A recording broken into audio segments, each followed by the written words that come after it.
Top up mudah di dunia games. Pilih game, masukkan game ID. Pilih Diamond, masukkan kode promo, dan pilih metode pembayaran. Masukkan kode OTP. Selamat, kamu dapat tambahan kuota. Upgrade gameplaymu sekarang. Game smash andalanku bikin mainku semakin hebat. Tukar DG rings, diamond dan voucher game kau dapat. Main MOBA apa aja win streak di tanganmu. Cuma game smash makin no debat. Beli paketnya dan aktifkan boosternya sekarang. Character select. Where? You lapper.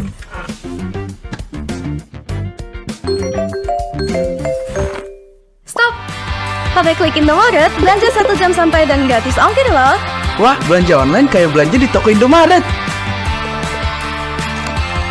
You kenyang, siap main lagi. Let's go! Belanja online seperti di toko.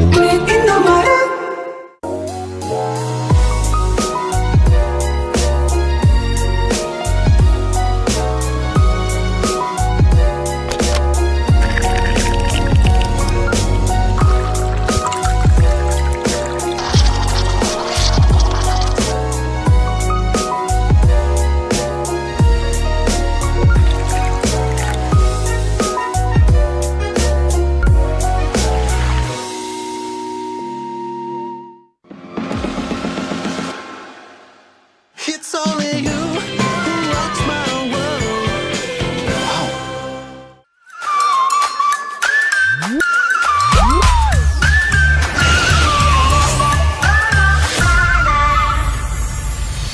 I'll be wherever I wanna be. Wherever I wanna be.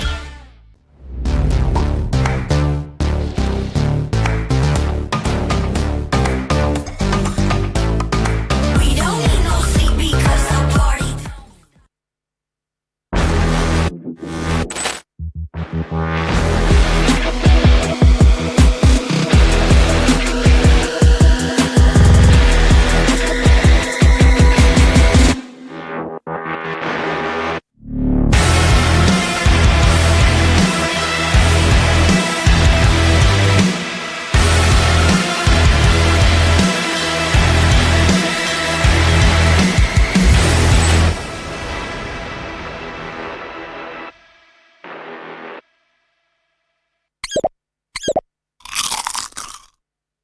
Well, I'm me, and there's no one I'd rather be. You can sit around and wait and see. For a moment I'll be standing free. So hurry up and wait for me. Got a bag of chips by the sea. The sun is blazing down. I've got my smile now. Here's the thing, your chips will really make me sing. Come on, relax and have some chips with me. Chill out, lay back, I'm right where I wanna be.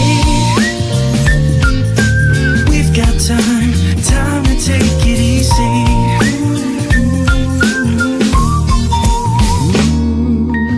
You always tell me to speed up, but slow down. I've been kicking my feet up and just going to town. A bag of chips in hand, I got nothing planned, yeah. Good treats by the sand, you know I wanna chow down. Oh yeah. So when you ask me if I'm gonna stay, I'm promising you I will. 'Cause there's one thing we gotta do.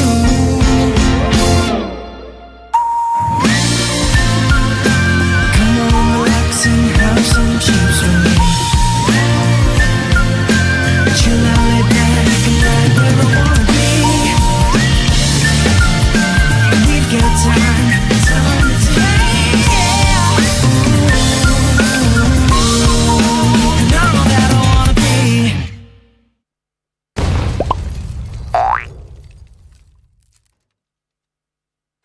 Your MVP is Chip! His portals completely set the pace of the match from start to finish. Wow, another MVP! That's my chip! Just doing my job. Can I see the highlights? I'm off the clock.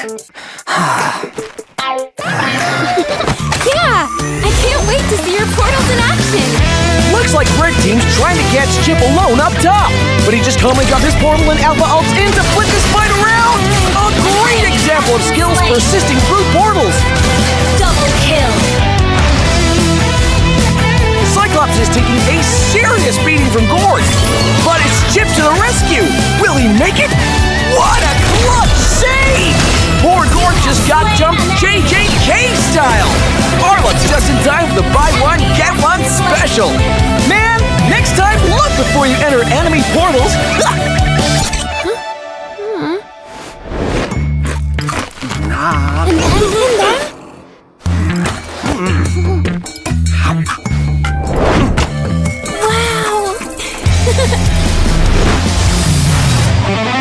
Uh-oh! Cyclops is about to overstay his welcome. Is this deja vu? Oh, wait for it. Wait for it. Boom! Melissa joins the party. Chip runs a BCC. Jeez, what a massacre! And to add insult to injury, Melissa portals back to her lane without missing a beat. A skirmish breaks out. Where's Chip going? Is he gonna... He flickers to the high ground! Portal's up! Surprise! Rosie gets deleted! Can Red Sea make it back in time? No shot! What an insane portal strat!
Terus berlari, terus ke arah puncak tertinggi.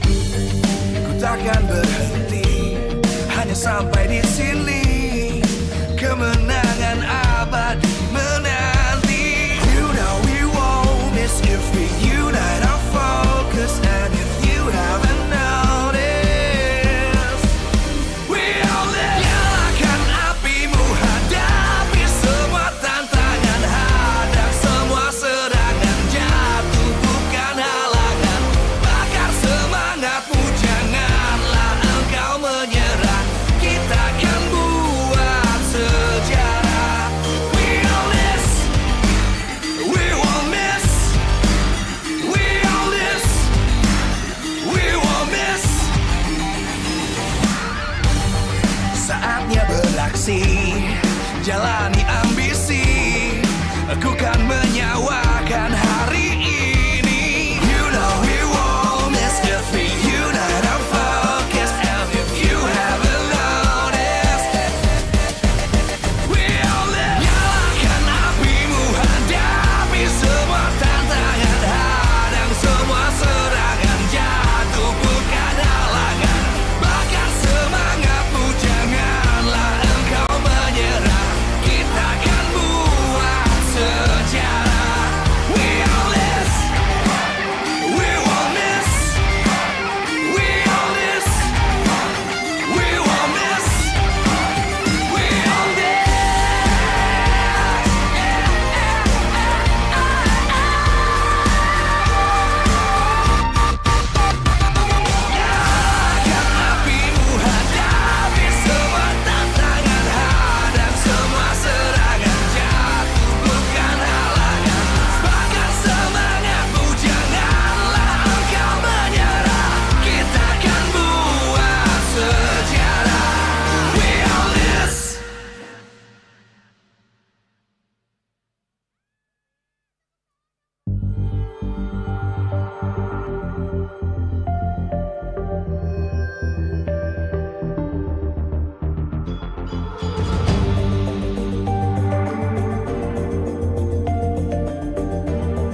dan terus berlari, terus ke arah puncak tertinggi.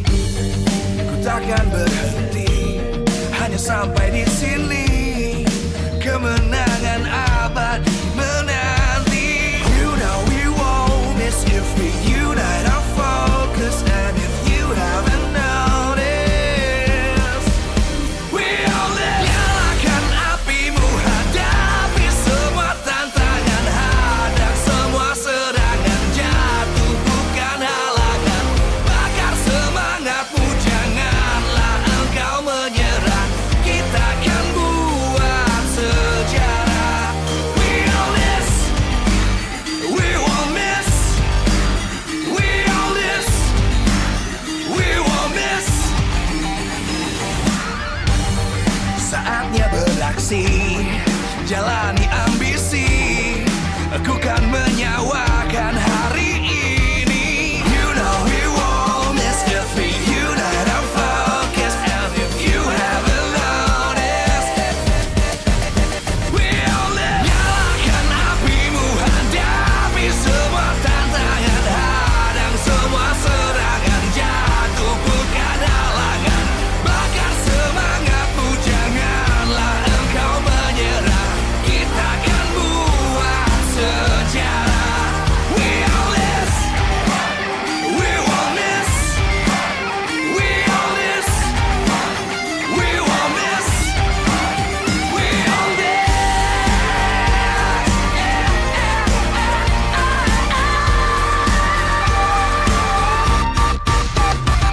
Nyalakan apimu, hadapi semua tantangan, hadang semua serangan, jatuh bukan halangan. Bakar semangatmu, janganlah engkau menyerah. Kita akan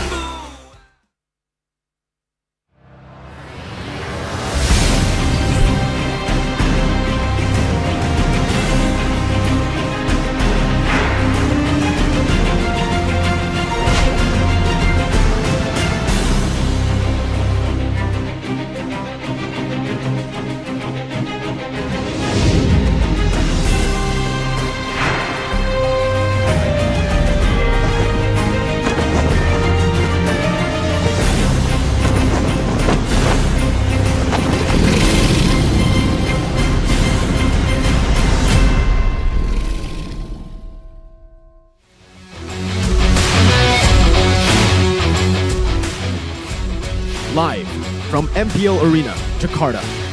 MPL Season 13 is powered by Moontop. Presented by official tournament smartphone, Samsung Galaxy. Official e-wallet, GoPay. Official gold partner, UBS Gold. We own this.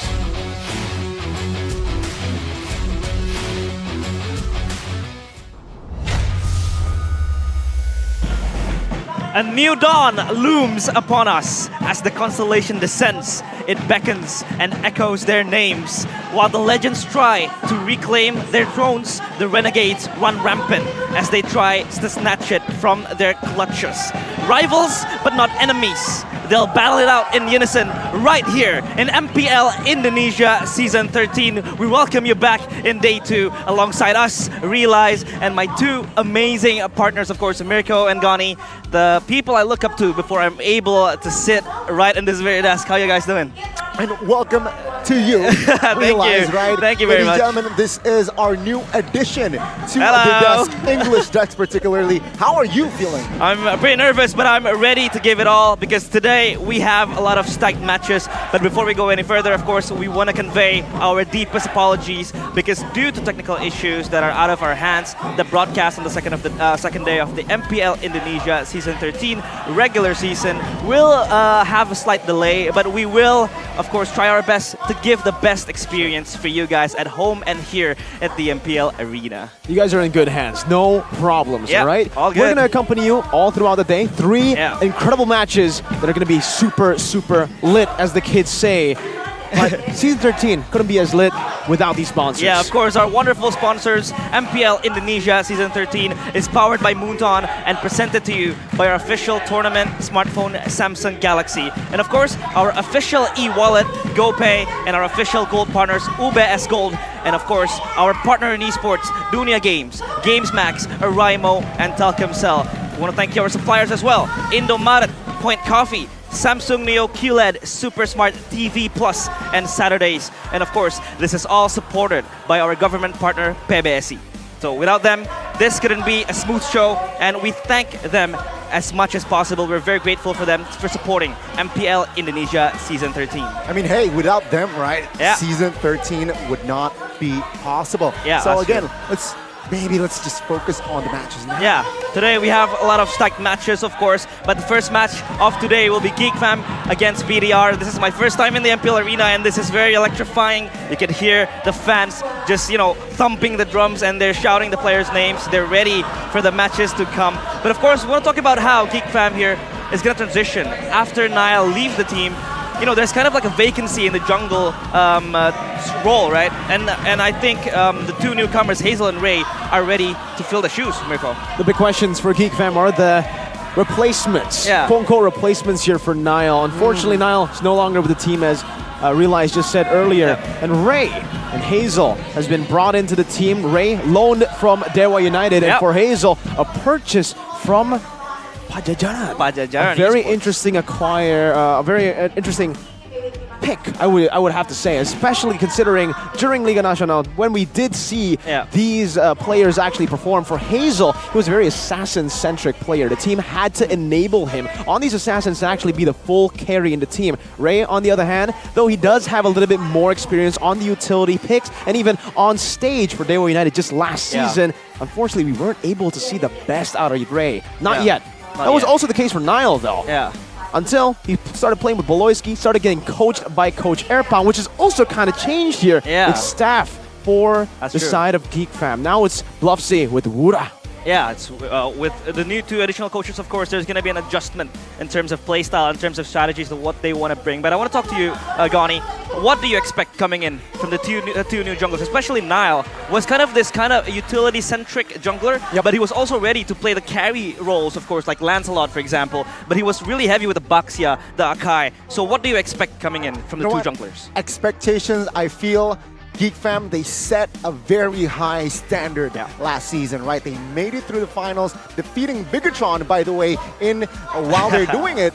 Seeing a rematch, right? Will they be able to repeat that with different junglers? Now that is going to be the main issue, I feel like, coming into this match. Without Niall, I feel like Niall was just the right piece, but now with Ray, there's potential, right? Don't get me wrong, there is big potential. Maybe even Hazel, good competition, but I feel like Ray has that slight edge. Mirko mentioned earlier, experience. That is very expensive in MPL, very value, and I expect Ray to deliver the same, or even if not, a bigger performance than last season. Yeah, of course, this is the big leagues already. They have to be ready in terms of pressure, in terms of, the players. They're all different now. They have a huge burden upon their shoulders, but I expect them to deliver it pretty well. But now we move on to, of course, the red robots. They have recharged their batteries. They're ready to really stomp on their enemies. Now, of course, the new addition of Eman. We have seen him play in the Hope Cup previously in the previous tournament. Of course, this brings kind of a new horizon because he is a player from the Philippines coming in. But in Geek Fam, we have their gold laner Marky, who was pretty much underperforming in BTR in the first few seasons, but he was benched and loaned and then transferred to Geek Fam. He played pretty well. So do you think that might be the case for Eman as well, or will Eman bring kind of like a different result for BTR? I mean, I would hope that Eman would bring a different kind of approach for Bigetron Alpha this time around, right? When Marky joined, though, yes, he did kind of underperform, not to the same level of performance or same level that he played or displayed during the M3 World Championships, but he was able to go all the way to the grand finals with his teammate now as well, Boloyski, when he was still in a part of Onyx PH. Though, for Eman, he's coming off of a successful international tournament as well. Just earlier last year, MPLI 2023, winning it with RSGPH and now being acquired by Bigetron Alpha. So kind of the same arc that both of them are going through right now. Marky, straight off a lot of big international successes into BTR. Now with Iman though, I think it's kind of different because when we look at Marky, we take a look at that mechanical skill and the laning that was really evident during the M3 World Championships. Before Iman, it's more of a he's kind of a more stable. You see higher highs from Marky. Before Iman, the man's just a really intelligent player. He knows when to go for different items, the decision making on this kid, even for emblems. It's been very surprising. Every single time you watch Iman, there's possibly something new that you can actually learn from this kid. And the fact that now he's going to be able to fill in one of the weak spots for Bigetron Alpha, that was the main concern for BTR for the longest time, was the gold lane. What's going to happen here with Sakin, Shive? They weren't able to find the right gold laner. I think they finally found it with Iman. Yeah, but now we move on to today's schedule, of course. 3 matches full of actions. It's going to be packed right here. The first match will be Geek Fam against BTR, and the second will be Rebellion Esports against the 3 faces of Alter Ego, and lastly, of course, the closing match will be the Battle of Aura Esports against Dewa United. Now, of course, we have talked about Geek and BTR, but Rebellion and Alter Ego, as well as Aura Esports and Dewa United, will not be less of a banger, right, Donnie? I mean, let's just touch on the second and the third match a little, right? Yeah. Rebellion coming off a loss yesterday, not the right momentum today, but Alter Ego on the other side, very convincing win. They're currently top, and I expect them to bring the same heat today. Yeah, of course, but Heat is the contradiction for Alter Ego because they're currently sitting in a cold position up there, leading the standings here at MPL Indonesia Season 13 regular season. Of course, this standings presented to you by our official tournament smartphone, Samsung Galaxy, but we want to take a look at Rebellion Esports and how they're going to bounce back. Of course, they will have the chance to snatch 1 point off today. But how do you feel about Rebellion Esports coming in? Because I feel like yesterday they did show a glimmer of hope, a glimmer of their performance on how they could reach their potential, but it just didn't deliver. Yeah, I mean, unfortunately, I do have the same kind of opinion with a lot of the Indonesian netizens and just a lot of the viewers for Rebellion Esports. Unfortunately, I also feel like it's a big yikes during the whole preseason transfers. But there is a good side of it that we did try to bring up yesterday. Rebellion, they are actually trying to prioritize that team synergy. They're trying to utilize the team that has been shaped with a lot of young players like Moai joining the roster, even D from Onyx Prodigy, and just recently in Season 11 acquiring someone as high potential-wise as Cars. Utilizing them, growing them, developing them. We'll see if that actually will play out later in the second match, but I think we're going to be talking about the Red Deed redemption for the Red Robots. New faces seeking vengeance on Geek. That 3-2, you had to bring it up, Gani, and realize you had to bring it up. Very, very tough loss that Bigetron had to experience during the Season 12. Oh man, that was literally their ticket to the M Series, right? Their first ever. But now with new recruits in the lineup, Iman, I'll have to say Iman, I think, is the headline. Yeah, the headliner. Compared to Lord JM and compared to Kescute, though Kescute coming off of a win as well. Winning in his first ever international tournament that he's actually coached in is surprising, especially with very new players with no experience in MDL or MPL. He actually just joined as well last season during MDL. And now he's here against his ex-jungler too. Hazel is a part of that lineup that Kescute coached, so this is going to play a part as well if Hazel does play. And I think that might be one of the reasons for Geek Fam as to why they won't play Hazel. They're probably going to play Ray, a bit more stable, a bit more experienced, so a safer choice, especially up against Kescute. Yeah, of course. It's going to be a proving ground as well for Kescute because this is the first time he will coach at MPL Indonesia. However, I think he is going to lead Bigetron in a good direction, of course, because he comes off of a win, like Mirko stated before. But what do you expect coming in with the playstyles that BTR is going to have? How is he going to dictate, of course, the players coming in? Because Iman, he's like a legend, one of the biggest players as well. Of course, Kescute should be able to, kind of like calm him down and dictate of what he is going to play in. I think one word to describe Kescute, his approach at least for this Bigetron team, is not one word, but balance, right? He needs to bring balance because I feel like Season 12, they lack stability, Bigetron Alpha. They got potential, but consistency, stability is where it's lacking, and I expect Kescute brings that to the table. Yeah, but of course we're gonna see the team lineup soon because the players are ready and they are coming into the stage. Of course, it's gonna be Geek Fam, Luke, Ray, Aboy, Beloyski, and Marky. Ray, will be the starting jungler today, of course. But we want to talk about a boy as well. Still, one of the most consistent performers in Geek Fam. And he is back here at Season 13. Meanwhile, we've got Bigetron. It's going to be Cerrizo, Supercan, Moreno, Key. And the man, of course, Eman, Americo. The same lineup that they utilized in the Hope Cup in the Grand Finals, though actually there's a little bit of a change in the XP department. It was Lord JM, now Cerrizo. Seeking revenge from last season. With Eman now programmed in the system, let's us welcome Bigetron Alpha. Bigetron Alpha coming off of a win in the Hope Cup against Evo's Glory, 3-0, full of momentum, full of hope. This new red robot lineup is looking to change the MPL League here in Indonesia. With no more supers in their name, but it should stay in their performance. Yeah, of course. Supers were in their name, but now I believe they will still maintain that super performance. And this is going to be also a burden of proof for Eman, because he is one of the best laners. He can play weak side, he could be given that strong side as well.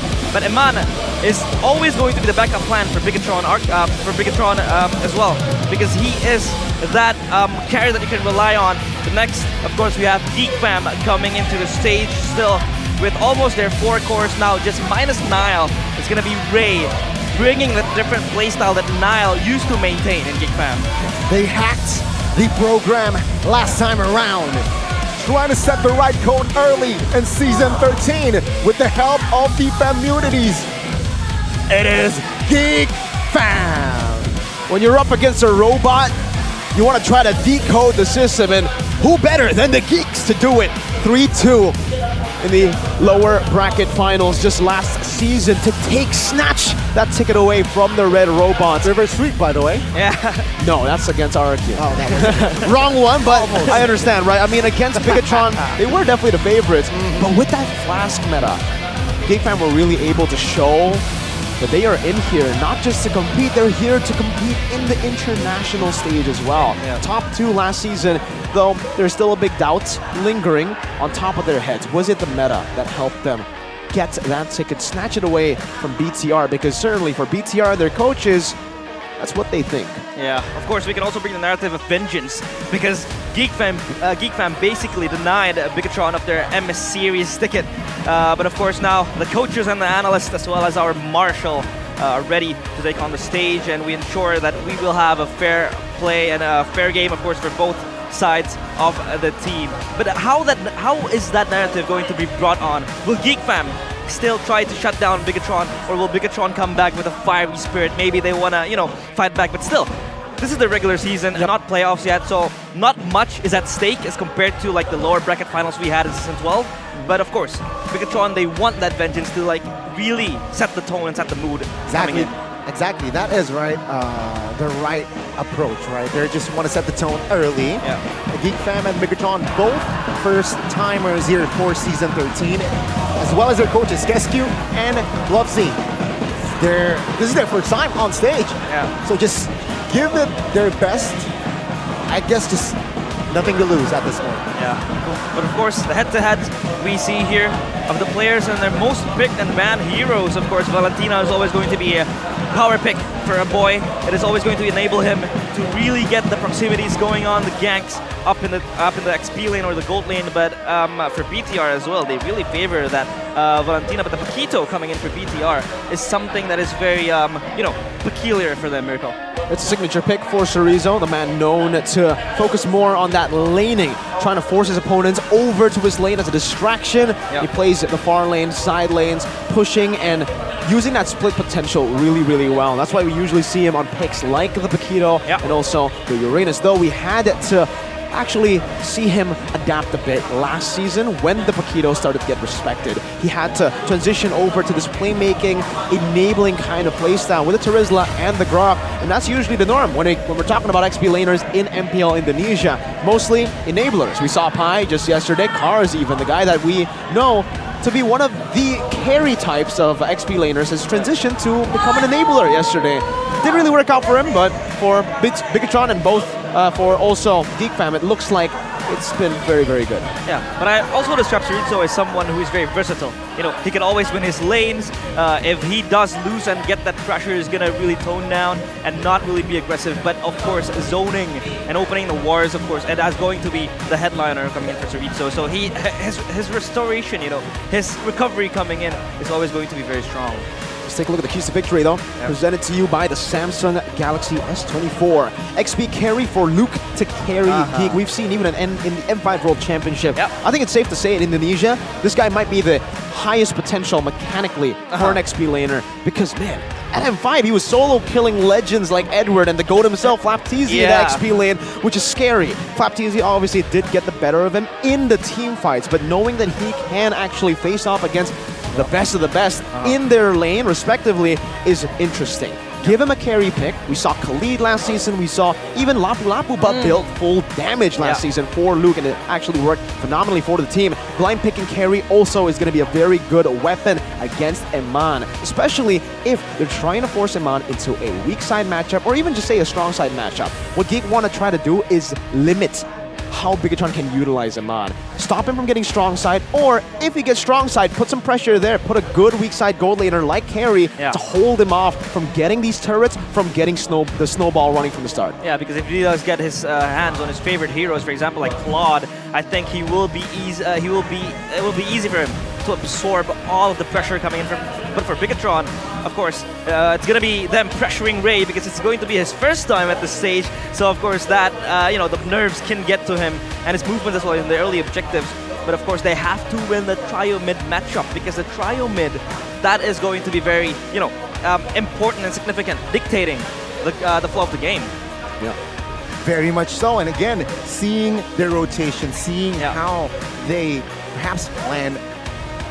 It's a new Bigetron, right? Because the coach is new. Sure, mechanically they have a massive potential. I expect Season 13 though, they will bring something fresh. Yeah, I think fresh will be the new key for them, especially they have Eman right there as they kind of like their insurance, you know, because like we said, he could always play weak side sometimes. If the team does fall back, it's always going to be Eman bringing that, you know, power and bringing that late game insurance for Bigetron. But of course, he is currently the player with the highest hero pool with 16 unique heroes, often acting as the initiator in team fight. So it's not always going to be, you know, that kind of like sustain lane, but it's always going to be him opening, initiating the team fights, opening up the spaces in the maps, Mirko. What makes him special as well is that flexibility, right? You know him for that initiator, for again those very hard CC type of heroes like the Atlas, the Grok.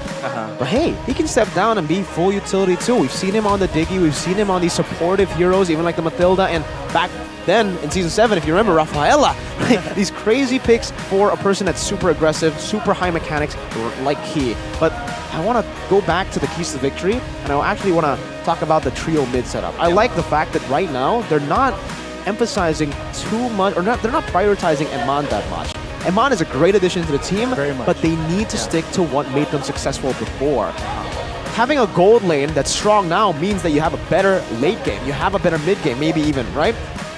But for the early, play towards the trio mid. The trio mid for Bigetron Alpha has always been strong with the addition of Superken and Moreno in this lineup. And now with Key being the starter, I feel like they have enough gun power. They already have enough fighting power as well for the early to mid late. I like what you said earlier, insurance. That's what Eman's supposed to do. If they lose out in plan A, Eman's plan B. Yeah, but we are now underway for the drafting phase of first game. It's gonna be Bigetron against Geek Fam, of course, Keskute. Two bans already given towards Faramis and Ruby. Ruby, that the nice Baloyski, is one of his favorite heroes, but of course also tones down the flexibility coming in. But for Bluffsy, it's going to be the Nolan and Joy ban. Straight up jungler bans here, potentially, right? But Keskute seeing the Ruby carry even. Whoa, what's the K to V? He banned it out, he bans it out, and now what is he trying to prioritize? What is he saying here? Well, for Bigetron, it seems like for Bigetron and Geek Fam, this is the contrast in styles. For BTR, they want to go guns blazing. They want to utilize that high mechanic power, the high skirmishing power that they have in this lineup to beat Always on Geek the Fam way. early on to snowball. team And for is Geek Fam, they picking. want to stop that as much as possible. Joy, Nolan, the setup for a Harith or a Natan snowball in the gold lane as well as the Matilda, It's getting them to usually rotate the across the that map. tells But as the we expected best even stories. yesterday, unfortunately we didn't get to see it yesterday, but we're seeing it now. The Guinevere left open will almost 100% be first picked. The flexibility, and even when it's flexed to these roles, roam or jungle, kind of has the same amount of impact. It's still a ridiculous pick. That's true. It's very versatile as well. 3 times banned yesterday, so it's going to be a priority pick, or a blind pick rather, for Bigetron. But for Geek Fam, I think they will try to have something in response as well for the Guinevere. Maybe a few other playmaking heroes as well. But we do see them wanting to really have that approach coming in for Guinevere, but it's going to be the Barats and the Arlot pick. Okay, Barats and Arlot, what does this say? They will and try to play support, right? Yeah. With the support, with the Barats, it will help Barats' movements and sometimes sustain. And that is what they're trying to do. They have opened their cards here. Bigetron, they can answer with a hero that can serve as DPS. So I'm looking at securing a marksman in the first phase, and as well as mid lane potentially. Yeah, I like the mid lane pick. Open as well. The Novaria, I think, is going to be a very good option to go for Bigetron Alpha right now. They want to control and mid pressure, but I completely forgot about the Vexana. Yeah. Sure, may not have as much range as the Novaria's map pressure, but when it comes to these team fights, even mid-prio, it's ridiculous. So they already have an answer for the Barats, for the Arlet, for these tanky, beefy frontliners in the export. Get him a War Axe, and he'll shred through these frontliners. Yeah, it's very impactful as well. I think Export can self-sustain himself in the lane as well, so he doesn't really need it to be dependent on the junglers or the roamers coming in. But the Vexana pick is actually very good, but it is now countered by a Valentina pick for a boy. One of his comfort picks as well. So I feel like that Eternal Guard can always be ready in the cards for Geek Fam, and that is going to be that is going to spell trouble for Bigetron. Most definitely. I think now, with the mid laners already secured by both these teams, the gold lane will have a little bit more emphasis now in the second phase of bans, knowing that the Arlet still can be flexed, and so can the Guinevere. For Bigetron and Geek, they might just want to limit the amount of gold laners. But no, they actually go for the Minotaur here. They actually want to be the ones to dive. Despite the bans towards the Joy, Nolan, and Matilda, it seems like, yeah, we kind of have a shift of how they want to play the game. We expected Geek Fam to be the team to kite back, play these prolonged team fights, but it seems like with that Minotaur ban especially, they want to be the ones going in first. If they get the first initiation with the Barat and the Arlet, especially with that Valentina who can steal the Eternal Guard, this combo is going to be quite scary for Bigetron to handle. But also for BTR, I think their sights should remain onto Marky. As long as they can enable Iman in that lane with this kind of lineup that is a bit gank/pickoff heavy, picking up a Brody, though it is risky, could be an option. The Barats and the Arlet, heavy CC. You don't want to use a marksman that can't usually bring Purify.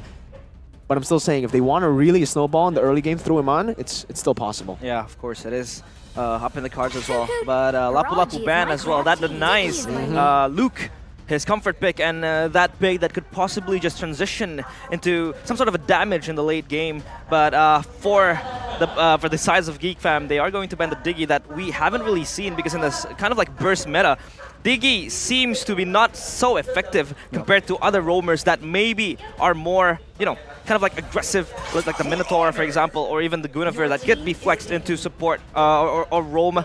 But now, for Geek Fam, they haven't really kind of designated which lane, you know, this Arlot could really go. Still a flex, right? They're still playing their flexibility card, but I really like that Diggy pick, because against the Barats, it can be effective, right? Barats, you walk, you want to close out this space, and with the Diggy on the opponent, it can be hard, right? With the reverse time, with the time journeys as well, adding movement speed to your opponent.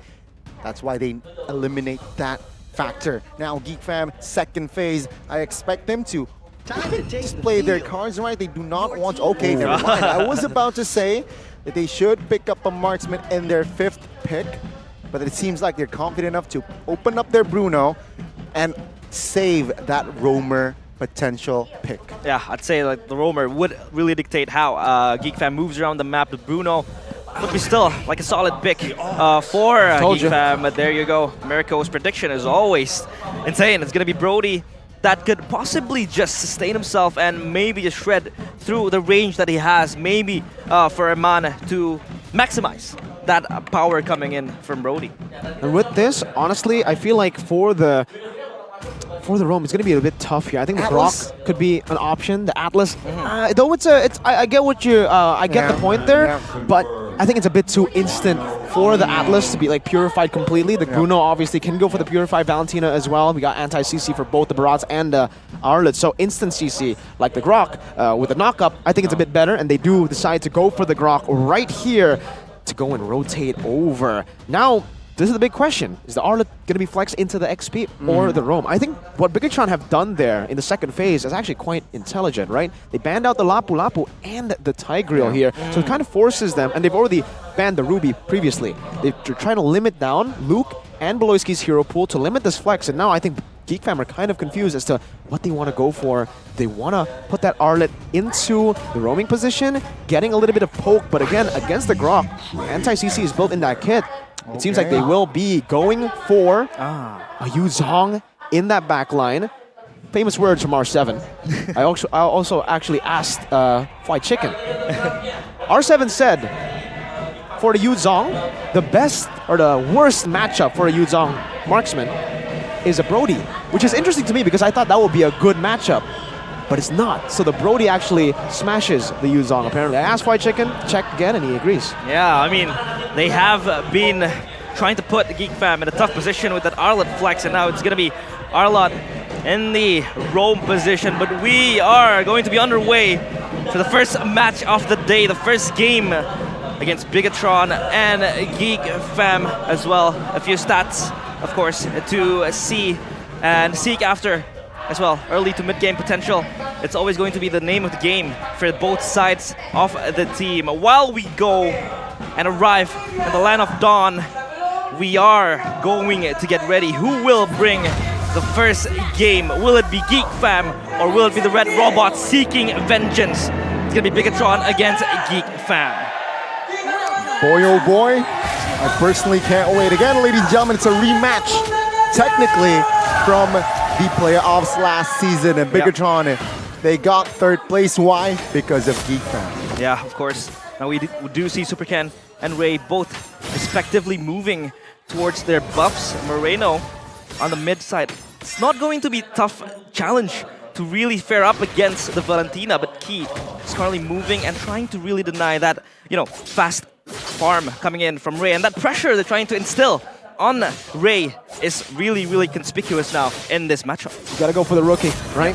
I love the preemptive measure that Bigetron took, knowing that Beloyski on this Arlet could be very oppressive in the early game. Beloyski can just jump in with that vengeance constantly, get the reset, so they actually even rotated Chorizo over to leash Mr. Ken in the jungle. Meanwhile, this should be the main focus when we're talking about Bigetron Alpha's composition. Now that they have a Brody, they have to play a bit more of strong side, but this could also be a subversion of the expectations for Geek Fam. That's why Geek Fam has to be very, very smart as to how they rotate across the map. Ray already getting some good control over that top side, trying to get some pressure away from BTR from that turtle, but he does get walled away quite a bit, just will slow him down. Yeah, Ray's able to really absorb the pressure, and that is very nice for him for a rookie, but I think they are going for a dive. 3v4 first blood goes to the hands of Ray. Luke now under the turret gets taken out as well. It's a 1-for-1. It's Chorizo for Luke.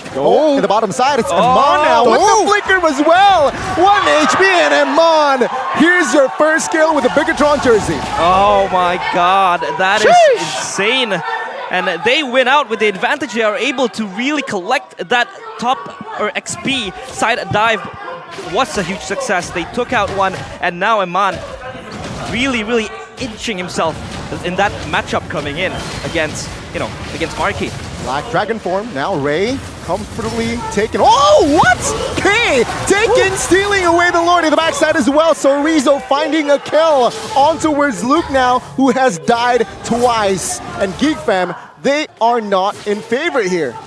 What happened? I thought he got it and he didn't even use the wild charge. Now Marky 2v1 stunned up bottom side. And Marky gets the stun as well as Amon now collecting a kill again. Oh, it's going to be Beloyski taking the kill though. It's a trade.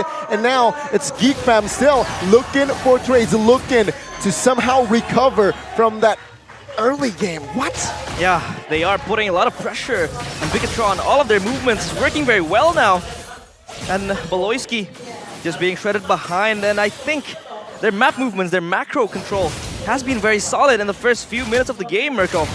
I'm looking at the replay here to really... I want to see what stole Basic that. attack. I think Suki just walks up and smacks it. It's not even a wall. It didn't come out of... He just missed the retreat. That's plain and simple. For Ray, he completely mistimed it, miscalculated it, and now it's resulting in Bigetron Alpha having the gold lead early on, and Iman with 2 kills. Actually, Marky lost the entire wave earlier from that dive. He kind of rotating over, but remember, with this Brody, if you play strong side both sides, I think it should favor the side of BTR. Yeah. 4v3. Oh, early wall charges. Ray now taking some heat. Taken down as well, potentially, but no. Still have enough room to escape here as Geek Fam. They fail to initiate with a man up.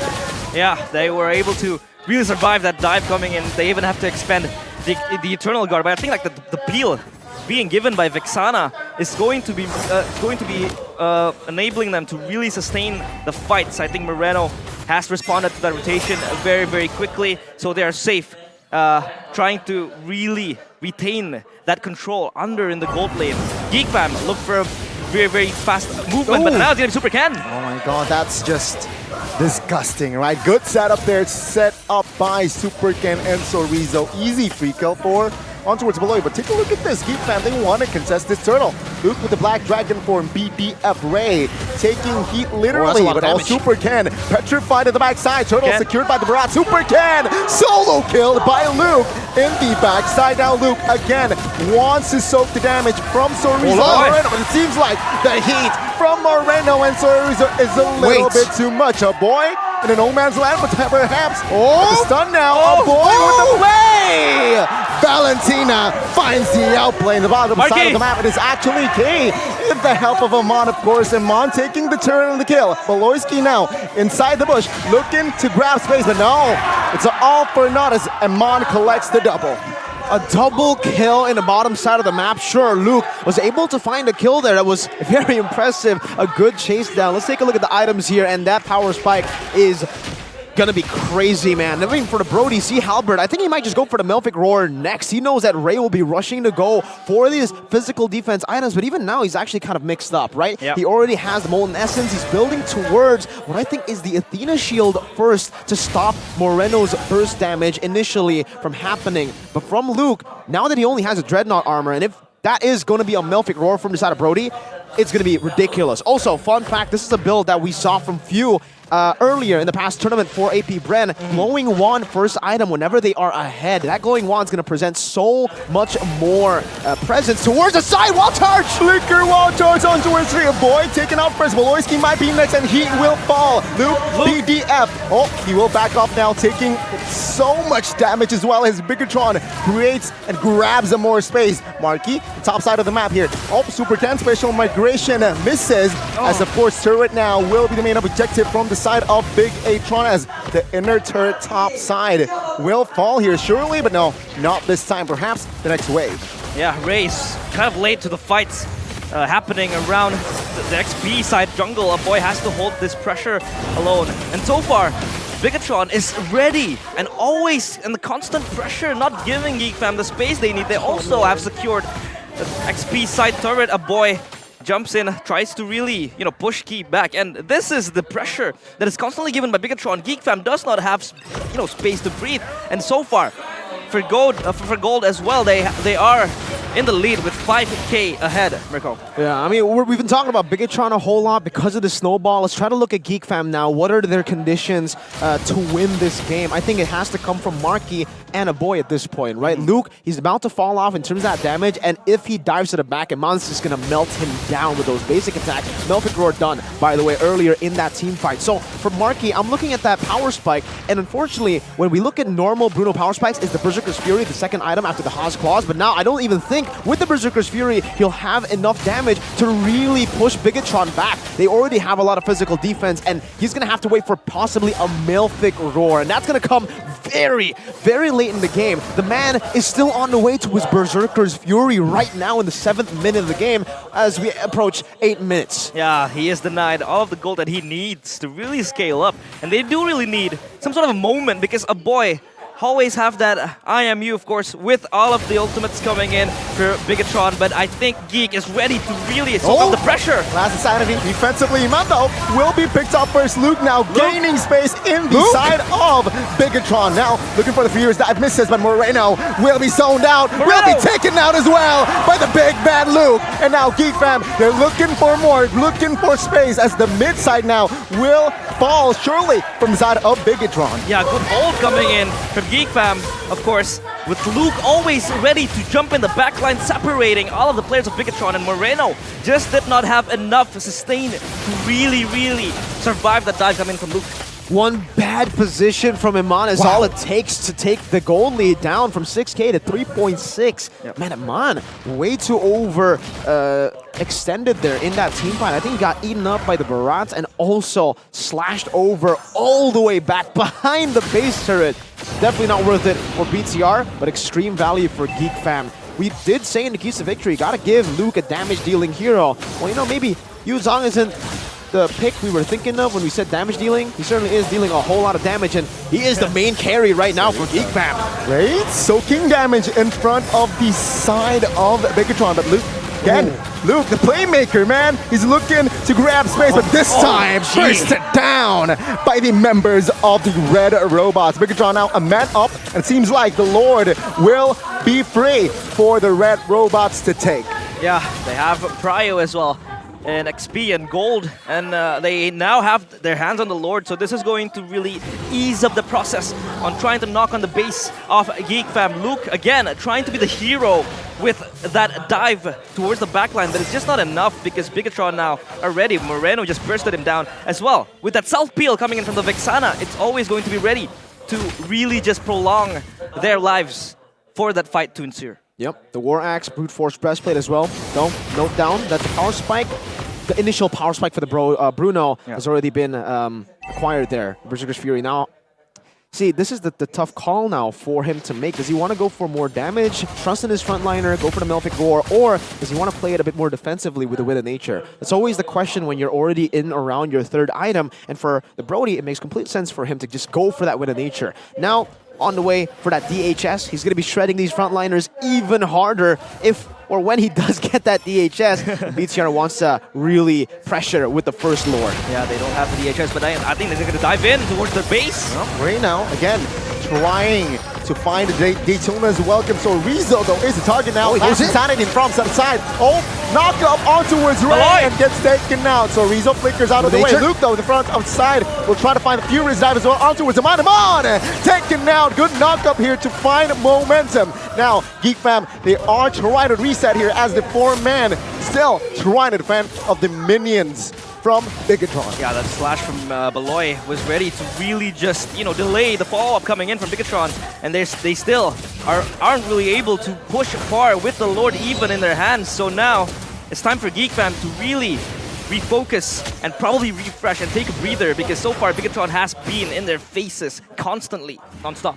Really good initiative for the side of Geek fam, right? Ray, that Detona's welcome straight on for Cerezo. He knows at this point they have to do something when these sieges come through, and we're going to take a look at the replay to see exactly what happened. It'll start with Barat munching on Cerezo, pushing him back towards this turret, and because of this initiative that has been done by Ray, they actually forced a fight. Cerezo decided to fight instead of using the last insanity defensively, and that created a whole lot of spaces, a whole lot of opportunity for Beloy, the patient roamer, we know, to make that BBB play, the big brain Beloy play, and that happened. Iman got slashed over, and that layer, that first layer of CC, forced him to use the Wit of Nature. The second layer of CC comes from the Furious Knife Petrify, and by then, no more defensive skills, no more cover, even from Moreno. Though now, 12 minutes in, the DHS has been completed by Iman. That's another big power spike for him. They have to start to really think patiently, very disciplinedly. Because if this goes over the 14th, 16-minute mark,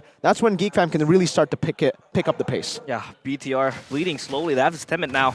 But so far, Eman still leading the gold standings, of course. The Lord has respawned, and now Geek Fam wants to really contest this probably soon because Supercan is ready for this battle, and now they're trying to really push back Bigetron in this fight.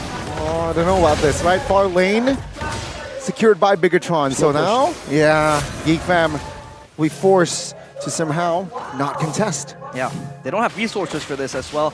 I think they are just losing in the positional sense. Sorizo is just peeling for the team, absorbing the damage for Sorizo, but the Lord is going to be taken down quite slowly. Ray is ready with the retribution as well, ready in his hands. All spells are up. BDM by Lugo with the backside. What the heck? Iman deleted. Beloyski now last insanity. Ray finds the Lord as well as Iman will be taken out. Geek Fam with the swing of momentum. Kui now backing off. Luke though stunned up, trying to soak in, still surviving.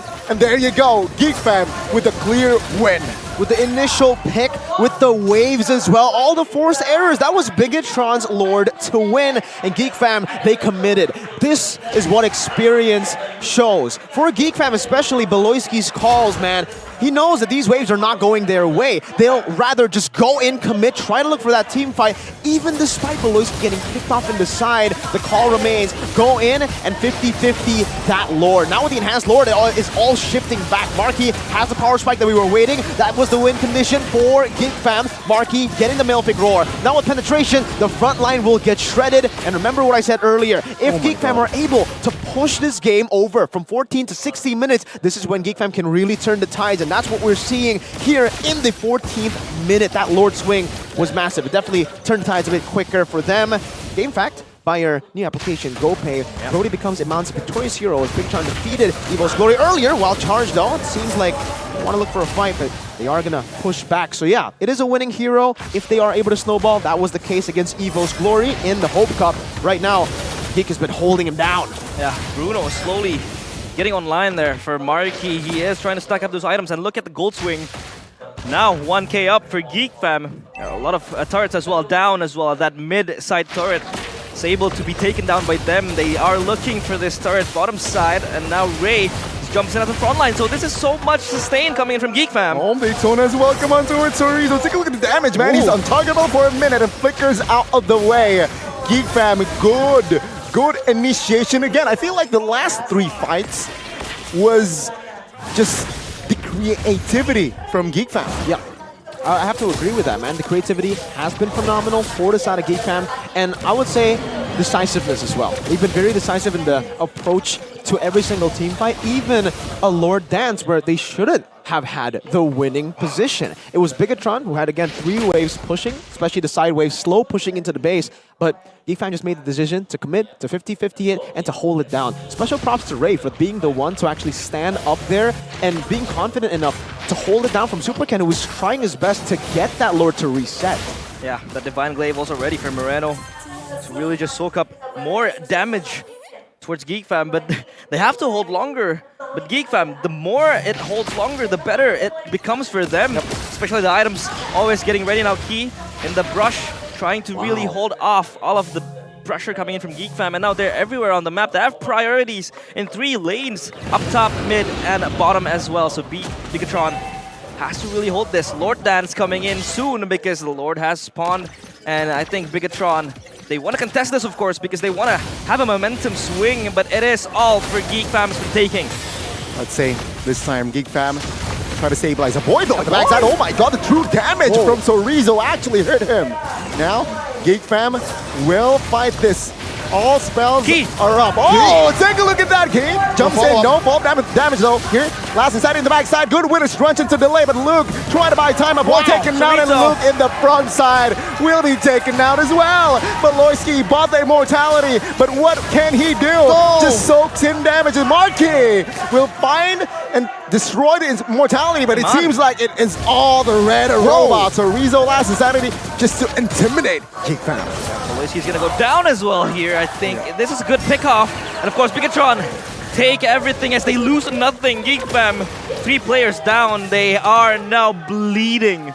Let's see if they can actually end this. The base turret in the mid lane is very, very low. They'll have two ways if they are able to shove that top side, but they're going to go in.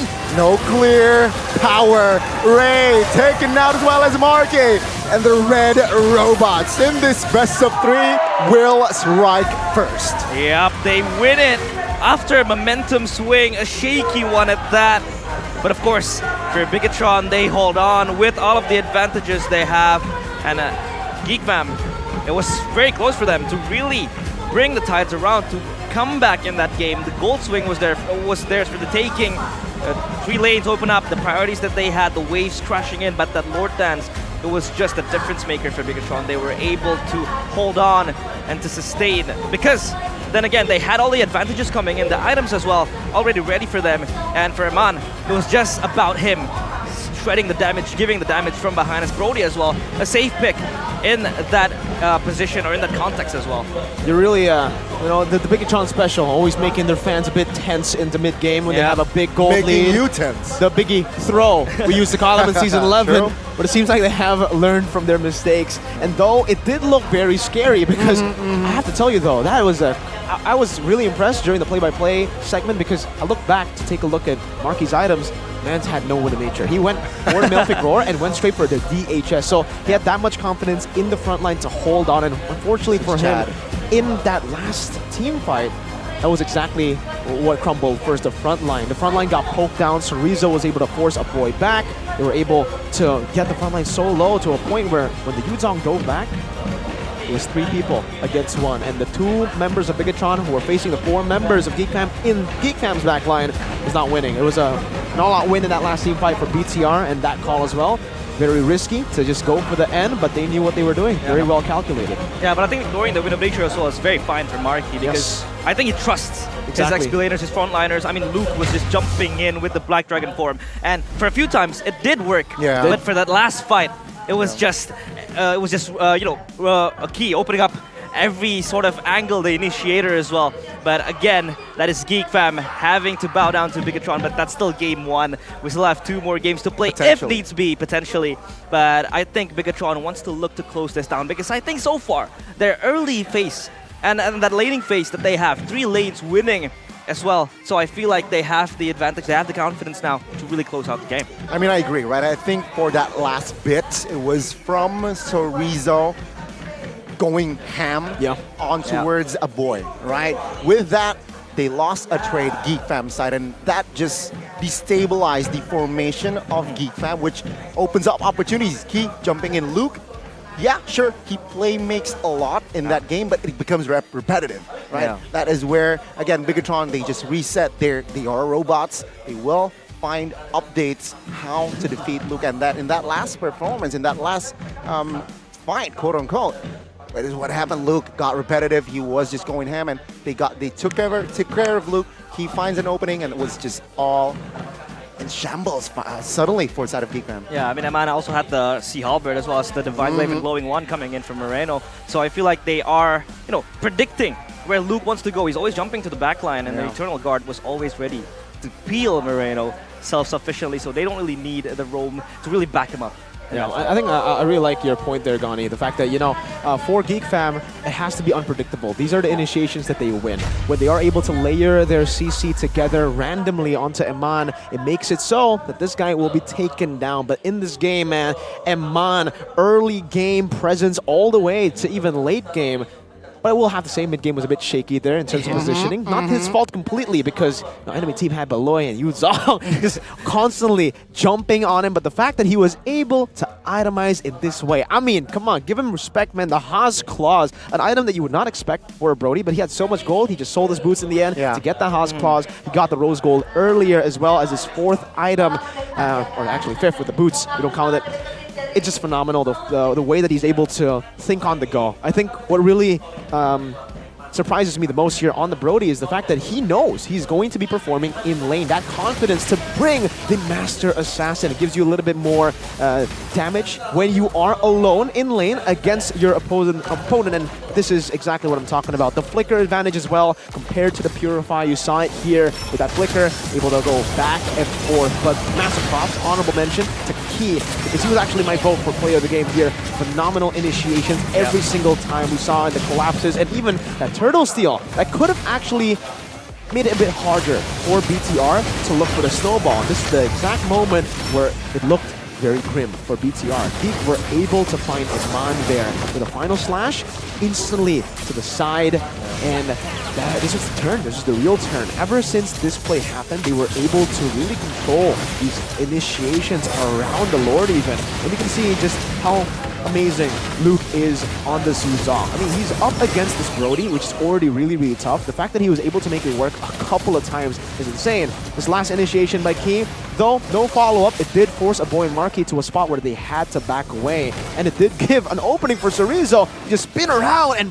melt them down 1v4. Yeah. He was alone there. Key went in and backed up. And then obviously the side attacks over to the final call.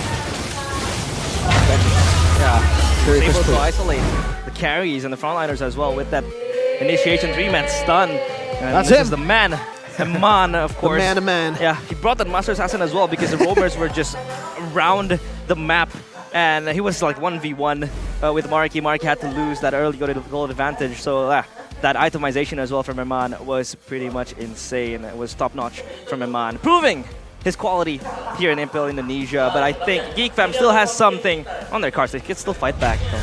I mean, again, yeah, solid debut from Iman, of course, right? And seeing the itemization, you mentioned it earlier, but I want to also shout out, man, with the roamers. I think they itemized very well, good, and solid as well. Yeah, I think Key as well with the items. The immortality as well really just gives him sustain if they need to really prolong the fights. In a few scenarios that they had, that Lord Dance as well, they really need to really survive as long as possible. But for Beloy, I think he did get a few clutch slashes, but it was just not enough because Bigetron were just all around their faces, not stopping, just putting the constant pressure. So Beloyski was, he had too much on his plate to really take over, Yeah, he had to be the one to make these big brain plays together with Luke, and unfortunately, when it does get predictable into that final team fight, when they were able to force Geek Fam to initiate out of concern of their backline, that's when Bigetron were really able to step on them. Both Winter Truncheons already completed as well from the mages here. And yeah, for both the roamers, I would say, very good itemization for the most part. This is usually the standard as well, though. The Anticuras and the Athena Shield, Dominance Ice. It's literally just what we usually expect from this. But I do want to talk about the lack of, if not any, of the healing reduction items aside from the Sea Halberd from the side of Bigetron Alpha. They know that Geek Fam have a lot of sustain, but they were really banking on the fact that the Sea Halberd is going to be enough.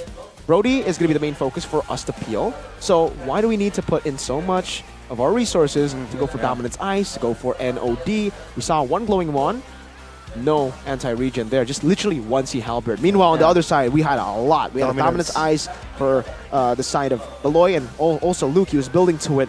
But here as well, man, the carry rich guy. If this, that's actually Cerezo as the carry. Interesting. That X-Borg with one item dealt more damage than a full damage Brody and Vixana. Bro. Yeah. X-Borg, holy moly. Broken question mark? Just War Axe. Just War Axe. He just had War Axe, bro. That's it, right? Like, I'm looking at it again. Yeah. He had War Axe and a dagger. You got a dagger. I mean, X-Borg is just, for Cerezo, it was just dealing the damage, the chip damage as well. Yeah. It was like constantly just burning them down, and you wouldn't expect him to really just rile that much damage, but it was just enough for Cerezo to really prolong most of the fights. There's prolonged team fights, right? I think this is the reason the X-Borg works so well, especially when you have a burst type of MM like Brody. It's because he's the one dealing the constant damage. They were actually, when we take a look at their damage output, it was almost all burst. It's the Vexana and the Brody. Yeah. So having someone like the X-Borg providing the DPS kind of role in the team, very solid. Yeah, it was very solid for them as well.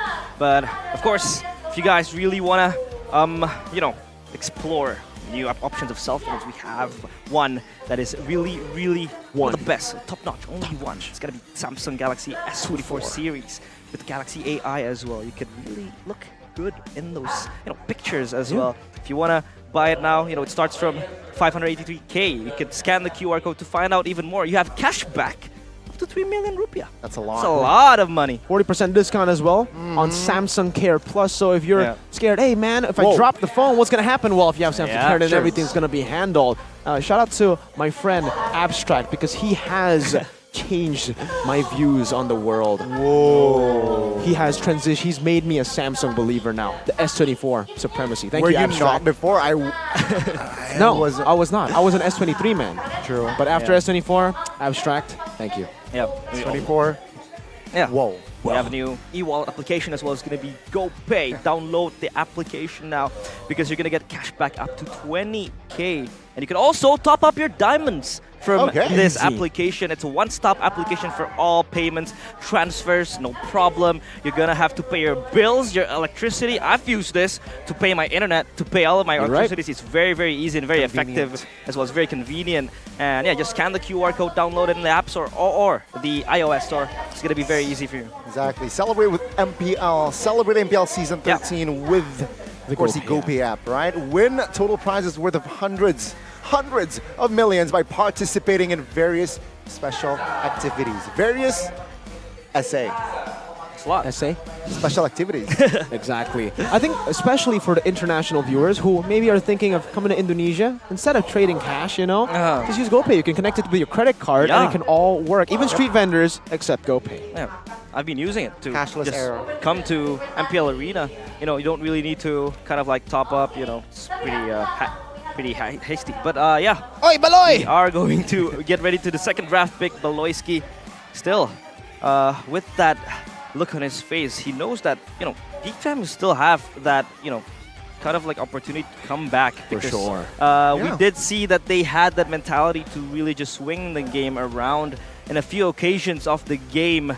So I feel like Geek Fam, they have to draft probably to their, you know, to their priorities, to their power picks, and that I think that Arlet Flex really just limited them to really activate the picks because that Lapu Lapu ban just threw Luke under the bus. The Lapu and the Tig, right? Yeah. The two heroes that can actually capitalize on that Arlet Flex a lot. That's why I had to give credit to BTR right after the two bans because I was expecting MM bans. Maybe, you know, the Bruno, the Claude. Yeah. They went for Lapu Tig. They're one step ahead of me.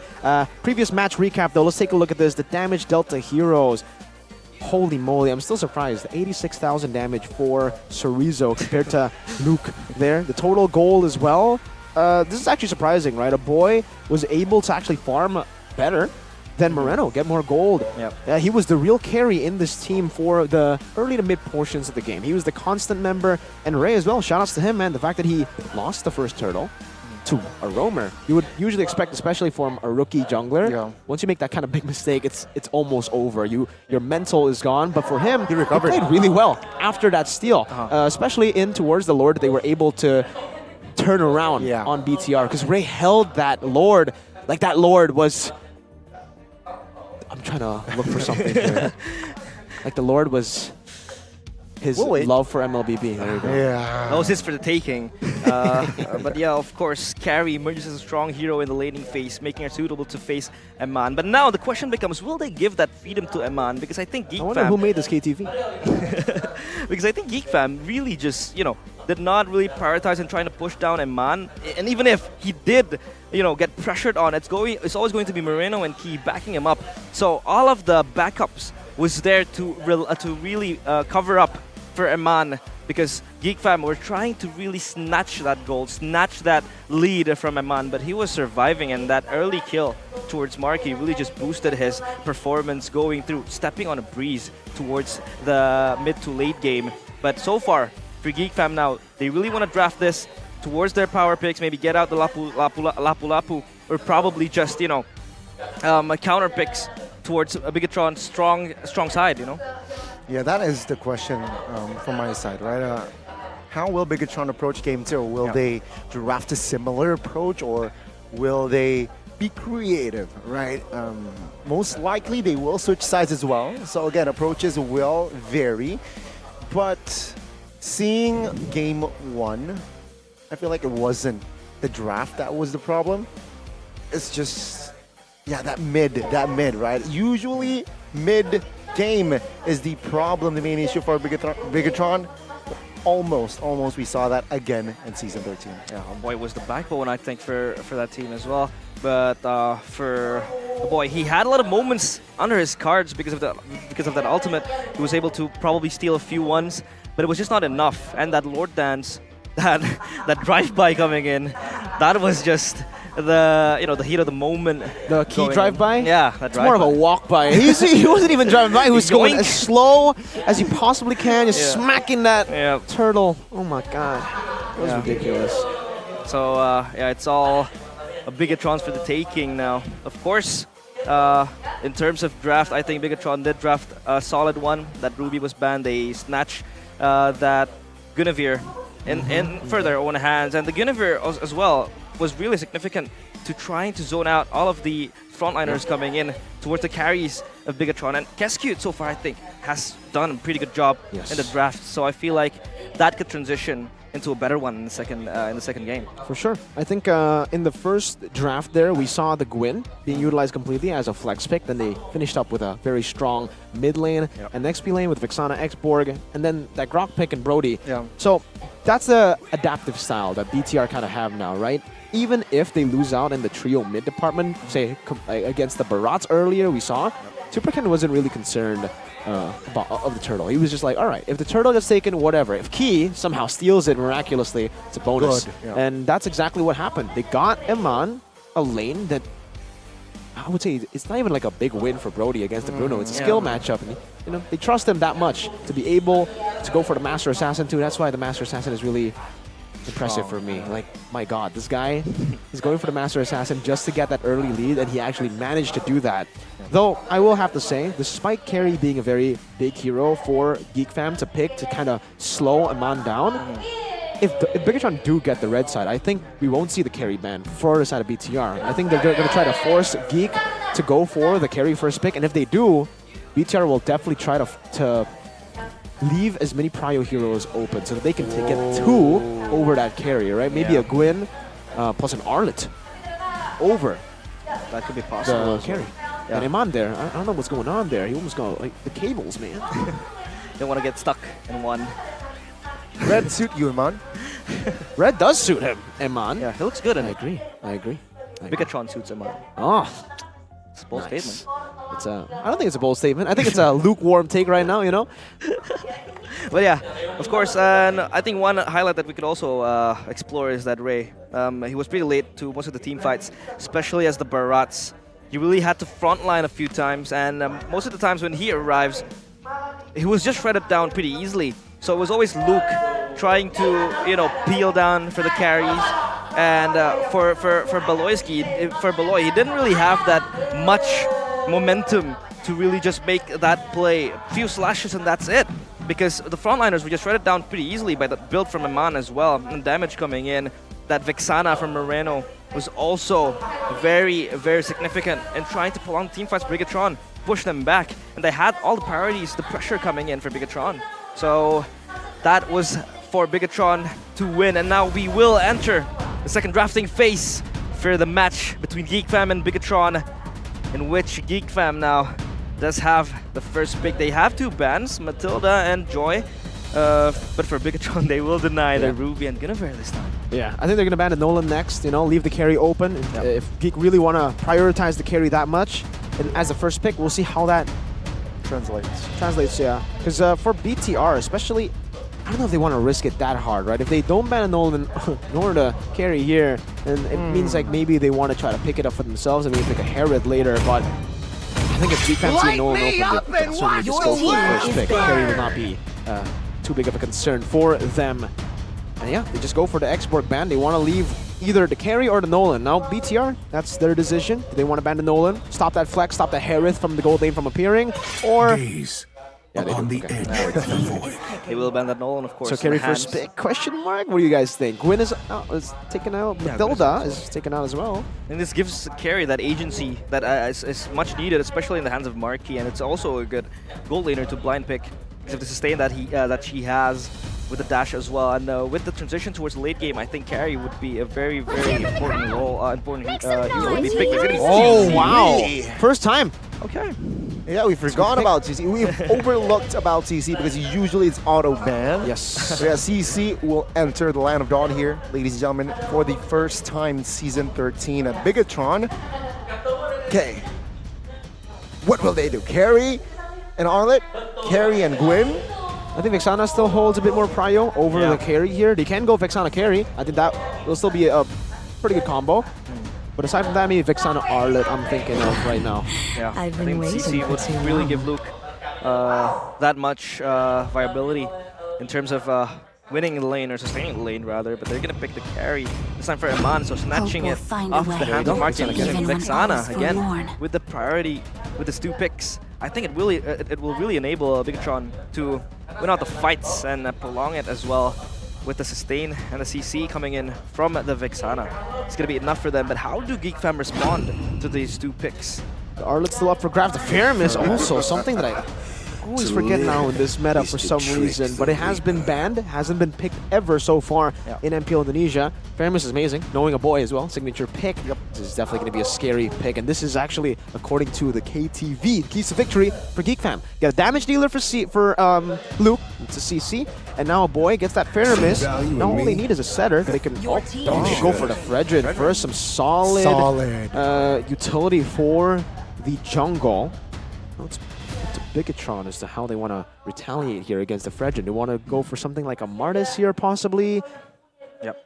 Or I think they want to go for... Honestly, they could go for something like a Barats too. Yeah, Barats would be fine as well. Might not be a legend, man. Pick many Barats again. 10 out of 10 from Berko. And Super Ken, or rather... yeah, Super Ken with that Barats will enable him to actually just give more prior towards the lanes. But they're going to ban Nathan. And I think Nathan would also be a very good pick for Geek Fam. They need that late game carry. Because I think the damage from Geek Fam is not going to be that much significant and much impactful compared to the picks coming in from Bigetron, especially with the carry and Vexana. So they need something that can ultra carry them in the late game. And I feel like Nathan denying that would really just, kind of cone down the options and the picks for Geek Fam later on in the draft. They might even ban the Herod next. Right? Who's to say? They already banned the Nathan, but they all go for the Grom first. The Nathan provides maybe a bit more penetration against this front line. The front line's going to be completely disintegrated if you leave a Natan open like that. Again, for a Natan to actually come forth, Geek Fam has actually already met that condition, a damage dealer, physical damage to replace the Natan, and it is the CC. Oh, some history here, Team Griffin, 2021 to 2022, and then this is where I actually knew him from, 2022 to 2023, GPX, then he went to Dewa United, playing in MPL last season, and now Geek Fam lone. Though, bans Paquito. Minotaur maybe for Bigetron? Yeah, the Minotaur is going to be a very good pick for Bigetron. They need Peel as well, alongside the Barats. Adds more crowd control that I feel like this composition is also lacking. Yeah, I think they need extra initiation as well because the Vexana doesn't really open. The Arlet not going to really open up the war. Yeah, Arlet as well could really be on the cards for Bigetron, so they really need that initiation coming in. So that Minotaur is also ready because of the heroes getting banned. But it's gonna be Arlot picked. And I think that Arlot will most likely go towards a roam. I think so too, because I think Geek Fam are trying to sniff something out, that Lance ban. Yeah. You'd expect Barat's pickup 100% jungle. No, I think they're trying to call BTR on the bluff. Yeah. The Barat's gonna go XP. I think that's what Geek Fam is thinking now. So they're gonna have to. Man, this comp is ridiculous, by the way. The front line. No Nathan, no carry. Is Bigetron trying to make Geek Fam overthink? That could also very well be the case for Geek. Right now, I'm thinking of Claude, right? Because someone who can actually shred through. He's tanky. They need DPS. But even then, in lane, the Claude's gonna struggle quite a bit against the carry here. Claude's the safest option. Biggie! Oh, Ixia! Oh my lord. Ixia is a good choice, especially when you have cover. Not just the NetherRealm, but the Biggie, the time journey. Oh my lord. Okay. Ixia. I think Ixia then will be picked for Marky, and a pick that we underlooked as well. So I think in terms of damage, I think Ixia could still really, output that much with the full barrage as well. So the team fights would be easy for them. But it's gonna be funny! They read it out. Oh my god. My God. The Lance pick was the Lance ban. They did a good job. They oh did my god. sniff it, but The they did Fanny. not expect the Fanny to come out. Oh my lord, what a time. Geek debut, Fanny debut as well. And it's just the second day of Season 13. Spicy, of course. How will that Fanny pick be utilized? And will it translate into something really huge? But if you take a look at the stats here, early to mid-game potential, it's in the hands of Geek fam. I mean, they did try to turn it around, and that late game potential as well were in their hands, and they did have that momentum swing. But of course, Bigetron is always ready to close it out. They're able to really just dictate how the game went, even if that glimmer of hope was in the eyes of Geek fam. But here we go back to the land of Dawn. We dive, as it's going to be the second game of Bigetron against Geek fam. Will this funny pick bring enough damage and firepower in the hands of the red robots? Well, ladies and gentlemen, of course, welcome back to the land of Dawn. As a Geek fam, they will try to force the series on towards a Game 3. But Bigetron, of course, the red robots, they defeated the Geeks in their first game. They look to sweep the Geeks in the second. Yeah, Geek has to really hold on and key now. Already tried to give power towards mid. A boy still alongside Beloyski, and this is pretty unique as well for Beloyski to really play the Diggy, because we know him as this playmaker type of roamer, and now he has to play. There's some sort of supportive, but that is much needed to really cover the Ixia. But I think we do have action here for Key. Key just trying to harass Beloyski, right? Trying to force a spell maybe, and there you go. Key trying to be extra aggressive, but oh my god, Key. Ray is there. Force Key to use the flicker, but Ken now trying to find the trade. But no, they will not. He will not succeed. Yeah, he gets the flicker off of Beloyski as well, so I think that will be crucial for the first few minutes. They want to put pressure towards that mid side that a boy is currently trying to really withstand. Yeah, we're actually seeing quite a lack of agility is usually for... Oh, what? Good night, a boy. That's first blood. Over to the side of the red robots. Iman now 2v1. And it seems like Iman now will have space. Oh, did he miss They did. minion there? Yeah, he did. Yeah, he did not get it. So now, Super Ken, of course, with the first blood towards a boy. How significant will that be in terms of the laning phase coming in for Geek Time in the first few minutes? Oh, it's quite significant here. A snowball, Link Fanny in the early stage of the game, in towards the turtle. Before the turtle even spawns, usually you would expect, the first turtle to be the snowball point for the enemy team against the Fanny so that they will be able to control purple buff. But even here, Ray is getting bullied in the turtle pit. See here, the first turtle take. Oh, good knockdown. Wow. Super Ken jumps in with the... My god, hit and run Turtle. Cerezo though now Luke with the flicker trying to escape, but take a look at the DPS from Luke, is not able to be enough to take him down. Wait, what? Top lane, Iman K will try and find a kill on towards Beloyski, gets it, and Bigetron again winning trades. Yeah. They're winning their weak side and they're winning their strong side. What? Turtle should not be the main target for a Fanny, but if you are able to get your purple buff right before the turtle, yeah, it's a good bonus. It was all set up by Cerezo and Moreno. Man, that 3v3 bot, and for Geek, they were trying to play kind of both sides as well, but they ultimately lost both sides. Trying to play strong side for the Ixia. They can try to bully the carry, but this is the reason why carry is a good pick for both these teams. That weak side pressure, and Beloy is getting shredded again. Oh my god, time draining and flickers well. Super Ken will secure the kill. Super Ken trying to give out damage on towards market. It seems like Bigetron, they want to keep the pressure. Flicker from Moreno with the Terrify as well. Securing the kill. Key though will be the trade. Moreno now stuck. Nether Realm to secure another trade. Moreno taken down to the front side of the map, but it's actually Beloyski. Super Ken trying to assist Amon, but it seems like Amon will be enough, will have enough space to escape as Super Ken finds Beloyski. So Rizzo jumps into the fray, but it seems like Geek fam, they will not want business. Luke now looking to try to shake things up, but no, enough spacing for Bigetron. It seems like now it is actually, he isolated himself and he will be taken out. Vengeance, not enough. Super Ken is there as well as Key to secure that kill. Yeah, that was very important for him. Key now stuck with Beloyski. Beloyski has to run away, and this Fanny pick just seems to be significant, but Ray is ready to reinitiate, and he just walks away. That Fanny pick, I think, just gives them ease towards the backline, noting as well Marky with the Ixia is not going to be very mobile in these team fights. Oh my god, King now looking for an opening perhaps with Geek Fam. They are trying to pull Sorizo, gets a taunt as well, but it seems like damage will not be enough just yet. Moreno though, with the Eternal Guard, not enough to take a boy down just yet. Turtle take, let's see, Geek Fam seems like he does not care. Well, Flicker, good Flicker! Wow! Last Saturday play as he finds a double. He, what the heck? Super Ken jumps in with the cables as well. Right now, isolated in the turtle pit, but gets the retribution.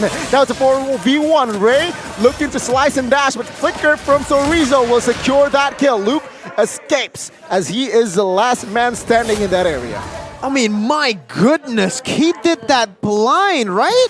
That definitely looked like it was a blind final slash breaker into the bush. Marky versus Iman. It's gonna be Iman. I'm trying to chip down Marky. Marky is able to position himself, but now Iman having to put the pressure on himself. He's just left alone in this island, and he is looking down on Marky. And I feel like the pressure from BTR is just not stopping Bigetron. Yeah. It's really just in their faces again. A replication of game 1 with the spawning pick now. Just gives them priority in trying to catch down the back lines. And now Iman will have some backup. Beloyski is stuck in a rock and a hard place, but Key is ready to jump into the fight. Oh my god, intimidation, and now Beloyski even forced to use the time turning key now though, taking some heat, trying to survive as a boy will shut him down. Bigetron, again, they are looking for Trace, so Rizzo with the flanks here, looking for a boy now caught and will be taken out. And Mon secures his 3rd kill in this game. Yep, that is very much proactive from Bigetron. They know Iman is in danger, so they come in unison, trying to really clear up that push and the pressure coming in from Geek Fam. And now it's going to be Beloyski caught up previously in the bottom side. Look at them tied together, they're walking around. But, you know, the game has been so fast-paced, action all across the board, that I haven't been able to talk at all. And I think that's what Bigetron need to do, especially up against a composition like this. For Geek Fam, they want to try to play, well, they don't want to be super slow either, but they want to be slower compared to this, right? The pace in... Oh, wait, the Fredger's going to get picked off instantly. Oh my god! Oh my god, the Shuriken, man. Back again, though.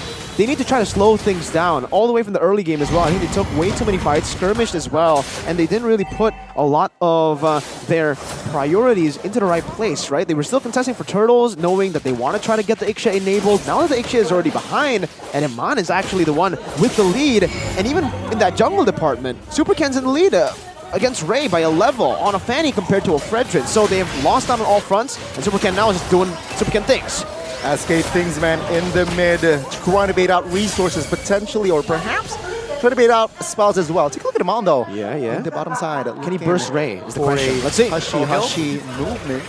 You know, seems like just enough to gain space in the bottom side of the map. Wow, Bob's Speedy Lightwell as well, looking for the 1v1 against Ray. The final slash doesn't connect, so that was just Geek Fam trying to poke out. And of course, Bigetron with Super Ken, like Agani said, it's always going to be able to, you know, pinch out all of the resources, all of the spells we saw that in the early stages of the game. Super Ken was able to really fish out the flickers from Beloyski and from other laners as well. So Bigetron now has the priority. They got a tier, they're looking for the tier 2 towers now up in the bottom side. It's as easy as that right now for BTR. They have complete control of the game, 6,000 gold lead. Like you said, exact same thing happened in game number 1 in the 8th minute mark. 6,000 gold lead, though the difference is now it's not a Brody who has the power spike, it's a Fanny.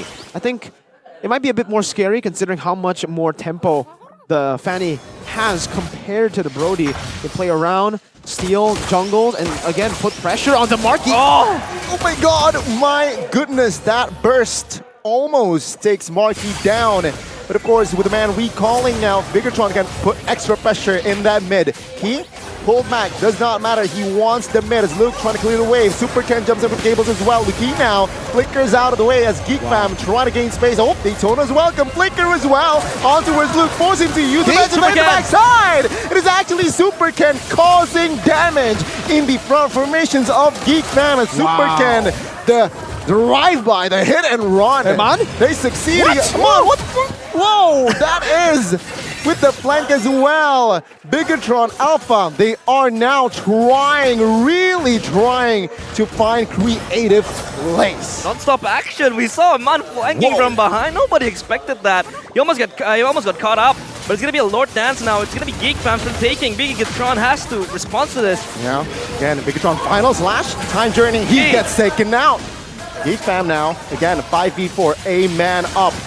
Looking for the retribution, and Ray gets it. And Bigetron will have to respond with reset. Even with the fast-paced plays by BTR, Geek fam are still able to find the little holes in BTR's game, and the little holes are the fact that for BTR, they're not actually that good at Lord Dances, it does seem. So, like, they're not able to completely reset it, not able to completely utilize the side lane pressure that they have. But for Geek fam, that only just means that they have a free ticket into these neutral objective contests. It becomes 50-50. And honestly, it's not really 50-50 when you have a Fredrin, is it? Against a Fanny. The Fredrin definitely has a bit more pressure to play with. Super Ken against Luke. And it should be 1v1. Yes! Super Ken does not care. He solos Luke, even when he bought revenges in the bot side now, 4v4. Oh, Geek fam, they're just running for the hills. And Bigetron, they do not care, even though they are a Lord down, they keep control. Yeah, that Lord just doesn't feel impactful for Geek fam as they stop it in the bottom lane for Bigetron, and that Super Ken 1v1 with Luke is always going to give them kill pressure towards the side laners of Geek fam, and Luke was just clearing the wave, so it's not just possible for him to sustain that much damage with Bigetron now. They are coordinated, but yeah, I agree with Mirko that Lord Dance sometimes, that loophole that they have can always be exploited by Geek fam, but it now becomes the conversation of how much they could utilize this neutral objective to swing the game, swing the gold, and probably just, stem the bleeding, stabilize the game, and how it goes further from there. Lucky for them, what they lack in Lord Dance potential, they make up for in their team fighting, because holy moly, these angles where they're attacking from have been ridiculous, and even for Geek fam, or especially for Geek fam, they've been really confused as to how to deal with all these different sources of damage coming in from all types of angles. Moreno all of a sudden throwing the Eternal Guard, getting two members low. Ken constantly flanking, putting pressure in the side, and this has actually resulted in that Lord becoming beneficial. Not for Geek, but actually for BTR. They were able to get more of a gold lead now. It's 6K earlier, and now it's 8K. And remember, that Lord was taken by Geek fam, but that goes to show that if you get the Lord, but you don't have any tempo on the map, it still doesn't matter. The enemy team will be the one to completely capitalize. And when we're taking a look at the items here for Marky, it should be the Power Spike, Corrosion Side, DHS, into the Malefic Roar.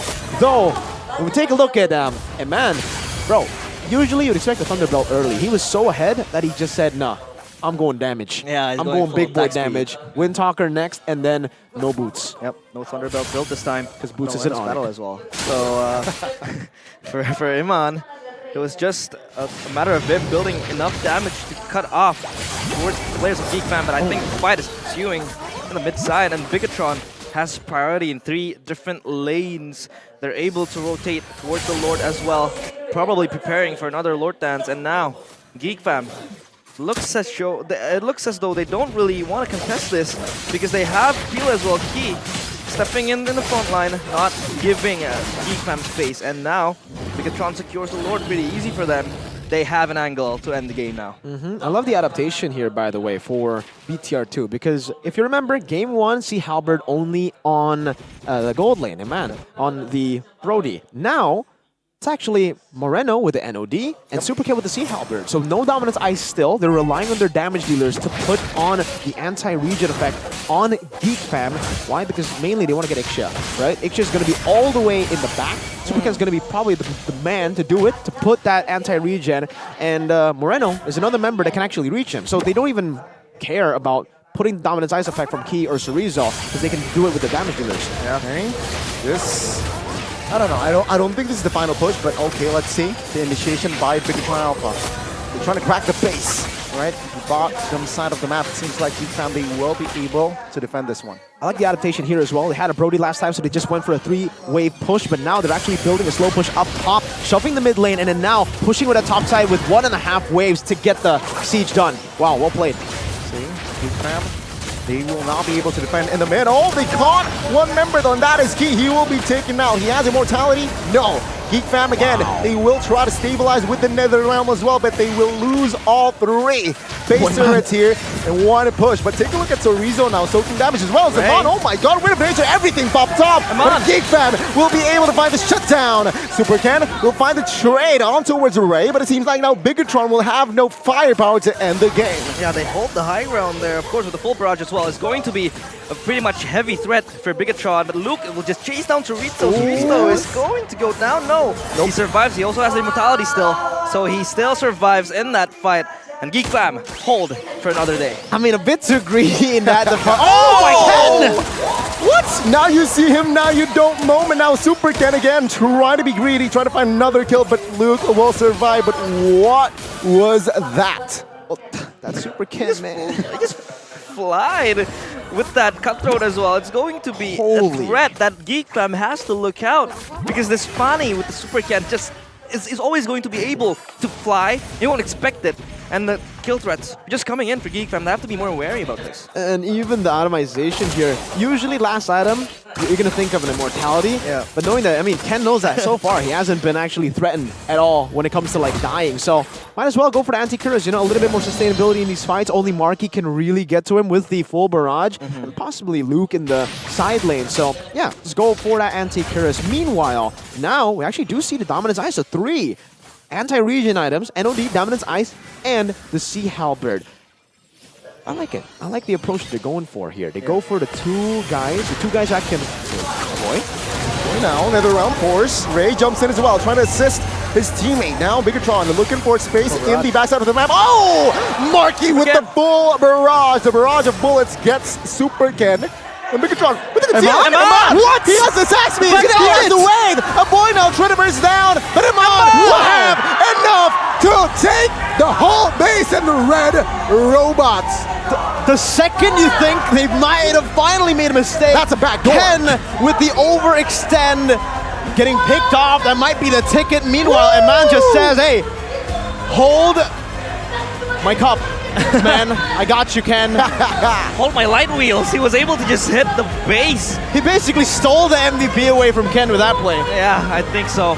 Eman is probably he's going to be my pick of the game, a player of the game as well. But that backdoor that he was able to really initiate, and the minions as well, wasn't really cleared by Geek fam. They just engaged in that fight, and Eman was like, yep, I see an angle, I'm gonna snatch it, I'm gonna get it.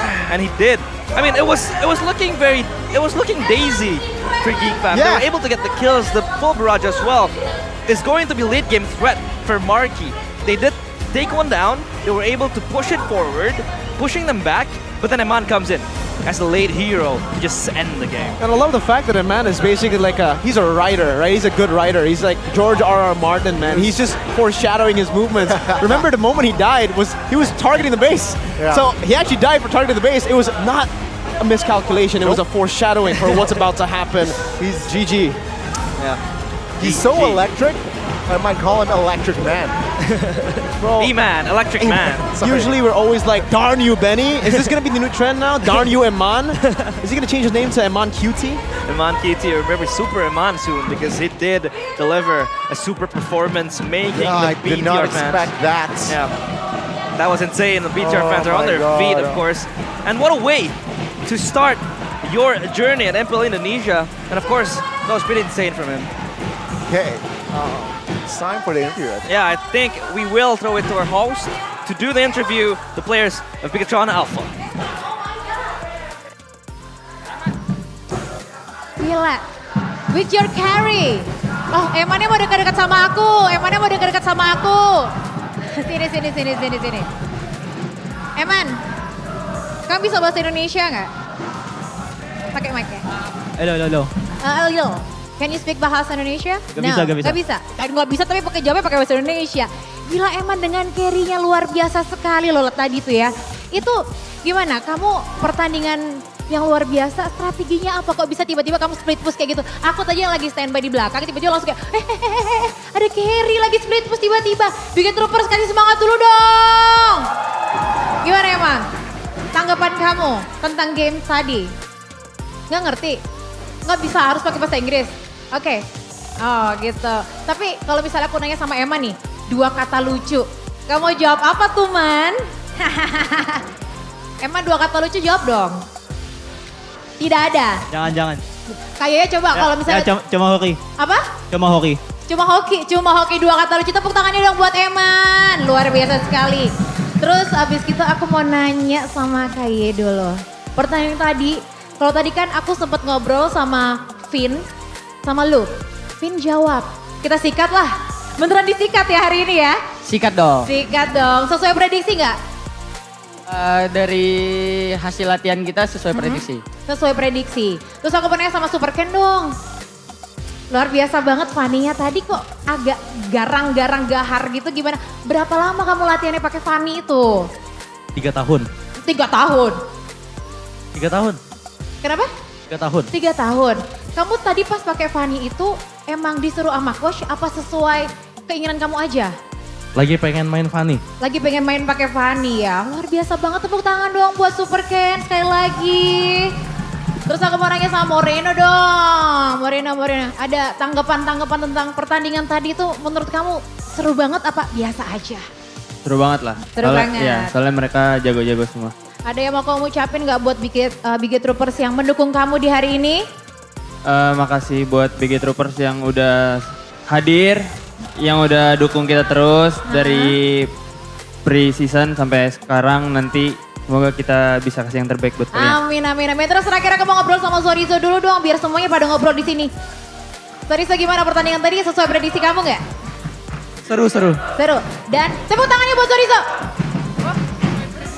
Sorizo ada yang mau disampaikan gitu buat Biget Troopers?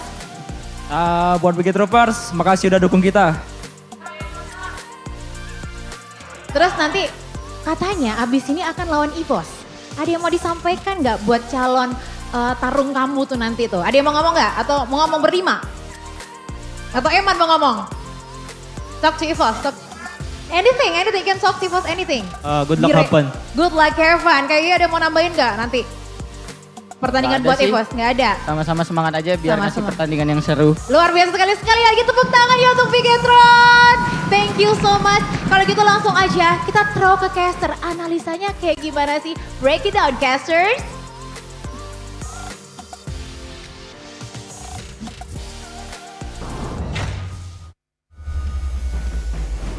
And of course, thank you to our host Maria for that interview. And now Bigetron is able to seal the deal with the 2-0 with the last intelligent play by Eman. Nobody expected that mid-wave to be built so much. And yeah, Geek fam committed to that fight. They thought that they won it because Marky was able to dish the damage, but it's just not going to be enough. Don't realize, sorry, but can this man stop smiling? He's smiling, he's smirking so much, he's like, Bigetron is going to win this. Bro, I always smirk. There's no special occasion here. What do you mean? I'm Smirko, man. It's just my thing, man. I smirk. Yeah, he smirks a lot. And I think that really, sets the mood, sets the tone for Bigetron for the upcoming matches. But of course, Mirko, you have to swallow the pill, the fact that Bigetron still has a lot of holes. And how maybe they want to try to sustain the lead that they have. A few times maybe Why are you they telling missed me their Lord dances. to hold down, man? I'm not hyped because of Bigetron. You're hyped because? Huh? You're hyped because? Season 13, man, that's a good season. But of course. All jokings aside, man, seriously, this guy is so intelligent. I've said this so many times on stream, backstage, everywhere, even in the document for the team study that we had before MPL. I, again, stated that this guy is the most intelligent gold lane in the world. I believe so. Maybe if people, the doubters, don't believe so, maybe now after that crazy angle to end the game, snatching the MVP from Supercan. I'll have to say that because for the game too, it was almost 100% it will go to Supercan. He was styling, he was playing, he was really doing everything on the Fanny, but this man saw the angle to end when Supercan made a mistake. I don't know if that was a mistake or if it was actually like a big brain play for the whole team making that call to just sacrifice Supercan for this end. But man, we have to take a look at this game again, slower, later, when we get to the highlights. But first, we gotta dance with the player of the match for BTR with Fala there. Let's take a look at the highlights. presented by your official gold partner, UBS Gold. It all started here with Chorizo and Moreno having more mid-fire, rotating faster. Moreno actually rotated prior to this to the XP lane to help Chorizo set up for that turtle. And through that turtle, it completely just became a snowball for BTR because in that turtle play as well, what you didn't see off-cam was the fact that Iman and Key won a 2v2 against Marky up top. Having Iman, a weak side carry pick, win against the Ixia, plus a Fanny pick against a Fredrin where he should be a bit, he should have a slower start compared to the Fredrin. Yeah, everything just went too well for BTR, and they capitalized on it completely. Here, Super Ken holding on to that cutthroat to the very last moment, right after the Vengeance. This is the foreshadowing we were speaking of earlier. It was not a miscalculation, it turns out. It was not a mistake. It was only foreshadowing for the bigger story, for the bigger picture. And this is the moment. So let's take a look at this, right? Super Ken was just flying, finds a kill, sets up for the quote-unquote mistake. Look at this, Super Ken, again, now chased down. And we'll take a look at this. Look at the mid lane. It's pushed in, and Iman, he just takes the detour, man.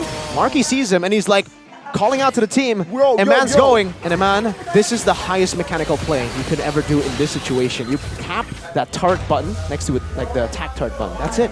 It's as simple as that. He held on to the Wind of Nature pretty late as well. Yeah. So he was ready for the damage coming in, especially Marky spotted that out. The final barrage was the key to the comeback for Geek fam for that fight, but of course it was all rebutted by the man himself, Iman. It could be very coincidental, but I could also just keep on praising and glazing at how intelligent he is, because it's almost like he knew that play was going to happen. What do we usually see? First item for a carry, it's a Thunderbelt in this meta. The man went full damage from the start. If he had a Thunderbelt, if he didn't have this much attack speed, I don't think that end would have been possible. So again, I don't know, maybe I'm glazing here, But also, my God, that decision turned out to be amazing for Iman. He did die once. With this build, you would expect him to die more. So already, it was phenomenal for the side of Bigetron Alpha. The decision-making, the atomization, and for the carry, the rich guy, I think for the most part, actually, rich guy should still be Iman, presented to you by UBS Gold. But the carry, most damage dealt, it was Super Ken. This was Super Ken's player of the game. If it wasn't for the man himself, the Red Raider, Iman. Red Deed Redemption indeed. Red Deed Redemption. Of course, Super Ken was there to really just, catch all the side laners, and he was indeed wreaking havoc in the backline. It was very much hard for Geek fam to respond, especially it was very easy, and they don't really have a hard locking CC to really catch Super Ken down. It's only probably going to be, the pull from the Diggy, or either, the Stampede coming in from a boy. But it's just not enough. Marky is not as mobile as carry, so it was easy for Super Ken to just lock him down in a few instances of the fights. Yeah, I mean, that is why that Fanny was the last pick, right? Wait for whole team. This is the golden moment by UBS Gold. Trust in Gold. Gue dapat 3. Ini dapat berarti. Orang dulu. Berarti nggak bisa ya? Wait, nggak ada yang bisa. Nice. Mati. Nice boy. Bruno, mati. Nice bro. Nice boy. Nice boy. Berarti itu Fanny nggak bisa kabur. Fanny. Nggak bisa kabur. Nice. Mati. Bisa Edman. No cream man. End double bro. Bantu Edman guys. Stun. End double. Nice man! Snake Golden. So it wasn't a call. That proves it, right? They were just like, wait, look at it. Look at what he's doing. Let him cook. And he cooked. It was his instincts talking to him. Experience, a little voice in his head. Yeah. It was more than just, something systemized. It was him with his instincts. So it's official. Very strong. Iman beat a boy. He did. It was insane. But of course, coming soon, Epic. It's gonna be a limited edition collaboration series between UBS Gold and MPL Indonesia Season 13. That is going to be a lot of things happening here. We have a few cards here, of course. Stay tuned. 5 of 2024, of course. You can always check out at ubs.gold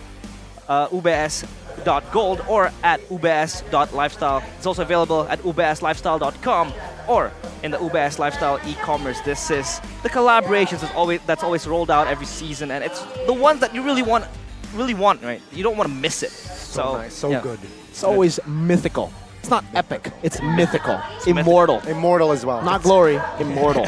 It's golden as well. But of course, you want to play without lag, and to achieve that, you could always utilize the Games Max booster that you can buy in the package as well in tcell.id/GM booster. Of course, you can always boost your performance, anti-lag. Why? Yeah. To make your gaming sessions just so much smoother. Yep. So much better. So much better. Just like in Season 13. Season 13 is just so much better. All smiles. But we have Take two. It's very, very nice, of course. Yeah. and- Actually, the blue teams haven't really found that much success. Nope. Not yet. Not yet, yeah. There's something wrong with blue teams right now, right? I mean, 0-2, 2 games. We'll see if the blue teams can come back because RBL is playing next. Yeah, and RBL is blue. The B in RBL stands for blue, probably. But yeah, we'll look at after this. So yeah, we'll go to the break and we will prepare ourselves for match number 2 after the break.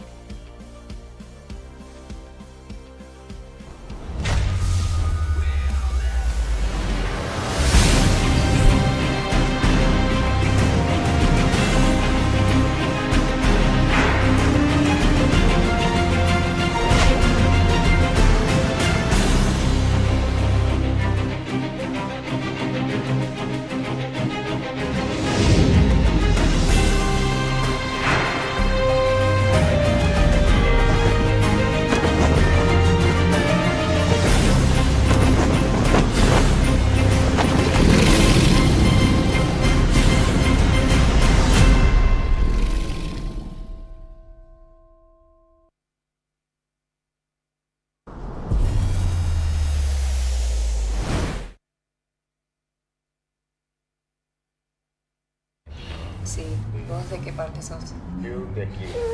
Ah, mira. ¿Tú de qué parte eres? Del norte.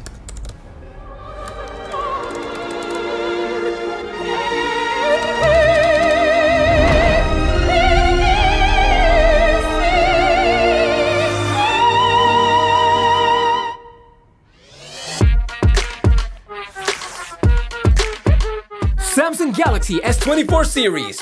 Get it now. Pakai aplikasi GoPay, dompet andalan gamers. Banyak damage-nya. Ada cashback hingga 20.000 buat upgrade skin baru.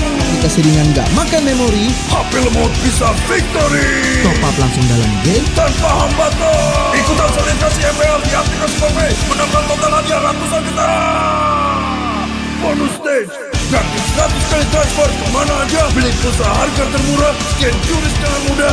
Download sebelum mabarkan.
Top-up mudah di dunia games. Pilih game, masukkan game ID. Pilih Diamond. Masukkan kode promo dan pilih metode pembayaran. Masukkan kode OTP. Selamat, kamu dapat tambahan kuota. Upgrade gameplaymu sekarang. Games Max andalanku bikin mainku semakin hebat. Tukar DG rings, diamond dan voucher game kau dapat. Main MOBA apa aja with streak di tanganmu. Cuma Games Max makin no debat. Beli paketnya dan aktifkan boosternya sekarang. Character select. Winner. You lapper.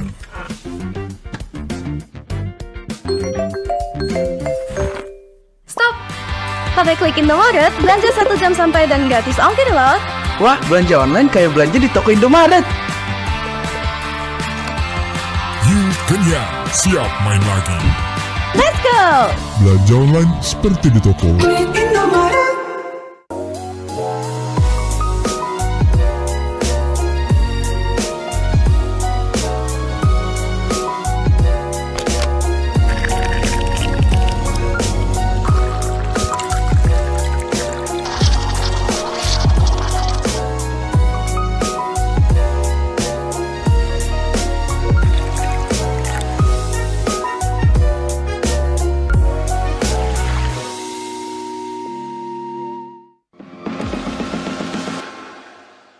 It's only you who rocks my world.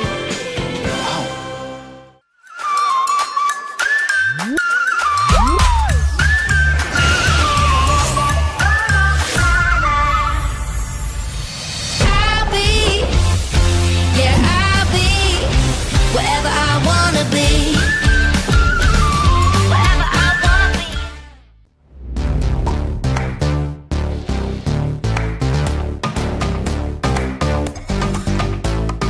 We don't need no sleep because the party.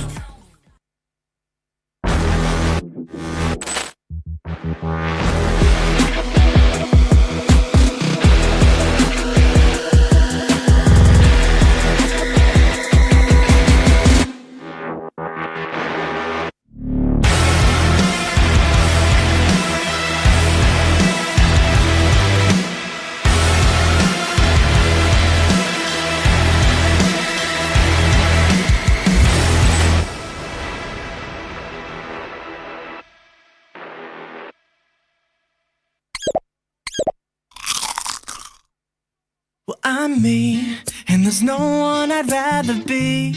You can sit around and wait and see. For a moment, I'll be standing free. So hurry up and wait for me. Got a bag of chips by the sea. The sun is blazing down. I've got my smile now. Here's the thing, your chips will really make me sing. Come on, relax and have some chips with me. Chill out, lay back, I'm right where I wanna be. We've got time to take it easy.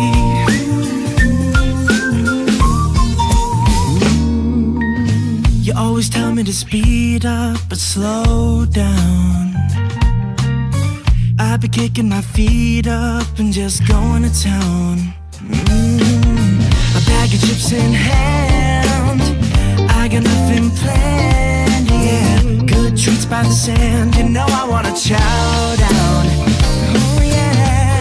So when you ask me if I'm gonna stay, I'm promising you I will. 'Cause there's one thing we gotta do.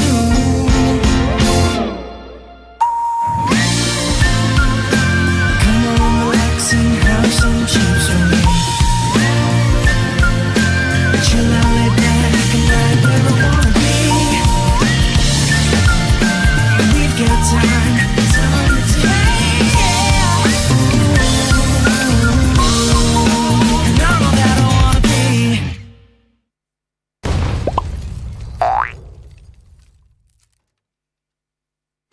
Your MVP is Chip! His portals completely set the pace of the match from start to finish. Wow, another MVP! That's my chip! Just doing my job. Can I see the highlights? I'm off the clock. Yeah! I can't wait to see your portals in action! Looks like Red Team's trying to catch Chip alone up top, but he just calmly dropped his portal and Alpha ults in to flip this fight around! A great example of skills persisting through portals! Double kill! Cyclops is taking a serious beating from Gord, but it's Chip to the rescue! Will he make it? What a clutch save! Poor Gord just got jumped JJK style! Arlot's just in time for the buy one, get one special! Man, next time look before you enter enemy portals!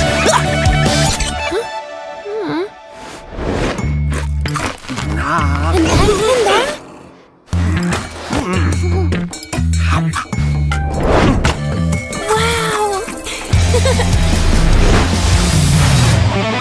Uh-oh! Cyclops is Is this deja vu? Oh, wait for it. Wait for it. Boom! Melissa joins the party. Just runs a BCC. Sheesh, what a massacre! And to add insult to injury, Melissa portals back to her lane without missing a beat. A skirmish breaks out. Where's Chip going? Is he gonna? He flickers to the high ground. Portals up. Surprise! Brody gets deleted. Can Red Team make it back in time? No shot! What an insane portal strat!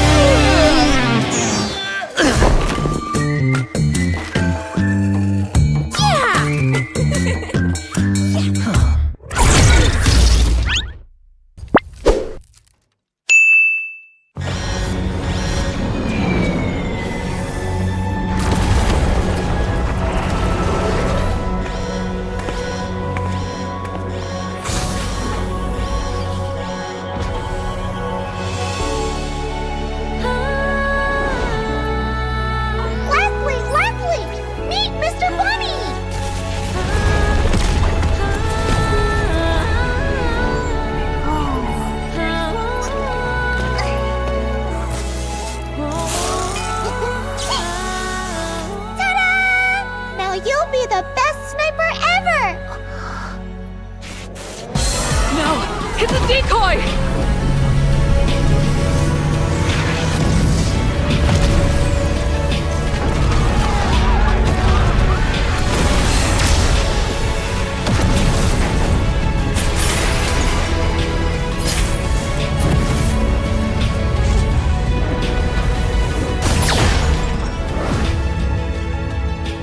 I'm sorry.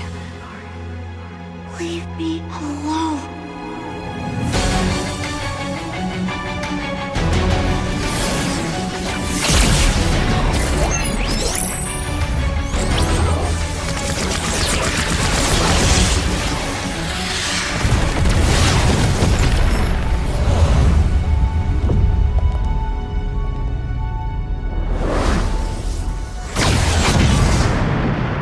Over here, Ender.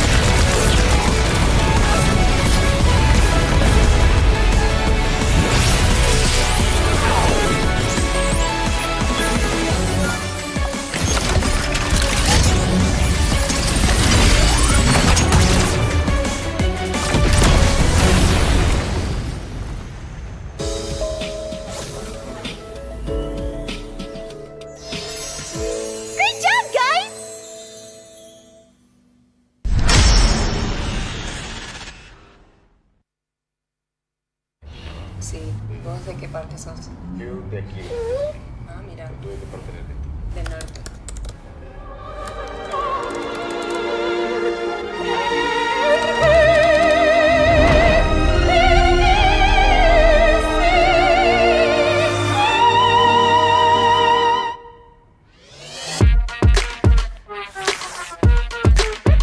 Samsung Galaxy S24 series. Get it now. Pakai aplikasi GoPay, dompet andalan gamers. Banyak damage-nya. Ada cashback hingga 20.000 buat upgrade skin baru. Aplikasi ringan gak makan memori. HP lemot bisa victory. Top up langsung dalam game tanpa hambatan. Ikutan selebrasi MPL di aplikasi GoPay. Menangkan total hadiah ratusan juta. Bonus stage. Gratis 100 kali transfer kemana aja. Beli pulsa harga termurah. Scan juris dengan mudah. Download sebelum mabarkan.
termudah di dunia games. Pilih game, masukkan game ID.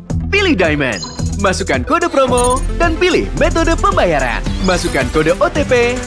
Selamat, kamu dapat tambahan kuota. Upgrade gameplaymu sekarang. Game smash andalanku bikin mainku semakin hebat. Tukar DG rings, diamond dan voucher game kau dapat. Main MOBA apa aja with streak di tanganmu. Cuma game smash makin no debat. Beli paketnya dan aktifkan boosternya sekarang. Character select. Winner. You lapper.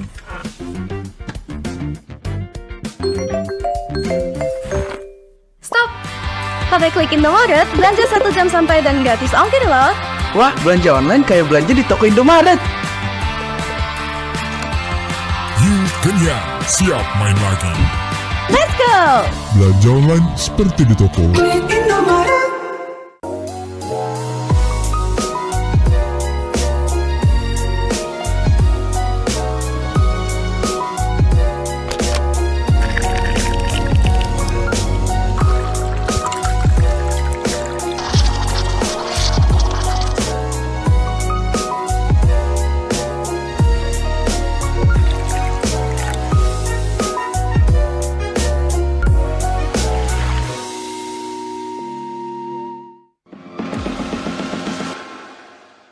It's only you who rocks my world.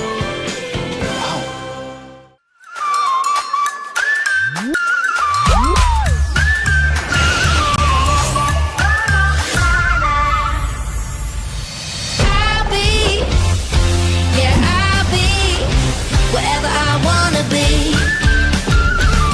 Wherever I wanna be.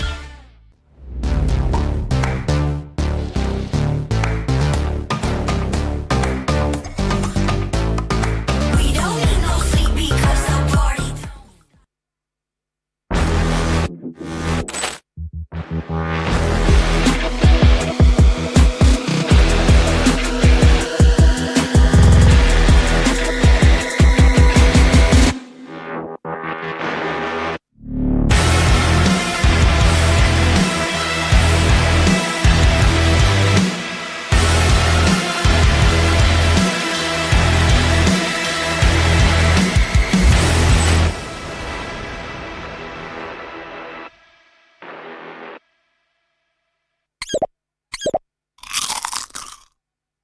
Well, I'm me, and there's no one I'd rather be. You can sit around and wait and see. For a moment, I'll be standing free. So hurry up and wait for me. Got a bag of chips by the sea. The sun is blazing down. I've got my smile now. Here's the thing. Your chips will really make me sing. Come on, relax and have some chips with me. Chill out, lay back, I'm right where I wanna be. We've got time to take it easy.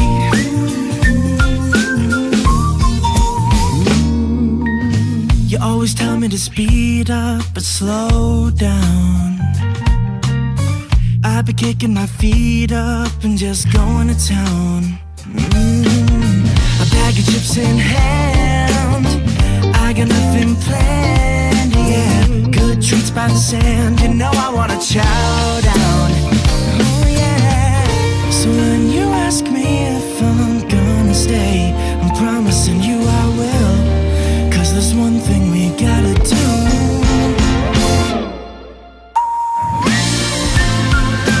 Come on, relax and have some chips with me. Chill out, lay back, and right where I wanna be. We've got time to take. And I'm all that I wanna be.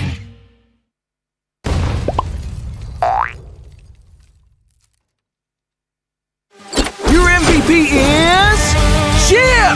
His portals completely set the pace of the match from start to finish. Wow, another MVP! That's my chip! Just doing my job. Can I see the highlights? I'm off the clock. Yeah! I can't wait to see your portals in action! Looks like Red Team's trying to catch Chip alone up top, but he just calmly dropped his portal and Alpha ults in to flick this fight around! A great example of skills persisting through portals! Double kill! Cyclops is taking a serious beating from Gord, but it's Chip to the rescue! Will he make it? What a clutch save! Poor Gord just got jumped JJK style! Arlot's just in time for the buy one, get one special! Man, next time look before you enter enemy portals!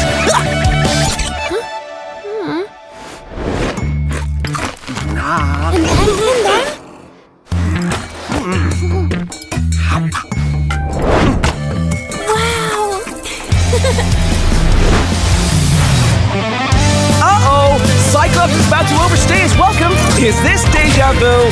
Oh, wait for it! Wait for it! Boom! Melissa joins the party! Just runs a BCC!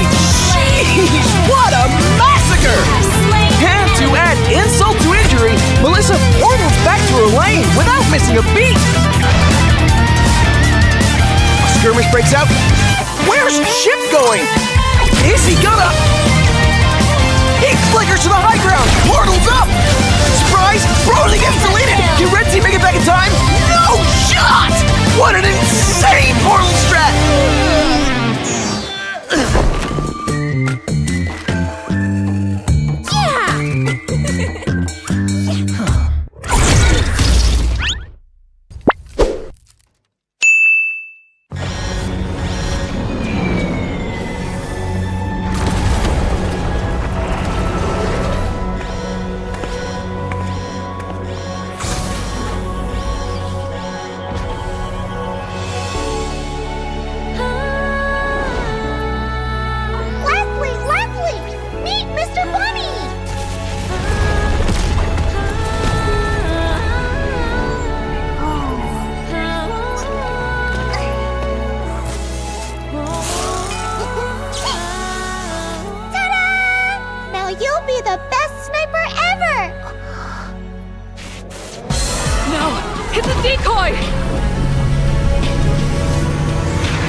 Over here, Ender.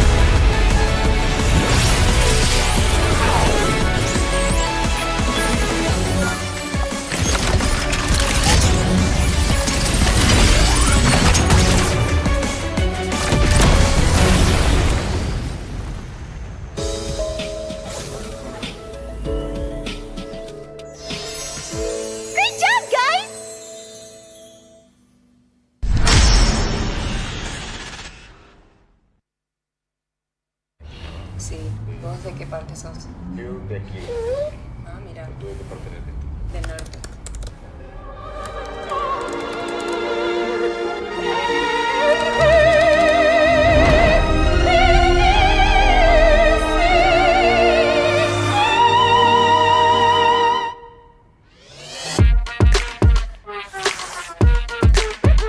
Samsung Galaxy S24 series.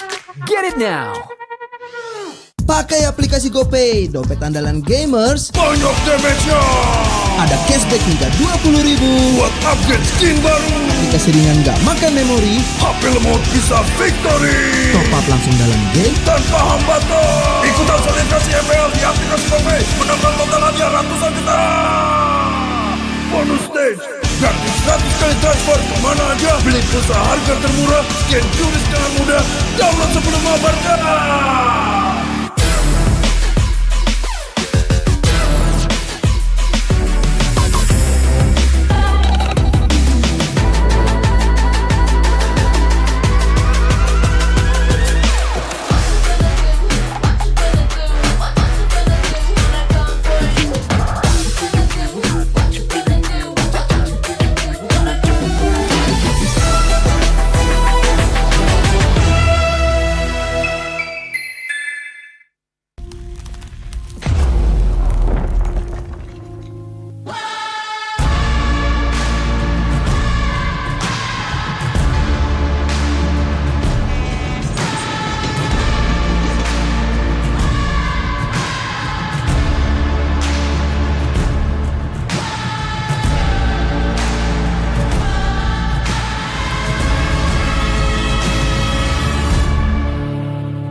Top-up mudah di dunia games. Pilih game, masukkan game ID.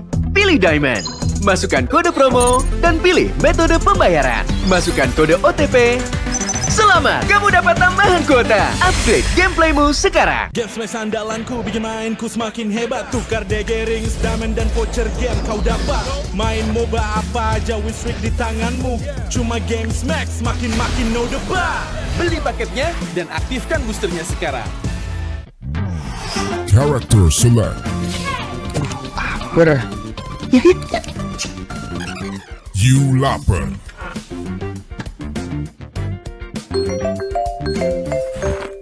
Stop! Pakai klik Indomaret, belanja 1 jam sampai dan gratis ongkir loh. Wah, belanja online kayak belanja di toko Indomaret. You kenyang, siap main lagi. Let's go! Belanja online seperti di toko.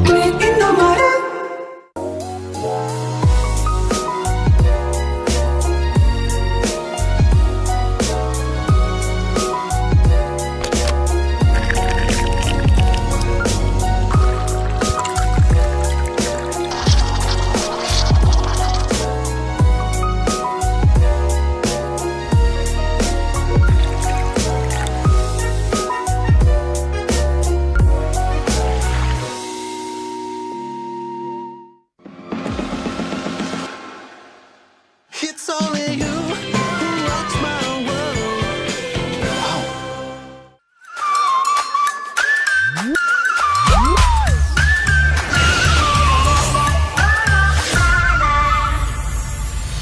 I'll be, yeah, I'll be wherever I wanna be. Wherever I wanna be.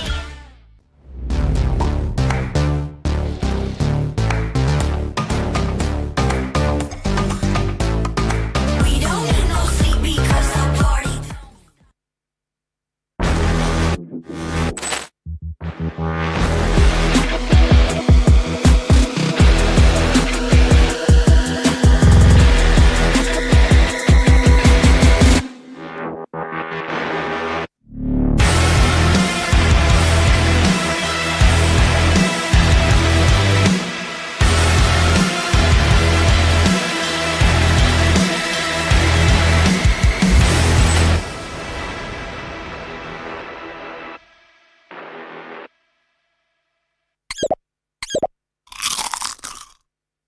Well, I'm me, and there's no one I'd rather be. You can sit around and wait and see. For a moment, I'll be standing free. So hurry up and wait for me. Got a bag of chips by the sea. The sun is blazing down. I've got my smile now. Here's the thing, your chips will really make me sing.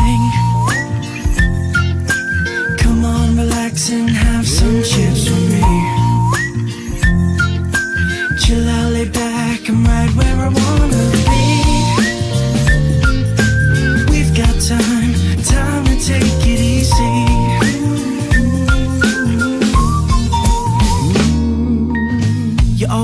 to speed up but slow down.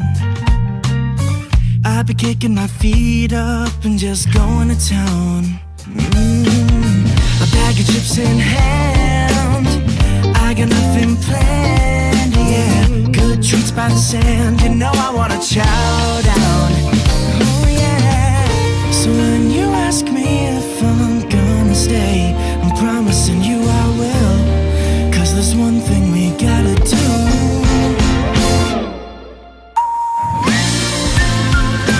Come on, relax and have some chips with me. Chill out, lay back and right where I wanna be. We've got time to take. And all that I wanna be.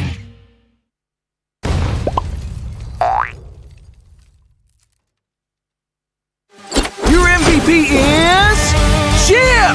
His portals completely set the pace of the match from start to finish.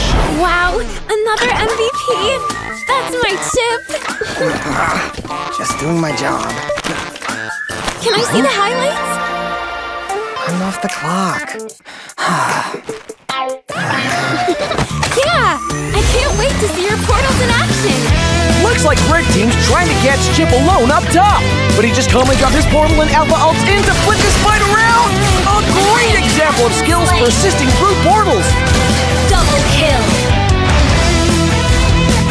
Cyclops is taking a serious beating from Gord, but it's Chip to the rescue. Will he make it? What a clutch save! Poor Gord just got jumped JJK style. Arlet's just in time for the buy one, get one special. Man, next time look before you enter enemy portals.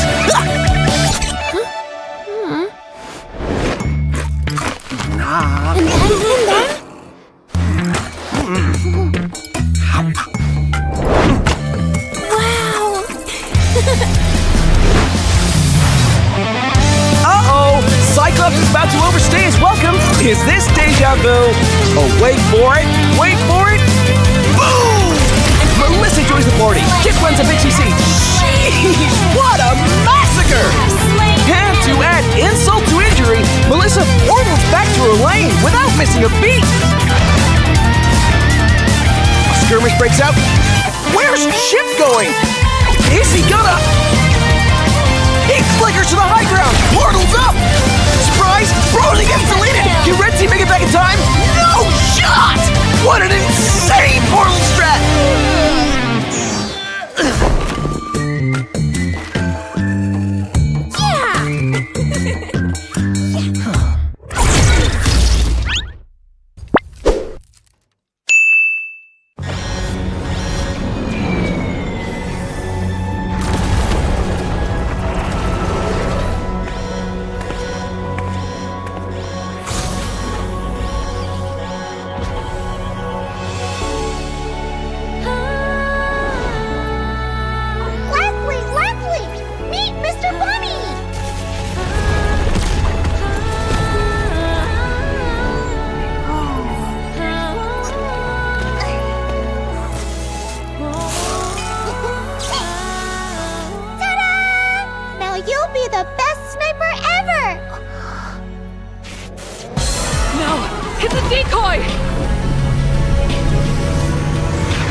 Over here, Ender.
Sí, ¿vos de qué parte sos?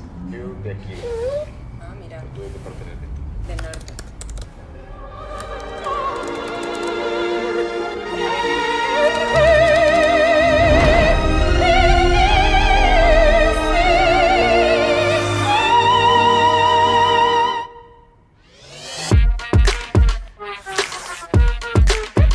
Samsung Galaxy S24 series. Get it now.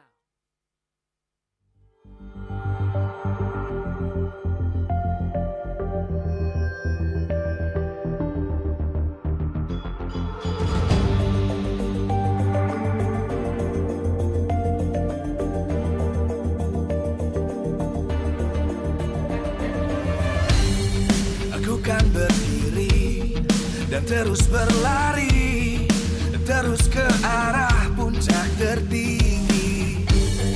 Ku takkan berhenti, hanya sampai di sini.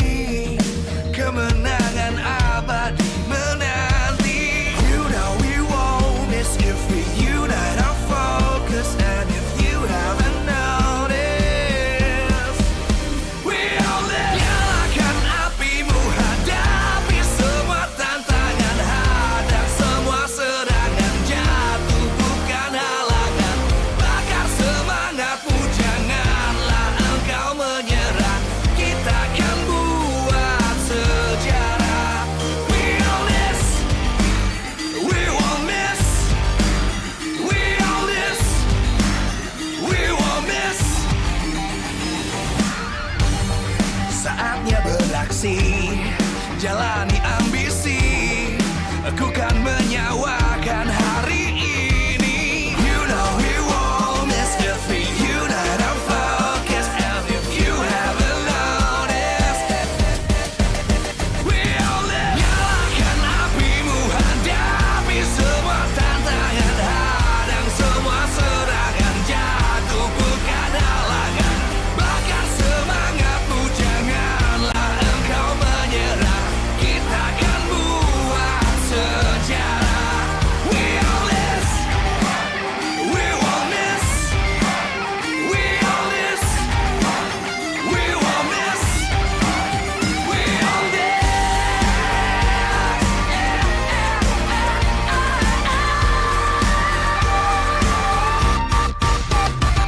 Nyalakan apimu, hadapi semua tantangan, hadang semua serangan, jatuh bukan halangan. Bakar semangatmu, janganlah engkau menyerah. Kita akan buat sejarah. We all this.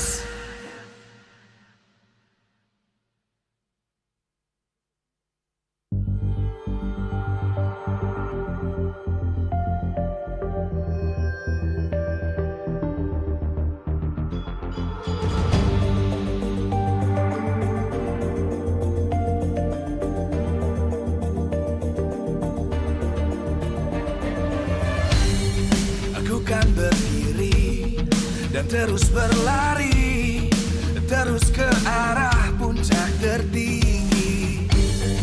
Ku takkan berhenti, hanya sampai di sini. Kemenangan abadi menanti. You know we won't miss if we unite our focus. And if you haven't noticed, we all live. Nyalakan apimu, hadapi semua tantangan, hadang semua serangan, jatuh bukan halangan. Bakar semangatmu, janganlah engkau menyerah. Kita akan buat sejarah. We all this, we won't miss. We all this, we won't miss. Saatnya beraksi, jalani ambisi. Aku kan menyawakan hari ini. You know we won't miss if we unite our focus. And if you haven't noticed, we all live. Nyalakan apimu, hadapi semua tantangan, hadang semua serangan, jatuh bukan halangan. Bakar semangatmu, janganlah engkau menyerah. Kita akan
Live from MPL Arena, Jakarta.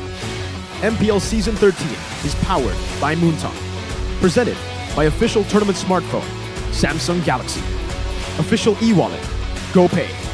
Official gold partner, UBS Gold. We own this.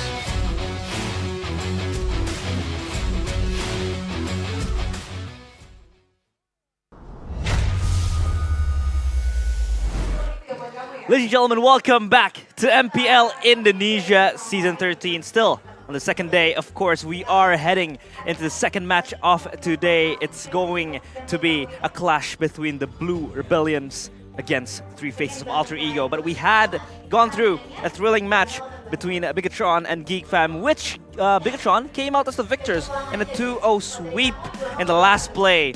That was very intelligent coming from Iman. That was insane, and of course, it had a lot of momentum swings, it had a lot of plot twists that was clearly reaching its climax, but it was just not there. Bigetron was able to shut down every loophole that they had and all the advantages that was ready to be snatched by Geek Fam.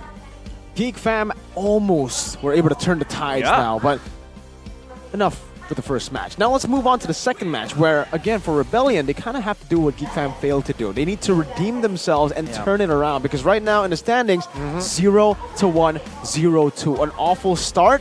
But again, it's only just the beginning of the season. They still have a whole lot more matches, and it starts with this one too. They got tough matchup, a very tough matchup. This is Alter Ego, who won 2-0 yesterday against Evo's Glory too. Yeah, against Evo's Glory, and they won that in convincing fashion. Both games were dominating. Coming for Alter Ego, Taz showed up to the party big time. Nino, who was like performing differently compared to how he was performing in the second in the MPL Season 12, and he was sustaining that gold lead as the gold laner. He was playing safely, but also aggressively, and a few decision making that he had was sublime, was on point. Very different, right? We are going to see Alter Ego and Rebellion, very two different teams. Again, Rebellion coming to Season 13, not a lot of changes. That's true. Apart from Highs going to Alter Ego, that is also the question. Will Highs play against Rebellion this time around? But Taz has been the highlight of Alter Ego, right? Seeing his performance, seeing how quickly he adjusts to this new team, it just shows that, again, this guy has huge potential. Yeah, he has a high ceiling, I'd say. That high skill ceiling that he's slowly able to expose, slowly able to reach in Alter Ego, but still, it's still like a match that they played against Evo's Glory. But for Highs, he has his own story. If he does play, it's going to be kind of like, it's going to be poetic. It's going to be a trip down memory lane together with Rebellion Esports. But of course, Rebellion Esports looking and fishing for their first win. But of course, we are going to see today's schedule soon enough, because we still have 2 more matches to go. And for the side of Alter Ego, they will come to this match full of, full of potential, full of emotions as well, coming in full of confidence, because they were able to snatch that victory from Evo's Glory yesterday. And here we are in our schedule. Geek Fam has been defeated by Bigetron Alpha, and now we are moving to the second match between Rebellion Esports and Alter Ego, which will also be a banger, because I think Rebellion Esports does have that potential high. They were playing around, Odyssey's proactiveness. It was able to really enable the side laners. However, yesterday Dewa United was just way too far, because they had the experience, they had the mechanics, and they had the on-point decision-making. They had the last Kage, man. The guy who was super flexible. We'll see if he's going to be able to be as flexible on the Cho up against the Cho God himself later in the third match against High. I'm just Yaoi. But amazing matches we have today. RBL Alter Ego. I think our main focus now is on this matchup. And speaking of this matchup again, Moai or D, right? We're talking about Nino or Highs. We should also put out the question, or D. Who's going to be playing for Rebellion here, Moai or D? Yesterday we did see Moai play with the Braceman on the Claw, a very interesting choice to go for the emblems, and the way he played so far, I have to say, from Moai, he's a very mediocre. I think average is, I think average is just the word to use when you're talking about Moai. He doesn't really do anything special, but he's not bad. He's not a bad player. He's just there. He's kind of standard. So maybe giving D some playtime would actually be beneficial for the team here, especially against Alter Ego, because if they play highs, it's kind of like a mental battle too, you know? The old versus the new. That's true. Highs vanishes, Moai rises. It's going to be his stage to take, because today it is going to be him in the blue shirt, wanting to rep that Rebellion esports flag. And of course, this is going to be his show to play, because again, Alter Ego is one of the strongest teams we have here coming towards MPL Season 13. And of course, Odyssey, will he be the mastermind of another victory in the face of the ball? Because so far, he has been the player of the match ever since they met Alter Ego in week 1 and week 5 of previous season. Yeah, and it was brutal because after winning against Rekt, you know, it was still kind of a shocker. Everybody was like, oh my god, Audi, holy moly, he's doing a really good job. The second time, he beat Rasi, and then in the interview, he was asked, yo, which one's tougher? Rekt or Rasi? He says both are easy. So that's where the drama really comes from, right? I love the charisma, the spice coming in from Audi, but it seems like Rasi doesn't want to take that. He doesn't want to take that anymore. Look at his face. That's a face of a man who knows right now the three-face mask is a bit different from last season. Last season, it's one sad, one happy, and one angry. Those are the faces. Now, it's one sad, one angry, and one Taz. Or maybe three angry. Three Raz is on angry. a mission. Three angry Taz. Yeah, three angry Taz. That seems very, that sounds scary. That's the theme. Yeah. But again, seeing Alter Ego, I expect them to bring that momentum. They want to make their record 2-0, of course, spotless record, starting it off strong. That is the main issue for Rebellion here. How do they bounce back after a tough loss, I have to say, yesterday? Yeah, because you want to pick up the points, especially at this stage of the season. Of course, it has just started, but you want to be, you know, in a safer position up there. And Alter Ego has their chances to lead the standings, of course, with a 2-0 win. If they do win today against Rebellion, but Rebellion, they don't want to be down in the dumps. They want to claw back their way slowly, of course, step by step. Because yesterday, Dewa United was one hell of a obstacle for them. But today, if they are able to at least, you know, shake Alter Ego a bit, that could restore their morale, and that could snowball into something greater. Because I think Rebellion Esports, they have a lot of potential players that are playing very, very nice. They have a lot of strong players as well. You see Odyssey brings in the experience. You have Moai as well, sustaining that gold lane area. And of course, you have Swayulo. Yeah, a lot of high potential players who can play normal heroes. I think that's where we have to start when we're talking about Rebellion esports here. The way that they were actually taking the game yesterday was, you know, it was a very weird way. They were drafting in a way where they were prioritizing cheese. They're trying to flex their way into that cheese pick, which I respect. You know, that Hanzo pick was crazy. It almost worked out, but this early in the season, when we have so many prio heroes open, especially the Guinevere, still Moai, by the way, no changes here, same lineup as yesterday. Rebellion, step by step. First step is go for the normal heroes first. Let these players, especially the new one, Moai, get comfortable on stage, and then you can try to go for cheese. You can try to go for more crazy, unorthodox strategies. Yeah, I think the coach was actually pretty nice on giving that freedom, giving that agency on playing these cheese picks, playing these, you know, niche heroes. But I think, yeah, true. What Mirko said, you have to be comfortable on stage. You have to be able to adapt yourself to the meta heroes, to the heroes that you want to play when it is needed. Then you could go for the cheese picks. But of course, for Alter Ego, it's going to be Pai, Taz, Krite, Rassi, and Nino. And here we go. The players are walking into the save. Looking to add another blue team in their body count. The Three Masks is on the hunt for a ball. Let us welcome, it is Alter Ego Esports. Yep. Alter Ego, they are on a mission to secure the 2-0 lead, the standings, as they walk in, and of course, full of morale after picking up a win.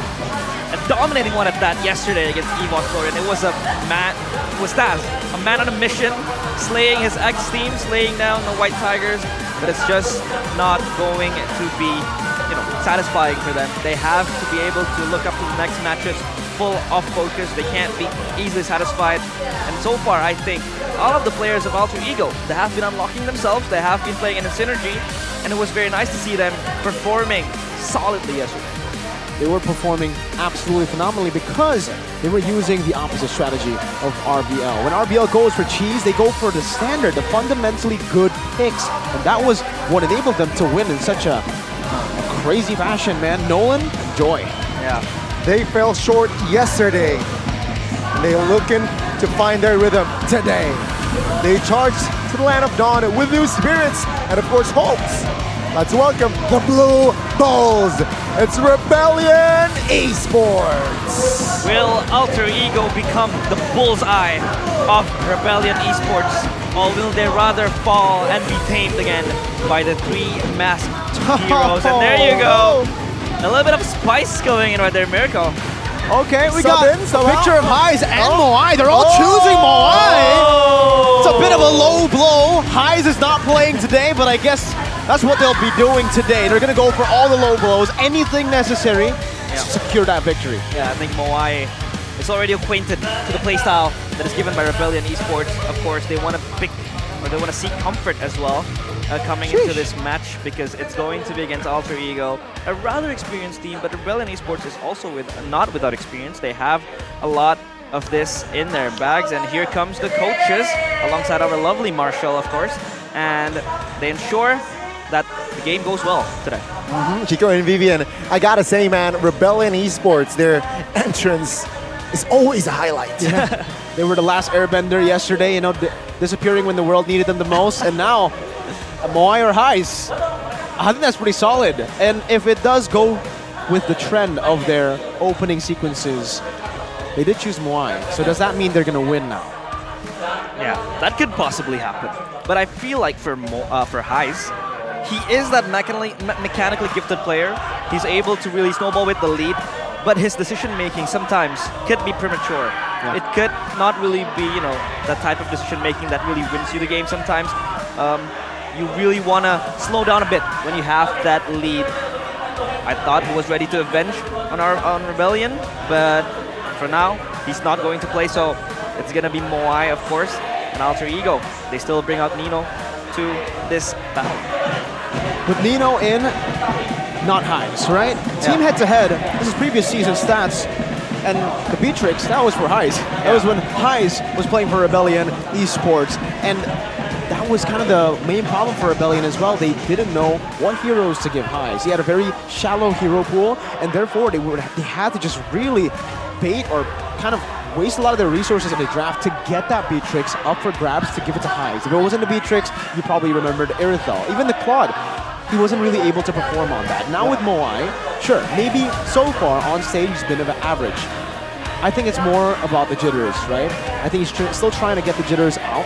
And you have to take a look at the keys to victory here. That will reflect the point earlier, presented to you by Samsung Galaxy.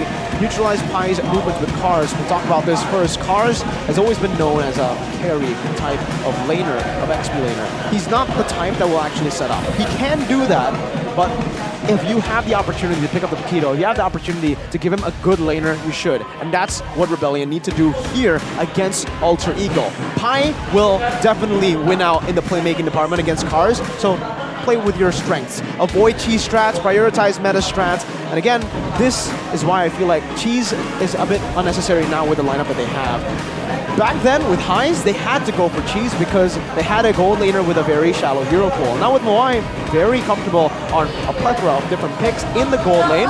Go for the standard. Try to outdraft them in the standard way. Give him counter picks, give him a good matchup. Don't give him a Claude in the face of a Harith, or even yesterday, even worse. But we're going to take a look at the keys to victory here presented by Samsung Galaxy for Alter Ego. Give space for Taz as the main carry. We saw what he was able to do yesterday. No doubt that he will be able to replicate the same performance every time you give him an assassin, every time you enable him on these assassins. When you go join, pick up an Angela for him. When you give him a Nolan, pick up a Harith in the side lane. Give him that pressure and prio. Bring an adaptive draft like against Evos. Yesterday was very adaptive. I don't think they were expecting a Nolan and Joy to be open like that, but they instantly took the opportunity as it was presented. Yeah, I think adaptive draft would be the name of the game. But so far for Rebellion, Suelo is always favored with that Valentina pick. They picked it 2 times yesterday against Dewa, but failed to really translate into a win for Rebellion. But so far, I don't know what the heck is going on, but look at Audi's hands, man. He's got so many. I think it's pretty slippery for him. No, he's trying to neutralize the slipperiness of his hands. But I hope he's doing well, man. He's doing it well so far. But Audi, of course, the assist king of MPL Indonesia Season 12 with a total of 286 assists. That's a lot of assists, Connie. I think he is still an underrated player, right? Yeah. He's still far from mature. Again, he has potential, but to really lead a team, to really be the anchor as that roamer, I don't think he's there yet. Hopefully Season 13, though, will be his breakthrough season, especially Rebellion Esports. They really need that figure. Yeah, but I think we are ready to go underway towards the draft phase. What kind of draft will we see in today's matches? Will it be adaptive, or will it be ruthless as Alter Ego is ready to set their sights on this victory, of course, to ensure that 2-0 victory and that 2 points that they are able to acquire. But Rebellion Esports will not go down without a fight. They are still seeking for their first victory. So far, Rebellion Esports has been playing pretty well, but they just lost out, fell off in that final stretch against Dewa United. Here we go with the drafting phase. Of course, coaches Nafari and Chico, and then Nolan Instaban, of course, respecting Taz and his potential to carry the game. I'm expecting a Joy Band to come very shortly too. I'm just going to write it down instantly because I don't think you're going to want to let that go against Alter Ego unless they go for the same strat they went for yesterday. But this time, if they leave the Joy... Now, yeah, see, okay. So there's no way they will let that go against Taz this time. Guinevere, though, still up for grabs. Alter Ego, they can flex it. I think it should be the first pick by Alter Ego. Yeah, I think Guinevere is also one of Taz's comfortable picks, of course. Played it a lot back in the days for EVOS, and there you go. The Guinevere is wide open. It's going to be picked so far, has 100% win rate, but of course it's only been played one time. It's mostly insta-ban and respect ban coming from the teams playing so far. Well, see here, the approach from the Blue Bulls, right? Yeah. I'm seeing this Guinevere, it's a high value pick. What will they trade for? I feel like they have a scenario already cooked inside, so I expect a marksman should come through. Ooh. Yeah. With the Purify, of course, right? Sure. Carry and alongside with that marksman, I feel like a good... Vexana? Arlet's band? Yeah, Arlet's band. Vexana. Yeah. Vexana can come through here for the first pick for Rebellion. Yeah, Vexana will come through, of course, and Claude as well. There you Two go. safe options. Claude is pretty safe to really, survive in that gold lane, but Terizla will go to the hands of Pi. So far, picked twice and has 100% win rate. Pi was phenomenal in that Terizla yesterday. For sure. I think every single time you give him a playmaker, this is going to happen. And when you pick up the Claude early, I was expecting maybe if they want to combo the Vexana, they'll go for something like a carry. The Vexana-Claude combo, very good synergy. I like it. That AoE, the kind of forces you to group up together as well. But this is the thing, when you pick up Claude early on, when carry is still available. Carry is a lane that rarely loses, but it's already a counter towards Claude in lane. Now, carry picked up here is going to be extremely strong for Alter Ego, especially considering now, technically they don't have a weak side. They have a very strong XP laner, they have a very strong gold laner. And for Rebellion now, I think they should just give up on the fact of that, on the neutral objective. Terizla and Guinevere play for the long game. They want to pick a utility jungler. I think going for something like a Fredrin could be safe. If they don't want to go for the Fredrin, they can honestly just go for something like a Baratz here to... Tigreal. They want to fight, never mind. I think they're doubling down. This is what... Okay, they're thinking, if Alter Ego have the winning lanes, we'll have the winning side lanes, we'll have the winning mid lane. If we can get more prio with Vexana Tig and set up for turtles, we'll win. Yeah, these are strong side laners coming into Alter Ego, and I think Rebellion Esports just want to bring it on their faces.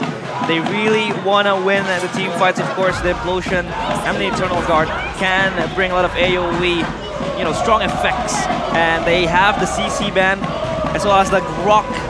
And a little bit of history for Krite. MPL Indonesia, he finished Season 9. He finished 4th place for MDL. He was the champion for Season 7. So far, he has been playing pretty well as that final achievement, World Cyber Games 2023. He got 1st place over there. Yep, such a young kid, and it seems like he fit in the system, right? Alter Ego system. Seeing the draft now, what will he brings to the table, right? As that mid, going up against Vixana, I expect perhaps a Novaria comes through in the composition of Alter Ego. It's good. It adds range and, of course, burst as well, providing vision. But Rebellion, wow, Fanny. Good ban. They were able to locate that Fanny ban. Yeah. Let's see, will it come to fruition? Yeah, I think that Fanny ban was pretty much in the cards because you really want to have someone jump into the backline, but of course Peel is always going to be the name of the game for Rebellion. They have strong side laners, they have strong initiation as well. So the Peel is going to be very important for Rebellion esports, and the Fanny ban could contribute to that. Yeah, I mean, I already wrote it down earlier. I knew that this Fanny might still be lingering with the Guinevere acting as a flex pick, and I think it's a very good read from Rebellion right now. They were able to ban out the Fanny. Now that the export's been picked up, they go for Lapu Lapu. I think this is a pretty good pick here for the side of Rebellion. I think it's a good mix. When we're talking about laning for cars, Lapu could very well be the carry that they need here in the early to mid. That was what they were lacking yesterday in that XP department for cars on the Ruby, more of a setter. So I like this pick for Rebellion. It also adds to the crazy combo that they have going on right now. Exactly, I was about to say, it just synchronizes well within their composition, right? You can dive with Tidal Flicker, Lapu Revis Fighter as well. Claude can also jump in. That's crazy. We expected the Novaria, but not the Selena. Definitely not, but this is a disgusting combo, bro. I mean, we've been talking a whole lot. We've been glazing on that Astral Echo. With the Selena, it's even easier now to hit your Abyssal Arrows. I've been on the receiving end of this combo. It's not fun. You get stunned to death and you get shot down from afar. Definitely not fun. It's kind of like another version of the Beatrix Novaria combo, but this time the Novaria just needs to wait for the arrow to hit. He's a sitting duck. It's a Rebellion now. They need someone to be able to kind of tank this in the front. Martis would be a very, very good choice here. Fredrin as well. But again, if they really want to hold it down, neutral objective control, I think the Barats could be an amazing option to go for. Nah, they don't want it. They want the cheese, and they'll get the cheese. Hanzo. The cheese. Yeah, the Selena can dive, though. This is concerning, right? It's a skill battle. Skill battle, skill matchup as well. And I think that Astral Echo in the hands of the Novaria can locate all the initiations coming through. Of course, they want to check the brushes and also read the movements. Because again, Rebellion Esports comes with a team fighting sort of composition with that Hanzo as well that could dive to the backline. Alter Ego should be more wary of the things that are going to happen. But so far, Taz as well, high expectations for him to again carry the game. But we have seen Nino playing pretty well yesterday. Pai as well, zoning out. The players coming in against EVOS yesterday. Could he replicate the same performance today? And I think Rebellion Esports again relies on the cheese, but so far, this is something that they need. And as we get ready to go underway to the Land of Dawn, it's going to be the second match of today. Alter Ego against Rebellion Esports. Will the balls crumble, or will the three must be unmasked? Let's see. Again, Land of Dawn, game one. Who will strike first in the best of three? Yep, it's gonna be Nino again in the brush. Moai. It's gonna be 1v1 at the gold lane, and Taz will start the orange buff as Vincent is just breezing away. And Krite does have the prio push coming in with the push that he has, but Odyssey is here to back Swalo up. Yeah, good to see that, Moai this time will go for the QC. We did see him go for the Brave Smite because of this matchup. We actually got some insider info asking why did they go for Brave Smite. Apparently it's because he wants to try to counter or match that level of sustain, but unfortunately, I guess it just didn't work for him yesterday. He'll go back to the Quantum Charge with a Purify, but for Cars, it's still going to be the Brave Smite. Let's take a look deeper, and oh my god, that's a lot of ruptures for the side of Alter Ego. They want to fight. There's a thrill for Taz, for Mr. Nino. So, you would expect the marksman to be the one with Rupture. Yeah. Nah, he's going Firmness. He's the one with the tankier emblem set up. Meanwhile, for the rest of the team, they want to go in, most likely because this is going to be a semi-tank carry, not the full damage carry that we saw from Iman earlier. Yep. And we have a game pause, of course. Perfect. Now I can look and talk about the other emblems. Didn't have the time to, touch on Rebellions. this is pretty good here. I think he's actually gone for the agility. This is something that we rarely see, even from Claude's in previous games. Now it's all about firmness. It's all about the other emblems over, but durability. It's all about agility. Sorry, I don't know why I blanked out on agility. I just said it earlier, but yeah, it's over agility. I'm glad to see that he is still bringing agility because he got the tenacity as well. So he is gonna be able to tank up more as well in the lane, but also have enough to play in that weak side so that he can just constantly be farming with the QC. Yeah, that quantum charge as well. Will give him more movement speed and of course sustainability in terms of moving away from the projectiles coming in. But while we do troubleshoot the issue, please be patient with us. And so far, we have seen Nino, the carry, of course, bringing the Brave Smite. I assume he's going to go Thunderbelt. He needs to have that sustain with this team fighting comp coming in from Rebellion Esports. He wants to be able to, you know, just step back and absorb the damage, but then again, sustain it, come back, maybe just chip the damage. But of course, late game, it kind of falls back behind the Claude. Yeah. You know what? I think I expect it's just a brawl type of game, right? Seeing both of the teams comp, I think it's just both just want to fight, right? You got Tiger on the other side, you got Terizla as well. Of course, Selena with the huge potential for pickoffs. I expect perhaps 20 kills each. Wow, that's a lot. 20 kills each, a 40-kill game. If it goes to 20 minutes, that's 2 kills per game. It's quick maths, but that's why you're the analyst. 20 kills, man. That's a lot of kills. I'm trying to calculate. We don't usually see 40. Well, maybe. It's an Indo game, right? No. Usually we see that in Malaysian games. Oh my god. Yeah, but of course, Taz with the Guinevere. I kind of want to come to you, Miracle. Will he bring as much of a kill threat in this Guinevere compared to when he, you know, just carries on with the Nolan? Because of course Nolan does have a higher damage output, but the Guinevere just has more lockdown. Will that be the case for Taz? Well, I think we gotta look at highs first here. He's smirking with the fans, but yeah, to answer your question, we want highs. We want highs. D better. Okay, D better than highs. Moai better than Nino. He's saying both gold laners from RPL are better than the gold laners on the other team. Fans are going crazy. Surprised. Chico, do you agree? Blink if you agree. He does. Okay. I think he was watching the English stream. No, I'm joking. He's listening to Indo. I don't know what they were asking, but anyways, back to the kill pressure. Not in terms of damage, but in terms of lockdown. Yes, I think they will have similar levels of kill pressure, just not alone. If he can combo it with Novaria, Selena, goodbye. Goodbye to the people who gets knocked up. Yeah, I think this draft from Alter Ego could also be adaptive. This could also transition to a pickoff kind of a draft with that Astral Echo and the arrow coming from Selena. But I think we are underway as the Marshall shoots his bow and arrow, and we are back to the action. Again in the mid lane. Krite just tries to push Swalo back. Rassi again. Of course, with the proximity towards Nino, he wants to ensure Nino is all fine. Moai completing the wet. It's just to clear though, right? Adding pressure as well. Meanwhile, Rassi here will recall to regain his mana pre-turtle. And no first blood, right? Rebellion and Alter Ego, they're just hovering around looking. Oh, wait, first turtle? Whoa.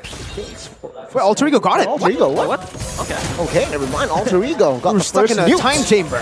Yeah, they secured the first turtle. That is going to be beneficial for them as Pi against Cards. This is going to be a 50-50 type of matchup, I think. It all comes down to the skills and the mechanics, but Pi, again, always loving to play that aggressive. He has Taz behind him to always back him up, and Kars is always going to be aware of this. So they have XP prio this time, as now Nino is just going to be left in the hands. Of course, spatial migration connecting. With the Violent Rick Room as well, and that's first blood for Pi. Now Rebellion looking for a trade here. Pi now receiving some heat, and he will flicker out of the way with the penalties on. But no, the damage from Vincent will be enough to take him down. Man, good trade back there from Rebellion Esports. Moai, this is the pressure. All they need to do is get Nino those hits. I actually spotted something very interesting in the builds. Usually, I have seen this before, many times, I think 2 patches ago. But Claude going first item corrosion side. It does seem like for now, he is building towards first item corrosion side over the DHS that we are used to seeing. Done. Nino doing the same thing. No, I'm talking about Claude, Moai. But yeah, Nino doing the same thing, not going for Thunderbolt first item, but also going for damage. So I think for Moai, he understands that he's not going to be participating, or maybe he wants to participate. That's why he wants to go Corrosion side first, so that he can apply that slow and help for the team to set up for like these big implosions and Eternal Guards. I think I like that approach. If he wants to be more active with the Corrosion early, 2 Corrosions, there you go. Yeah. Stun connects towards Odyssey again. The Turtle Dance underway as Rassi is just trying to zone out. The implosion flat! Oh, Flicker implosion as well, connecting on towards 1, but take a look at the knock of Rossi. Insta deleted. Now, High will find the trade, but he will be taken down as well. Good stun there by Cars to have more space for Rebellion. Turtle, though, still here, poked by Taz. Yep, that was an implosion flicker coming in from Odyssey. He trades himself for the life of Pi, but Taz is going to secure the turtle, and he just comes out, steps out of the pit, and Rebellion lose another turtle I against love Alter the Ego. adaptation, the staggered tempo for Alter Ego, the way that they were able, it's so mature. I'm not used to seeing this from Alter Ego, who usually just answer fire with fire, right? They just go in when the enemy team goes in. So looking at that play again, I like the fact that Rebellion now, they are also pretty adaptive. That adaptation from Moai to go for Corrosion side first to set up for these big initiations, and in the end it did actually reward him with a kill, which is pretty good. But because of the staggered discipline Alter Ego style that we have now, they were able to just play it slow. Wait for another opportunity after the Hanzo has used this Pinnacle Ninja, then go back in to secure it with the better neutral objective securer. Is that what we call it? Guinevere. Yeah, I think that was the name of the game as well for Moai. He's now all over the map. Swap in the lane as well. The backup, Vincent coming in, jumping in, tries to catch Krite. Oh, see here, Krite now chunks bursted down by Vincent. That was the assassin right there doing its job. Pinnacle Ninja. I don't think that's what a ninja... Pew pew? It's more of a clawed thing, man. Yeah, that was an easy kill for Vincent, but Cars jumps in. Oh, to the top side here. High. Finds Vincent meditating. Just doing his thing. Flickers out. Wait. He has info though now. Oh. It's technically a 3v1. The knockup by Sway Low on... Oh, wait. Penalty zone now. Hold up. Soaking damage. Giving damage as well. Sway Low!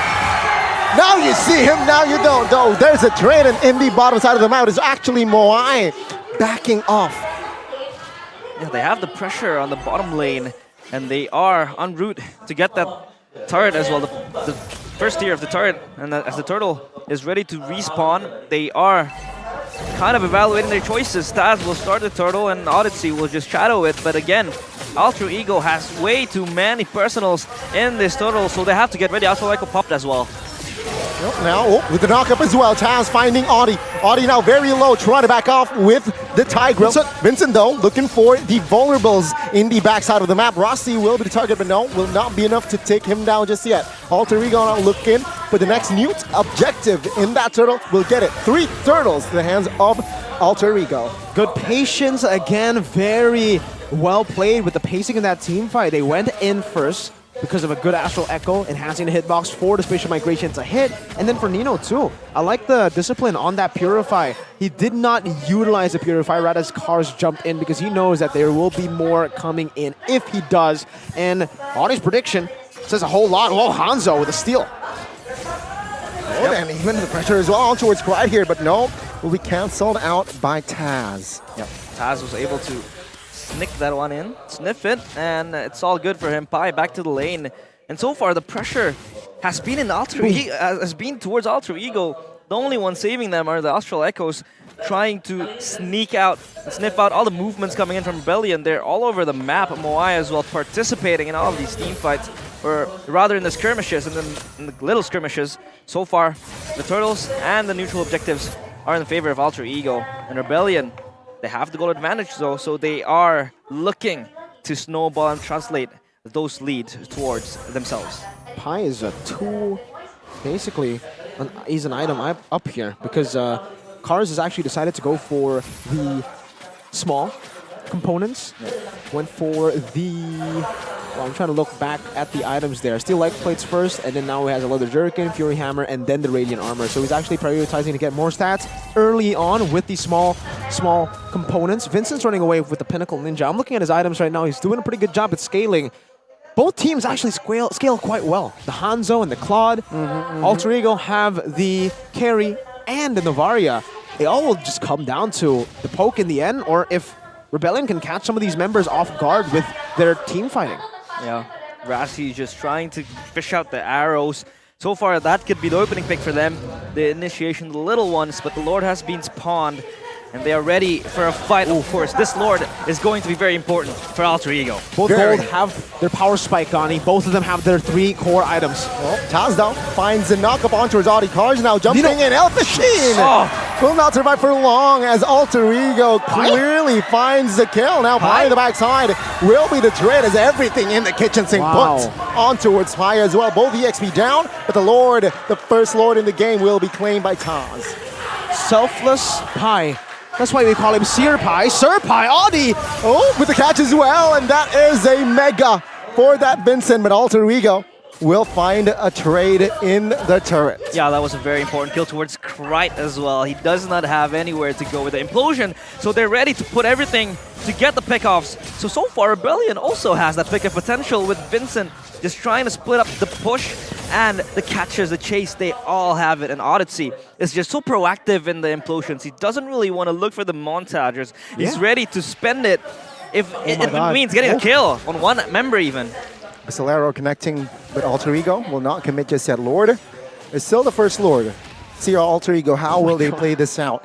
And again, Alter Ego very good playing with range, right? Novaria with Selena as well, 3 times now. Pi, take a look. Looking for an angle in the backside, looking for a flank. Does not commit just yet here, as take a look at Vincent now, moving on towards Taz as well. Looking to claim his purple buff. But who will get it? It's a great defense, man. They didn't just defend the Lord, they also got the same amount of turrets as Alter Ego did. They were able to crack that tier 2 open up top. Well, Alter Ego were only able to get a tier 2 down below. Rebellion are doing a very good job, and that Malefic Roar means that the Hanzo should be online now. He actually went for Radiant Armor quite early, and now... Just Vincent here trying to find a pick off. Good deflection there by Taz. But in the mid lane, you can see here Rebellion again looking, waiting. Audi has no flicker, and that's why I feel like Rebellion has hesitated to engage, right? Waiting for that flicker in Audi. Yep. And Pi went for the Blade Armor, if I'm not mistaken. I think he's ready to really, counter the DPS coming in from Vincent and Moai as well, because they are chipping a lot of damage towards him. Pi has to sustain if he wants to open up the fights, if he wants to initiate with the penalty zones as well. So far, he has been making a lot of space for Alter Ego, but Rebellion is just everywhere on the map. Oh, good. Again, good defensive spatial migration by Taz to deflect the Pinnacle Ninja. See here again, it's a reset. Economy-wise, Rebellion, they have the odds, but take a look at the spatial migration by the Vile Recruit as well. Cars now taking heat, taking damage as well. Mai with the Blazing Duet, but Nino will have enough damage to take Cars down. Audi very low, will not be taken down though. Taz again, forced way low to use that Purify. When everything's slow, when you don't know what to do, Alter Ego just find a way through Taz. My God, time and time again, yesterday on the Joy, and on the Nolan, this time on a utility jungle pick. And I guess we have an answer to your question. Will he have the same amount of kill pressure? Yes, Vincent does too, though. My God, Krite almost got slaughtered there. Yeah, that was close for him. But yeah, so far Taz has been the difference maker with the spatial migrations and Violent Requiems as well. Really just zoning out Rebellion and setting Pi for the penalty zone, and the damage is coming in for Nino, another Lord Dance, and Brute. Save Cars, oh my God. Take a look at the damage from Nino now. Nino popped his Purify. That's info for Rebellion. Can they play around that? But take a look at Pi, distracting at the backside. Pinnacle Ninja again. Oh, it's a 4-man, 4v1, 4v Pi. Now Audi, again, has no flicker. He used it earlier. It has the implosion though. Why now? No Purify. I think Alter Ego will play it slow. Yeah, that's a gamble. That's a 50-50 coin flip as well for Alter Ego, especially with the health bars being chunked down. They have to recall. They have to reset this. Pi was absorbing so much damage, so much space created for Alter Ego in that backline. that really enabled them to really take the Lord. However, Vincent was on the lookout for any potential steal or even just chunking down damage from the members of Alter Ego. And on top of that, I really have to point out the fact that Moai has actually opted to go for Wind of Nature as his 4th item here over the Melfic Roar. We've seen that the problem for Rebellion so far has been the fact that Moai has been farming, which is a good time for him. He actually has been able to get these items at the right time. But, oh, hold up. Okay, nah, they're all still good.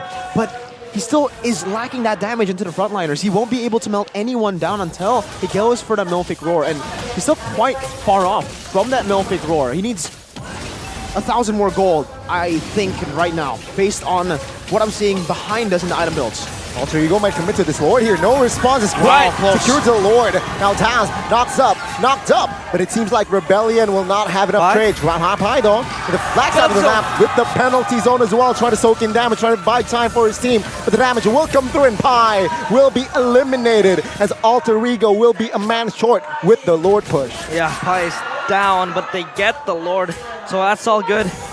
And Rebellion, so far Cars has been trying to open up the initiations, but the follow-ups kind of slow as well from Rebellion because Alter Ego is just putting on Pai, planting him behind the backlines of Rebellion, so they can't come close, they can't come through, and Alter Ego just zones out with that fight. Right! Winter Truncheon forced there to be used. And a Cry now opening vision, spots 3. But it seems like they will have enough space to back off as, again, Crichton, of course, Rassi is playing with range, hitting deep 3s. So let's take a look back again at what happened earlier. We mentioned that Rebellion, they were going to lack damage when it comes to dealing with the frontliners in these team fights. Luckily for them, they were able to find a great pickoff over Pai, and that delayed what should have... Oh, wow, that transition over to Nino. Luckily, still had peel. But Moai now, that weakness where he didn't have Melfic Roar, it's over. He was able to find a kill onto Pai. Taz, what? Oh, scary. Good resource placement, resource timing there from Taz. Yeah, but again, back to the point, Moai already has Melfic Roar now. So that time where Alter Ego maybe would have been able to win a fight based on the damage alone, where they're together, because Pai was picked off, Moai closed that instantly, that opportunity. Now, it's almost 50-50 in these team fights. Yeah, Nino doesn't even go for the Thunderbelt, so he's ready to dish out the damage because they do need damage so far with Rebellion. Just being on their faces, they have to respond to the team fights. Being pulled, the trigger as well from Rebellion Esports is just way too much of a pressure for Alter Ego to contain. But so far, Taz has been very, very excellent in the spatial migrations and the Violent Requiem. And it's so annoying because he's able to layer it together with that Abyssal Arrow. Yeah. It's super frustrating, and once we get later into the game, it'll be increasingly more frustrating for Rebellion. You can even see already, right now, Cars having to just ult Bravest Spider into the front to take the Abyssal Arrows for the team. Let's take a look back at the items here. 2,500 gold lead for the Hanzo. He actually has completed all of his items, sold the Radiant Armor that he had earlier on in the game, and now has a full list of damage. Now it all comes down to how the backline deals with it. And the backline, they have 2 Winter Truncheons and a Wind of Nature. Yep. So I think it's already a proper answer. All Rebellion needs is one bad move. I think they have the better or easier comp to execute in the later stage. For Alter Ego, everything has to kind of like line up together. They need to be able to land their skill shots, which is very hard to do. Yep. They need to be able to get a good set. Meanwhile, for Rebellion, all they need to do is look for space for Moai and Vincent. Vincent will shred through backline, Moai will shred through frontline. Cancelled the penalties over here. Alter Ego now, it's an even space between Rebellion and Alter Ego. They have even space. But they are going to take it slow here. Both teams. Far lane, it's equal. Slowly pushing for Alter Ego, though. Yeah, the Lord trying to be chunked down by Taz, and so far, 2 Winter Truncheons. Of course, it's going to be counter towards that Hanzo jumping in. They have the mid turret down. Still on the Lord. Taz will try to chip it down alongside Nino. Cars is always going to be the response for Rebellion Esports in these Lord scenarios, in these objectives. Of course, as the frontliners, he has to be able to tank all of the damage. But again, the arrows from Rassi is just way too nasty, way too disruptive for them. Pair that up with the Astral Echo, it's going to really reveal a lot of the locations, and here they go. Yep, spot of 3, the knockup as well. Here's Cars! He will be melted down by Nino! And Alter Ego, they go crazy with the 3-man penalty zone, finding another. Suelo down, Rasito on the backside. Will be the trade as Moai claims his life. Audi on the backside loses immortality with Pai now, taking the DPS and blazing duets from Moai. But he will not fall just yet as Taz is there with the pizzazz as well. Alter Ego claiming 3. Yeah, that was a very huge fight. Vincent still goes for it though. Oh my god, loses immortality. But that is just it. That is it. You're absolutely right. Alter Ego with the amazing decision and the lack of hesitation. Sounds like a bad thing to say, but it's actually a positive, right? There's a negative there, intonation in it, but holy moly, that was instant. The maneuver and the decision, they saw a pixel of a marksman showing up top and they commit to a team fight instantly. Yeah. Taz knows exactly when to go in, but even more impressive is the rest of the team and following it up with Taz. Man, and RBL, man, I think they definitely, like, they were looking at it, they were short-sighted in that moment. They sent the quad over topside when it was very easily taken by Alter Ego. Like, they knew that there were a lot more members compared to Rebellion members around the Lord, and Cars wasn't holding on to the Lord just yet. So I really have to question that rotation from Moai. They had a tier 2, so if they wanted to really contest for the Lord, they could have just stopped Moai from rotating over. Just let the tier 2 sacrifice it, let the tier 2 go. Or they could have just stepped away from the Lord if the idea was Moai will clear and we will back up. So they made 2 wrong decisions, and we'll see it here in the replay. This so that you guys can see it visually. Moai steps up top, and Rebellion still stays. This is a critical mistake, and Alter Ego, you don't do this against a team like them. Super decisive. That's the reason they were able to pop off so hard yesterday. They make decisive decisions, and that's all it takes to go and beat a team that is still hesitating. Yeah, the Lord Dance was prolonged by Rebellion Esports, knowing Moai was up there. Maybe they could just, you know, look for a cross-map play. Yeah, maybe with that tier 3 pushing up, and maybe give up the Lord, but that's fine as long as you have Prio on the top side. Push it out with the minions as well, but that wasn't play. I mean, Moai still, he almost turned the tides around with that, you know, with that Wind of Nature as well as the Blazing Duet, but it was just not enough because Saz had a lot of lockdown. So it was all just up in the cards for Alter Ego to snatch, and they swing the gold lead. 2.2k now up, Donnie. That's crazy, right? Seeing how Alter Ego plays day in, day out. They play the early game, the mid. Now we're going to the late game, 20 minutes plus. I gotta ask the analyst now, again, who do you favor here, ultra late game, composition-wise? Well, right now, if it's a 50-50, like if they all still had their turrets, I think Rebellion again have the easier comp to execute. They can just go in. They have a lot more initiative when it comes to playing around with the Lord Dance. But right now, as it stands, it's heavily favoring Alter Ego. They have so much poke because they already have map pressure that adds on to the poke, that adds on to the pick-off potential that they have with the Selena. And Rebellion can't really handle that right now. They're always being revealed, they're never able to ambush, and they're never really truly able to set up for what the comp is meant to do. Yeah, and if Krite and Rassi can just poke out the damage, they can't even come through because their HP bars are chunked down. And for the Lord Dance, it's always going to be easy for Alter Ego because they have the peel, they have the lockdown, and they have the poke to really just, you know, disintegrate the players of Rebellion Esports before they could just execute the team fights that they want to do. Sure, they have the initiation coming in from Cars, they have the Eternal Guard from Sway Low, but then again, if you don't have the HP bars, if you can't follow up because of the pokes and the zone out coming in from Alter Ego, you can't really just push in. That's why Alter Ego now has Prio in the Lord. Slow push though, up top, as you can see Rebellion, but earlier, Novaria actually shot on Astral Sphere, and it should be pushing back to Rebellion. So Rebellion, they had, you know, a position earlier to actually be the ones to force an error upon Alter Ego, but now that's slowly turning back towards the favor of Alter Ego because they have the base turret taken down in the bottom lane with Super Minions slow pushing constantly, and that top side already managed as well by Krite. Now it's all about the poke. They have more tempo on the map, they have more pressure. Cars and Moai constantly getting poked down, Swaylo constantly going to be forced back. And again, for Alter Ego, they're in no rush. They have the wave slow pushing. They can just play this Lord Dance as long as possible. RBL are the ones here that have to make the decision. Yeah, the tempo, of course, is in the hands of Alter Ego. The top wave as well, pushing out. But Moai is always there to respond. And so far, it's always going to be Moai clearing out these waves. Oh man, I don't know. I don't know about this. They gotta make a call. They can't play half and half like this. Moai is up top. The Lord is out HP. Oh, I smell deja vu, ladies and gentlemen. They Let's don't see it, know. though. Oh, alter ego. Moai's They back though. are going to commit to this Lord. No, he will. They will let it reset. It's top They side. have to commit. They have to commit to something. If Moai keeps going back and forth, they'll lose a base turret. If they stay like this, Moai up top, they'll lose the team fight and the Lord. Yeah, they're going to commit on towards the Lord now. Rebellion looking to grab space. Rebellion, though, Base again, turret. just hovering. Vincent already with the Pinnacle Ninja now looking for Nino. Top side. Yep, Cars now trying to find the side step. Oh, in the front side of the map. It is actually now right. Oh, no, Rossi taken out by Vincent. It's a 5v4. Audi in the front side taking damage. Good winter trench in there. The Tuelo will fall as well. Pai loses immortality. Moai looking for an angle, looking for an escape route. But take a look at this. Moai with the winter trench to buy time. But Taz Minion will waves. not Minion waves. be there. Rebellion now trying to defend the top side of the map as Rebellion is still in the game. They are still breathing. That minion wave is so scary for them.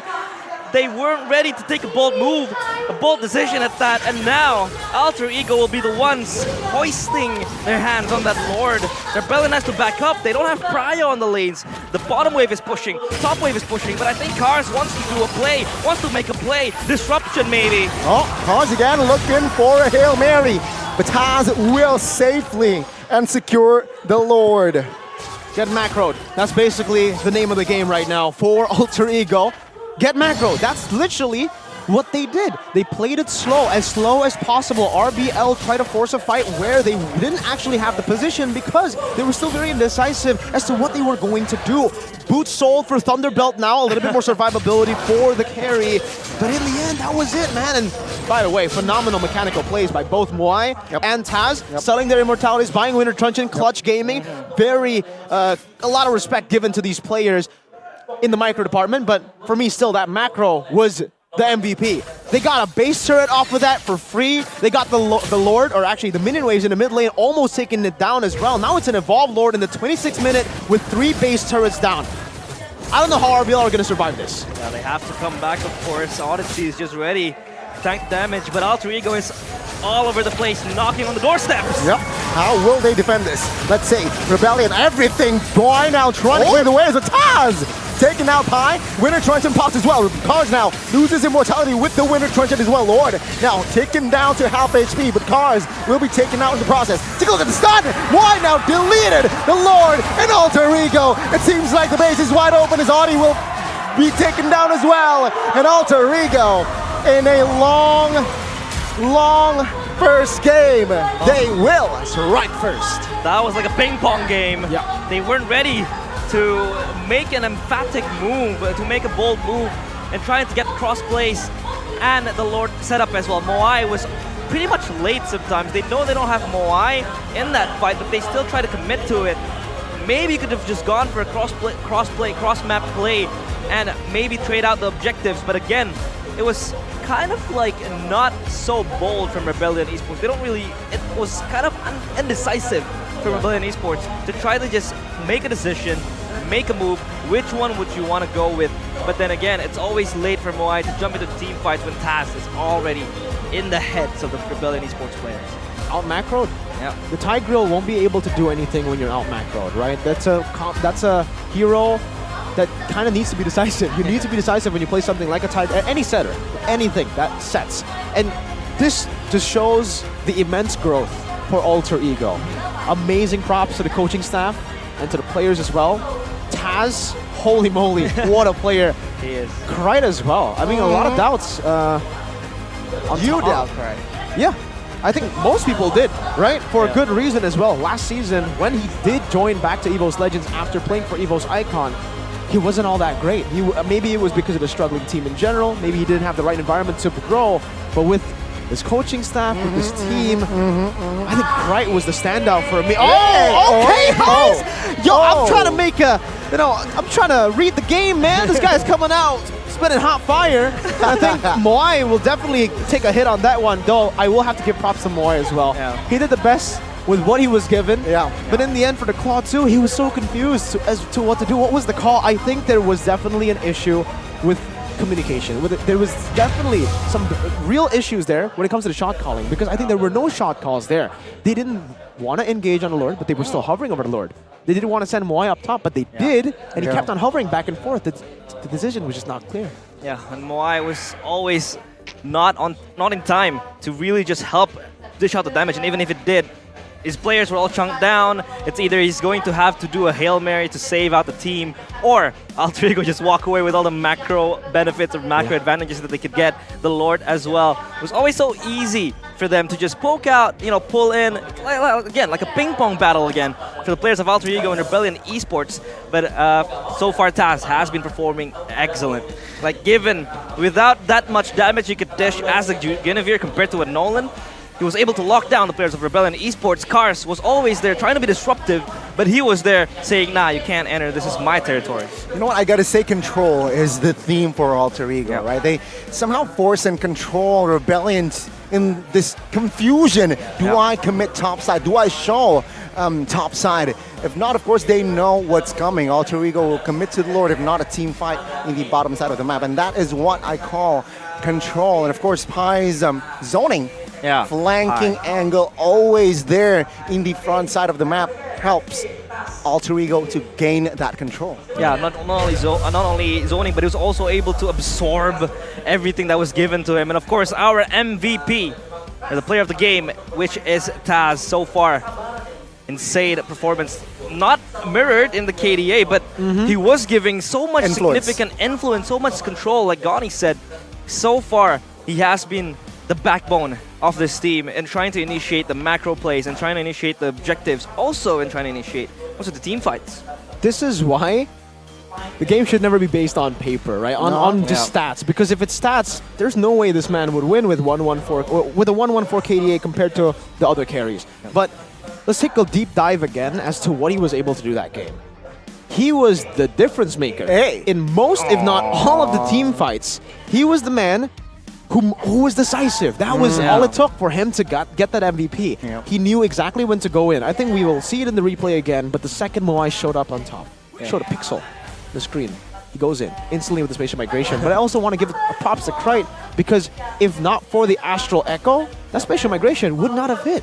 There are so many little mechanics in the game where you're already used to with the muscle memory. Just that 2-time hitbox rate being like bigger actually changes a whole lot. Like the miscalculations happen a billion times more with just the hitbox changing. And we'll see it throughout this game. In the early game, Rebellion were actually doing a stellar job of keeping it even with this kind of composition. They were trying to scale up for their quad, for their Hanzo as well. The fact that they were still able to keep the goal lead for the better part of this game actually was very impressive.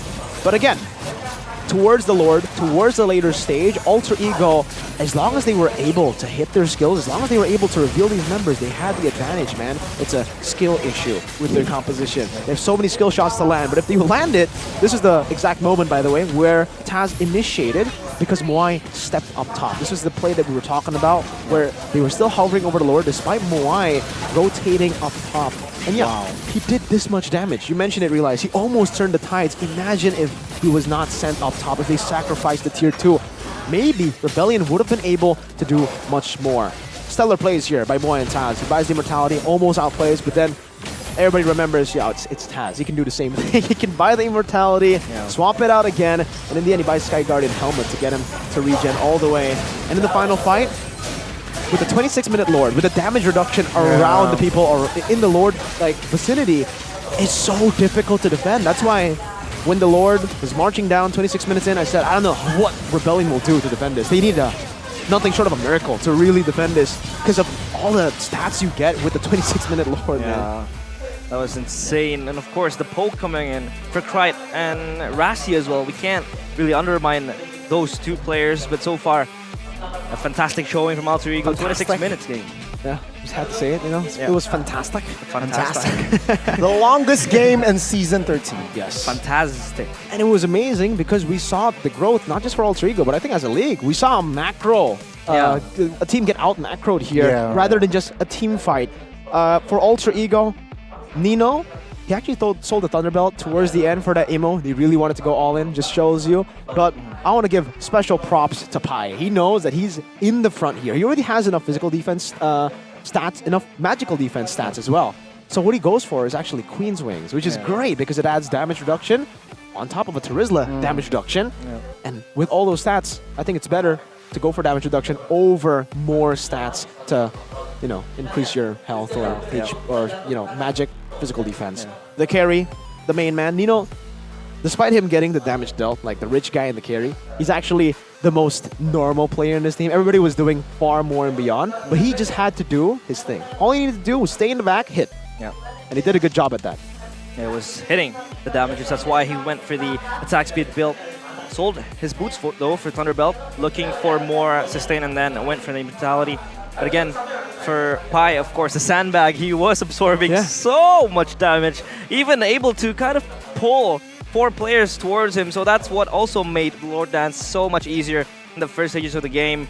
And it was not meant to be for Rebellion Esports. They had all the advantages, though. Vincent was just running around, spreading terror towards the player of Alter Ego. But then again, of course, Rassi and Krite, also, we should appreciate them as much, because the poke that they gave really just kind of discouraged the players of Rebellion Esports to just re-engage. The frustration builds up. Yeah, that and that as well. So, yeah, of course, 1-0 for Alter Ego currently. They are dictating the game right now, and they are looking for that second win in the regular season here at MPL season. Remember what Hai said? Yeah. Well, he didn't say, but he said this is going to happen. Do you think it's going to happen, Realize? Yeah, I think so. It's going to be 2-0. 2-0, I okay. predicted 2-0. Did you predict 2-0 Alter Ego?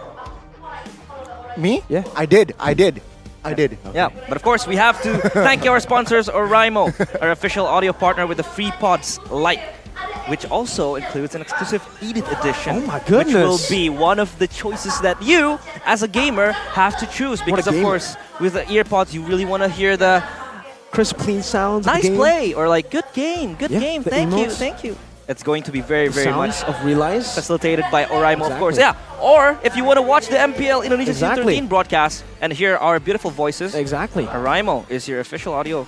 You have to say it right. You have to say it right. What's the code though? The code? Oraimo MPL. Oraimo MPL. Ah, yeah. Goodness. Is that simple, Connie? Yeah. It's very simple. I don't want it though. If it's not as simple as click in the mark, bro.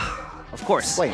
When you're watching MPL at home or at the arena, Arena. You want snacks. You want drinks. Drinks. And Indomaret, especially Click Indomaret, is there Boom. as your facility, as something that you could use. Facilitation. And of course, with the code Click Indomaret 15, you could use the promo code to get discounts up to 15,000 rupiah. Wow.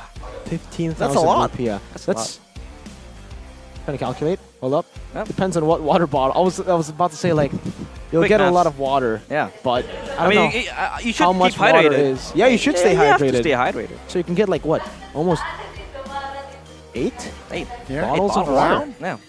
That's more than enough. You need 8 liters, right? Is it 8 liters? To stay alive, yeah. To stay alive. To stay alive, yeah. To keep I thought that was breathing. really healthy. 8 liters to just barely stay alive.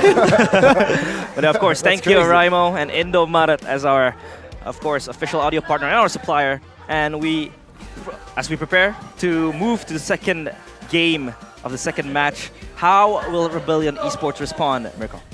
Well, for Rebellion, I think the KTV is still very true, right? Yeah. I mean, I don't want to discredit the Hanzo this game. Yesterday, I'm fine with discrediting the Hanzo because it failed miserably. But this game, it actually, I saw it. Because it was last pick. Yeah, I saw. Well, it was also pretty late yesterday, right? It was last pick. Cho. Last pick, but there's but there was a Cho. Yeah. Oh, yeah. So they did make the adjustment. No, they're red side. But still, man, despite it being good, despite them being able to hold off a very strong Alter Ego for 26 minutes, I still think something more orthodox for a player like Vincent would suit him better. He's known last season and previous seasons in the MDL for having a very solid retribution. This guy is solid.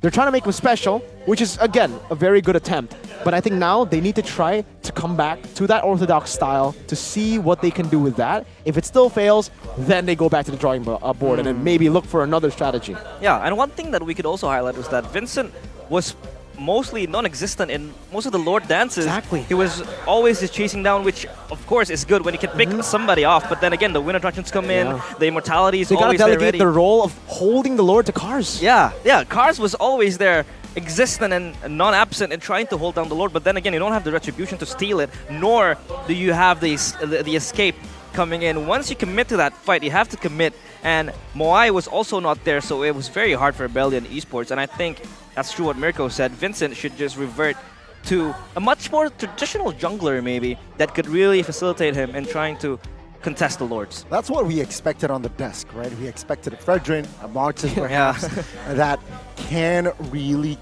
challenge the neutral objective. But again, they just they look lost in that mid-game, late game, and that's why Alter Ego, that's where they overextend in a good way and grab more space. And of course, Rebellion, they weren't able to find footing in that game. Abyssal brings misfortune to Hanzo. Rossi.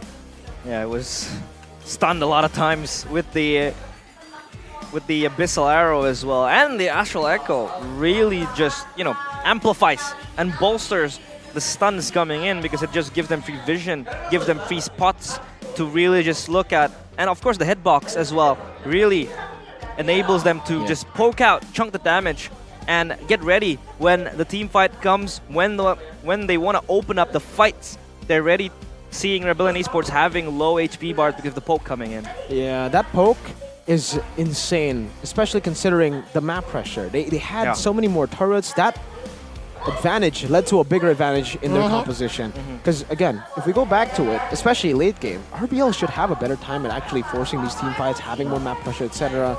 But because they had to constantly rotate their main damage dealer up top to the side lanes, it became a very hard battle to fight when you have a composition built for team fights. Lapu is not going to be able to clear out these waves. But the thing is, I understand, I think most people will say, why didn't the Lapu actually rotate? Why did provide the vision then? Why did the Claude have to do it? It's because Claude's the only one who can be that mobile, and Lapu has to hold the Lord. That's the thing with the Hanzo. Yeah, and we are underway on the drafting phase. Of course, presented to you by our official tournament smartphone, Samsung Galaxy. Of course, 2 quick bans already dished out. Nolan is again not available for Taz, as well as the Faramis and the Ruby could always be flexed or blind picked. The Joy and Matilda, though, from Alter Ego, 2 quick bans. And I think they're ready to give away the Guinevere. It's either they ban it now, or they give it to either Rebellion or Taz. Let's see though, right? Alter Ego, should they ban the Gwyn out now that the red side is the question? No, it's going to be the CC. Yeah, Gwyn or... What do we have here in store for Rebellion here for their first pick? I think Gwyn could also be fine. Yeah, Gwyn could be fine. Vexana could be flexed as well. Vexana is still a priority. Valentina as well. But I think they want to first pick that again, though. Yeah, Arlet is open though this game. Yeah, Arlet too. Arlet's not banned. But I think this basic, if they don't go for Gwyn, it confirms that maybe they're just not comfortable. Both the roamer and their jungler on the Gwyn. You have to be comfortable when using that Gwyn, and so far it's Staz proving that he has the mechanics and the macro to execute the plays with the Guinevere, as Rebellion still decides on what they want to pick. They need to pick the Guinevere, so that confirms that maybe they have something up in the boards, and the comfortability is up there for the Guinevere. It's either going to go in the hands of Vincent, or it's going to be in the hands of Odyssey. I mean, note with the timing though. It's not an insta pick, Gwyn. They took their time, which means maybe they are exploring their options, right? And Alter Ego, they now take their time. Again, Arlet is open. Perhaps if they want to go the same approach, low-key, they can go carry or Novaria is what I'm trying to say. Novaria can be an option for Alter Ego. I agree. But something else that could be an option, I don't know if they want to pick it this early. Fanny, who was banned last game. They're going to go for the Vexana and the carry, the normal combo that we have been talking about. The combo that I think Rebellion should have actually gone for. They went for Vexana Claude last game, Vexana carry. Now the carry's taken away again from RBL. For RBL, at this point, they have the Guinevere. They have the setup already for an early game comp. I was thinking more Brody, but there you go. I guess they are trying to go for that kind of response. It's snowball. They want to try to get the... thing is, we did see this yesterday. Moai on the Bruno against Dewa. And it was Watt on the carry. Yeah, well, Novaria is going to be snatched in the hands of Rebellion. Is going to go to Swalo later on. But Bruno, I think, is a laner that could fare against the carry as well. You have that extra range and of course the mobility with the tackle. But how do Alter Ego respond? So far, it's going to be 2 solid picks, Vexana and carry. It's enough for you to dish out the damage, given But now, it's either they lock in a jungler, or they could go for a roamer now. If they go Fanny here, it'll be kind of scary, right? I mean, it's a Novaria and a Bruno. Taking out of the Onyx playbook. Yeah. They could. Mid gold revealed. Go for an assassin. Okay, no, they don't. Yeah, safer pick for Pi. Way safer. It could, again, be the decisive factor in terms of the objective contestations, again, with the penalty zone, with the zoning that he does mostly. And yeah, it's going to be very important for Pi. Very pivotal for Alter Ego. Let's see here. I don't know what to say about this, right, guys? Because the girl's leaning over to the other girl, the guy's leaning over to the girl. Does that mean the girl's rejecting the guy? It's collective love. It's collective. Okay. That's the positive. That's the. You're very positive, man. You know. Yeah, that's true. But I saw that they had a ring and they're engaged. Probably they're married. Maybe it's. I don't know, man. Yeah. True. Wait, she has a ring? Yeah. Arashi has a ring. I don't think he's married. I have a ring. Do you? Are you married? No. Okay. Not yet. Arashi, do you not? He's in his BBE. BBE. Bad boy era. Maybe I'm married to Arashi. Oh, there you go. Arashi Just like the Kaja is married to the RBL. For some reason, Kaja's always been banned away against RBL, but this time they are the ones banning Kaja away. Yeah, and Xborg banned away in the hands of Cars. I think Xborg is that self-sustaining laner that can really dish out the damage, and Arlet is going to be our next ban. So far, just trying to, cone down if they don't ban Fanny. All the choices that they have. Yeah, Fanny is still open. The junglers are yet to be revealed though. But for Rebellion, this Guinevere still can be flexed. Yeah. Yep. They can pick up the Fanny themselves if they see against this. If they want to. There's a chance. Yeah, because maybe Novaria is still mobile in terms of Astral Recall, but then again, if you dish out the damage, you can't really fly again. The Fanny is going to be banned. They sniff it out. So Taz now, what will he be playing? Of course, Novaria and Bruno, both two kind of mobile heroes when it comes to laning, but when it comes to big team fights, you really want to stay away from the frontliners of Alter Ego. But so far, Alter Ego are yet to reveal their jungler. What could possibly Taz play? It's going to be Martis, a safer pick, of course. It's either the Fredrin or the Martis. Yeah. Fredrin gets countered by Gwyn, so they go for the safer choice, something that can't be CC'd. Mortal Coil, Martis. Yeah. Martisi. And Rebellion, their last two heroes, they have the range already, right? Enough range with Novaria and Bruno. They need someone that can close this space out.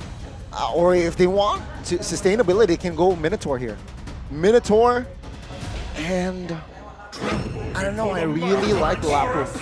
Yeah, Minotaur and Paquito. Yeah, okay. The extra damage as well from Paquito and Minotaur, as predicted by Gani, will give them more CC and AoE, and of course also frontline and sustain. And Alter Ego is down to a roamer pick, I think. Yeah. A lot of roamers really available in the cards now, Mirko.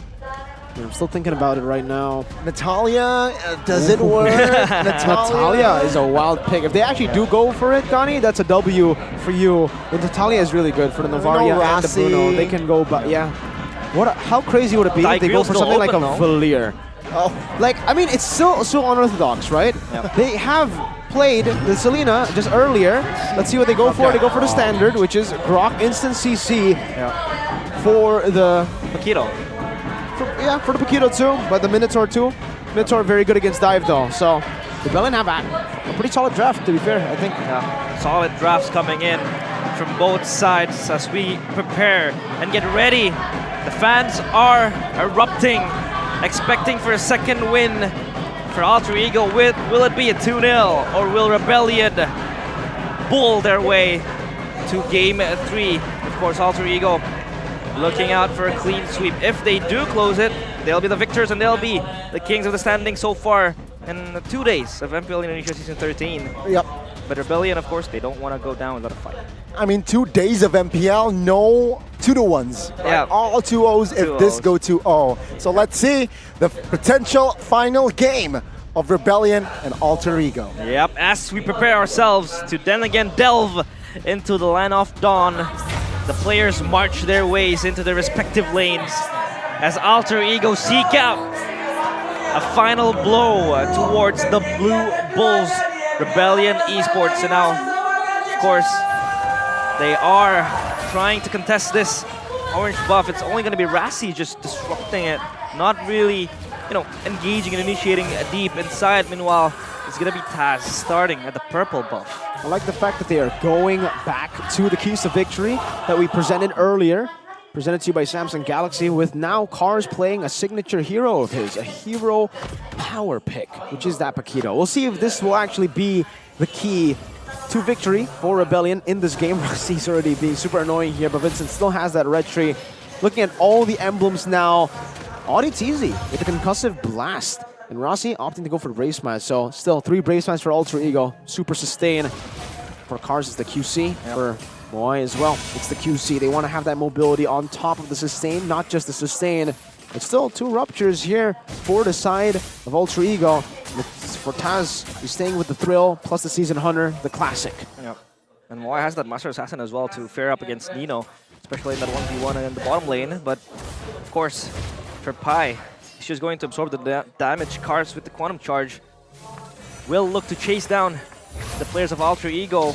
But they're putting so much pressure in the mid lane. Oh, good spatial migration there to harass, to intimidate right there, even forced to use that Purify. Yeah, it's just enticing for Rebellion Esports to go forward and just try to put so much pressure to Krite with him not yet ready to spawn the Eternal Guard. I think it's their window frame now to kill him, but so far he's surviving and he's going back as the turtle spawns. Taz is first to the objective, but then again, there's Odyssey ready to shadow him behind. He has Rassi behind with him though, as Pai is just chilling up here with Cars. Not much action given. No, not just yet. Taz though, already here, taking the turtle down to almost half. Vincent jumps in with the spatial. Oh, Pai with the flicker play and finds the first one. Way low. Cheeky mid laner. He finds the turtle. That's a trade of turtle and a kill. Yeah, the Star Shatter connects towards the turtle. That's kind of an even trade though, unless Cars can do something here. He doesn't really inflict something towards Pai. Wow, that was well played, man. I really thought that with that kill over the Guinevere, it would have been a free turtle in hand. That's why I expected Rebellion to just play it really slow, maybe give away a lot of these neutral objectives over, because when it comes to setup, maybe for the Guinevere Martis, it's a bit more 50-50, but for the rest of the team, it should actually still favor Ultra Ego. They have so much instant CC, so much setup that Paquito isn't really much of a setup hero. He's more of a damage dealer, and we'll see that here in this game. I believe Cars should be going that route, but with the Fury Hammer here with full damage, you can already see an early leather jerkin though. For the Bruno, into the Haas Claws as well. That's the problem. Even on Bruno, you don't really hard bully the carry anymore because of the spatial migration. See, Vincent here trying to escape. Oh, good spot there. But Audi with the menu and Fury and Flicker as well, but the damage now is taken all by Rossi. And Suelo finds the execution on towards Rossi. He gets taken out. Yeah, Rebellion Esports, good response. That they are again moving as a unit, trying to cut down. Oh, the damage from Moai though forces Nino back. The Brave Smite is not yet enough, given the sustain, and then again, so far Rebellion Esports so proactive on the map, trying to just catch down and catch fish and angles for the players of Ultra Ego if they could die. Moment. Oh, good penalty zone on towards you now. Take a look at Taz already moving on towards Vincent, finding the decimation kill. Just wow. That is Jungle v Jungle. Taz finds one. The jungler did get the kill, but holy moly, Pai. That he jumps in. Timing. What? The initiative to pop in penalty zone onto, I don't know if that was lucky or it was communicated. I think it was communicated. Taz knew that Vincent was rotating over, but man, he canceled the spatial migration on that. He didn't get knocked up and they were able to outplay and now set up for the turtle. Better again over Rebellion because of that. Good lane swap too, and Rebellion did not do the same thing. Moai still the one in the bottom lane. Carry's already up top. So Ultra Ego, technically, playmaking-wise, they have the advantage. Yeah, the lane swap is happening now. But Rebellion do have their hands on the turtle slowly. But Seeds just trying to push them back. Taz is always ready for the neutral objective contests. And I think so far for Rebellion, they want to do something in the early games. They want to get the advantages that they could get. But so far, Ultra Ego is always on the response, even if they don't really have the advantages because Nino up there trying to pull down back. Rossi with Power Nature looking to find better positioning. No, good stun on towards Taz here. Oh, take a look at it. Eternal Guard to cover Taz as Vincent really the first one to fall alongside Audi. And now Alter Ego looking for another kill. They smell blood, they smell cars as he is running for the hills, claiming the turtle. And take a look at Nino. He's not standing idly by as he claims with pride that mid anchor turret. That spatial migration again cancelled. Not much initiation could be done by Vincent.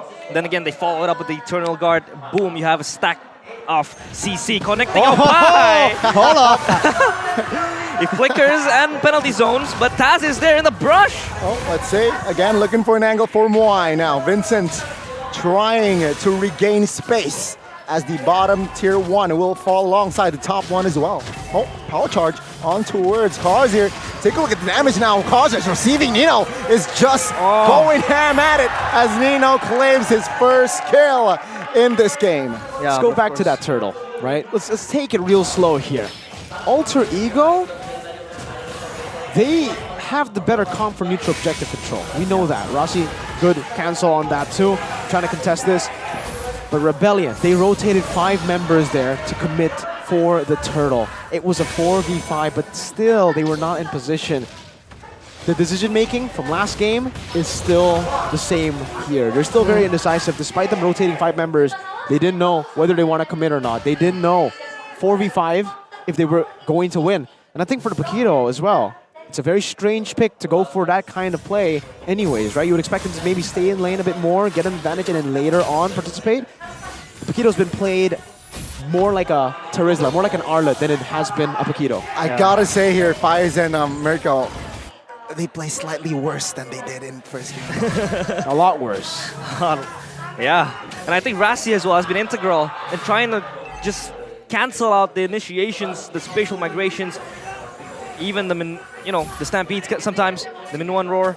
But so far, the initiation coming in from Rebellion Esports has been solid on paper. They know when to kind of pull the trigger, but then again, Alter Ego has way too many counter engagements and trying to cancel out all of the moves, all of the initiation coming in from Rebellion Esports. Oh, wow. What the heck, Vincent with the steal. Take a look at the backside though, Suelo will be punished. Audi looking for an escape route. Let's take a look at Nino already with the shurikens, trying to melt him down. But again, Alter Ego though, regardless that they lost another new, they managed to punish the Rebellion side.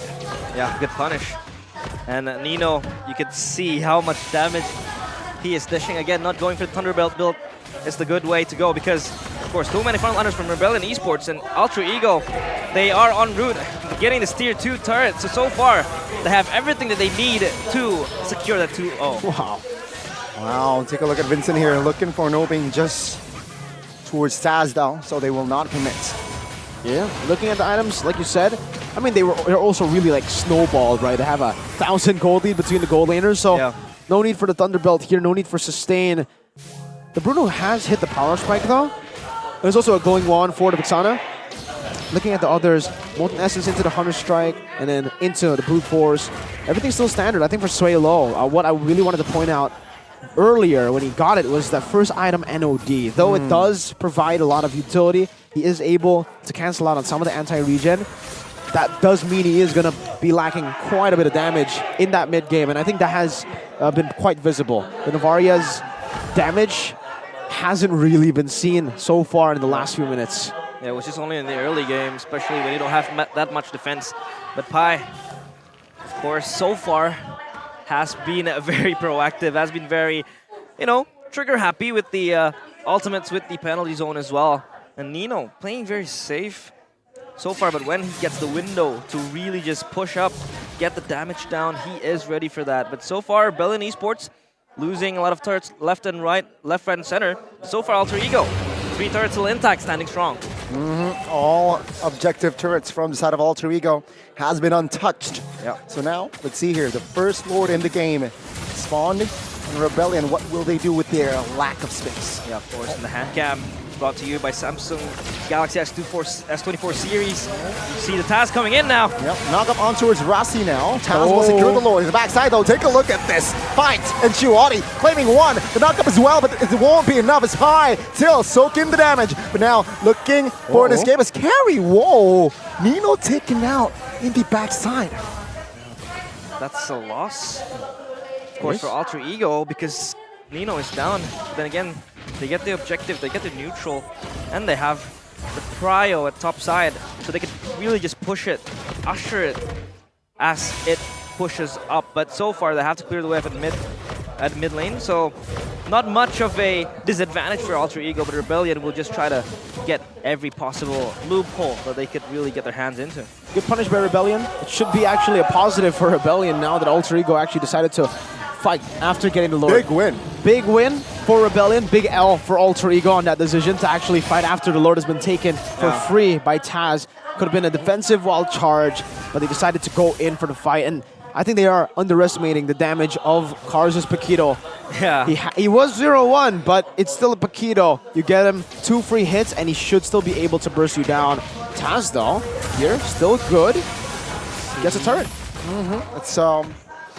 It's all G for now, right? 2,000 gold lead towards that of Alter Ego. You can say, it is safe to say that both teams here, what they're trying to do, it's just holding on, right? They want to wait for their spells to be up. They want to wait for their ultimates to be up as well. Seeing Suelo's and Kright's ultimate is still off. Yeah, the ultimates are not yet up, so have to play this more conservatively, as Rassi is just all around trying to seek out and scavenge a possible angle for the Wild Chargers, but so far, Wild Chargers has been quite on point. Not a defensive one at the last fight. Could have been a disengage for Alter Ego. Rebellion is just fishing for something if they could get it. They did get the turret, bottom side. That first tier 1 turret that they are able to secure. So far, it's been looking very good for Rebellion. They are inching closer to the gold lead, but still a mountain to climb. They're up in the hills already, so slowly but surely they'll climb their way. Alter Ego has to try to close it out if they really want to, sustain and maintain this advantage that they have. Negative 1,900 on that Lord play earlier for Alter Ego. Definitely a bad Lord play, but let's take a look at the items again. And you can clearly see earlier, Nino just bought the Win of Nature. It's a very recent item, so he did not have it in the last team fight. And that was actually the reason as to why he was picked off by the Paquito. So yes, as we expected, they underestimated Paquito very much. Looking at the other side though, for the Bruno, it's the same. He doesn't have the Win of Nature. He has a Leather Jerkin though, and he is already building to the Win of Nature now. We'll have to hope for him at least that he does not get hit. He is able to position. Oh my goodness. My bad. He's not actually going to go for the Win of Nature. I thought he was going to go for Win of Nature, but he's going for the Windtalker now. So he's going full damage. At this point, he's all in. He's all in for these fights. He's all in on his own positioning. Yeah, positioning should be very important. I think it's a good decision though. Alter Ego don't have much physical damage that can actually go and dive him. So, WMOI on the decision. Yep. I think that's pretty good for him as well. Dishing out the damage, he has to be the main damage dealer as the late game ensues. But so far again, a Lord dance as Vincent just tries to now be closer to the Lord, as contradictive as the first game. Now he's more present, he's more close to get that Retribution contest, to get the Retribution battles up and running. So far, not yet dictated, as Pai is ready. And Moai, will he be able to dish out the damage, or will he probably get caught by Pai, because Pai is always aggressive with the penalty zones, so he has to be more wary of this. Rebellion disengage, and Alter Ego is just a pull and push for them. Gotta say, same theme, right? Control. Just like the first game, Alter Ego, what they're doing is game control as much as possible.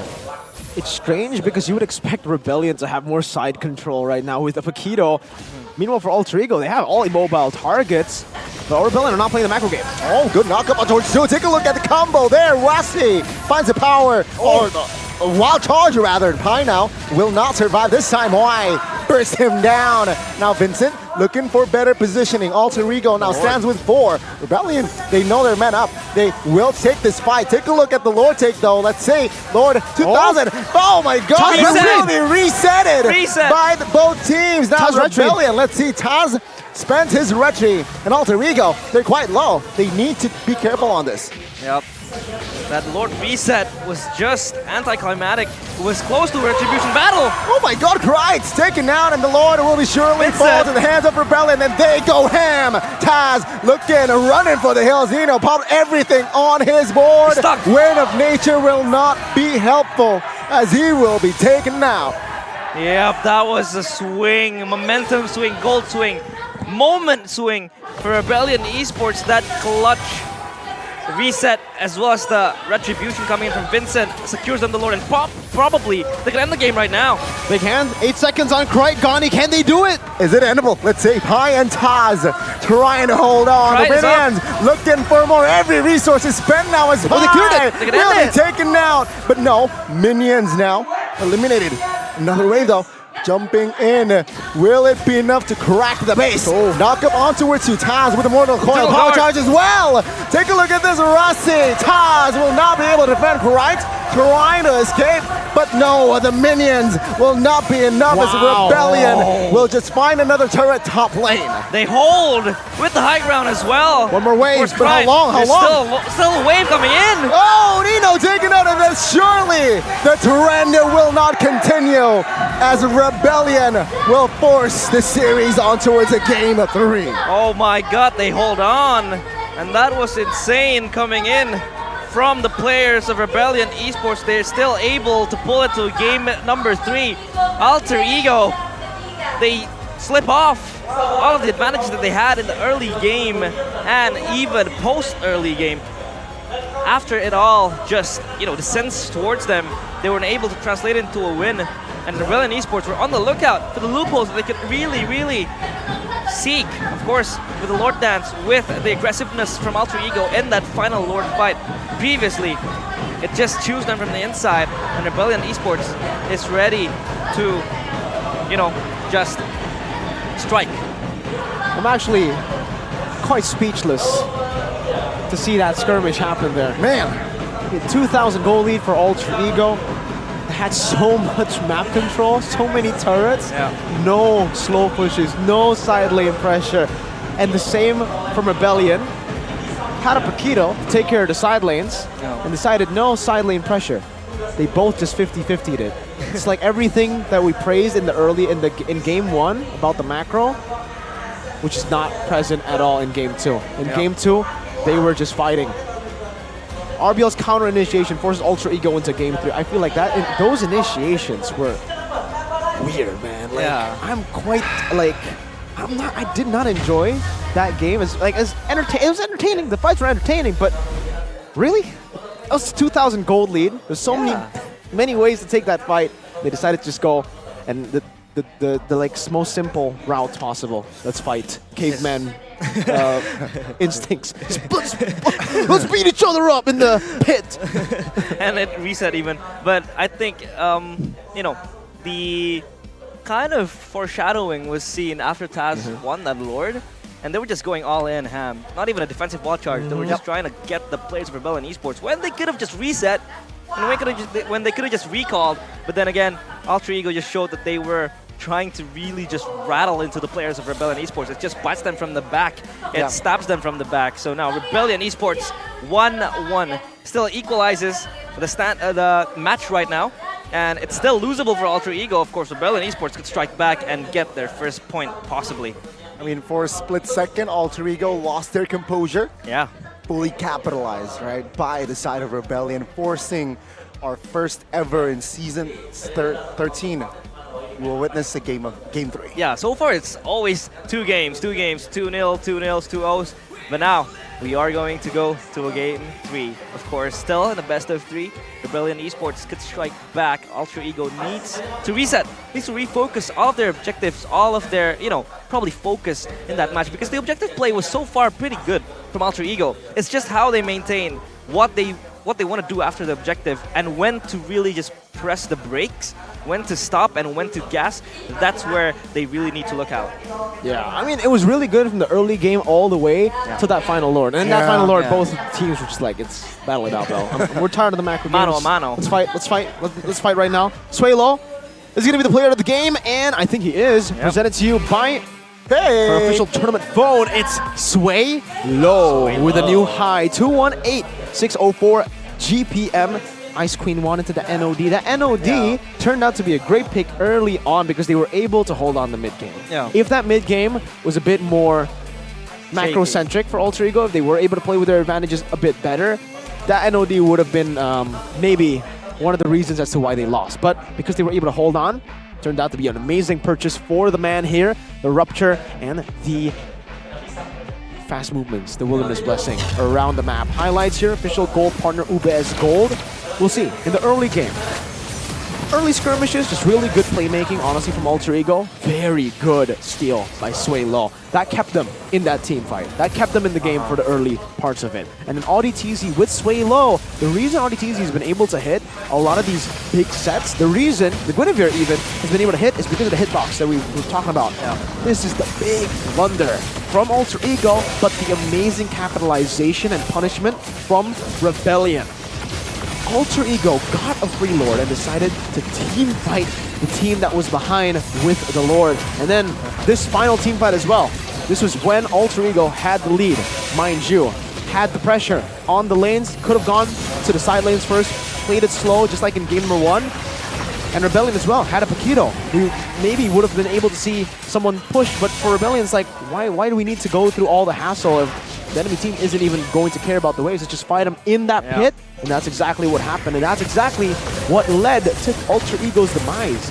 They completely 180'd their strategy from game 1, where it was macro, when it was intelligent plus the micro, to this game just being, let's fight.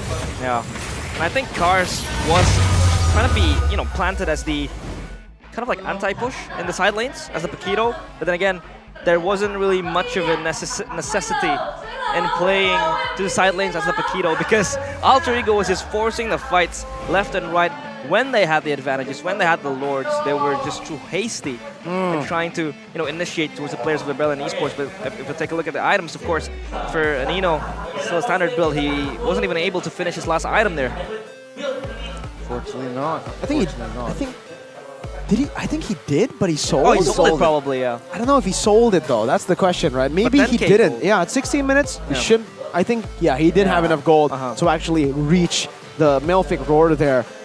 But also for Nino and for Alter Ego, the decision to fight after winning that Lord, especially for Nino, right? He did have Winter Nature, who was just so greedy for them. And good on Rebellion for punishing every single little mistake that Alter Ego have been making. I want to give massive props to Cars, because when you're behind 0-1 on a Paquito, you would actually try to maybe adapt and think, I'm going to go for a semi-tank build. He still went practically full damage, right? We don't count the brute force here because early it was Hunter Strike Malefic and then have to seize. Like, man, no wonder he one-shot Nino. Holy moly. Nino with no Thunderbelt, with no Wind of Nature. Say goodbye to the man. 5-1. Started with 0-1. Amazing performance by Cars. Damage dealt. Damage taken. I think even the GPM for the longest time was Alter Ego. They were the one holding the lead, and then in the end, it swapped over. Shout out to Moy as well, by the way. He played Nino's role in game 1. Stand there in the back, keep shooting. Yeah, not much, flashy plays coming from Moai. He was just... He did what he was supposed to. Yeah, as a gold laner, he did it well. As a marksman, he was just standing there, ready to take the fights, and even built, full damage. Especially without that Wind of Nature, he was ready to just, strike when the frontliners are close. When needs be, he's just there to kite, to poke the damage, to give the damage. So far, DPS was fine. Yeah, it's unfortunate again for Alter Ego because their theme, game 1, even game 2, mid-game was just control. He kept it. But they suddenly, again, we mentioned that they got complacent. And Rebellion is always there waiting for you to make a mistake, and they will capitalize hard even. And there you go. Rebellion got the job done in game 2. Yeah, it was a bummer. Control was the name of the game, but then again, it did not translate into what Alter Ego was trying to reach. Yeah, it was very hard for them to really push up. But yeah, I think we are preparing ourselves to game 3. So as we get ready to prepare the Game 3. We are going to go on a break, so Short stay one. tuned. Don't At worry. MPL Indonesia Season 13, we are going to go back after the break for Game 3. Very short, so be patient. Very short. 3 minutes. 3 minutes. Maybe even 2 minutes. 2 minutes.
Aku kan berdiri dan terus berlari, terus ke arah puncak tertinggi.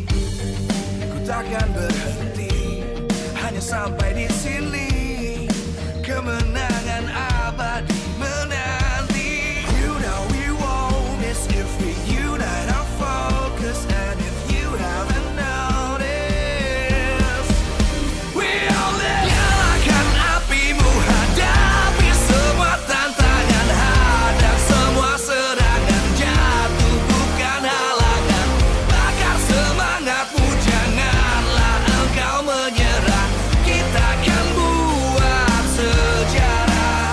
We all this, we won't miss.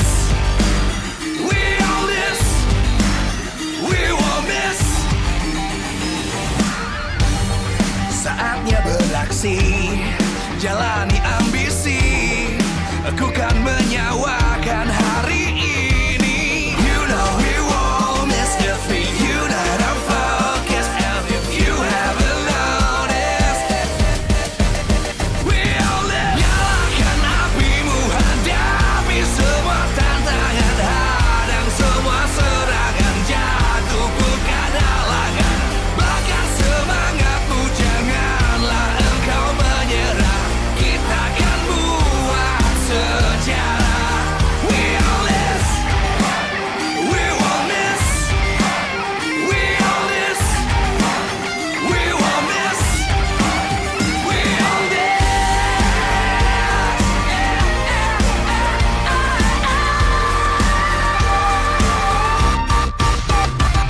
Nyalakan apimu, hadapi semua tantangan, hadang semua serangan, jatuh bukan halangan.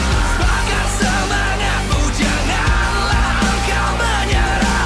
Kita akan buat sejarah. We all this.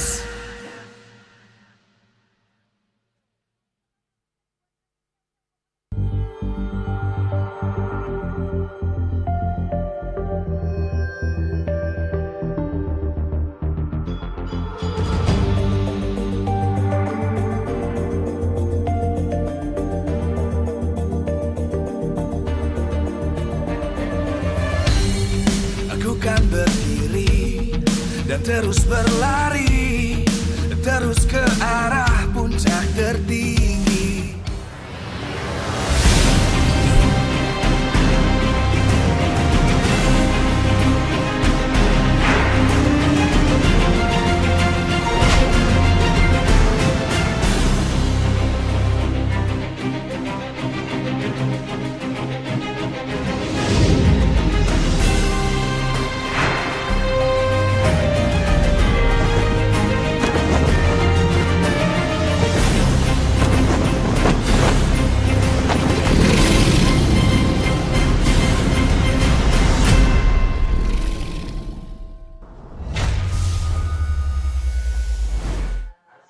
Yep, welcome back to MPL Indonesia Season 13. Still on the second match between Rebellion Esports and Alter Ego, of course. And yeah, we are preparing ourselves for Game 3. And of course, Point Coffee is very nice. That's why we've seen Indonesian casters just slurp it. They were drinking it, you know. We took a break. They have actually it. We Yeah, have it. fine. If they can have it, we can have it. Exactly. We were actually drinking it earlier in the break. That's why you can see it. Yeah. We've been consuming it. Okay. It's very nice. It I is. like this. It's actually very nice. What did you get? Is that the panda and latte, bro? The panna latte, yeah. This is the macchiato. Macchiato. Macchiato. And fun fact, I don't really drink coffee, but this one is really, really nice. Is that a fun fact? It's a fun fact. You're not a... I'm not a coffee head. I'm not a coffee addict. Boring. Nah. He's not a coffee head, Gani. He said he's a coffee addict. Yep. I thought he was gonna say something about tea, like, cause my friend, he's like, nah, coffee, nah, tea, but no. For everybody who's a coffee addict, like Mr. Man, Realize Man, and also like Mr. Ulf, who's watching. Shout out Ulf because he makes a lot of coffee and he appreciates Point Coffee. We got him Point Coffee when he came to Indo, and he liked it because it's high quality coffee. How would Wolf know? He's the richest caster. He has a whole cafe in his house. Yep. Even he buys his own coffee beans. He Exactly. grinds them all by himself. But of course, our newest partner. What day is it today? supplier, It's Saturday. What brand is it that has collabed with MLBB with the MVP collection? Saturdays. Saturdays. With an S because it's multiple, because you can get multiple. Yep. And of course, Glasses. Saturdays Hook me up. with the MVP HMU. collection. Oh, yeah. Yeah, they're collaborating with MPL Indonesia to create their MVP collection. Of course, I really want a new glass frame, so I think I'm gonna contact them soon. I Is really this want one. Saturdays? No, it's not. Not yet. See, we haven't got Saturdays because we've only now been like introduced to the collaboration. Yeah. Next week, we're all gonna be rocking some Saturdays on Saturday. Yep. Today, no, I mean next week. I try to rhyme with another day, you know. But of course, as we go back towards the player cams, seems like pressure now is on Alter Ego.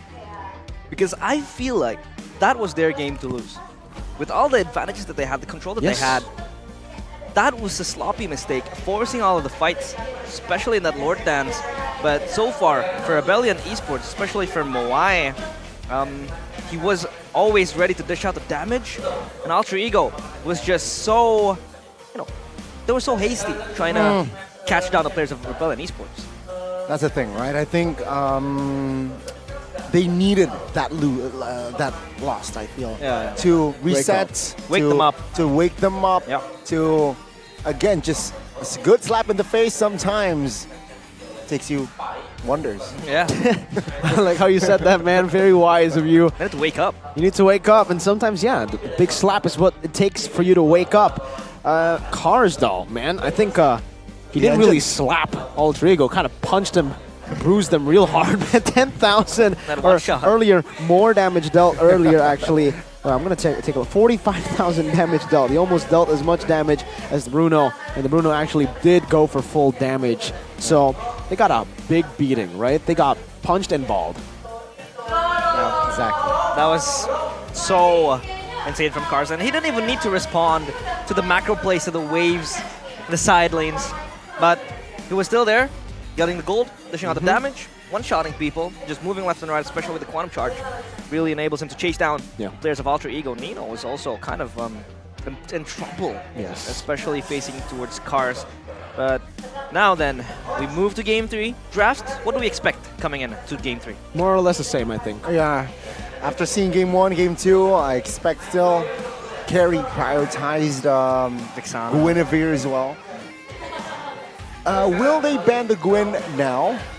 It's either they ban it or they take it for Alter Ego. Because Taz has been very wonderful with that Guinevere. He's able to open up the fights.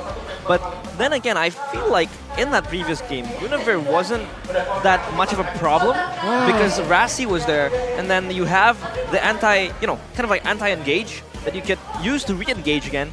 And so far for Alter Ego, it has not really been so violent towards them, but it's just that they were on the gas way too long. They didn't know when to break. But again, I feel like still Guinevere is going to be very significant in a lot of these picks and drafts. All right, let's take a look at this head-to-head, the player head-to-head. Audi, TZ, versus Rossi.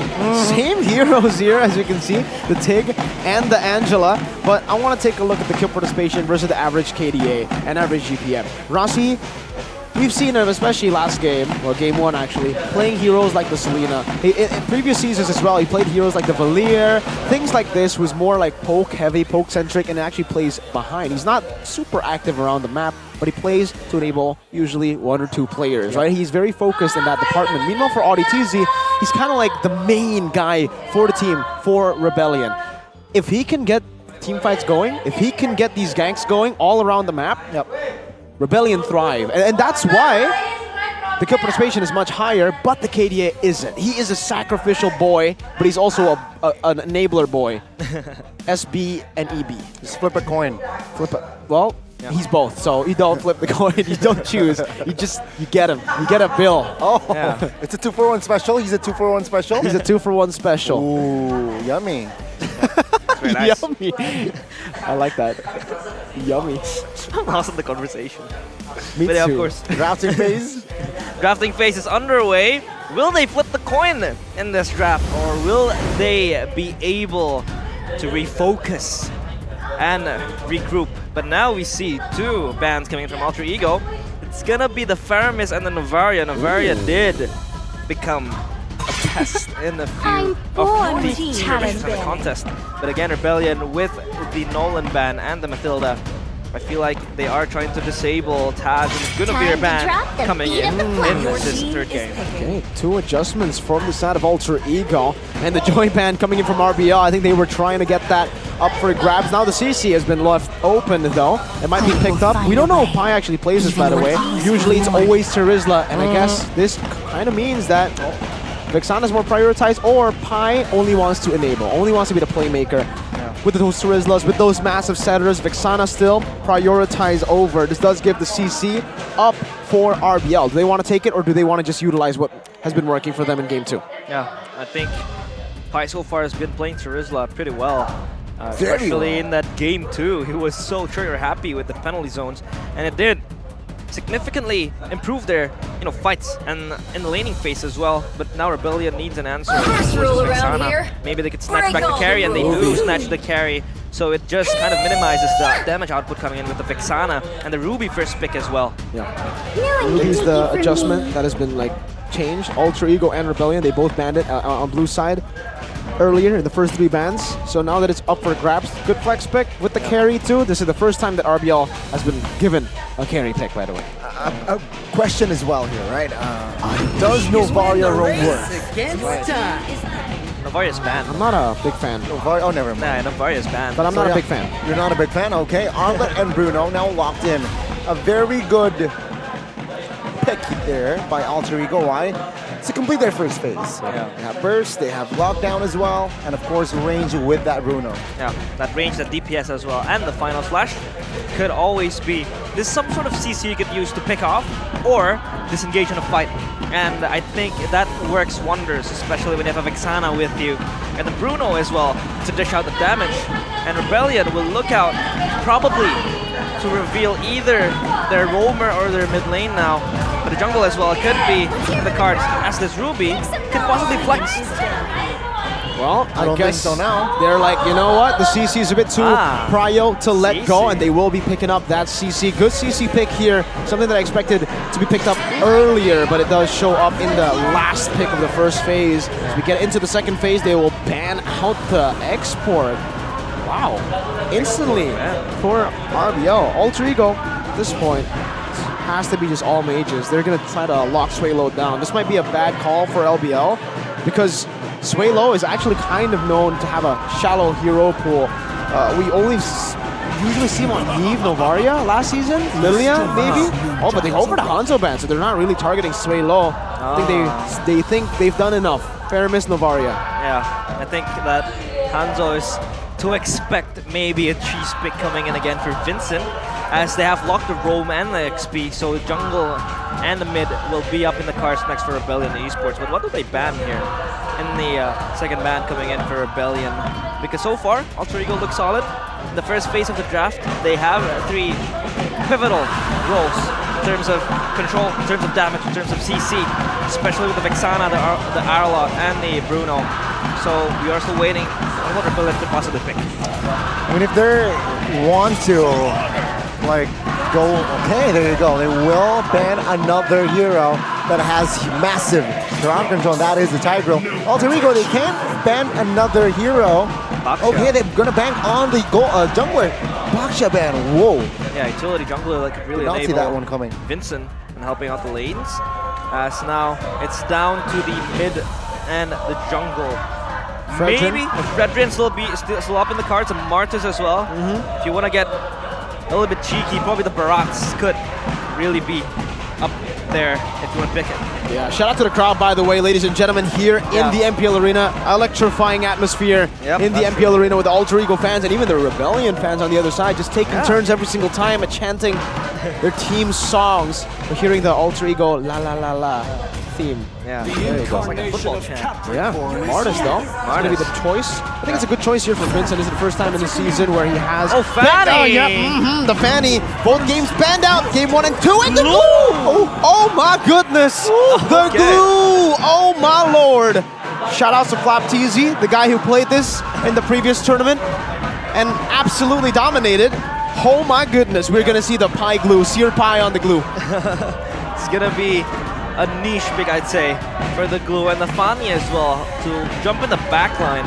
That could enable her, especially for Rebellion. They don't really have that hard lock CC unless with that, you know, I'm offended from Ruby. But now they will look to collect their final pick, which will be the mid laner. Think about Valentina. Valentina could probably be picked. Valentina, you're right. Yeah, they're looking for a mid laner. I don't see no good picks here for that mid. Yeah, there you go. Support. They will go for the Angela mid instead. Oh, much more supportive one. Probably in response to that Fanny pick, maybe. Yeah, they want to get some sustainability. They want to also combo it with the CC. Could also be combo with the carry. But mainly the CC here. Holy Alter Ego. I like their lineup. I really do. The Fanny as well. Mainly the Fanny. I'm a fan of Taz's Fanny. I'm a fan of Taz in general, but the Fanny especially. This guy in MDL did not get to play Fanny a single time. He was banned out completely, and I think that would be the same here in MPL. Last time we got to see him play Fanny was what? When he was in EVO Season 10, I think. Oh no, sorry, Season 11. Season 11. Last year. The Fanny. And it was respected so much with that Fanny. I want to see the stat. Hopefully someone hears this in production. I want to see the stat of Fanny. When was the last time Taz played Fanny? Because I think it's been a long time. Yeah, but not longer much left to wait, because Line of Dawn is waiting for the legends to arrive as we march into the third game. The second match, who will become the victors? It's either going to be Rebellion Esports or Alter Ego. The conclusion, we will find out soon enough. But let's focus to the Land of Dawn. Yep, and Taz starting in the purple buff. Of course, with the Fanny, you want that sustainability in terms of the energy, as Vincent will start up in the orange buff, pathing maybe towards that bottom side. And Suelo taken down, quite low, but he's all fine. As an Angela, you know, he has sustain. He could really just soak up the damage. He has heal. He tries to recall, but gets cancelled. But so far, not much action happening. Again, pressure in the mid lane. So far for Alter Ego and Rebellion Esports. They can play the slow, not take too many indecisive moves. And Nino and Moai again, 1v1 up on the top side. Interesting. Great item builds here in-game equipment revealed early on to show that there is no roam boots at all for Rebellion right now. Oh, yeah. Both of them, no roam boots. They really want to share their gold now. So in the early stages, to get him to level 2, to get both to level 2, they actually did not go for it, but they did actually have to split it. So as you can see, Krite is a level ahead. We'll see how this plays out later on. But also, my goodness, you spoke about sustain.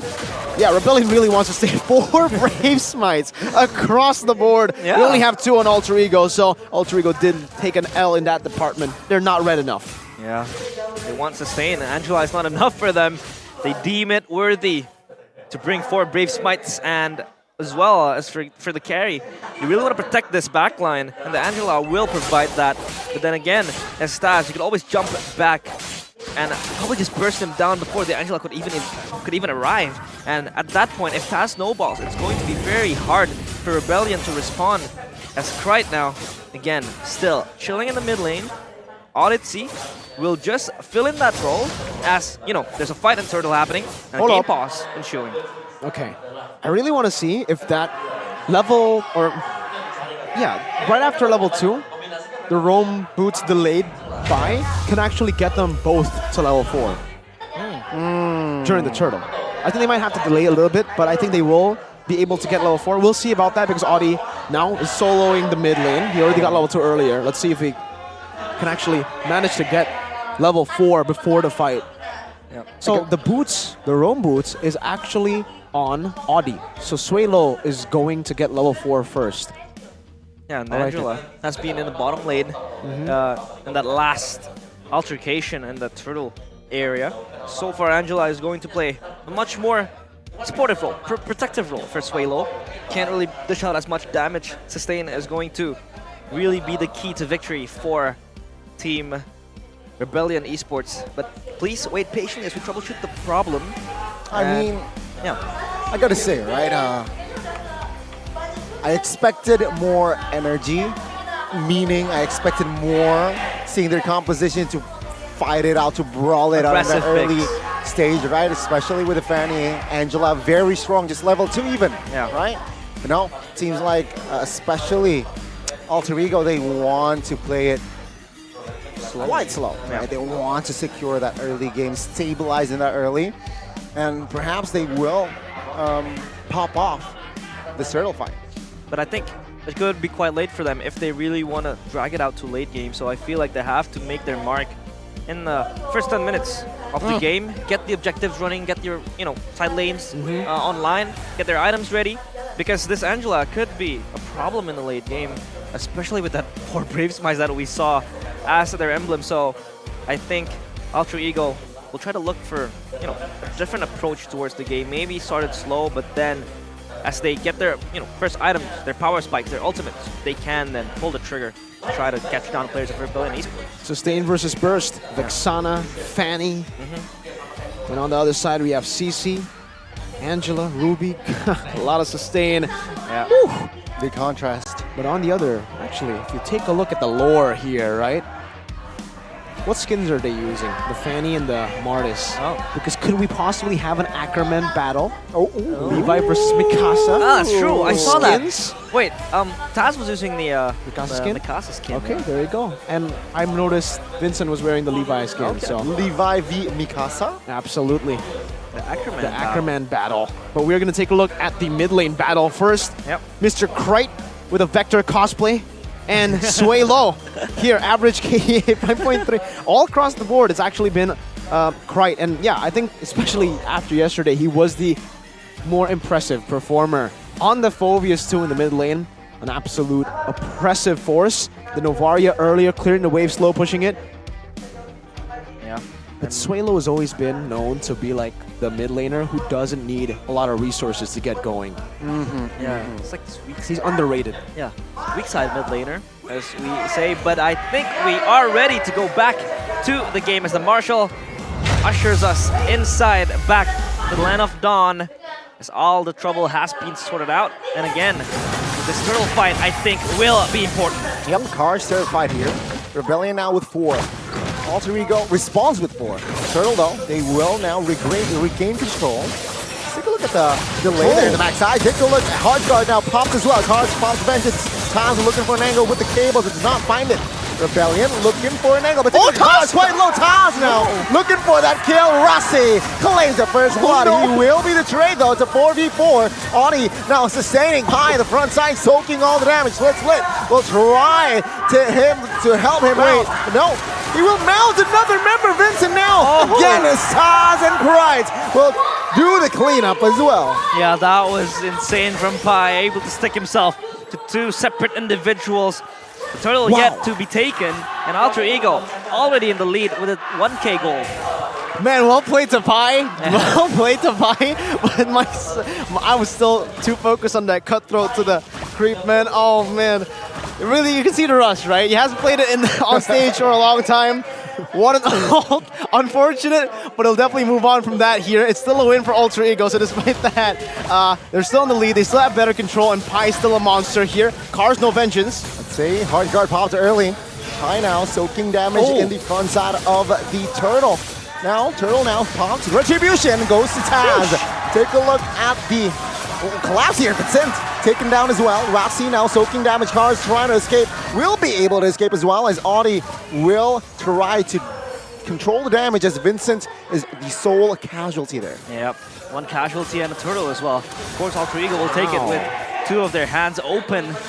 And if you take a look at the emblems, I think these are ones that it's probably going to be very beneficial for Rebellion Esports to try to, you know, kind of prolong all of the possibilities of damage coming from Alter Ego. Yeah, Master Assassin for Taz, that means he will be putting more emphasis in ganking the side lanes and split pushing in this game. I can't remember what Super Ken actually went for the emblems in game number 1, but I believe it was not Master Assassin, so it's already a different taste of Fanny that we did not see earlier. Now, let's take a look at the item check again. Dominance Ice already built up. Haas, Claws, Thunderbelt this time. First item for Moai, a more defensive take and the more usual take, but here it is, Master Assassin Taz. 2v1, Cars no vengeance this time. Hard guard just hovered but not committed. Yeah, Cars is just getting bullied in the XP lane as Nino is just farming his way towards his items. Of course, Moai approaches this game with a Thunderbelt. He needs that to sustain himself, especially with the bursts coming in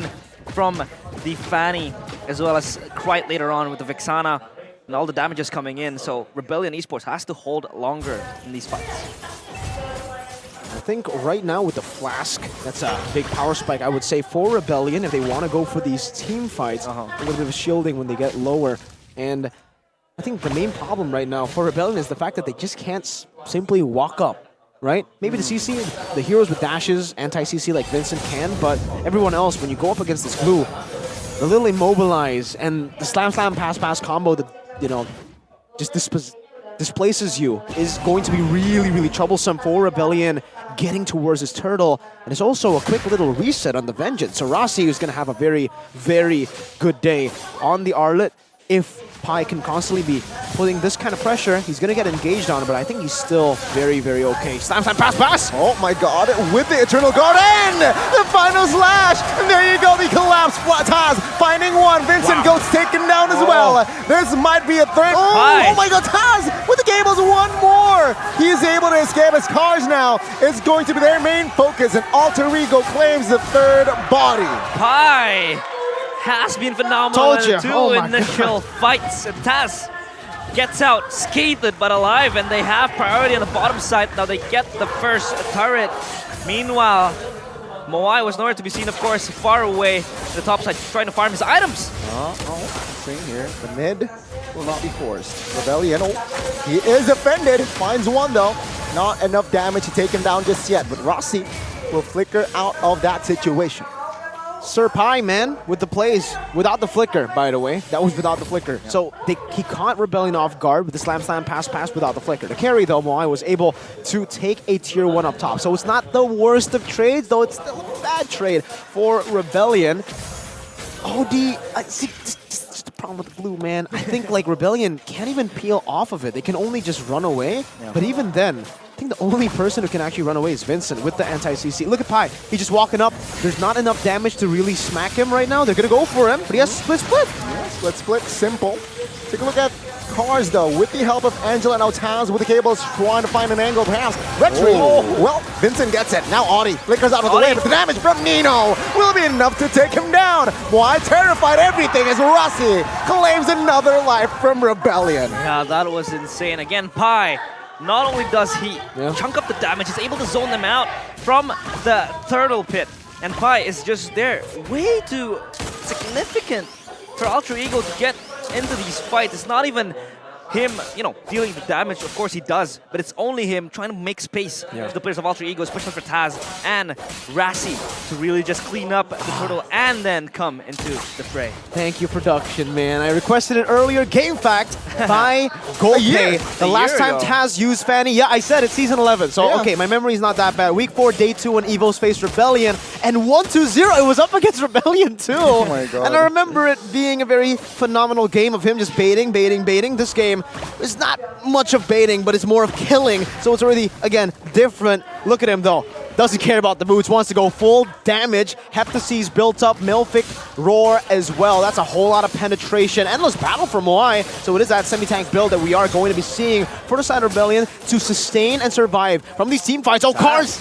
Cars, hard guard triggered, and take a look at the collapse. Alter Ego, no damage? in the turret. She's but healed. is not enough. Rebellion with cover. Nino though claims the turret. Pi will be the first one to fall alongside Rasi. Right now, being the main focus of Rebellion, will not be able to escape as Vincent gets the triple.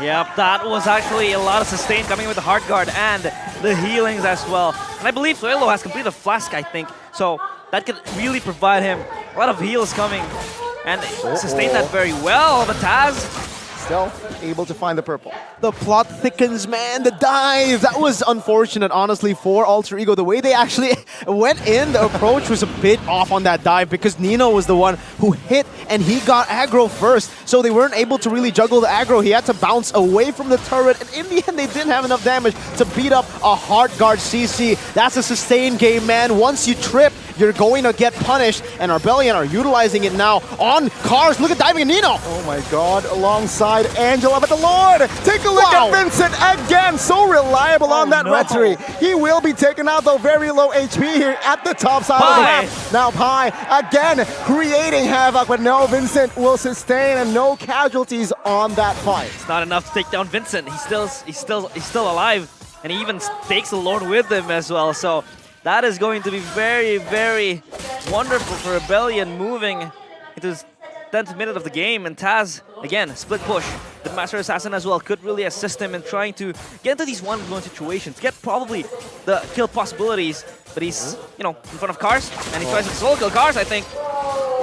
No, you cannot solo kill Cars, at least not now. But Cars can solo kill you. You gotta be careful, Taz. Oh my goodness. Oh, take a look at Moai here. Hard guard triggered. Audi looking for a better position, but no, both teams will not commit on towards the fight more. Yeah, CC, Brute Force Breastplate, and the Dreadnought. A very good item there. He actually went for just this small little item, and he's actually building towards an Athena. So just a Brute Force for the base physical defense stat, and then for the stacks, and then he actually goes for Dreadnought armor to go up against that Fanny damage, the ability damage. Doesn't want to go for the full anti-Curious because you already get the job done technically with that Rossi though. Thunderbelt here. Looking at the back again, just take a look at these items that has been built. Wow. Yeah, Moai is going to be really tanky, man. He's going for Brute Force next, so he only has one damage item, Endless. The full semi-tank build for Rebellion. Alter Ego going to have a tough time bursting these members down, man. Their comp is more bursty. They have to rely on Nino to actually be the one to deal the consistent damage, and I don't think right now it's going to be enough just yet. He has a Malefic Roar. He already has the 3 core items, but I feel like Rebellion are just more tanky. Even with those 3 items, I don't think they're going to be able to really like fully burst them down. So Rebellion with the sustain, they're a mid-game powerhouse, bro. Yeah, they need to wait for Nino to be online, get the items and the spike as well. Even Vixana, by the way, Dreadnought. Yeah. My God. Extra protection, of course. The goal advantage as well for Rebellion Esports. They are the first team to get their hands on the Lord in this match, in this game specifically. But the bottom side is pushing for Alter Ego. That's a good fact as well. But for Alter Ego, they also have to be wary because their top side of the turret has been taken down, and Rebellion will just try to regroup. Probably just play this slow because Alter Ego, they are now only focusing on trying to get their items, get the gold that they needed. You know, 3 items completed for Nino, the Hasklau, the Berserker's Fury, and the Malefic Roar. So I think he's gonna probably build more damage again this time to try to cut down to the front lines of Rebellion Esports. That Oracle by the glue too, by Seer Pi, to get a bit more of that sustain utilization in his kit. Now I'm honestly just looking at Rebellion. That's a very good slow push that they've built up down in the far lane, and it might actually force the Fanny to rotate down. He should be able to still make it all the way back towards the Lord, but Rebellion definitely have prio and tempo on the map now with that slow push. Fanny's already revealed down below. They might actually look for a play. Conceal. Conceal from Audi. Cancel. Right. Oh, he pulled Rossi though, and he is in the middle of that fight. Audi though, now receiving fight as well. Receiving hit is high now, trying to distract as Audi will flicker away. Yeah, they're able to push back Rebellion Esports, at least in that fight. Cars he looked untouchable, especially with the hard guard and the damage dealt, just skipping around the players of Alter Ego, but then the focus now shifts towards the Lord. No damage whatsoever as Pi is there trying to safeguard the Lord from the hands of Rebellion Esports. Can't blame Rebellion for that initiation. They had that time, and I think now they've actually improved from game 1 and game 2. They're much more decisive when it comes to those calls. When they want to go in, they go straight forward. Once they see it happen, still though, slow push should be building up for Rebellion Zion in that bottom side. I think they've managed it quite well, and they should be doing the same thing towards that top lane. But Benny, always this oppressive threat in the side lane, but this time they do not have control because Moai is still up top clearing it, and now CC has to go down below. Alter Ego have the time, the space to commit. Oh, they're going to cover a lot of angles here as Rebellion. They're late to the body as Vincent now forced to use the hard guard on Vincent, and the Lord will comfortably taken by Alter Ego. Cars looking for a trade, but now Alter Ego will deny it. Rebellion, again, being invasive, looking for angles, but no, Alter Ego will not do business. Yeah, they're very susceptible, especially with the man advantage that they were falling short with. That push coming in from Taz, trying to push up the minions and the waves created at the bottom side. Had to call Cars to come down and clear out the waves. Meanwhile, at the Lord fight, it was still happening. Cars was one of the frontliners that could really deal the DPS, the damage coming in, but he was just not there. He had to clear the wave. So far, Alter Ego have their sights on the base, slowly. Good discipline this time around for Alter Ego. DHS actually built up, so no win in nature for Nino. He knows that there's no physical damage that can actually get behind him. He's always going to have a lot of good cover from Pi, and if all else fails, great. With that Vexana, amazing peel. Enhanced Lord down below, a good wave manipulation here. 1.5 waves in the bottom side. It's getting cleared out a little bit, but now it's going to be 3 waves pushing into that base with a Bruno. Oh, God. Got popped. Yeah, they insert number 1 in the bottom side of the map. Will be taken out top side. Next target, especially Taz is on that lane. But yeah, Rebellion here not do much as Lord taken care of, but they lost 2 turrets. Yeah, they took care of the Lord. They cleared the wave. They try to stabilize this base, especially Alter Ego has cracked it wide open. So far, this is their game to win now. They have all the advantages, 6k gold up. So for the players of Rebellion Esports, they have to be able to recover from this. And the way to do it, if you guys want to do it, is to enhance your hearing. Oraimo, Free Pods Light exclusive Edith Edition is the best choice for you guys. Use the code Oraimo MPL to help you with your audio needs. Audiophile. Yeah. Are you an audiophile? I am. Oh, I love listening to beautiful sounds. With Oraimo? With Oraimo, of course. You have the Edith? Not yet. I'll get it soon. Okay. That's unfortunate, but you know, it has just been released. So we'll give him, the time to buy it. Next week we'll ask him the same question. Now, it's all about patience, really, for Alter Ego, right? For Rebellion, they're the ones that are going to be rushed. They're the ones that have to make the decisive play. We did mention earlier that they are more decisive. Even though they're still losing, they have made improvements from game 1, game 2. They are more decisive in how they approach these team fights. Now, Alter Ego, it seems like they've also learned from their mistakes, unfortunately for Rebellion, so they are playing the slowest game possible right as they have a 6,000 gold lead. This is going to be the name of the game. They got 2 side turrets, base turrets. Side base turrets are actually, for me especially, more expensive than mid lane base turret. You have so much control on the side pressure, you have so much tempo to play on a map, and now, with the Lord spawning, they don't even need to clear it. They can have the waves, let go completely, and they'll push towards Rebellion. They just need to play time, and Rebellion will not get Lord, or will have to suffer from a Winion kind of situation where the base gets destroyed by minions. Taz is not going to go for this, because Moai is a tanky boy. He is full tank. He has Golden Staff, and an Endless Battle, and a Melphic Roar. So 3 items, physical, and then 3 items defensive. Again, Alter Ego, they don't care about bot side. It's always going to be pushing to Rebellion. Yeah, side lanes pushed up, but then Lord Dance ensuing soon. Cars tries to push back Pi. And of course, with the side turrets down, they don't have much vision as well in trying to spot out the Winions, as mentioned by Mirko. But I think this is going to be important for Rebellion to win. especially this Lord can't go to Alter Ego's hand, because if they do, they have a lot of priorities coming in the top side and the bottom side. They just need to clear the wave up mid, but there's going to be Taz flying up. Yeah, I mean, Taz is just trying to poke, right? Moai looking for an angle, perhaps. But the Lord now will be resetted. Yeah, not much action yet. They just try to poke this out, pull it back, push it out, and the pit is going to be very important for someone to play. It's going to be Pai always in the front line. Of course, with the glue, he has been very massive in the fights. And the Lord has been involved, so they have to take it soon with all of the benefits they have at the bottom side. Off the wave for Alter Ego is pushing out. Rebellion needs an answer, and they do send Moai to clear it down. Moai's bot. They can go for the commit, 100%. So let's see here. Hard guard tops as well. Moai's back. Everything. Cars now receiving a lot of damage. Take a look at Scribe though. Repositioning in the backside now. Rossi trying to hold on for his teammates. Audi now mounted by Pai. The damage though will be focused on the The base! In the backside, Moai is there to hold on the base. Now, focus down on the top side. Cry taken out as CC claims the double. Vincent now looking for an angle to escape as Taz will not find the body. Now, again, Pai, Taj now with the help of the hard guard trying to find a kill also with Rossi, but Rossi escapes with the flicker and he has an immortal, but he will lose it now. Pai trying to provide cover for his teammate. Can Cars deal the damage onto his Rossi? The answer is yes, as he finds the killing spree. Pai, again, 2v1, but the split will not be able to help him as Cars, the damage is just so much. But take a look at Taz punishing the little girl, Angela, taken down. He was back there, but at least Rebellion now has prio towards the Lord. They can get this. Almost a replication of the previous game. Taz is here just flying. He's trying to zone this out for the players of Alter Ego. Oh my god. He will not be able to find the Hail Mary play. Vincent comfortably takes the Lord.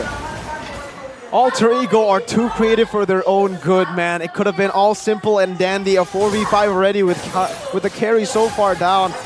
It's a good play if the carry actually did commit to the fight, but in the end, he didn't, and the advantage is gone instantly now for Alter Ego's. Rebellion's game to win. They have one opportunity, and the opportunity is right now. They need to utilize this position. They have to be able to clear out all the waves and push it together, mainly mid and bot, together with that topside Evolve Lord. 20 minutes in, this could be a one straight push situation, but it is still also very, very easily defended by Alter Ego. They still have a lot of turrets left to give away here to sacrifice. Meanwhile, it does seem like Rebellion, for Moai at least, he is already transitioning to a full damage kind of build.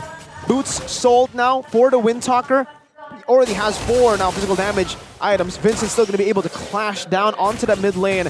And yeah, there's still too many turrets for Alter Ego for it to be a full punish. But Rebellion are taking a step in the right direction. Yeah. They are, again, more decisive compared to Game 1, Game 2. They are able to withstand that kind of pressure and to withstand the creativity of Alter Ego. Yeah, they're able to deteriorate the current state of Alter Ego. They're able to white swing the gold advantage as well.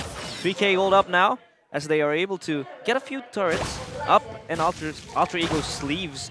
But that was almost an insane play coming from Taz. He was able to try to open up the base. He was even hitting at the turret, but it was just not enough because he got caught up. And now Rebellion Esports do have an answer soon, because Alter Ego, they're now a little bit disintegrated for a few times in the fight. Rebellion Esports, again, the sustain, the heal, it just proves to be very consequential in the late stages of the game. They have the heals, they have the Brave Smites, they have the Hard Guard always on standby from Swalo. So far, it looks as though Rebellion Esports might just swing this game around. Alter Ego, though, still not away and not deleted yet. We're almost at a point where the gold lead is going to be irrelevant. So that 6k gold lead that Alter Ego built from the start, it's going to be irrelevant very, very soon. Player goal is still held by Moai. Second, Taz. Nino then following third here. So they will have a lot of resources that they can use to swap in their items during these big team fights, and that will definitely help. We did see Taz actually sell one of his items to buy Immortality during that split push attempt, but it's still a big problem for Rebellion now that they were not able to crack a single base turret open. So this still means that they will be the ones that are going to be forced into a tough decision. They need to be the ones committing again. Alter Ego can play the patient game again. Moai is going to be constantly clearing these waves, 5 seconds up, but it will always be pushing. So RBL have a very small window of opportunity to actually make these commitments. One bad commitment, and it's also just done. All Alter Ego need to do is play back and forth, bait, just a hard guard, and that's a big win for them. Yeah, that hard guard could really sustain them in the fights, especially Cars. Getting so tanky, so is Moai. So far, self-sustaining laners are up and running for players of Rebellion Esports. Meanwhile, Alter Ego, again, always has their move first in the Lord Pit, but then again, it's about how you can finish this down. Vincent is just fishing for an angle, and Taz, he's always on the side lanes, trying to push out the minions, creating a huge wave that will always try to send Moai towards the designated location, and cutting down the man advantage from Rebellion Esports as the Lord now being chipped down by Alter Ego, but I think Rebellion Esports are ready for an answer. Spell check all up. Ultimates all up. They're ready for an all-out war. Let's see, it's all about timing. It's all about finding the right play. Seems like they will take their time here. Take a look, Perry showing up bottom side, but Alter Ego does not respond immediately. Yeah, they realize that that Carry or Moai is up in the bottom lane. They're moving to mid now. I think they're going to regroup for this fight, preparing for it as the execution comes in. The engage coming through from Cars. Cars again with the duet of the hard guard. Pi now soaking damage with the split blade, mounting. Audi trying to bring him to his team. Take a look at the damage now. Audi is receiving good immobilized on towards 3 there. But take a look at Pi now. Audi will not be enough to take Audi down just yet. He also has Immortal, but take a look at Nino. Peep Nino, man. He pop and rock equipped the Rose Gold Meteor. Yep, it went perfectly for Alter Ego. All he wanted to do was bait out the hard guard. Long cooldown, bottom lane slow pushing, top lane slow pushing, mid lane slow pushing. A brilliant fight by Alter Ego. That's exactly what they needed. And now it all come down, a hard decision to Rebellion. Audi, how does he go? Let's take cards again with hard guard though. Take a look at Audi now, still holding on towards that Immortal, does not want to lose it. But with that, Alter Ego will claim more space in the Lord Pit. Rebellion, can they break through? The answer is no. But will they collapse? The answer is possibly. Vincent now losing position, has the Silly Immortal, but take a look at Nino. The balls, man. Audi will fall and Nino will find that kill. Yeah, that was important from Nino as well. DPS coming through. But that was so long from Rebellion Esports. They were able to sustain that much damage, especially with Odyssey being able to survive that long, and the hard guard just proves to be very beneficial in trying to, you know, just kite back from Alter Ego, going out with resources. But here comes another fight. Oh, here comes another fight. Alter Ego taking it slow. Cars again. Pi. Oh, Pi. Aggressive play, but take a look at Taz munching down Vincent. Now, 2 waves crashing onto towards the Rebellion's base. Alter Ego, all they need to do is focus down on the main base as Taz is there to clean sweep and also finding the win. It's 2-1, and they claim another blue team in Season 13. Oh, Alter Ego, good finish. They come through with the 2-1 victory. They are still perfect and flawless up in the standings. Meanwhile, for Rebellion Esports, another tough loss to chew on, a hard pill to swallow. But I think we have seen quite a few positives in this match. Rebellion Esports were able to tone down a bit, stabilize all of the leads that they have. They were able to stretch it out towards 20 minutes plus, so Alter Ego still had a lot of difficulties trying to take down Rebellion Esports. A lot of difficulties due to the decisiveness of Rebellion throughout the series. We saw them grow, we saw them improve, but unfortunately it was not enough for them in the end. They lost a bit too much in the early game. Base turrets taken away gave Alter Ego so much more of an advantage, and in the end they were able to decipher what they needed to do. Bait out these skills, play the longer game. Because Rebellion were playing the long game already. They had to play the longer game. Bait out these skills, hard guard. Once the hard guard was used, it was basically a sign that it was GG, practically. Because they were all able to survive whilst the hard guard has been baited out. Minions all the way in. Free Lord macro game by Alter Ego. What gave them the win in game number 1 ultimately gave them the win in game number 3. And it's what gave them the series victory too here. 2-1 over Rebellion, who were quite outclassed in that macro department. Yeah, the macro play coming in, the wave pushing as well. Always able to pick off one-man advantage because Moai had to be sent down. because essentially only Moai has the wave clear to try to deal with the minions coming in towards the bottom side of the base. So for Alter Ego, it was all planned out, played perfectly. This time at least they didn't overstep and then overextended their welcome, especially in a few team fights that could look very stretched out because of the sustain coming in, but of course the taunts coming through from the place of Alter Ego. The dramatic win for Alter Ego, mainly for Highs. Beating his ex-team though, he did stay in the back. He did not play. A win is a win. Game is game. He still has influence. Game is game, bro. Yeah, game is game. Win is a win. I mean, you're still up there, scrimming as well with Alter Ego, but Billion Esports now, the question becomes how can they bounce back from such a tough loss?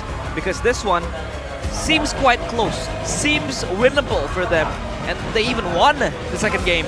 But for the third one, it seems like they stretched out so long with all the sustain that they have, but they weren't able to close it out.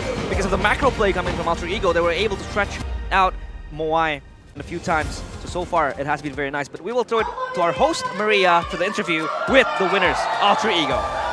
2-1 pertama di 4 match yang sudah berlangsung. Gimana nih perasaannya? Kebelet tipis ya tadi ya?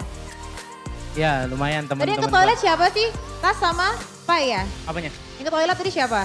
Pai sama Rasi. Oh Pai sama Rasi, Tas di sini doang ya? Kamu gak kebelet tipis ya mereka juga? Enggak. Deg-degan ya? Enggak. Enggak, biasa aja ya.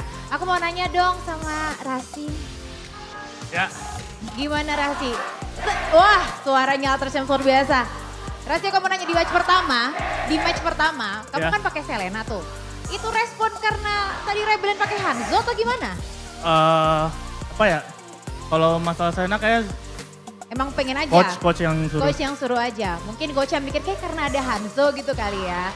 Terus apakah ini balasan karena Audi itu berhasil mengalahkan kamu 2 kali Oke. di MPL Season 12. Sebenarnya ini gue bukan bahas dendam dari diri gue sendiri ya. Oke, dari tapi nggak apa. Tapi kan di tim gue sekarang ada ex-Rebel kan, Hais. Hais. Oh, Hais bawa-bawa di sini loh, Hais. Jadi dia udah termasuk keluarga kita kan. Benar. Jadi ini Forposa. El Familia emang kekeluargaan banget ya, by the way. Thank you so much, Rasi. Aku mau nanya dikit sama Nino. Boleh.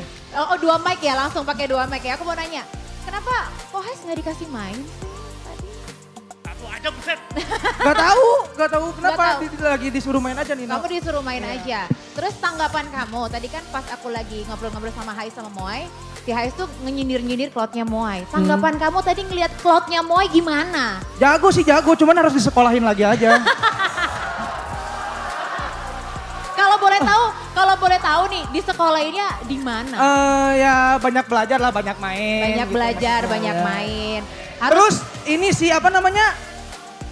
Kita lawan RBL juga nggak terlalu takut sih, soalnya senjata. Sabar. Tenang dulu, kasih penjelasan dulu soalnya, gimana Nino. Senjata yang paling serem juga Hais kan. Haisnya kan udah ada di AE, jadi aman. Jadi aman. Aman. Gitu ya. Oke, thank you. Apa tadi apa? Forposa. Oke, nice banget. Aku mau nanya sama jungler kita nih. Jungler yang baru di Alter Ego. Gimana perasaannya main sama Alter Ego? Enak nggak?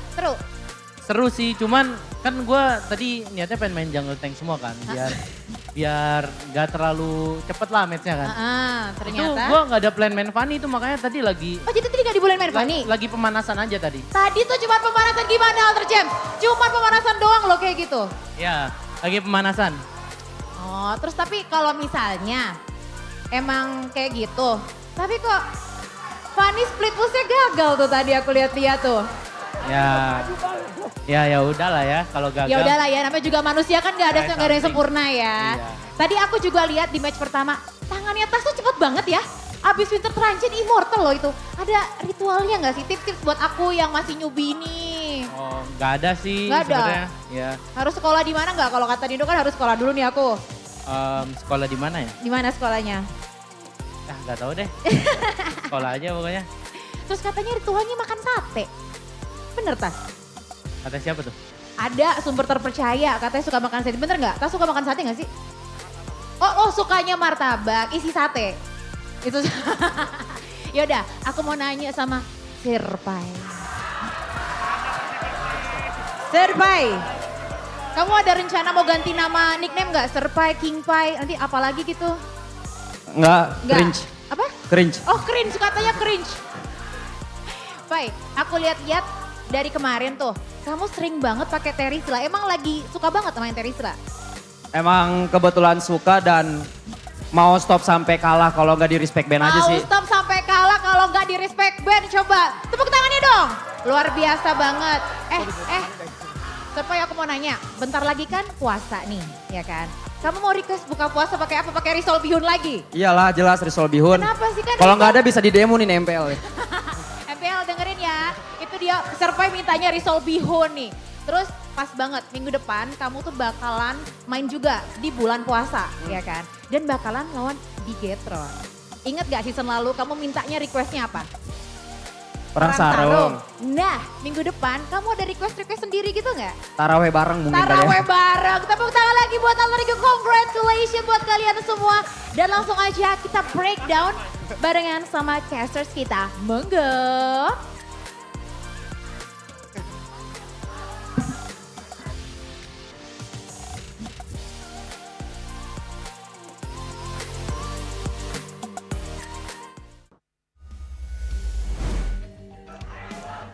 Using Fanny was just a warm-up for Taz, and it did not look like a warm-up because he was playing solid in that match, always enabling the side lanes to push. The macro game from Alter Ego was on point. It was always going to be, you know, the kind of like the rock in the road, like the obstacle that had to be overcome by Rebellion Esports. The only thing that was maybe possibly a warm-up was the first ult, right? Landing on the creep. That's it. That's the only blunder that we saw. Yeah, that is from warm-up. Taz. That's the warm-up. After that, it didn't really feel like a warm-up, but the man said it. We have to believe Mr. Taz, right? One of the faces of Alter Ego, one of the many faces, and hey, he fits well in Alter Ego. He's always been a very talkative guy, charismatic guy on camera. With Seer Pai and Nino, definitely fits well. POTM though, it's gotta be Taz, right? Yep. Game 1, phenomenal performance. Game 2, still really good despite the loss. And Game 3 on that Fanny. Though, me personally, in Game 3, don't think I gave it to, I forgot who I gave it to, but I did vote for him for player of the match. Yeah. Master Assassin. He wants to be in the side lane. Remember, all the way from the early game, we did actually hint at this already. With the Master Assassin, he wants to be the one playing in the side lane. So we did see that. The pattern was there in the full itemization as well. My God, no boots. No boots needed. You're going to be flying with the cables anyways, right? So unnecessary, buys the immortality right in around the timing of the attempt of the split push. And we're going to take a look at the whole game again here. Highlights presented to you by our official gold partner, UBS Gold. As all the way from the early game, this was it, the famous warm-up Taz. That's really the real significant play here, right? Because for the most part, in the early game especially, it was Pai who was walking them down. This was a loss initially for Alter Ego. The Pai was able to turn it around with the split, going back in, getting the HP, and then basically buying space or giving space over to the rest of the team to build that damage. Pai slam, pass into the Eternal Guard, knocked up into the final slash, into a billion vengeances, and a dive as well. Perfect combination. Taz getting away here. Warm up, he says, and in a few of these skirmishes as well towards the end. This is the play that... This is the creative play from Alter Ego. They could have taken the simple round of 4v5 here with Taz. I think it would have been a sure win, but he wanted to go and, you know, steal the spotlight here, trying to do what Iman did. Didn't work out, but hey, ultimately, Alter Ego still won. You cannot blame him to go for an attempt like that. There was an attempt, and it was good because Moai was able to actually read that out. He actually saw the map, saw that the Fanny was attempting something like that, and then it was cancelled. Otherwise, it would have been an amazing win for Alter Ego. But they were able to do it the old-fashioned way. If they weren't able to do it with Taz's split push, they were able to do it with the macro play, the slow gameplay, and now everybody on Alter Ego just bowing down to the Lord. To Taz. Lord Taz, of course. And yeah, Taz, impressive performance, but Pai as well. We can't really undermine 26 it. again. Yep. That was insane, 26 I minutes. think this is sooner though, right? Yeah. Last one Feels was sooner. 43. This is 26, 14. 43. Yeah. No, last game, so game number 2. Yep. And yeah, for Taz, it has been a very impressive performance for him, but Pai as well was just sticking himself to the players of Rebellion Esports. Didn't have a chance to really re-engage because of how, you know, implosive this glue is in the hands of Pi, and Nino just had to do what had to be done. Stand there, kick the balls, to get the damage in, and that's it for Rebellion Esports. This is now going to be their second loss of the regular season. They're down there in the bottom of the standings, and as well as the narrative for Highs. Of course, he is not playing. He's still a part of Alter Ego though. Yeah. And he kind of like kicks Rebellion Esports now. So that's probably a sweet revenge, but then again, if you're not playing, it won't be as sweet, you know? Yeah, it won't be as sweet, but still, right? I think Rebellion started it. They came out with the Moai and High's face and chose Moai. Well, based on this, that means they also chose a loss, right? Yeah, Technically. that's true. So, damage dealt Nino. He also said in the interview, Rebellion isn't that scary because the only threat is Highs, and Highs is on their team now. Yep. Damage taken, Cars, man, my god, the Hard Guard and the Vengeance. Rich guy still Moai. The man's always in the side lane, clearing it out, so makes sense that he is a rich guy, the rich guy for this team. But I really have to give props to Krite again. Krite's performance in all 3 games, even though they did lose in game 2, it has been phenomenal. The guy has really improved from when we saw him last. Really just, that might be the question now. Was it a Taz Krite problem, or was it the rest of the team not clopping together with them? Because you give them the space and look at Taz. Yeah, I think that mid-jungle duo is also very important for Alter Ego's success, especially in a few of the clutches, in a few of the clutch fights.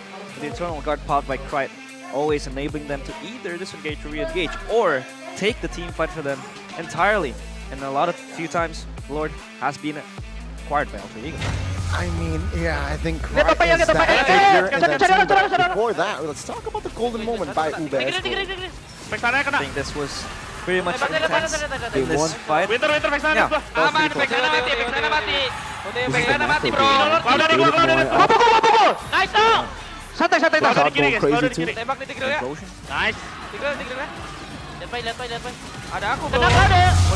What were you saying though, Gani? I mean, it was very silent though, yeah.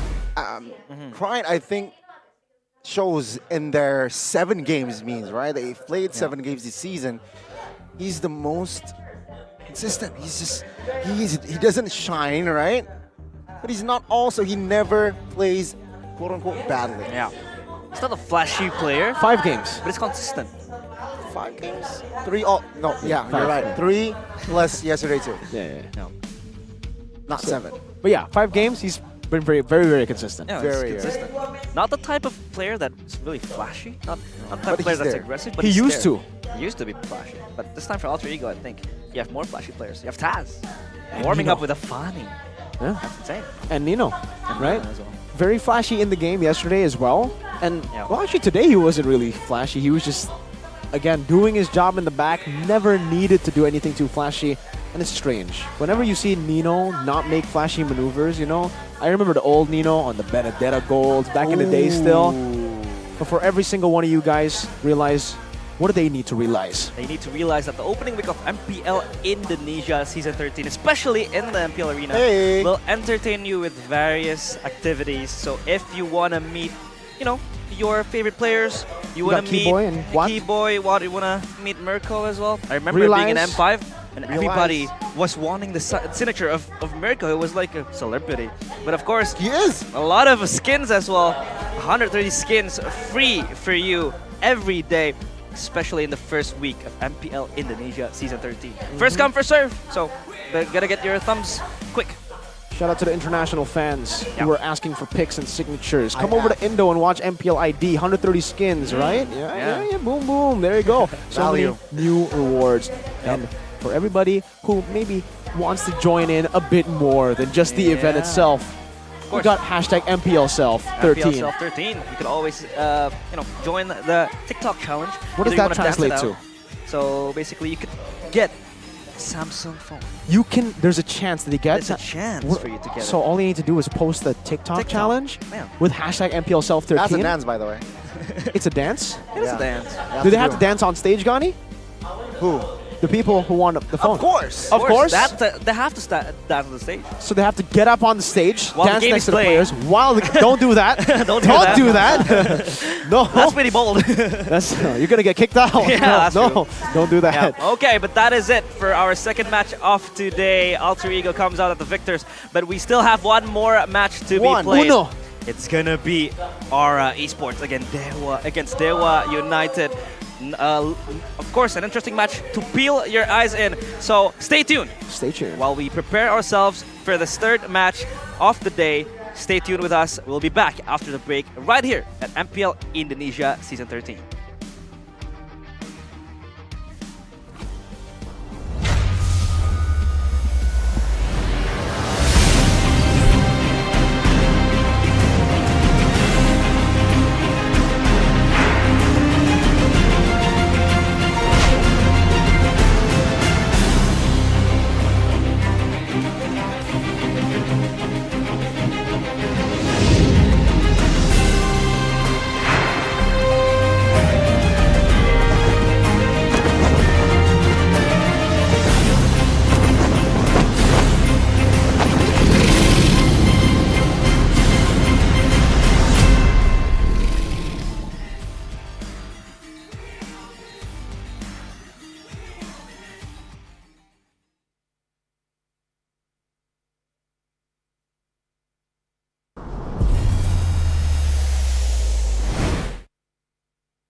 Sí, ¿vos de qué parte sos? Yo de aquí.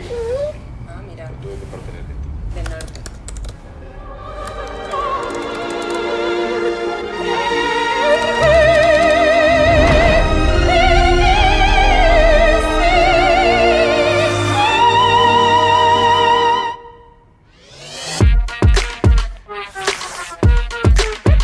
Samsung Galaxy S24 series.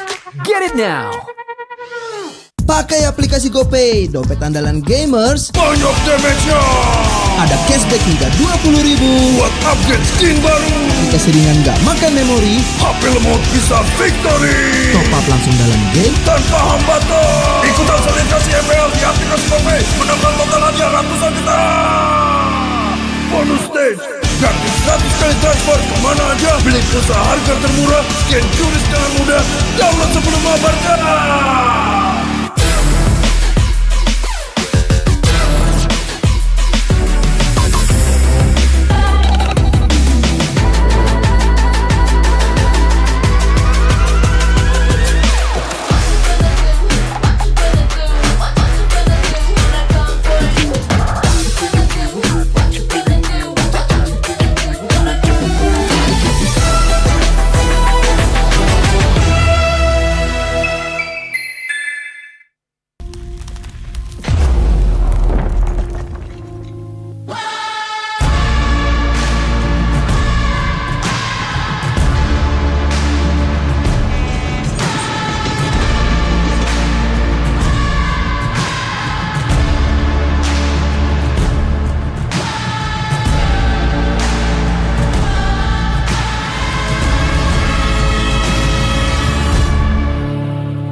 mudah di dunia games. Pilih game, masukkan game ID.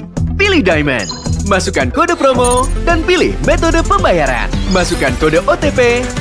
Selamat, kamu dapat tambahan kuota. Upgrade gameplaymu sekarang. Game Smash andalanku bikin mainku semakin hebat. Tukar DG rings, diamond dan voucher game kau dapat. Main MOBA apa aja with streak di tanganmu. Cuma Game Smash makin no debat.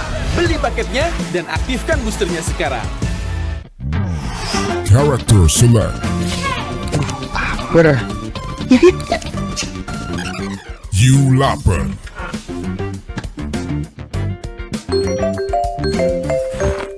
Stop! Pakai klik Indomaret, belanja 1 jam sampai dan gratis ongkir loh. Wah, belanja online kayak belanja di toko Indomaret. Yuk kenyang, siap main lagi. Let's go! Belanja online seperti di toko.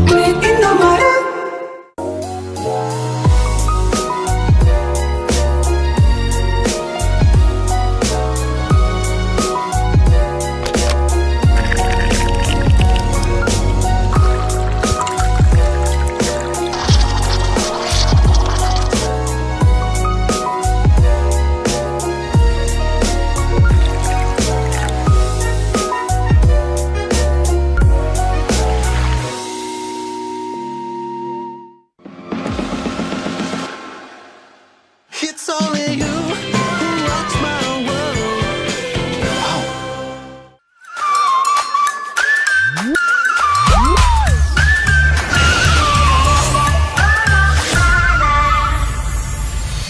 I'll be, yeah, I'll be wherever I wanna be. Wherever I wanna be.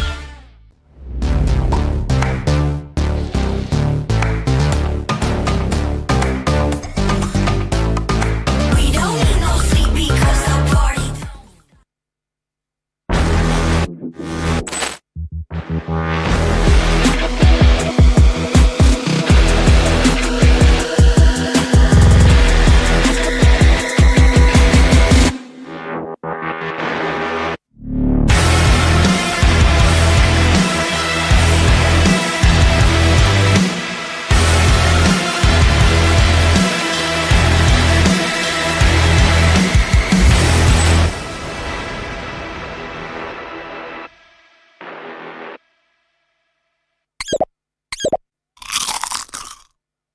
Well, I'm me, and there's no one I'd rather be.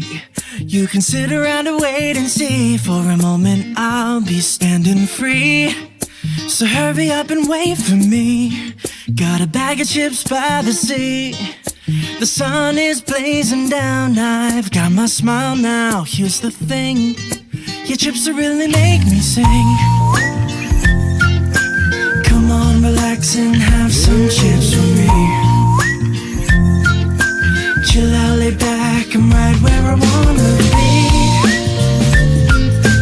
We've got time to take it easy.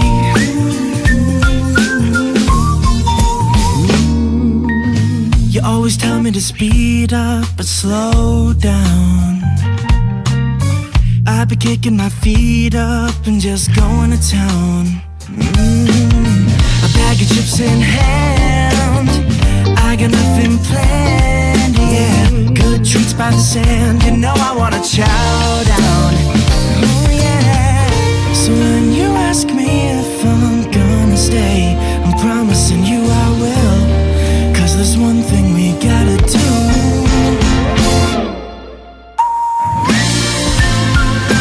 Come on, relax and have some chips with me. Chill out, lay back, and right where I wanna be.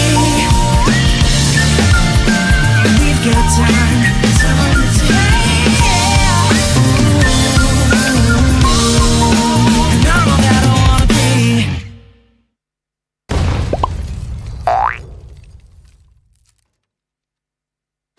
Your MVP is Chip! His portals completely set the pace of the match from start to finish. Wow, another MVP! That's my chip! Just doing my job. Can I see the highlights? I'm off the clock. Yeah! I can't wait to see your portals in action! Looks like Red Team's trying to catch Chip alone up top, but he just calmly got his portal and Alpha ults in to flip this fight around! A great example of skills persisting through portals! Double kill. Cyclops is taking a serious beating from Gord, but it's Chip to the rescue! Will he make it? What a clutch save! Poor Gord just got jumped JJK style! Arlux just in time for the buy one, get one special! Man, next time look before you enter enemy portals!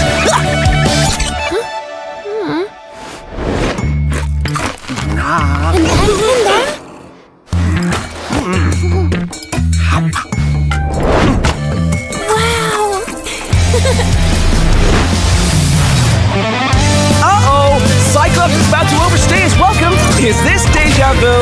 Oh, wait for it. Wait for it. Boom! Melissa joins the party. Kid runs a BTC. Jeez, what a massacre! And to add insult to injury, Melissa portals back to her lane without missing a beat. A skirmish breaks out. Where's Chip going? Is he gonna? He flickers to the high ground. Portals up. Surprise! Frozen gets deleted. Can Red Team make it back in time? No shot! What an insane portal strat!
Over here, Ender.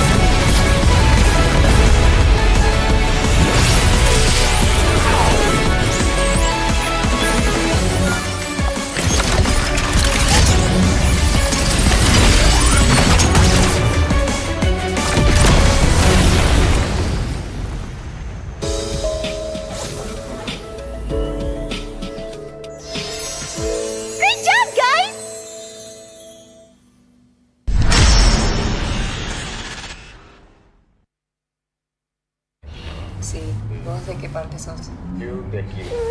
Ah, mira. ¿Tú de qué parte eres? Del norte.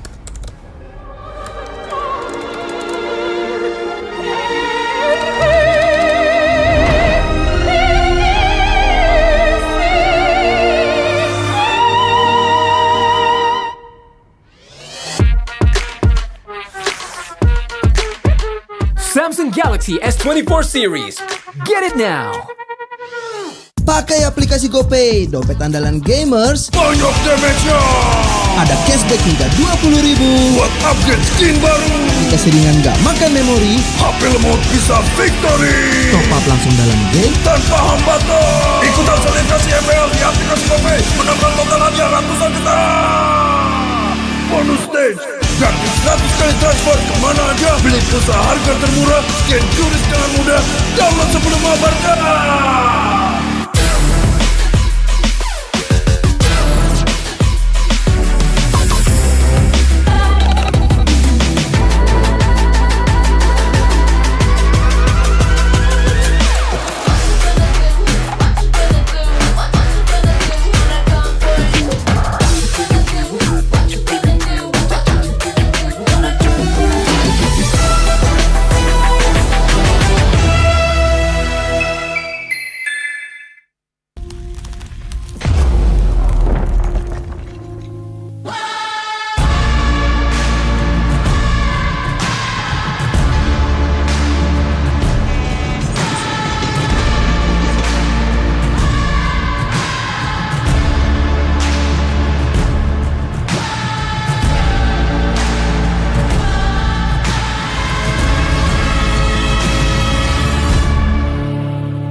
di dunia games. Pilih game, masukkan game ID. Pilih Diamond, masukkan kode promo, dan pilih metode pembayaran. Masukkan kode OTP. Selamat, kamu dapat tambahan kuota. Upgrade gameplaymu sekarang. Game Smash andalanku bikin mainku semakin hebat. Tukar DG rings, diamond dan voucher game kau dapat. Main MOBA apa aja with streak di tanganmu. Cuma Game Smash makin no debat.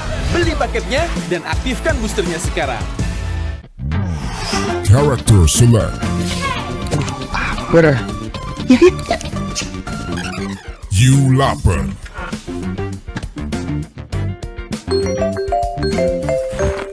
Stop! Pakai klik Indomaret, belanja 1 jam sampai dan gratis ongkir loh.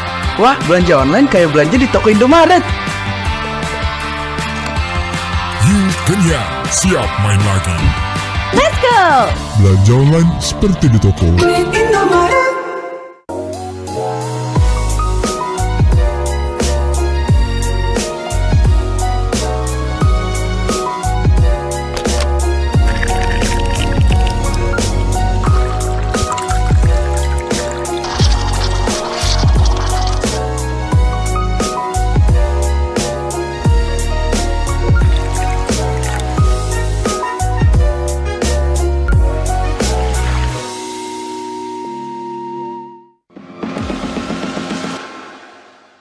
It's only you who rocks my world.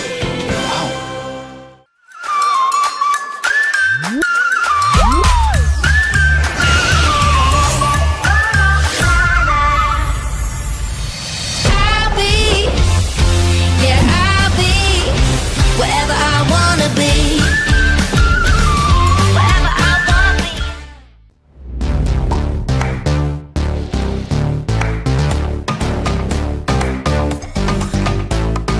We don't need no sleep because the party.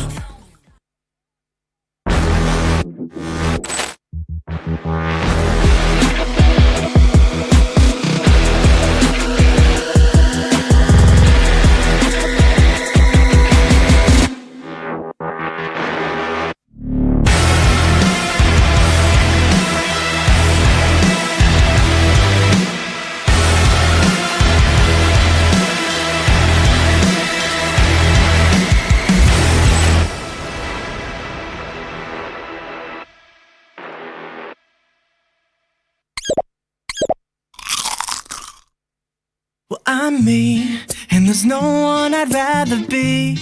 You can sit around and wait and see. For a moment, I'll be standing free. So hurry up and wait for me. Got a bag of chips by the sea. The sun is blazing down. I've got my smile now. Here's the thing, your chips will really make me sing. Come on, relax and have some chips with me. Chill out, lay back, I'm right where I wanna be. We've got time to take it easy.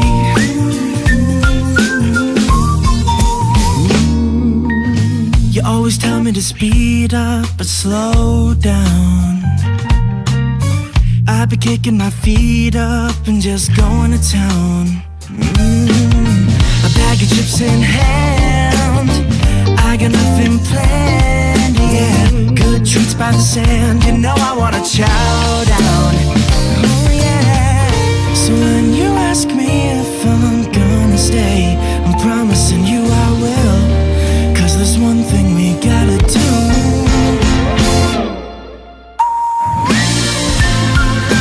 Come on, relax and have some chips with me. Chill out, lay back, and right where I wanna be. We've got time to take.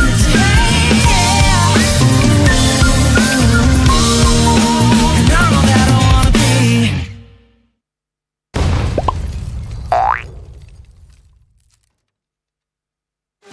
Your MVP is Chip! His portals completely set the pace of the match from start to finish. Wow, another MVP! That's my chip! Just doing my job. Can I see the highlights? I'm off the clock.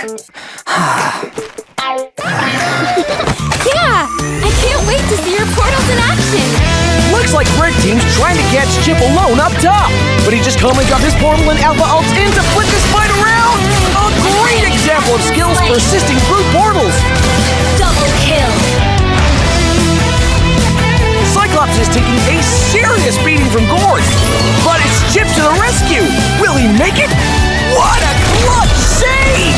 Poor Gord just got jumped JJK style. Arlot's just in time for the buy one, get one special. Man, next time look before you enter enemy portals.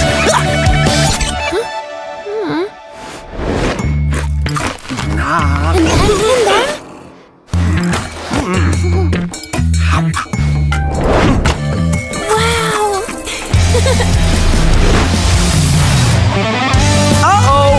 Cyclops is about to overstay his welcome. Is this deja vu? Oh, wait for it. Wait for it. Boom! Melissa joins the party. Geek runs a Pixie seat. Sheesh, what a massacre! And to add insult to injury, Melissa portals back to her lane without missing a beat. A skirmish breaks out. Where's Chip going? Is he gonna... He flickers to the high ground. Portals up. Surprise! Frozen gets deleted. Can Red Team make it back in time? No shot! What an insane portal strat!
Over here, Ender.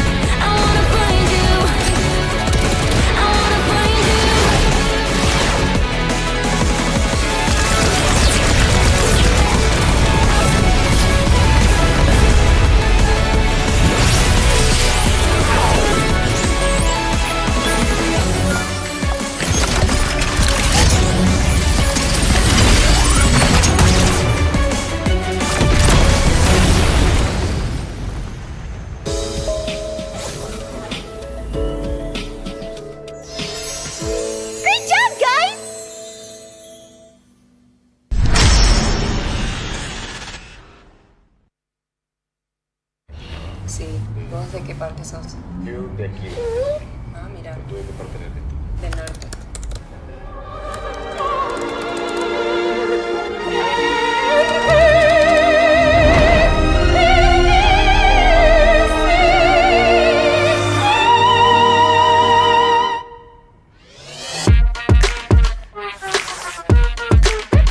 Samsung Galaxy S24 series. Get it now. Pakai aplikasi GoPay, dompet andalan gamers. Banyak damage-nya. ada cashback hingga 20.000 buat upgrade skin baru. Aplikasi ringan gak makan memori, HP lemot bisa victory. top up langsung dalam game tanpa hambatan. Ikutan selebrasi MPL di aplikasi GoPay, menambah total hadiah ratusan juta. Bonus stage, gratis 100 kali transfer kemana aja. Beli pulsa harga termurah, scan QRIS dengan mudah. Download sebelum mabarkan.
Top muda di dunia games. Pilih game, masukkan game ID.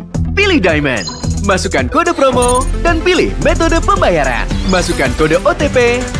Selamat, kamu dapat tambahan kuota. Upgrade gameplaymu sekarang. Game smash andalanku bikin mainku semakin hebat. Tukar DG rings, diamond dan voucher game kau dapat. Main MOBA apa aja with streak di tanganmu. Cuma game smash makin no debat. Beli paketnya dan aktifkan boosternya sekarang. Character select. Brother. You lapper.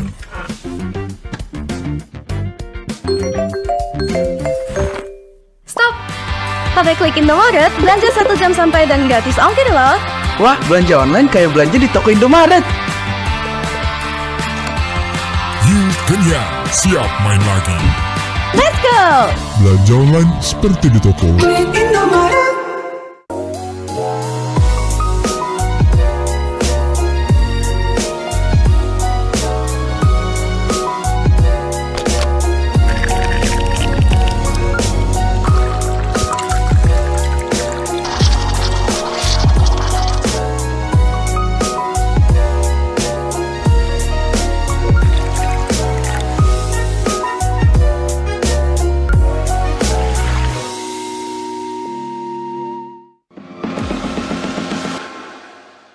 It's only you who rocks my world.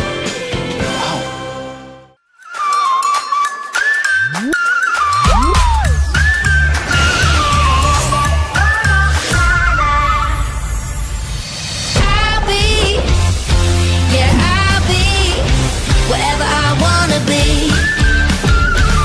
Whatever I wanna be.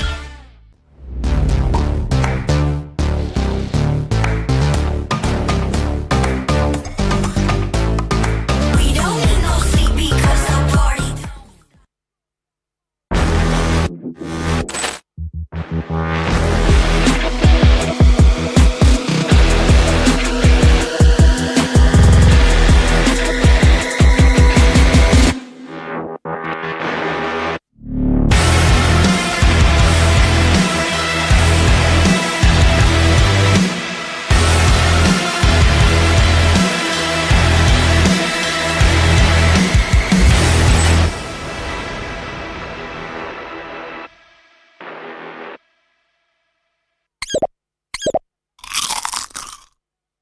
Well, I'm me, and there's no one I'd rather be.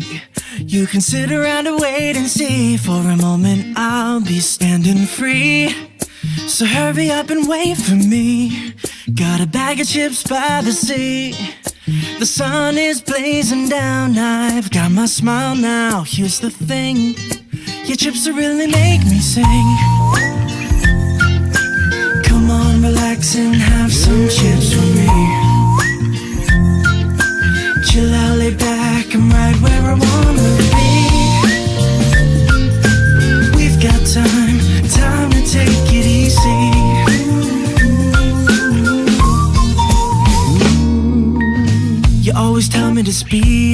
but slow down. I've been kicking my feet up and just going to town. A bag of chips in hand, I got nothing planned, yeah. Good treats by the sand, you know I wanna chow down. Oh yeah. So when you ask me if I'm gonna stay, I'm promising you I will. 'Cause there's one thing we gotta do.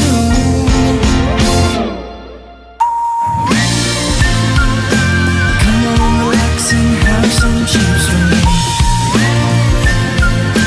Chill out, lay back and right where I wanna be. We've got time today, yeah. And I'm all that I wanna be.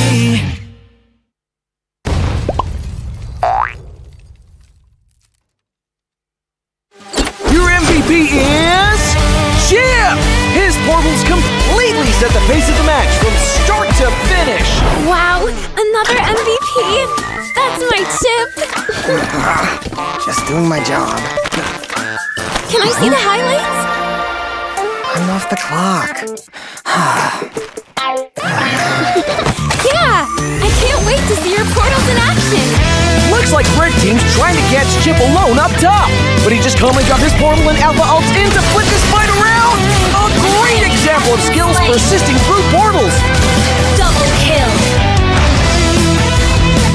Cyclops is taking a serious beating from Gord, but it's Chip to the rescue. Will he make it? What a clutch save! Poor Gord just got jumped JJK style. Arlot's just in time for the buy one, get one special. Man, next time look before you enter enemy portals.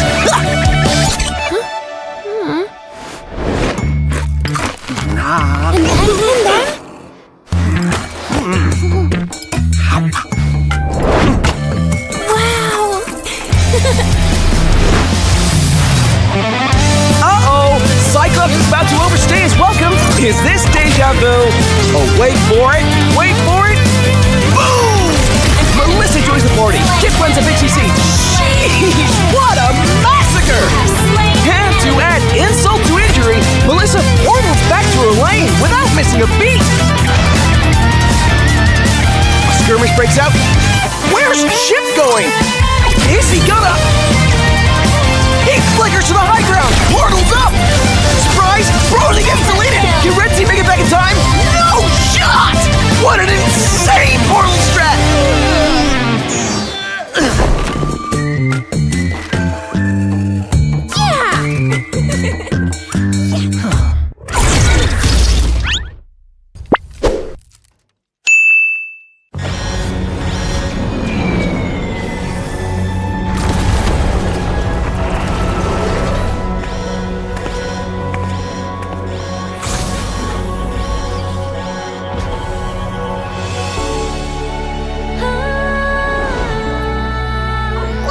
Leslie! Meet Mr. Bunny!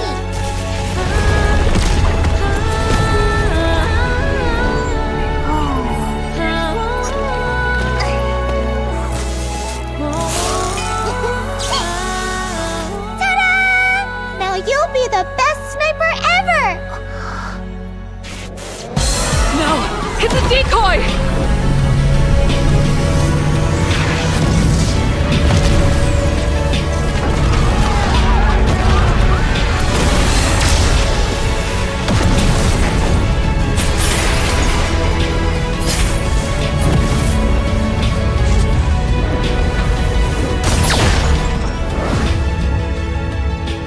I'm sorry.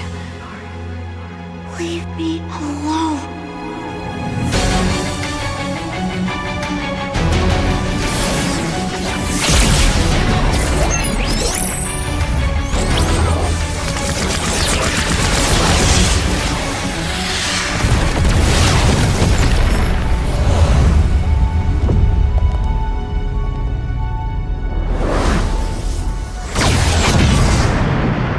Over here, Ender. Don't let me know where to go. Don't let me know where to go. I wanna find you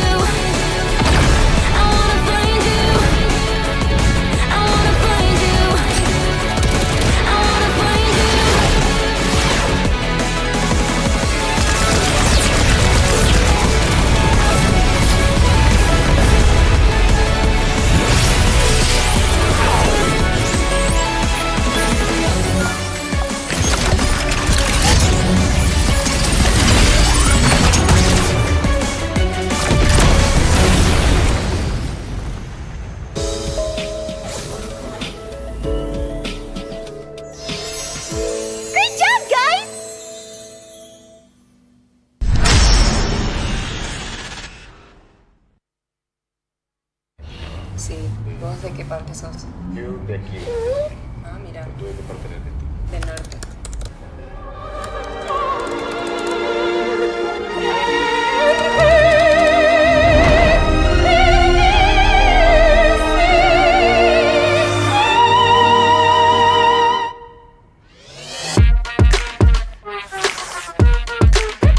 Samsung Galaxy S24 series. Get it now. Pakai aplikasi GoPay, dompet andalan gamers. Banyak damage-nya.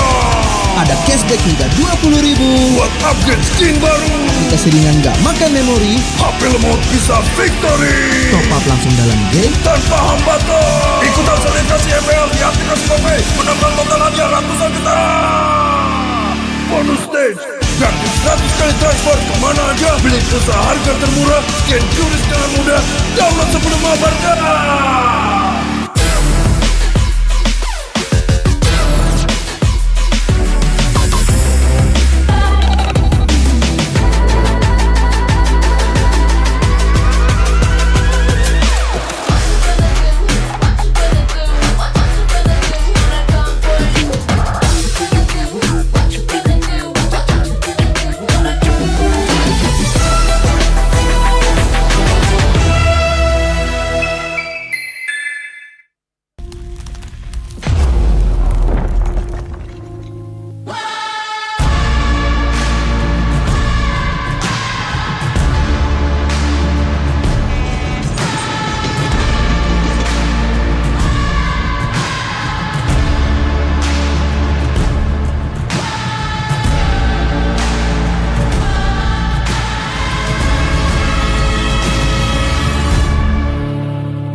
mudah di dunia games. Pilih game, masukkan game ID. Pilih Diamond, masukkan kode promo, dan pilih metode pembayaran. Masukkan kode OTP. Selamat, kamu dapat tambahan kuota. Upgrade gameplaymu sekarang. Game Smash andalanku bikin mainku semakin hebat. Tukar DG rings, diamond dan voucher game kau dapat. Main MOBA apa aja with streak di tanganmu. Cuma Game Smash makin no debat. Beli paketnya dan aktifkan boosternya sekarang. Character select. Better. You lapper.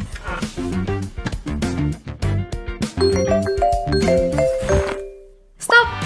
Pakai klik Indomaret, belanja 1 jam sampai dan gratis ongkir loh. Wah, belanja online kayak belanja di toko Indomaret. You kenyang, siap main lagi. Let's go! Belanja online seperti di toko.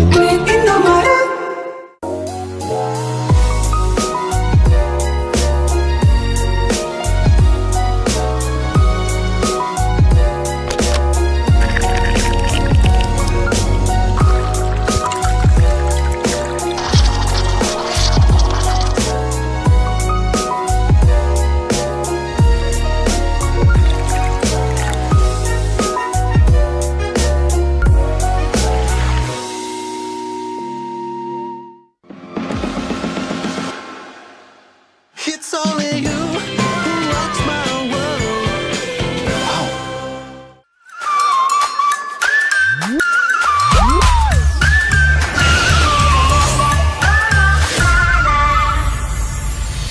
I'll be, yeah, I'll be wherever I wanna be.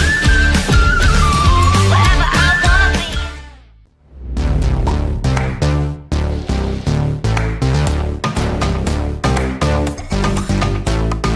We don't need no sleep because the party.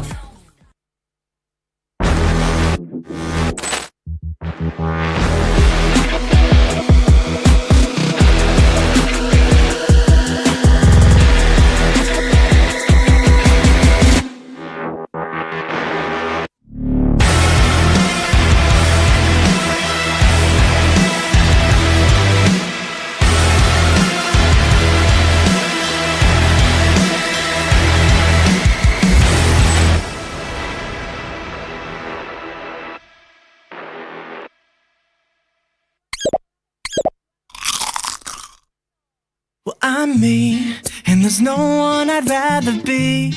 You can sit around and wait and see. For a moment, I'll be standing free. So hurry up and wait for me. Got a bag of chips by the sea. The sun is blazing down. I've got my smile now. Here's the thing, your chips really make me sing. Come on, relax and have some chips with me. Chill out, lay back, I'm right where I wanna be. We've got time to take it easy.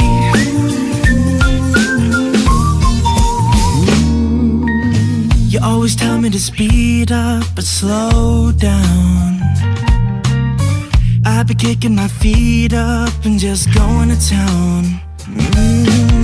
A bag of chips in hand, I got nothing planned, yeah. Good treats by the sand, you know I wanna chow down. Oh yeah. So when you ask me if I'm gonna stay, I'm promising you I will. 'Cause there's one thing we gotta do.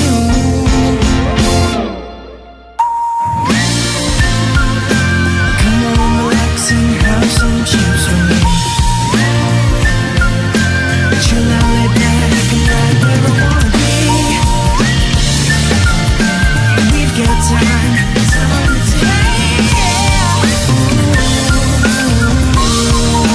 And I'm all that I wanna be.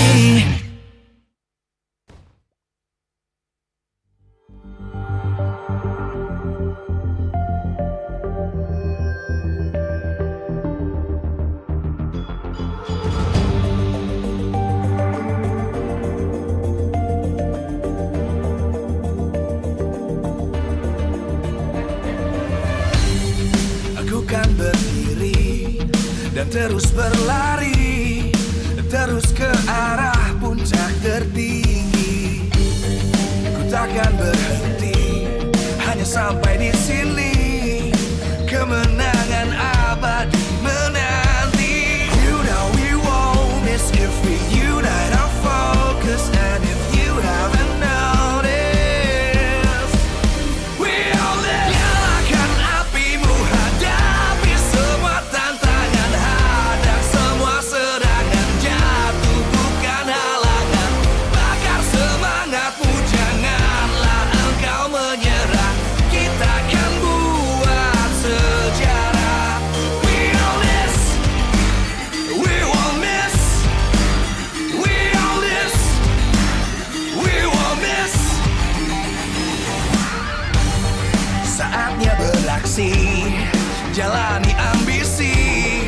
Aku kan menyawakan hari ini. You know we won't miss if we unite our focus. And if you haven't noticed, we all live. Nyalakan apimu, hadapi semua tantangan, hadang semua serangan, jatuh bukan halangan. Bakar semangatmu, janganlah engkau menyerah. Kita akan buat sejarah. We all this, we won't miss. We all this, we won't miss. We all this.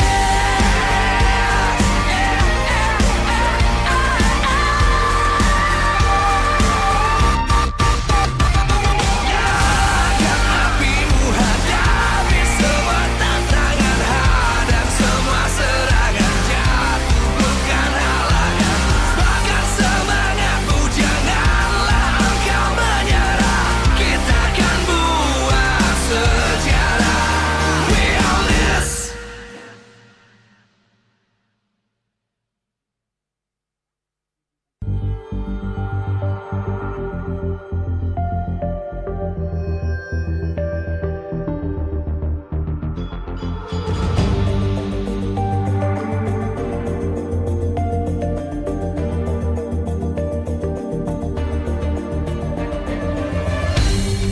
Aku kan berdiri dan terus berlari, terus ke arah puncak tertinggi. Ku takkan berhenti.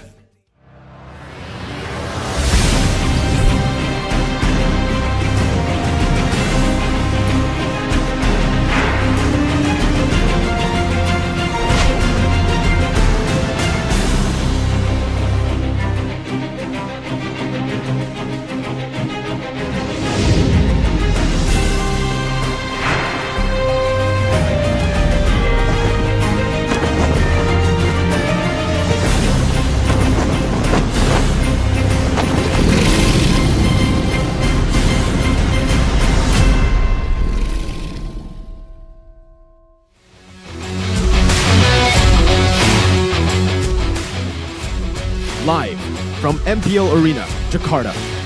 MPL Season 13 is powered by Moontalk.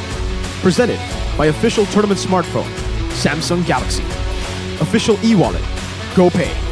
Official gold partner, UBS Gold. We own this.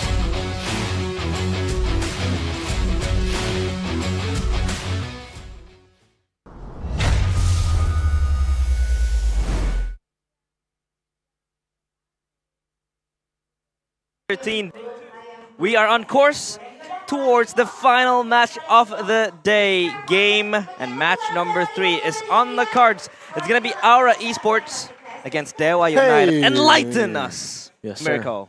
The drama, that was planned, by the way. Yeah, that was because both these teams, well, actually, it was a bit darker for Aura. Darker times last season, but they came from dark times, ladies and gentlemen, and now they're trying to forge their way back to the top. Aura with a new transfer. I don't know if you guys have know about this player. Very new, a young player, rookie. A prodigy. Has never played any games professionally. I heard he's pretty good on heroes like Diggy, Estes, Angela, healer type, roamer. No, I'm just kidding. You all know him. He's a world champion. It's Yaoi. It's Yaoi. Yaoi. Yaoi, bro. We got Yaoi in the bag. Yeah. But his job is not done. Aura's got Yaoi in the bag. We don't have him in the We don't bag. have him with us. But I think Yaoi will have a lot of things to prove today. Yes. But of course, his counterpart, Rian, is going to be the last Kage standing in front of him. That narrative can be brought upon because it's going to be the champion's DNA that we're talking about here, as Yaoi was the M4 champion. And we have Drian, that MSC slot. So who's going to be the better Cho? Because Yaoi has his own skin. The Cho skin up his sleeve. And Drian has a mullet. Yeah, a good one at that. A handsome one. Good one. Yaoi doesn't have a mullet. He doesn't have a skin. I wanted to say skin, but I'm like, yeah, not yet, not yet. Not yet. Not yet. Maybe later. Maybe later. But he has the title, Donnie. What's his title? Kage. He was once a Kage. He was once the last Kage as well. But now on they're Kage-less. Kage-less. But of course, we are en route to the last match of today. We have seen Bigetron take down Geek Fam. So did Alter Ego towards Rebellion Esports. And now we are going to serve you with Aura Esports and Dewa United. The last match that could not be less exciting as the first two in today's match schedule. Of course, there's going to be a lot of things happening between the two teams. And we can also talk about Kimura, who is now in the jerseys of the gods, the Dewa United jersey that he is donning right now, as he could be looking for revenge art on Aura Esports. Though I do think with the addition of Kimura into Dewa, he's more of a player that will replace Pendragon. Yeah. Not a player that will replace Dixon in the main lineup. Yeah. Dixon's a bit too good to be replaced in that lineup. Yeah, it is. Let's take a look at the updated standings though. BTR making their way up to that second place, but Alter Ego +3, match point 2-0, 4-1 earlier, losing a game off of Rebellion. The Alter Ego passive is still there, but hey, they're still up top #1 right now. Yeah. They are the team to beat currently. Meanwhile, we do have 3 teams struggling below. It's EVOS, Glory, Geek Fam, and Rebellion Esports. They have to refocus and regroup, and they try to climb their way up top because it's still the second day of the first week. We still have a day tomorrow as well, the third day. So there's still time to refocus, to recover, to fix your mistakes. Revisions is always going to be up there because if you make a mistake, you're always bound to try to fix it. And I think these teams, they're experienced enough. They are exposed to the, kind of like the work ethics that are the players are facing. So of course they will try to face their mistakes and fix it. But of course it's going to be the battle of two roamers with champion DNA. Victory for Dewa or Aura? We'll see right now. New shock on the block. Both Yaoi and Drian have just departed from the teams that elevated their names, with Drian achieving various championship titles, MPLI 2 times. We have MSC 2 times. Yaoi as well, world champion title with Echo. Cho skin. I don't think it can get any more iconic than that, and we're going to be taking a look at both of these roamers. Now, Drian, obviously, back then a mid laner, now swapped into the roamer. He's actually swapped back when he was in Onyx. We did get to see him play just a few games. Take a look at the MPLs, though. 1, 2, 3, 4. Whoa, That's a lot. that's 6. a lot of MPLs, man. That's it. Wait, really? Would you rather have 6 MPLs or 1 M4? Or 1 M series? M series. M series. Unfortunately, right? As much as I want to be like, yeah, Dreon, Indo. M series. Quite decorated though, right? I mean, Quite Durian again, decorated. very experienced, both being veteran, of course, the man on your screen, Durian. Yeah. Technically 2 MSCs, no? He was part of the roster in last year's He didn't play, but he was part of the roster. True. Right? You have your hands on that trophy as well if you're part of the roster. My question is, 2 MSCs or 1 M series? Yeah. 1 M series. Easy answer. But of course, for Drian, I think that transition that he made from the mid lane role towards roamer was seamless. Yeah. It seems like he's so flexible in this roamer role. He's not that static roamer. We saw yesterday he was building full damage with the lethal ignition on a Cho, just split pushing, functioning as this kind of like an XP laner as well, dishing out the damage. So I feel like that could be something that Aura has to look forward to and has to look out, of course, try to tame him down because he is the one that is always going to be on the playmaking role, especially in this roamer. I mean, quote from Bruce Lee, right? Be like water. Ooh. And Be like Drian. Be like Drian. Exactly. Water equals to Drian this season. And such a key factor in yesterday's win. Dewa, of course, with that momentum, or they are trying to build our winning momentum. Against Aura, debut today in Season 13. How will that pan out, Aura? I want to see Yawi. I want to see Yawi's impact.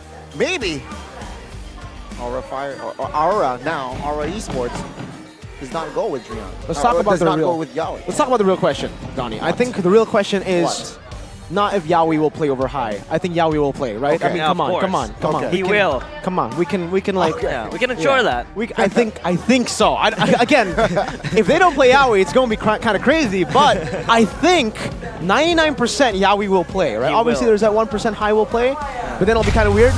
Okay, let's just see it first so that we confirm things. Okay, there you go. he will. Yawi There will you be go. playing. Yawi will be playing. Okay, that was almost like bad. Anyways, will Yawi get Cho? That's the real question. Yeah. And I think Dewa won't make it easy for him, so they're gonna either rattle down his choices of heroes that he could use and utilize in the roamer role, or he's just gonna get his favorite picks, and Dewa will just do something to counter it. Oh, it's Kimura! Meanwhile, it's gonna be Kimura playing. Hey! I told you. It's gonna be Revenge Arc on route, of course. Not like highs in the previous match. Kimura will play against his former team. Kimura will come down to the stage, do it on his own. He's like, I'm gonna destroy Aura. A big shocker, you know, the signature pick Rock from last season. Because I feel like Dixon has been very, very solid. Yes, in yesterday's match. Exactly. Dixon was there, always making space and able to sustain himself at the XP lane. But now it's gonna be Dewa United. They won a glorious match yesterday, but they shake things up today with the help of Akage, looking to double their win record. Ladies and gentlemen, let's welcome Dewa United Esports. With their win yesterday, a lot of momentum in their hands right now, trying to utilize it now with a new addition in their roster. Once a Dragon, now one of the Dewas in MPL Indonesia Season 13, Kimura. With a new team, we're hoping that he will be able to perform better than his previous performance in Aura. Let's see his development later on. He also has pretty much a good understanding on how Aura likes to play. I think it might be a good idea to actually give him a chance here up against his former team. Yeah, that insight could be very, very massive for Dewa to counter Aura Esports. But of course, Aura Esports will not go down without a fight. I mean, shout out Eterna. This team is looking to leave a mark in their debut match. This season they recruited Orca, but now he's a dragon, a red one as well. Ladies and gentlemen, let's welcome Aura Esports. From the deep waters to the high skies, it's Yawi.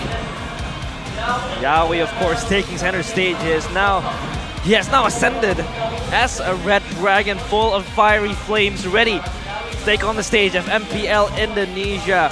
What value, what impact will he bring? We have seen him play in the previous tournaments in Hope Cup especially. He was playing mostly the rubies, mostly the playmaking roles, playmaking roamer, And he has been doing that fantastically. However, of course, sometimes synchronization and cohesion is always going to be something that you want to fix as Aura, especially right now in the MPL Indonesia stage. You don't want to give so much space for Dewa United to play. And of course, the coaches coming in right now, it's going to be still Saint Lucas. SDL. And SDL. Cassius. SDL still at the helms. Yep. Even though he didn't get the best performance out of Aura's lineup here last season, after the season they did go on to win Piala President in Indonesia. Cassius and Jack Lee for Dewa United. Cassius, a former coach of Alter Ego, now a part of Dewa. So far, so good for them. But Aura, don't forget, Palevi, an analyst, has been the coach for quite a while as well. I believe it was season 8 and 9 where he was the head coach for Aura Esports. Yeah, he's been in this Aura org since the beginning, seems like, right? He holds very true identity, Aura Fire or Aura Esports through and through, and let's see here how that will translate into this match. Yeah, of course, drafting phase soon going to be underway. And if you take a look at the head-to-heads here, Mirko, there's a lot of variety of heroes being picked. Of course, Valentina is always going to be favored by Dewa United, but based off of the stat, I don't see the show, of course, because Yaoi has just entered Aura Esports. So now, with a much more playmaking type of roamer, how will Aura approach the game? Well, do note again, for everybody seeing the stats, this is Dewa and Aura from the previous season, season 11. So this is not the normal or the new Aura and Dewa. We'll have to see about that. But with the new playmaking, very initiation-heavy roamer, contrast style compared to their old roamer, High in season 12, who was more of a poke-centric damage dealer, pick-off-centric type of roamer. I think they will actually find a lot more success with Yaoi in their lineup. It's pretty safe to say that he should be bringing quite a big improvement here for the Dragons, especially with newcomers as well, like Gugun Yehezkiel, who finally was able to experience MPL for the first time last season and now should have that experience to bring over to perform. Keys to victory presented to you by the Samsung Galaxy S13 series. Now Aura, make Aura Express happen with Yaoi putting down the pressure on the enemy team. Yaoi is at the forefront of Aura right now. A lot of people, when they're looking at Aura, they look at Yaoi. That's kind of what made, well, Echo also had a lot going for them. Aside from Yaoi, they had 4 other amazing members, and that's what Aura are trying to replicate. But it starts with Yaoi here. He's the main initiator. He's the man who's going to be looking for these crazy plays. What is the addition is Aran. Aran is very, very different from a lot of XP laners we've seen. A lot of XP laners being playmaking, Aran is the opposite. He wants to stay in lane. He wants to be that solo dude. St. Lucas has actually said that he basically is the Indonesian Diablo. Whoa, yeah. So, same playstyle, Diablo. Badonkadonks in the lane, do your thing, man. I think Aran should do his thing. If he's forced to play the normal playmaking XPs, standard XPs, he's not as special. He still does a good job though. But now let's move on to Dewa. Keys to victory by Samsung Galaxy. Utilize the advantage of Drian's hero pool. His playstyle pool is also pretty crazy. He could pick Cho as a roamer and then play lethal ignition damage, which is ridiculous, but not to him. Other than that, though, his hero pool is massive. He's a guy who's played Lapu mid, who's plays Hanzo mid. Stuff that's literally out of the box. Other than that, though, don't let Kaze's long range become a long-range pick, become a lonely ranger. You really need to enable Kaze. You really need to give him the space necessary for him to deal damage, for him to put down the utility, and for him to enable the team as well. When you enable Kaze, you enable your team.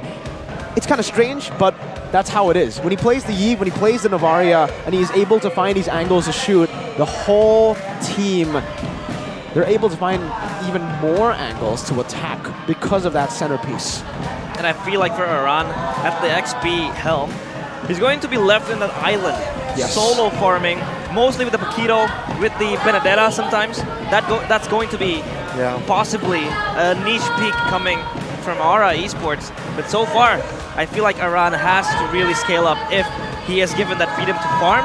Moreover, I feel like Drian will not let that happen because he's always on the hunt for plays, especially with his flexible playstyle. He could either be so static or he could really be this main damage dealer as a roamer as well to just split up from the team and fight off in maybe isolated angles, isolated areas of the map sometimes. I would love to see a Benedetta this season, right? And I think this match has potential.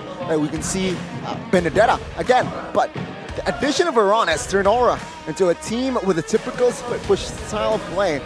We saw that a lot of times season 12, right? Where Iran just likes to keep pressure on that far lane, and perhaps this season it will be the same.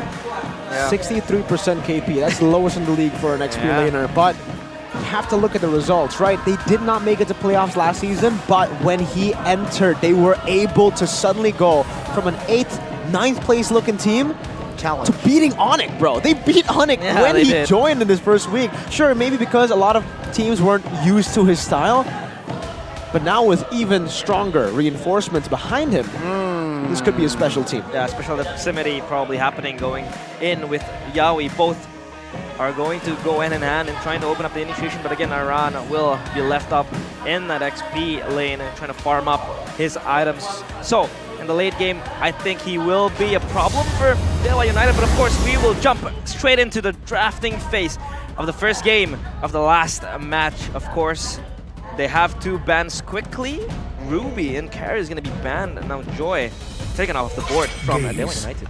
Upon the edge. Straightforward, right? Second pick, you will not leave out usually the Nolan and the Joy, and there you go. The Nolan banned out straight away. Aura is the question now. What will they prioritize here, right? They have the first pick. They possibly want Vexana. Always on the way. I think Vexana could be an option as well, but Mathilda is going to be banned out as well. I think a pretty much, insta-ban for most of the teams playing so far in MPL Indonesia Season 13. But for Dewa United, they have the first pick going on. And that Ruby denial, I feel like they have something else left up in the cards. For Yaoi, probably, they will probably go for something more centric in terms of playstyle, in terms of initiation. But Cho is still up for grabs. And I think it's going to be either Ban, Gwyn, or Gwyn as well. Gwyn is still up for contention here. I'm thinking more Gwyn here in the first phase, even though, yes, Cho is a signature pick. Oh, Novaria. Hey, interesting choice here. Leaving the Gwyn open for Aura. They have still a few heroes under their wing that they can pick up. CC is also one of them right now that they can actually utilize for Kimura. Faramis left open as well. Two amazing picks, big picks, but the Guinevere is a bit too expensive to let go. It's going to be first picked here by Aura Esports. A pick that is very flex. But again, Faramis up, Vexana as well, and CC. Yeah, Faramis could be a very strong pick as well to pick in your first phase, especially when you have that Guinevere up in the hands of Aura Esports. Still could be flex, still could go to Yaoi's hands, still could go to Gugun's hands. But for Dewa United, they really want something strong to be able to fare off against the Guinevere. Maybe the Claude will be picked. And I think this is a safer option for Watt, because he also is comfortable in this hero, especially as Claude. You can really lane by yourself, not so dependent. Arlott is going to be picked as the second option. Solid two picks, right? I have to say, Claude and Arlott adds layers to their composition. Very good foundation already. Now with this, all right, what are they going for here, right? With the crowd control, enabler, with the Gwyn, they will add a hero that just sits in the back, deals damage, Bruno. And I believe they can secure an EXP or even, I think EXP here just makes sense. EXP does make sense here, but then again, we have to really wait until we see, because this Guinevere can be flexed. Yeah, the Vexana as well, still too valuable to give up. So they will have their hands on Vexana for Yehezkiel over up in Aura Esports. Now Dewa United, they could either pick a mid laner now, or they could just go for something else, because this Arlott can still be flexed. Yep, could be flexed right now. I think they want to utilize the flex pick into the second phase of the draft. A mid lane would be a safe option to go for right now, or maybe possibly just a jungler to go and face off against the Gwyn. Barat's is still up for grabs. Aside from the Barat's of Fredrin, the Martis comes into mind. Yeah. If Gary really wants to go ham, then something like a Fanny could show up. Gary's one of his signature picks back when he was in MDL. We'll have to see though right now is, again, they're, completely forgot about the Bakshia. That's actually the pick that they were able to utilize yesterday to grab a win over. Yeah, Bakshia, of course, the utility type of jungler that they are going to pick themselves up. Of course, we have seen a Fredrin, we have seen a Martis, but not in a Bakshia for today. That will be picked for Gary. So now we enter second banning phase. It's Dewa United. They have their marksman, they have the gold lane, they have their jungler, and there's Arlot that could still be flexed. So I think they want to target ban either the XP or the jungler for Aura Esports. It's going to be the X-Borg taken out of the drawing board. Trying to perhaps limit Iran. Limit Iran. Yeah. That's what I'm trying to say. Maybe, yeah, the Paquito. If not banned out, I think Dewa United can pick the Paquito for themselves. Yeah, I think they really something that's wanna also limit it. interesting for Aura and for just this meta in general. But first, history. Look at this: MPL PH Season 10, second place; M4 first place; MPL Philippines Season 11, first place; and then the MLBB Southeast Asia Cup, losing Onyx, top three. They were able to achieve third place after beating Burn X Flash in their home court. Grok ban though from Aura Esports. Now earlier the bans. The pick that can actually come through for Aura. This is a pick that we haven't seen, but we have seen banned. Uranus. Another option to go for if you're Iran. Technically, you're already up against Bakshay. There's already anti-regen built in the kit, so I'm not too sure if they actually want to commit into the Uranus, but it is an option that we have seen banned, interestingly enough, even though we haven't really seen it a lot or at all. Yeah, I think Uranus could be a strong pick for Iran, especially if you want to leave him on his own devices, especially in that XP lane. That's going to be Dewa banning out one more hero to really battle out, and it's going to be CC. Of course, these kind of like XP farmer type of heroes that you don't really want to let Iran take, but the Paquito is still up, Benedetta as well, if he really wants to do, kind of like bring it out of his pocket and pick it for himself. I feel like that sustainability is always going to be there for him if he wants to go through, but it's going to be a Minotaur ban, limiting Giant's options. This is setting up quite well for something like a show pickup as well. Yeah. Man. A signature that will definitely have a lot of fans going crazy for the signature, especially if he goes for the Echo skin. But Dewa could very easily snatch it away from him. They do have first pick in the second phase. Do they want to utilize this flex pick all the way to the end and pick up a mid laner first is the question now. Yeah. Lilia still comes to mind. Aurora technically as well.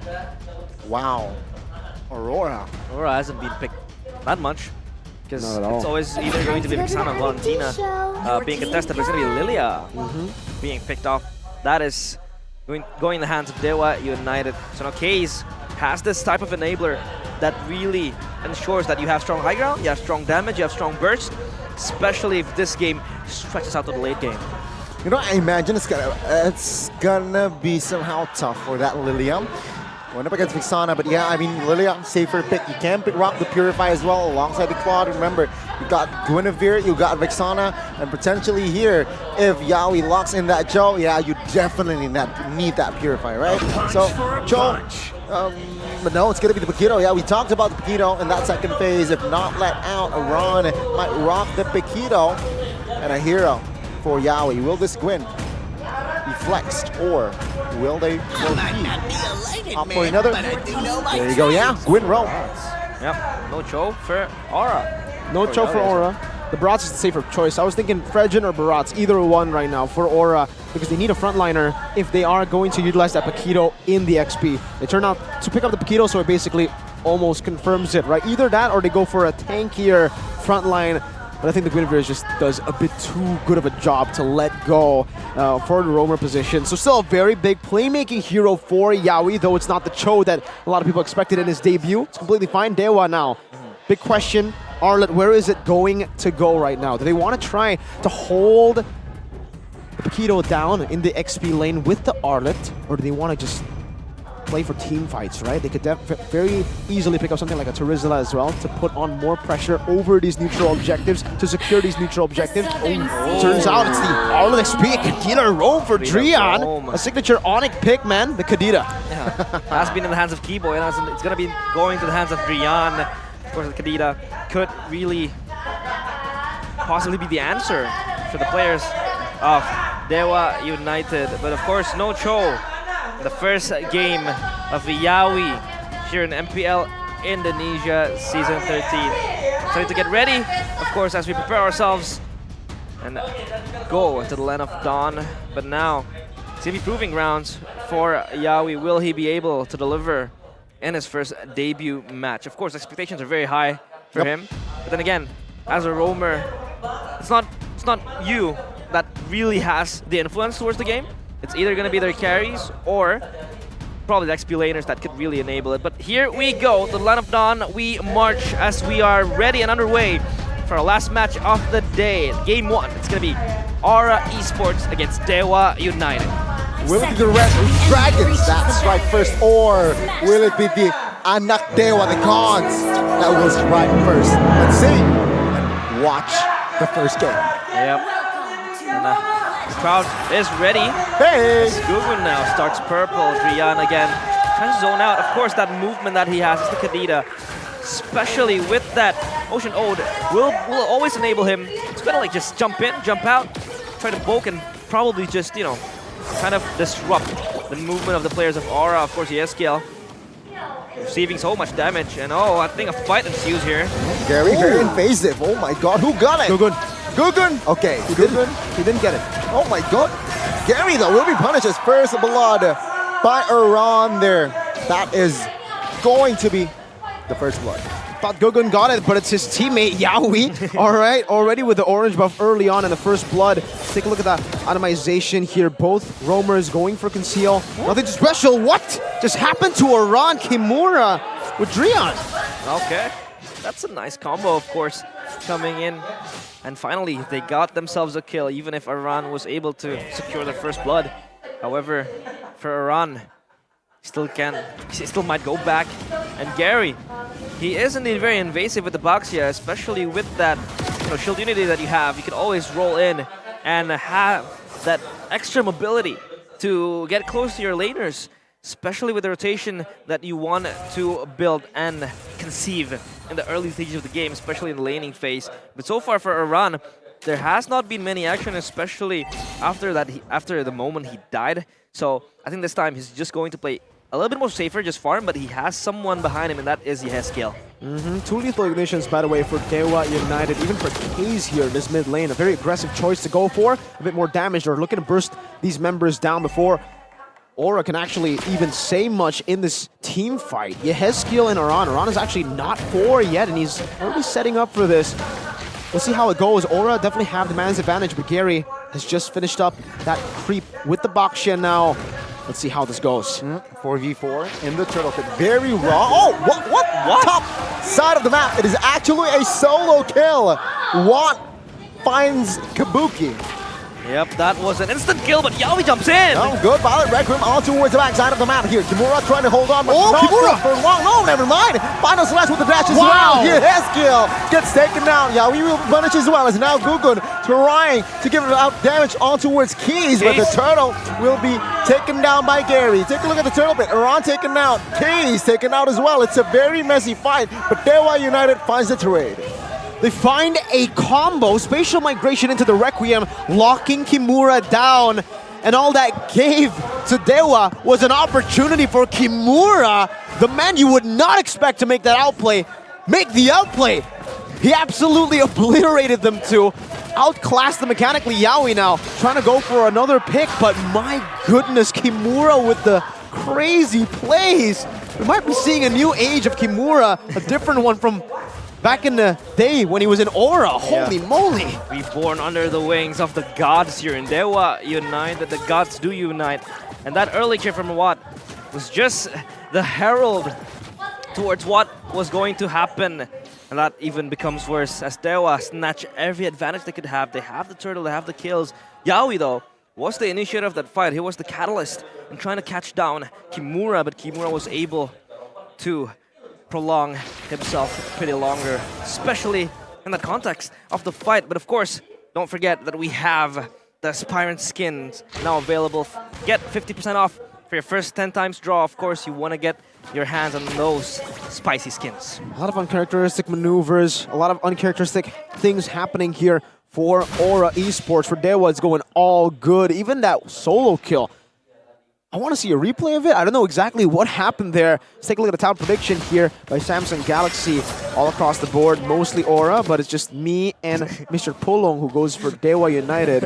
That's definitely not a curse. Anyways, for Aura, what happened there in the gold lane? Kabuki solo killed. When have you seen that like last? The last time I don't remember, man. This guy rarely makes those kind of mistakes in lane. Yeah.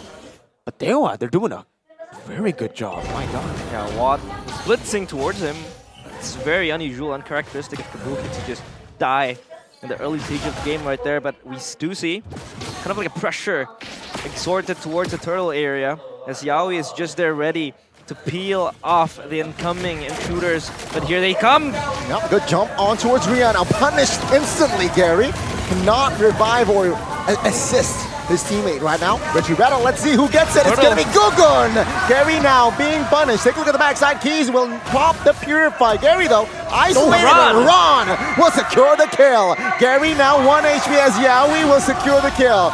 Yaoi's first kill in an Aura jersey. Oh, that was Yaoi again, being so proactive. Jumping in with the Violent Requiem towards the backline of Dewa United, and Aran was just casually blitzing his way towards the mid lane, getting that kill towards Case, and that was the nail in the coffin for Aura.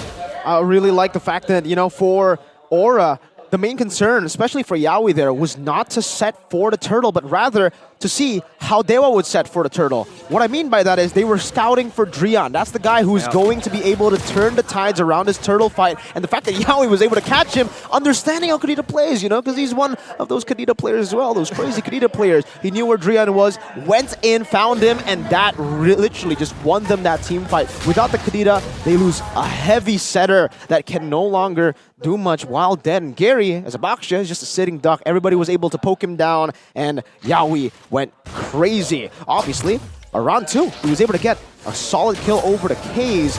And if you take a look at the item builds earlier, I actually did want to take a look at something. Enchanted Talisman is actually going to be the option here for Yehezkiel. He's prioritizing that mana and cooldown over the usual glowing wand that we've been seeing all throughout the day. Yeah, I think he wants to really kind of lean towards the utility and the cooldown reduction as well, coming in with the guard that could always be there to peel the players of Aura Esports. So far, Dewa United has implanted Watt on the bottom lane, trying to push out and create this wave pushing in. It's always going to be spotted by Aran, of course, playing in his own island with the Paquito, clearing out the waves, farming, and probably getting more gold. The Lord, or the Turtle rather, will be spawned soon. Positioning of Drian here with the conceal as well. Oh, good spot there. Aran. Imagine if I hear Aran trying to clear the waves. Blazing Duet committed as well. Aran will survive.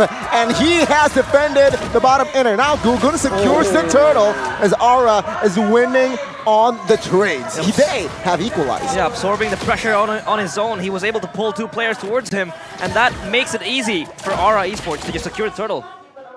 Great, solid play there for Aran, and also solid retreats coming in from Gugun. If you guys don't know who Gugun is, this newcomer for Aura, he is a very, very new player, making his debut with Yaoi in the MPL Indonesia stage. He is an MDL champion though, so not completely a rookie, not his first time in the pro scene.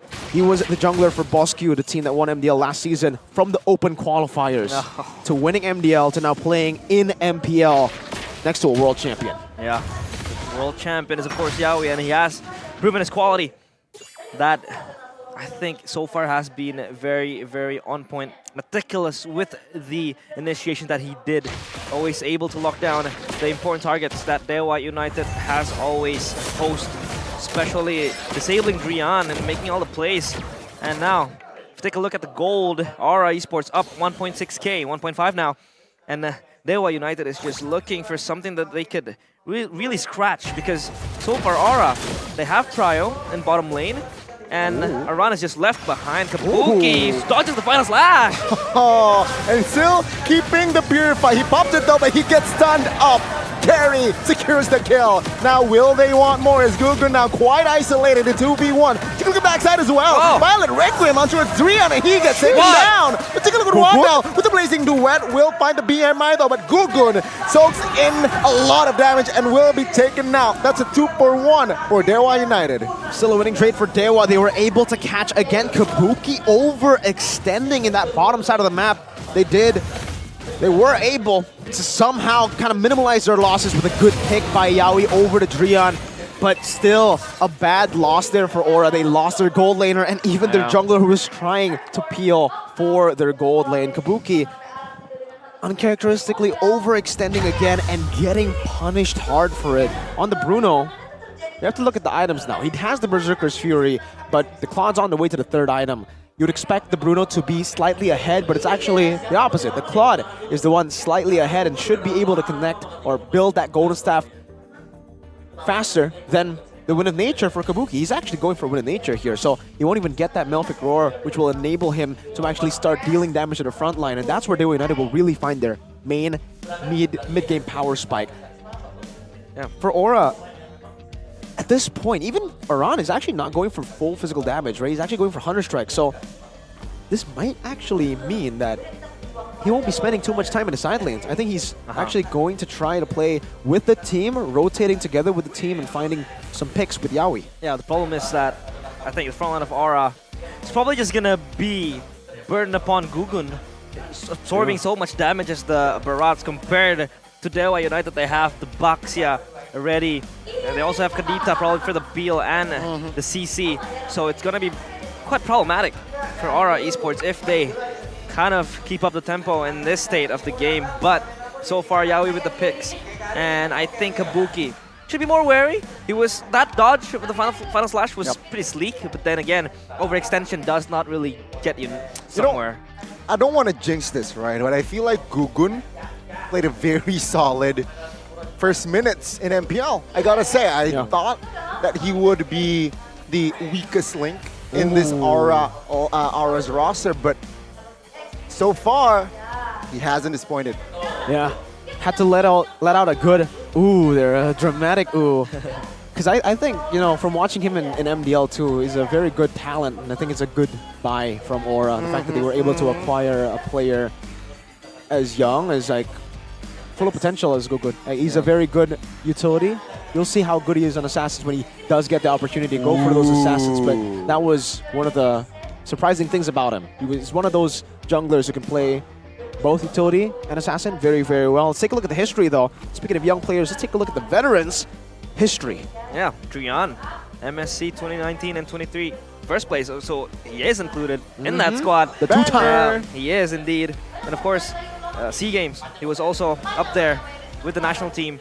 So far, Drian, not too shabby, not too shaky coming from Drian, but it's always Yaoi able to catch him off guard in the first few sequences of the team fight. So far, the objectives has been pretty solid from Aura. The way they were able to put Aran as someone who's going to disturb and disrupt the players, soaking two players towards him. But of course, the Marshal with the bow will, of course, show us that we're still in a pause. Yeah, unfortunately, there was another pause that was called for. Very sorry, ladies and gentlemen, for this issue. Please be patient with us. We are trying to troubleshoot it as fast as possible for the game to continue. We got juked. We'll see if there's going to be some jukes as well from the players in-game. Aura Esports and Dewa United Esports. Wait, does Aura even have an Esports? Because I'm looking back on the screen and it's just Aura. It's simple. They're just Aura. They want to put that aura in there. They have strong aura. Yeah, it's like RQ last season, and Onyx, just Onyx. No esports. No, RQ. Forget the esports. Hoshi. No, Hoshi. Yeah. It's like, oh no. I was thinking about Evo's Legend, but now they're Glory. Like, if you own an esports org, what would be the name? Me? You want to ask me what the dream team would be first? No. Name it? Just that name. Just the name of the esports. You go first. I'd name it Realize Esports Club. Realize Esports Club. You already have REC. I know that's lame. Okay. That's lame as hell. All right. What about you, Gani? It's okay. REC. We got Realize Esports Club. I want to ask you. I don't know my answer. You don't know your answer? I haven't I would think I would name my team Bigetron Alpha. Hey. Then I'd be on it. Yeah, that's what I was thinking you would go. That's why I was like, you know what? You're still gonna have a share. If you asked me for my dream team, I would have just said all the members of Beat. I would have just said like Sorizo, Superken, you know. This guy, battery running. I'm the #1 hater of BTR, bro. This guy, dude.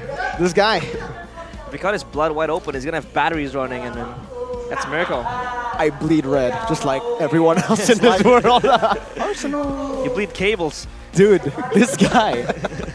This guy right here. Did you hear what he said?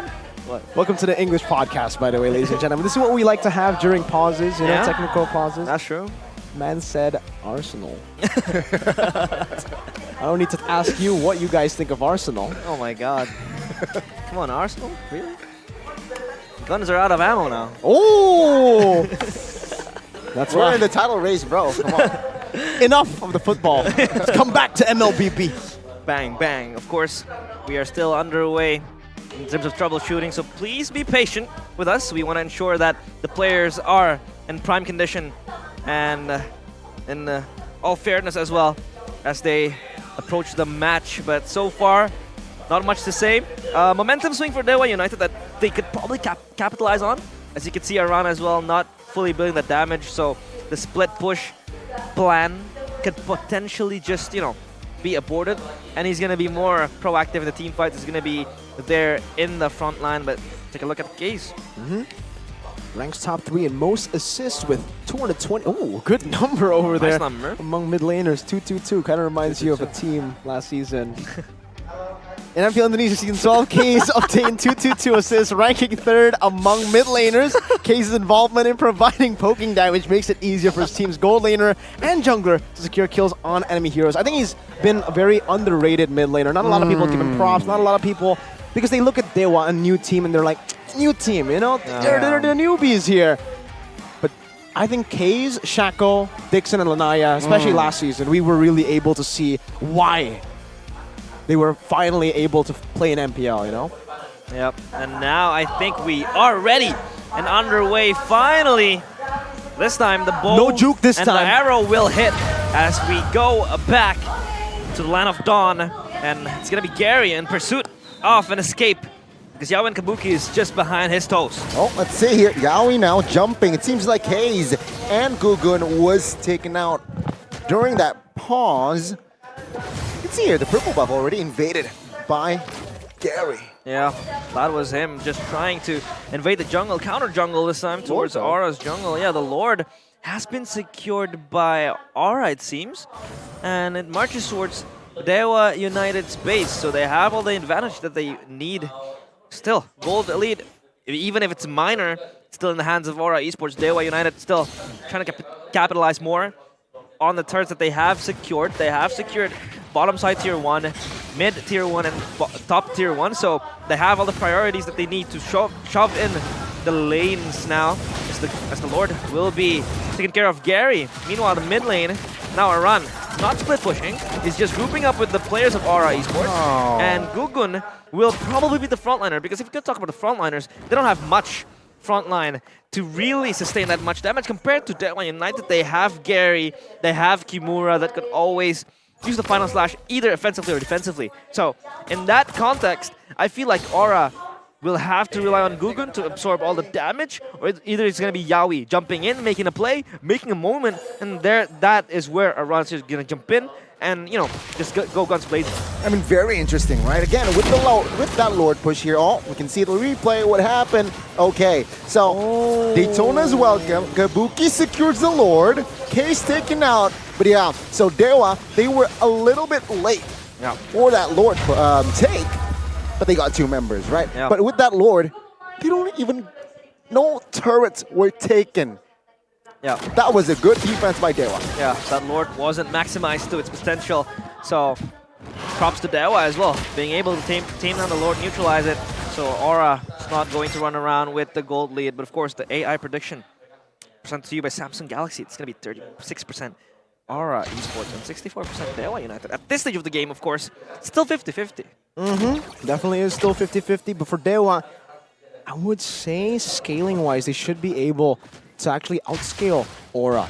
But yeah, with the Claude, and obviously the Lilia, these 2 late game threats, it's going to be a big problem, I would say, for Aura. It all comes down to, I think, for now, Aura utilizing the side lane control. We haven't seen that much from Aran so far. We've seen him participate in these team fights a bit too many times. Sure, he's had a positive impact, but for the most part, I think you would expect Spaghetto to put in more side pressure. It doesn't have to be in the side lanes always like he used to, having only 30% KP, but I think it would benefit the team if he does put more pressure down there. I think that maybe we're just looking at it a bit like from the wrong perspective, because I think Dewa have been playing the side lane just a bit better. They've been sending Watt down below, and I don't think at this point Paquito can actually win against the Claude in that 1v1. If we take a look at his items, Wind of Nature already done. So that kind of confirms it.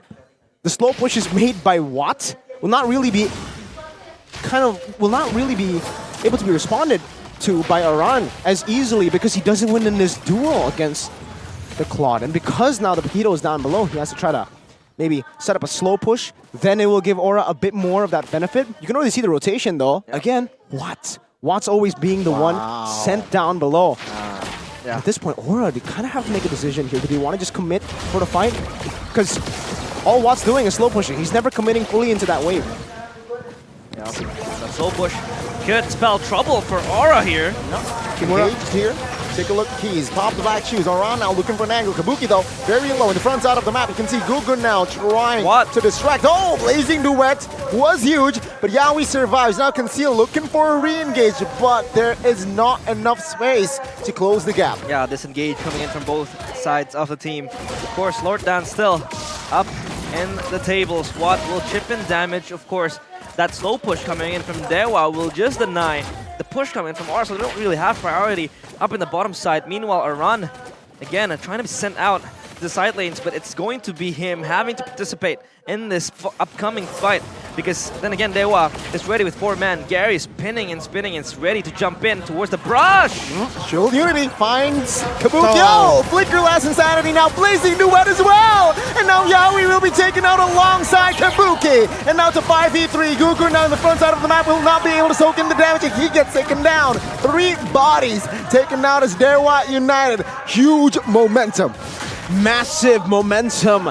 The Aura Express might be derailed before it even gets going right now. And it's going to be derailed, it looks like it, from Dewa by Dewa United. Watt, the old veteran, Drian as well, trying to show the new block, the new boys in the block, how it's done. Yep, Aran has to die, and they get the control up to the base, as Aran is just left stranded there. The Heskil as well at the backside, trying to survive. But there you go, Yaoi is up. Aran trying to distract in that bottom side of the map. Let's see though, Watt focuses on Aran and gets taken down by Kimura, and that is a reset. 2 base turrets taken down. Yeah, too much advantages have been claimed by Dewa United. They were able to wreak havoc in that last fight, especially for Kimura, who is very proactive in this Arla with the final slashes. He's 5-0 up, and Dewa now has set their sights on the Lord. An easy Lord should be for Dewa United. There's no real way for Aura to get into this Lord pit, and they will have to just give it over. Concede it over to Dewa United. K is also pressuring down for this purple buff, forcing Gogo to use this retribution, but we have to talk about what happened in that team fight, where again, I feel like the positioning for Aura has just been all over the place in this game, right? For Kabuki, he has been sticking with Yehezkiel, but I don't think at this point Yehezkiel is enough to keep him from harm's way. Right now, Dewa have too much dive, and Aura are too out of position. We have Gugun still holding on to the Lord by himself, and the rest of the team around that bush, topside mid bush river. Yeah, and now it's the Lord coming down. Dewa should be able to take all base turrets. Yep. That's the least they can do. Aura are split again. Let's see here. Lord taken care of. Gugun again trying to hold the top side of the map, but take a look at the bottom side here. Aran taken down as well as Kabuki. Now the base is wide open as Dewa United. They look to end, and there you go. They have Yaoi's debut tainted. Dewa United claims and strikes first in this best of 3. Yep, they have secured that first game. Yaoi, a stain on his debut. Though not the match ending, it's going to be the first game in the hands of the gods. Dewa United, after a swing, they did concede the Lord in the first 10 minutes, but they were able to pull it back, to push it forward, and Aura Esports, the Aura Express, is just not going to arrive.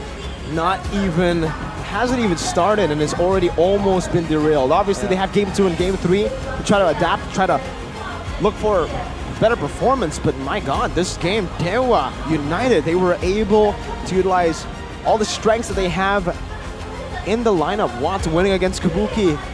Kimura outclassing his replacement. He was performing phenomenal Kimura. in this match. Kimura. Goes to show you, you don't give him the grok and he actually performs, right? The grok last season, Kimura, now Arlet. Did you see that play when he got engaged on by Yaoi and Aran? That's insane. Yikes. That was insane, and we will have to see what happens again later in the highlights, in the replay as well, because my lord, was this a surprise? Oh my god. With the additional of Yaoi, Eterna texted me earlier. Oh, okay. Is this team too Yaoi-centric? Was that a mistake? Is this team too Yaoi-centric? I feel like the team just... I don't think it's Yaoi-centric is the... I feel like most of the times they weren't really synchronized. Yeah, they were just not synchronized. Yeah, they were not synchronized. Yaoi was finding good picks. I think they would have actually been done better if they were Yaoi-centric. Yaoi was getting a few good picks there, but only one person usually is the guy, like only one person. I'm Pak Pulong, by the way. Anyway, only one person usually was there to follow it up, unfortunately. So I think they're just too chaotic right now. Yeah, it's almost like there's no vision. Yeah, he got a few good violent requiems as well, especially in that Lord fight, or the third fight rather, against Drian, who was able to kind of like just isolate him in this unfavorable angle. But of course, Kimura, I think he was playing out of this world. Surprised me. Man, I thought Kimura was just there for the vibes, but no, he was there. And he was vibing though. I thought he was going to be vibing like Pen. What? Last season, Pen. Yeah, he gave a lot of influence, particularly in that game. I want to see some more. I'm intrigued to watch Kimura now. Yeah, I don't know if it's a fluke in game one, right? We'll never know until we see game two. But what we do know is, I think we all agree who the player of the game is. Kimura. Kimura? Kimura. What about ASG over there?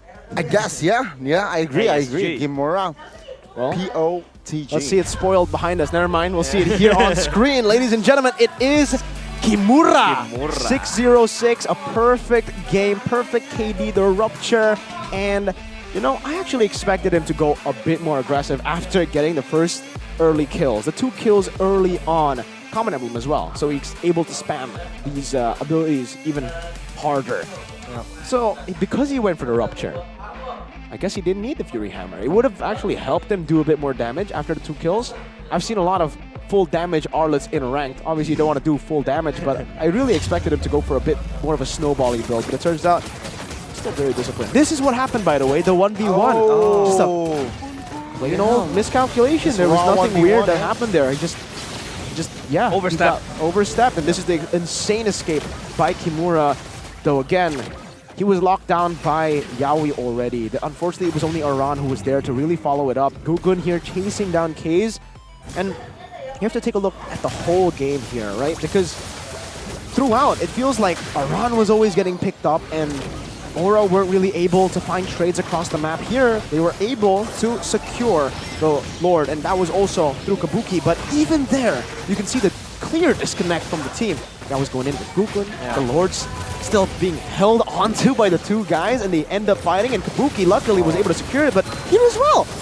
Aura and Gugun were on the other side. The only guy with the peel was Yehezkiel. 3 people came running down to Kabuki, and they were just disconnected. It just doesn't feel like the same. It feels like they're just playing as 5 individuals right now, right? And even here in this defense as well, it's kind of jumbled up. Do they want to clear up? It's almost like they want to do everything all at once. Kind of like that movie. But Yehezkiel backs up here. It really does feel like they're disconnected. But that could also be what United's doing. That could also be because Dewa were always forcing them into these situations where they were kind of jumbled up every single time. And their composition does do a good job at that. They have so many pickoffs from different angles, like the Kadita, the Baksha initiation, and then the layering on top of that. Even if you use Purify, like we saw earlier for Kabuki, Purify the Shield Unity, gets caught in the final slash, gets caught in the damage, Lethal Ignition Lilia. So much damage. Divine Glaive, Ice Queen 1 very early. And that Ice Queen 1 already was a big hurdle for Barats, for Gugun. He was, for the most part, in these team fights, he wasn't able to maneuver around the map. He had to use Etona's Welcome every single time he wants to maneuver. Yaoi canceled a few engages. I have to give him props for that, man. I think it was 1 point, Lord up top, and Kimura was concealed. He was about to be the second layer. Yaoi caught him, stopped him from that engage, and kind of rescued Aura. I didn't think we saw that in the replay, but in terms of items here and gold, they were super far behind, and mainly Kabuki. Haas Claws, Berserker's Fury, Melphic Roar, all done, but the Claude got to the mid-game power spike faster. We did mention that earlier, and we did mention if the Claude is able, as a laner, to go even. Just even as against a Bruno, it's already a W for the Claude. He didn't go even. He actually was slightly ahead. So he got that golden staff, got the corrosion scythe. He actually got the corrosion scythe first, so he ended up with the golden staff, DHS last. And he was just able to participate in these team fights way sooner. That's what the corrosion scythe first item gets you for the Claude. You're able to put on that slow way faster, and in the end, you kind of help your team that's already very, very aggressive with the additional slow on top of another slow, Ice Queen 1. There's so many slows going on, so very little mobility for Aura. Yeah, especially in that prolonged team fights. Goon can't really, tank and frontline the fights, especially what we initially thought on paper was going to happen was Iran split pushing, and then, you're either going to have Gugun or, Yeskia peeling with that Vixana, especially with the Eternal Guard, but then that didn't happen because Dewa United was just way everywhere, so it was very hard for them. But of course, they're like Samsung. They're everywhere. Yeah, they are. They're everywhere indeed. Win the game with the new Samsung Galaxy S24 series. Gaming performance is much more enjoyable with this new phone. Anti-lag, everything. Anti-everything bad. Anti-everything bad. Yeah, I was about to say it too. Would have been a bit concerning if it was literally anti-everything. But what makes it special is it's supported by Galaxy AI, the new technology. Everything's going AI now. So if you want to take a picture, if you want to ask AI for some questions, usually you have to find help into your exams, maybe. Oh, maybe. Mr. Abstract. Shout out to Mr. Abstract. He has turned me into a Samsung Galaxy S24 man as well. Such abstract. Because he's a classy man, just like all of you who have an S24, and all of you later on when you get an S34. Go ahead and check it out right now because it comes with a 3 million rupiah cashback and a 40% discount on Samsung Care. Never care about dropping your phone anymore, man. Yeah. You're always or maybe you should care, but maybe you shouldn't care as much because it's like you have an immortality. There you go. Second chance. Second chance. You have that chance. Free warranty, of course. But of course, the newest e-wallet on the block, of course, is going to be GoPay, the new app. GoPay. You can always top up your diamonds if you want to buy those new skins, or maybe go for that aspirant role. You can always top up at GoPay. Scan the QR code to download the app on Google Play and get cash back up to 20K rupiah. There's also some challenges, right, Gani? Of course, right? Yeah. With a new phone, with a good quality phone, you need a good quality app, GoPay. It's there, everything. You just good. A lot of prizes.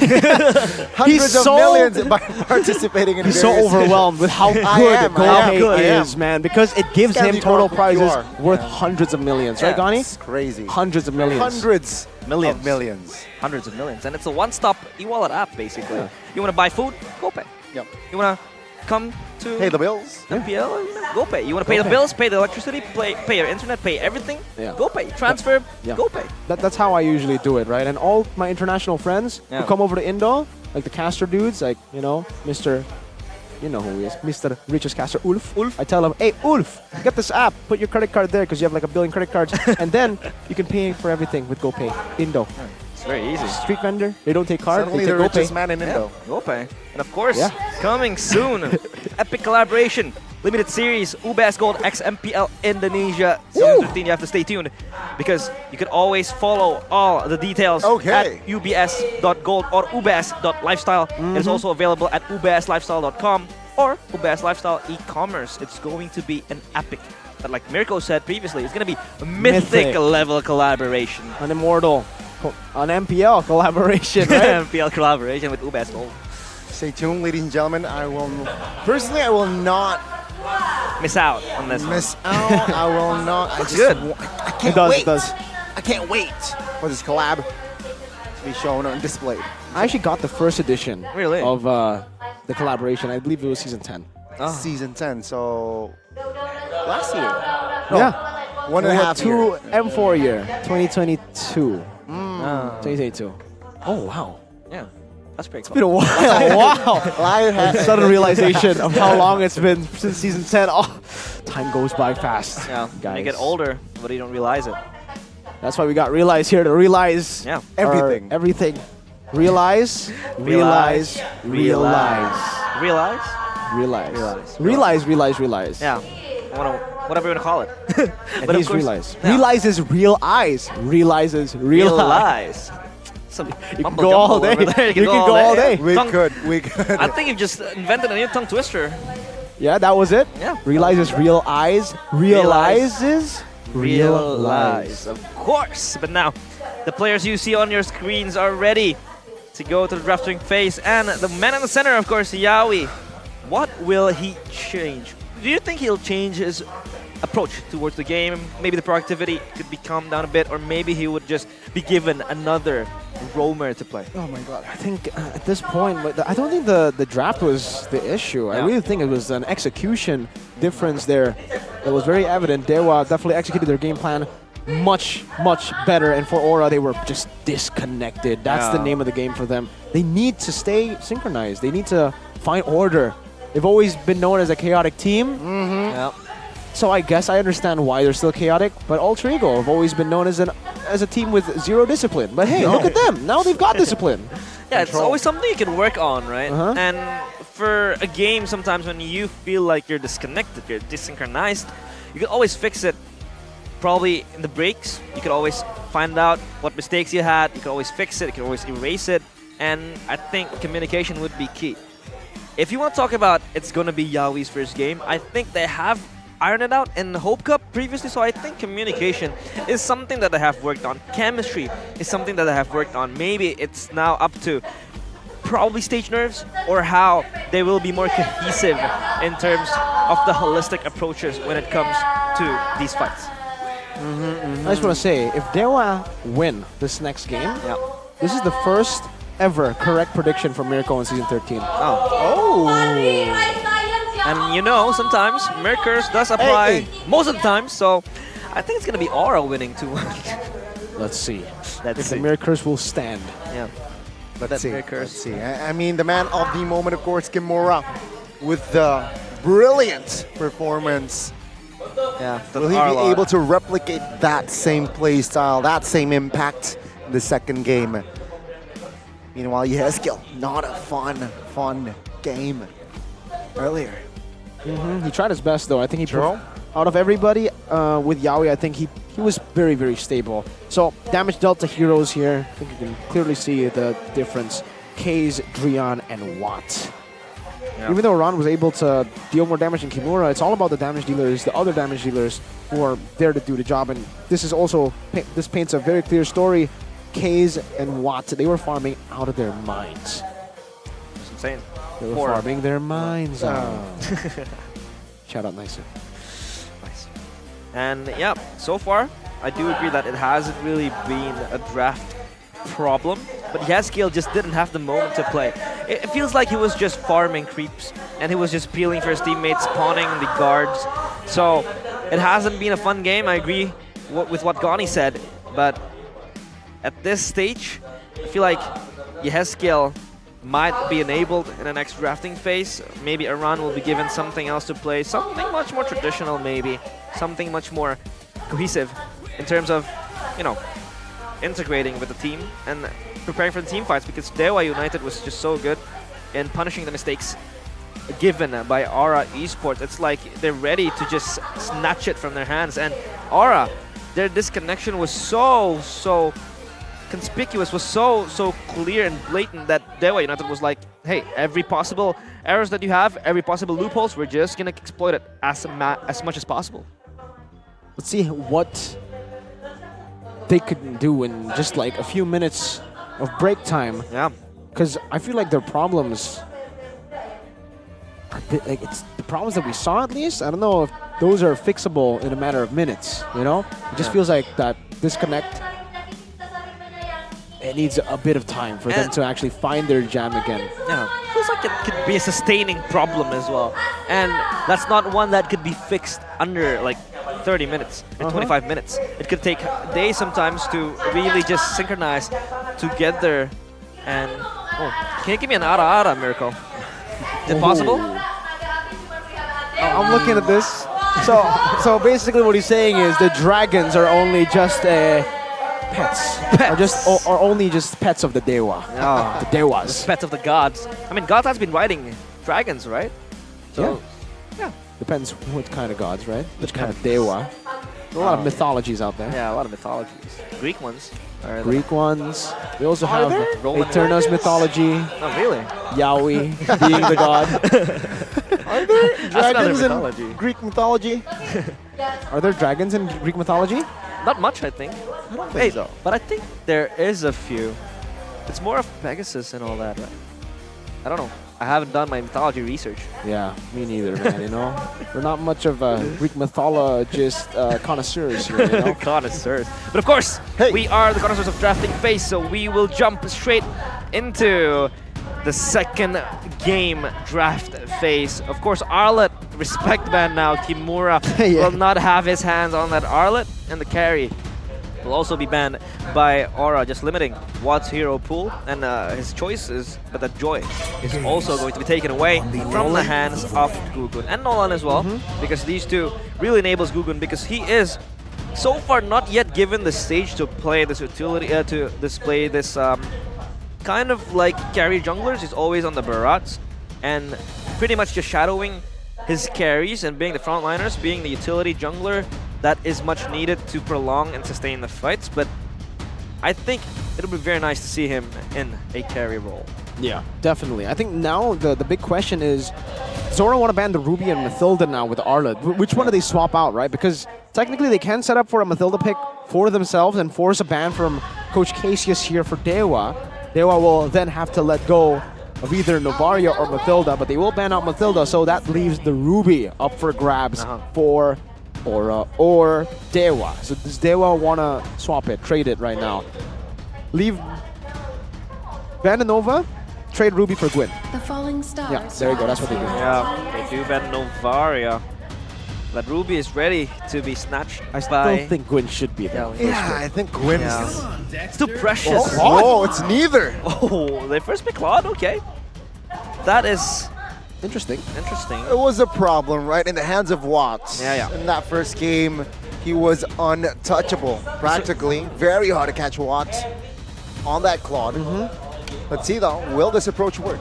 And also, we need to also talk about this, right? Though Kabuki has been phenomenal mechanically in all the past seasons, he does have a shallow hero pool. So maybe he was kind of forced into the Bruno pick earlier because the Claude was taken away, the carry was taken away. We've only really seen Kabuki perform on Yuzong, Cho, Beatrix, Claude, Bene. carry Fanny.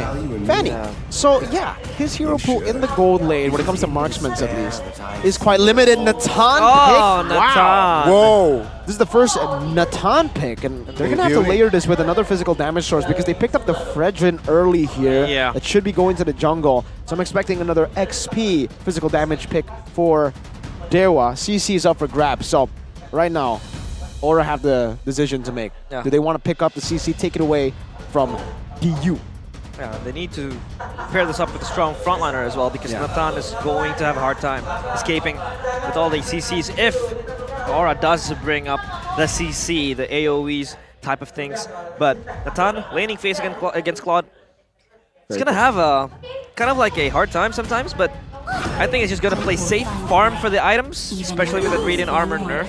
So Natan will be very, very much of a threat coming to the late game, but they do pick up the Ruby and Vixana, so they have that team fighting potential. Yes.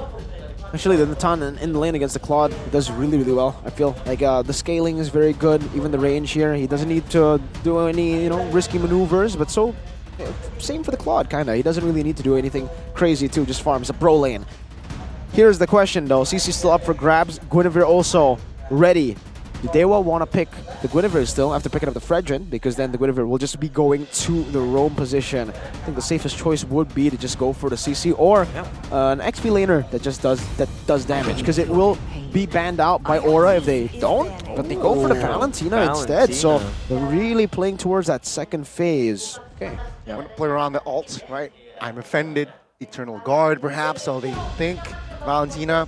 the situation in this composition, it might work. Because again, they need that crowd control. They have crowd control in Natan, Fredrin as well. They want to have all 5 heroes possibly, potentially, to have all crowd controls as well. Yeah, I think that, you know, that IMU would be very, very valuable when you're facing against heroes like Ruby, like Utsana, like how Goni mentioned, but they're going to ban out the Barats.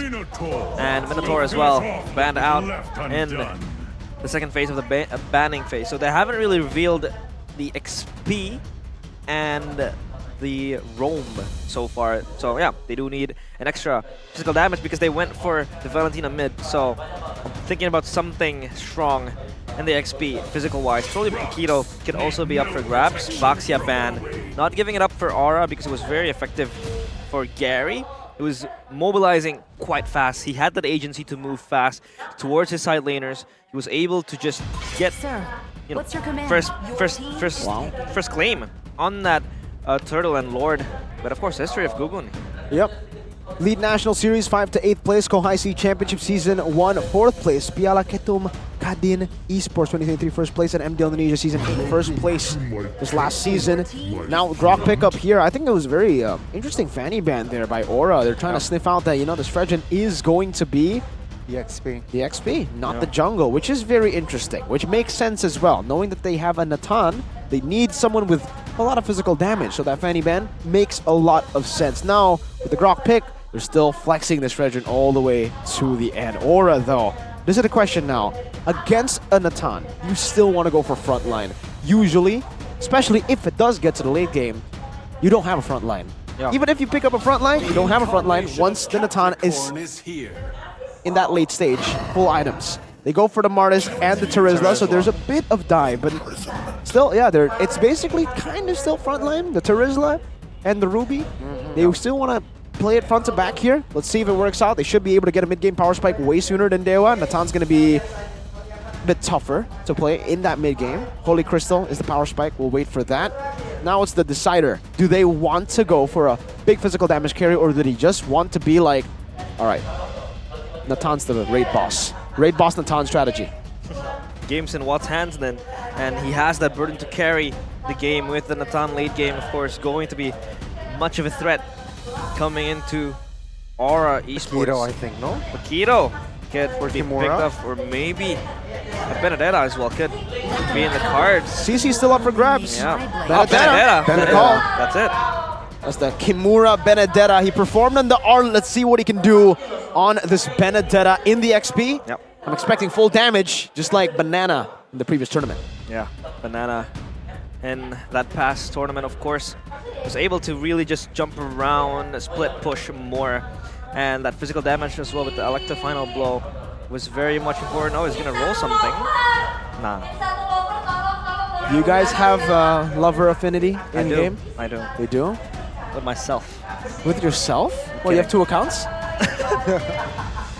does that work? Do you love yourself? Realize? Yeah, I love myself. Okay, yeah, you need to. You got it. I realized I love myself. Oh, okay. Let's realize the draft right now. It seems Yeah. like lineup rating still favors DU, Dewa United. Counter index as well, 0.3 to Dewa United. Honestly, I think it'll come down to the execution, man. Yeah, the execution and how they want to funnel all the advantages towards that Nathan. But of course, we are ready to march down towards the land of dawn as we resume match 3. Ready for game number 2. Could this be the final game? Or could Aura Esports push us to the limit to game 3? But we have a game pause. Let's see the composition. Kimura on this Benedetta, right? I think his job description is quite complex this game. You need to win your lane. You need to also stretch the map, right? Trying to somehow dismantle the formations from the flanks.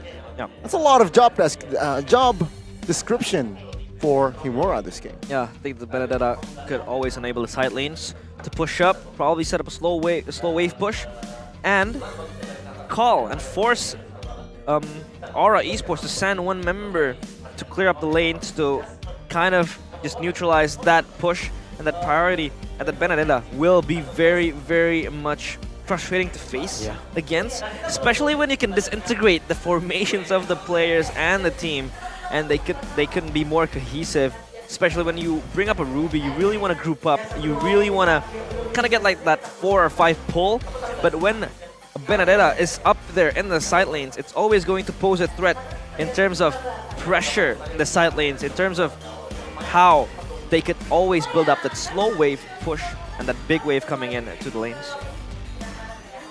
Thinking about it again, how for Aura, they have the same kind of strategy as Dewa in game 1. They have that Claude to clear up waves, but it all comes down to how he does in that lane. He needs to have that mid-game power spike, similarly to how Watt was able to acquire that mid-game power spike very early into the game. I think it was 9 minutes where he was able to finish off the DHS 3-item power spike with the Corrosion Scythe first item because he was able to participate in the team fight. Now with the Natan, I'm not too sure if he actually wants to go Corrosion Scythe or DHS first.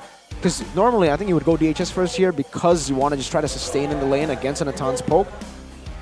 That's the big question that I have right now. But for the rest of the team, I think it's quite clear what Aura want to do with the Terizla, Martis, Ruby. They want to contest, and Vexana, neutral objectives. And Dewa kind of want to do the same thing. The Valentina there to steal a lot of the big ultimates. Grok, Benedetta, and Fredrin. Though Benedetta is a carry hero, damage-dealing hero, it's one of the damage-dealing heroes that can actually be a setter as well. Usually you would expect, like for Paquitos, etc., to just stay in the lane, try to dominate it, try to get as much value and as much of an advantage by pushing.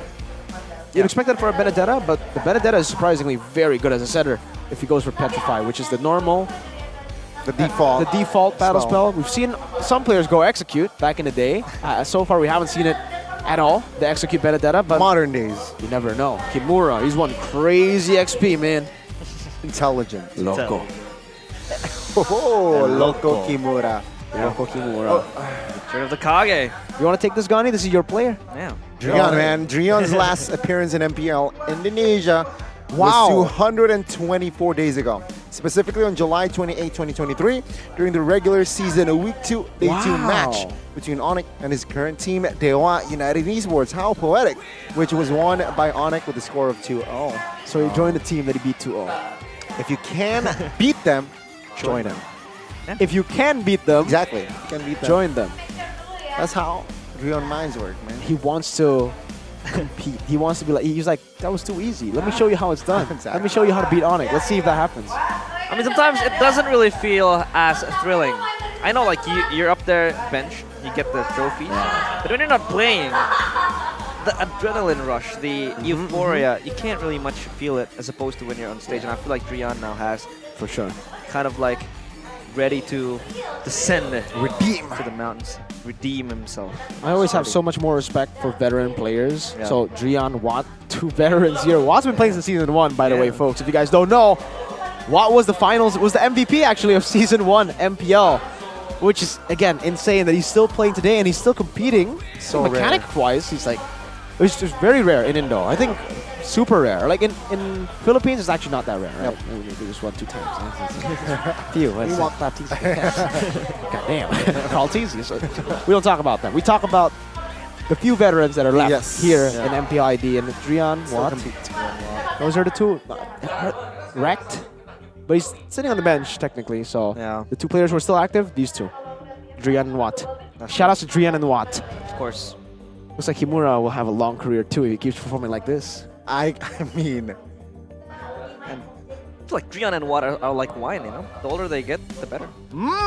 His potential, man. His potential. Kimura's potential. Over the ceiling. I was about to say, I don't know if you know, Gani, but I don't think the viewers can see what you're doing visually. His potential, he raised his arm, guys. His potential. Okay, let's take a look at the potential players here. Actually, never mind. I thought it was XP. Gold lane. This is just dirty, man. They're just taking a stat out of the one game that he played with a 0 average KDA. This is dirty. This is really dirty. But hey, 8.7 KDA compared to 0. 67 KP. 67% compared to 28%. This is based on one match. Okay, one game, folks. So this is kind of dirty, but it's okay. It's okay. You know what? This is the veteran versus Kabuki, who's kind of a veteran, too. He's been playing for a long time as well in MPL He Indonesia. made his debut in Season 7, right? Kabuki? I think so, if not 8. I think it was 7. He was a gold lane, but at the time it was still like the Esmeralda gold lanes, you know? The fighter gold lanes. And back in the day, he was actually like, everybody thought he was really bad. So I love his arc throughout. Like he was able to perform so well. Aran, whoa! Okay, Aran, I see you, Aran. Okay, Aran's a ladies' man as well. Look at it. Oh, look at him. Yeah, you know it, bro. You know it. I was about to say CITB, but never mind. AITB. Aran's in the building. You want to know a fun fact? I have the same birth date as Aran. Wow. When's that? 23rd of February. There you go. He's not doing too good now, but I wanted to flex it when he does well. But I think during the pause, right time. We got some MPL dates going. If you guys want a date, come to MPL. Yeah, it's always been a favorite. Shako Lanaya Dixon. 2-0, he says. Okay, Lanaya. Okay. Lanaya. Talking some smack off the stage. But of course, thank you for waiting, guys. We are still troubleshooting. They're ready, maybe? Yeah, they might be ready soon. Everything is set up. Thank you for your patience because we want to ensure everything is fine and dandy for both teams. And I think we are back in game. There hasn't been much action. There hasn't been any action as well. Look at this. Look at this. Yeah. Bow and arrow. 8. Oh, nice. Boom. Bow Did and it arrow. Katniss Everdeen. Yeah, hits in the bullseye. And now, back to the game we go. Aran and Kimura fighting up in the XP lane. Yaoi again with the proximity he has with the Ruby. So proactive, looking for the play. And so far, Case, now with the Valentina, he has the potential to just get the ultimates going. But now Gary's going to engage in. Yeah, 2v2 on the bottom side. Raw there. Gugun and Aran surviving with no spell popped. Yep, important spells they have still in their pockets. And that backup coming in from Gugun as well, trying to neutralize the harm. And the presence coming in from Gary. We have a Cage rotating the bottom side of the lane. They want to have contest. They want to have prio towards the turtle. Yaoi is just jumping into the middle of the back line. Here, looking and waiting for level 4, but take a look at the bottom side of the ground here. Kimura trying to make a play. Oh, take a look at the damage though. Ron claims the first blood in this game. It's a 4v3 now in the turtle pit. Keys, Drian trying to hold on, but oh, yeah, Yaoi now will gain space. As the turtle, the first nuke will fall to the hands of Gugun. Good zoning from Aura, a good kill as well. And I was actually about to talk about the emblems, but I feel like the setup was just way better there for Aura. Seems like they are back in their zone this time around. Looking at the emblems though, I do want to talk specifically about Drian. We've agility and wilderness blessing. That's another bonus. We didn't see that earlier, so a lot of pressure. This basically means for Drian, the difference is compared to Key. Key actually went for Brave Smite. So for Drian, it's all about helping the Valentina. He knows that Valentina right now doesn't have the best clear, especially compared to this kind of combination, the Ruby and the Vixana. Very amazing mid-prio control, mid-wave control that they have. So he's trying to equalize that with the Grok, using the Concussive Blast to help Valentina be a bit more active around the map, clearing it so that he has a lot of tempo to play around. But even with that, Aura has been able to get the better of this duo mid of Dewa in the mid lane. So for Drian and Case, they have to be very, very careful about this kill pressure. Well charged there by Drian just to intimidate. Right, good power of nature as well. Giving some info. Now, Aura though, they will rotate towards the top side of the map, but yeah, Dewa United will be able to anticipate that. Yeah, defensively they used it. Gary pops up the Appraiser's Wrath, doesn't really get anything, and it's just going to zone out the players of Aura as they scramble, but they now regroup towards mid. They have this much pressure. Case is able to absorb it properly. He has Decimate as well. And I think so far Aura has been trying to sustain and maintain everything that they have currently. Skabuki, yeah, not much action happening as well. The Nathan is able to get his hands as well, still in the gold. But so far it's been Kabuki with the gold lead, 400 gold advantage. Interesting approach too, man. Yeah, usually we see either like just a full commit onto Corrosion side or full commit against to DHS, but it's actually going for the components of Corrosion side and then finishing up the DHS. I'm offended. Is offended there. Gary though, will try to find a taunt on towards Yaoi. No clear commitment on towards the fight just yet.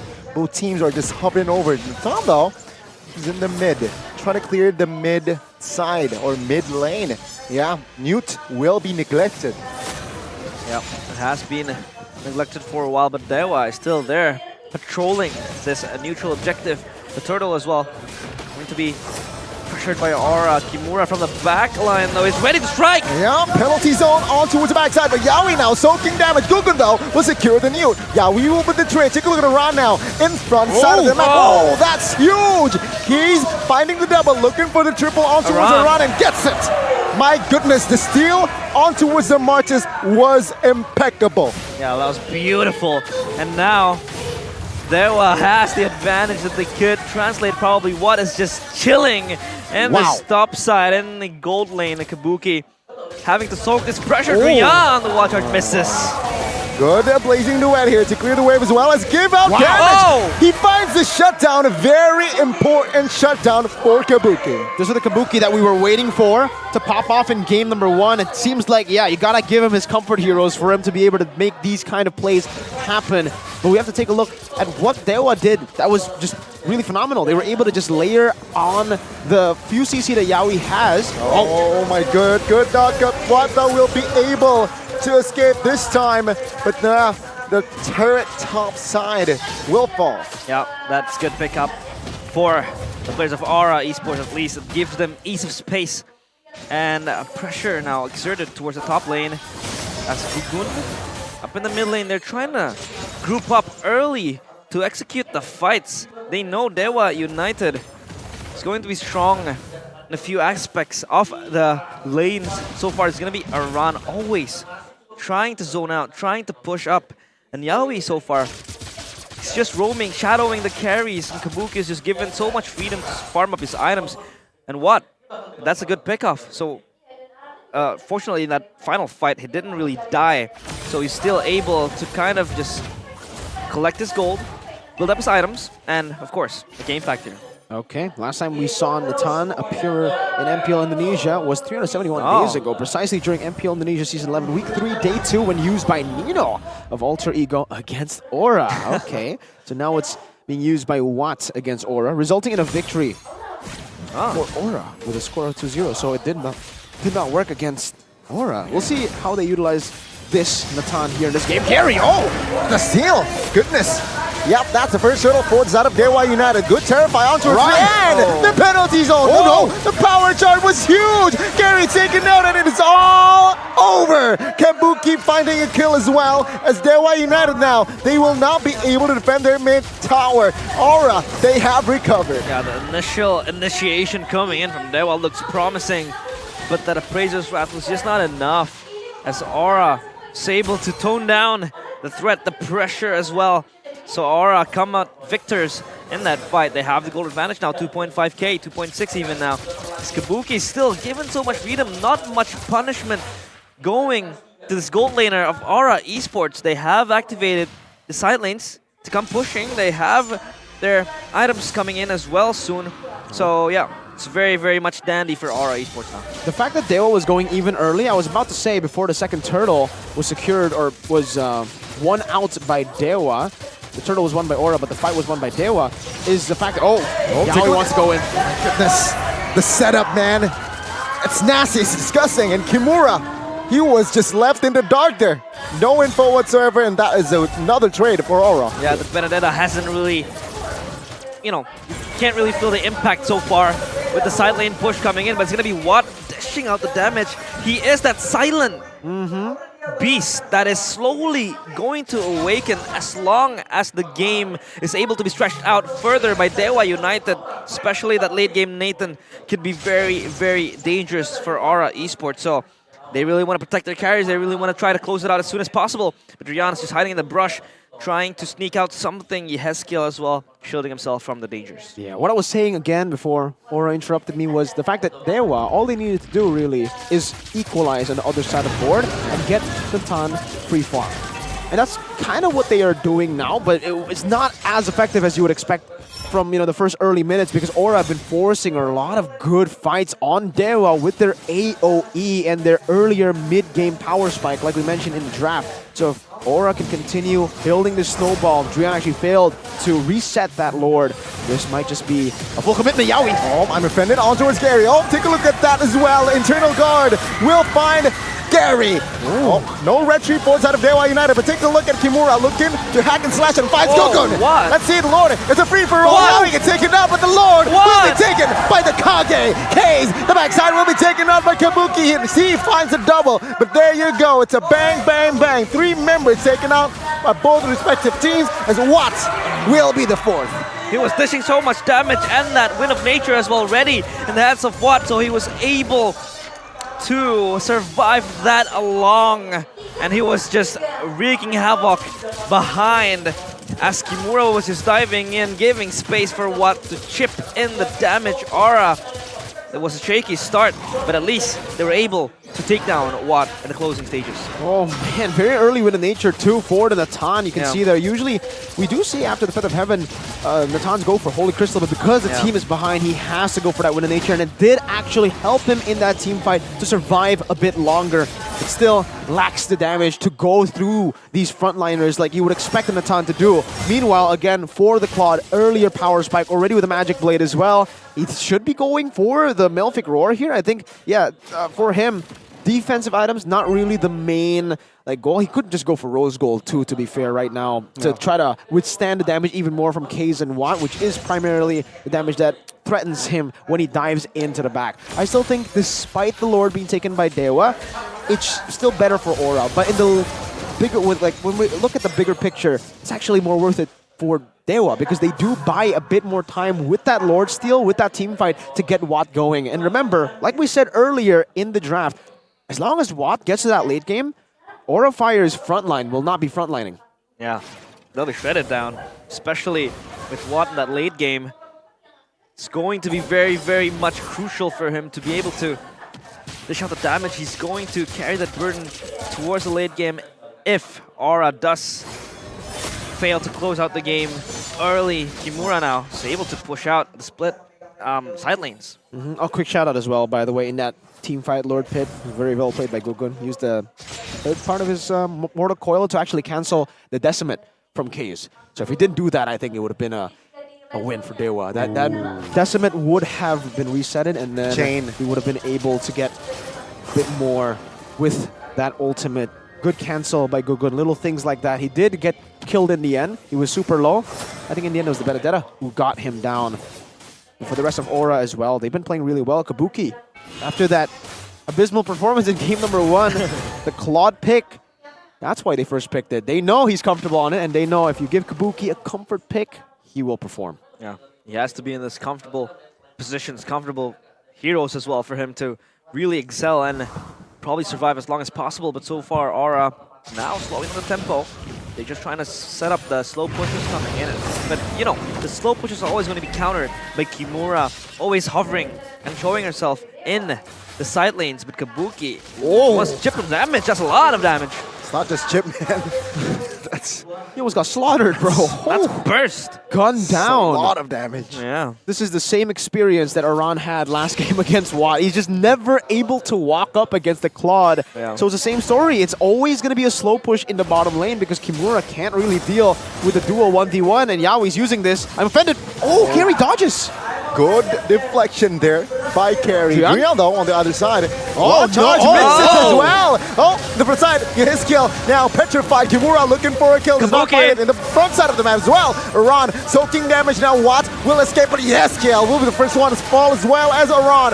Drian loses immortality, but take a look at Kabuki with the blazing duet, dealing winner's truncheon to save the day, but Keys will not fall just yet. Yaoi isolated as Kimura is there to secure the kill. It's a 3v2 for Dewa United. Kimura slices them down. Watt was still able to survive that long. The blazing duel from Kabuki almost turned everything around, but I think that's kind of like an even trade, but Dewa come out with the advantage as well, losing 2, but getting 3. That was phenomenal by Watt. The Wind of Nature saved him and gave him the opportunity to look for that team fighting Natan play. to just hit, and hit. Watt was free hitting for almost the entire fight. He was only zoned away a bit by the Blazing Duet, but once he pops that Wind of Nature, he was basically a turret, just that was free hitting entirely in that fight. And Aura, this is where it's getting very concerning. That was a fight where Drian made a fatal mistake, by the way. That was a fight that should not have gone Dewa's way. Drian whiffed his ultimate. That was one of the biggest whiffs. That was like the Rossi Grok whiff back in Season 11. And they still won the team fight. The Natan is gonna be insane, man. They have to deal with it. They need to find some way. They need to find an angle to attack where the Natan will be zoned out at least. Yeah, Dewa was fighting without their main initiation tool, which was the wild charge. They even missed, but they were able to come out as the victors in that fight. So Aura, they need to press the panic button now, and that panic button might be this Lord that they want to shred down. They want to take this, but Gary and Rian is on the proximity, so they don't want to let it slip. But Yaoi's caught in his rock and hard place. Careful, Yaoi. Now taunted. Oh, knocked up as well as Watt secures the kill. That's not a good sign. If you're an Aura fan, a 5v4 pre-Lord. Yeah, Yaoi's gone. They don't have the... I'm offended, of course. Without that initiation, it could be very, very tricky for Aura to come close to the fight. Kabuki, though, steps forward. 3-man knockup, penalty zone misses as well. Take a look here, Dewa. They want to re-engage. Gugun, quite low. Gary, so damage. Kimura finds an angle. Petrify as well, looking for Kabuki. He finds it again. He claims the Mega. And now Dewa United, they won't march onwards. Gugun, next target with the flicker as Gary calmly secure the Lord. Oh man, the frontliners are no longer frontlining. Natan, full item. Say goodbye to the frontliners HP every time you're out of position. Just the slightest mistake and you will lose your life. This is the danger of the Natan in the late game, man. That's why for Dewa in the early game, all they had to do was really stay equal, the rest of the team, and let Watt keep farming. The man is farmed up. I want to see the items now. I have to look back to see his items. For Dewa, let's take a look. Watt, already full items, man. Complete. Starlium Scythe, Feather of Heaven. We have the Holy Crystal. He even sold his boots. I don't know what he's going to buy now. Let's see what he's going to buy. But he also has the Divine Claim on top of it. This guy has full item looming. He sold his boots, by the way. I'm still waiting for what he wants to buy. Yeah, that's... Maybe Blood Wings for a bit more... Yeah, there you go. He did. Yeah, Blood Wings for this Nathan that is just crazily full of damage. The Lord now marching into the base of Aura Esports. They are probably going to fumble all the lead that they have. 2.7k gold lead goes to Dewa now, as they have the entirety of the base control. Oh, good. Eternal Guard around now looking for an initiation. Well, Baser in the mid lane will fall. Take a look at Kimura again. Looking for an opening. Aura, they are holding on their last base here in the bottom lane, but Dewa United wins a trade. Yeah, they're able to hold on. Popped up the Eternal Guard as well to counter the Lord. Thankfully enough, though, for Watt, he was still safe. Nothing going very much, dangerously for Dewa United, but damage dealt still. Kabuki up there with Watt following behind. This Claude is also going to spell trouble for Dewa United if enabled to really get that Blazing Duet and then come out with the BMI. So all of this is just going to be down to the wire for both teams. Man, for Aura, it's really tough. I've been trying to utilize the time earlier of all the fights during your portions, realizing, Gani, to think about how Aura can actually come back from this. And again, when we look at their composition, I don't really see anyone who can really go for like a crazy flank. I guess Yaoi could, but he still needs follow-up, right? Yeah.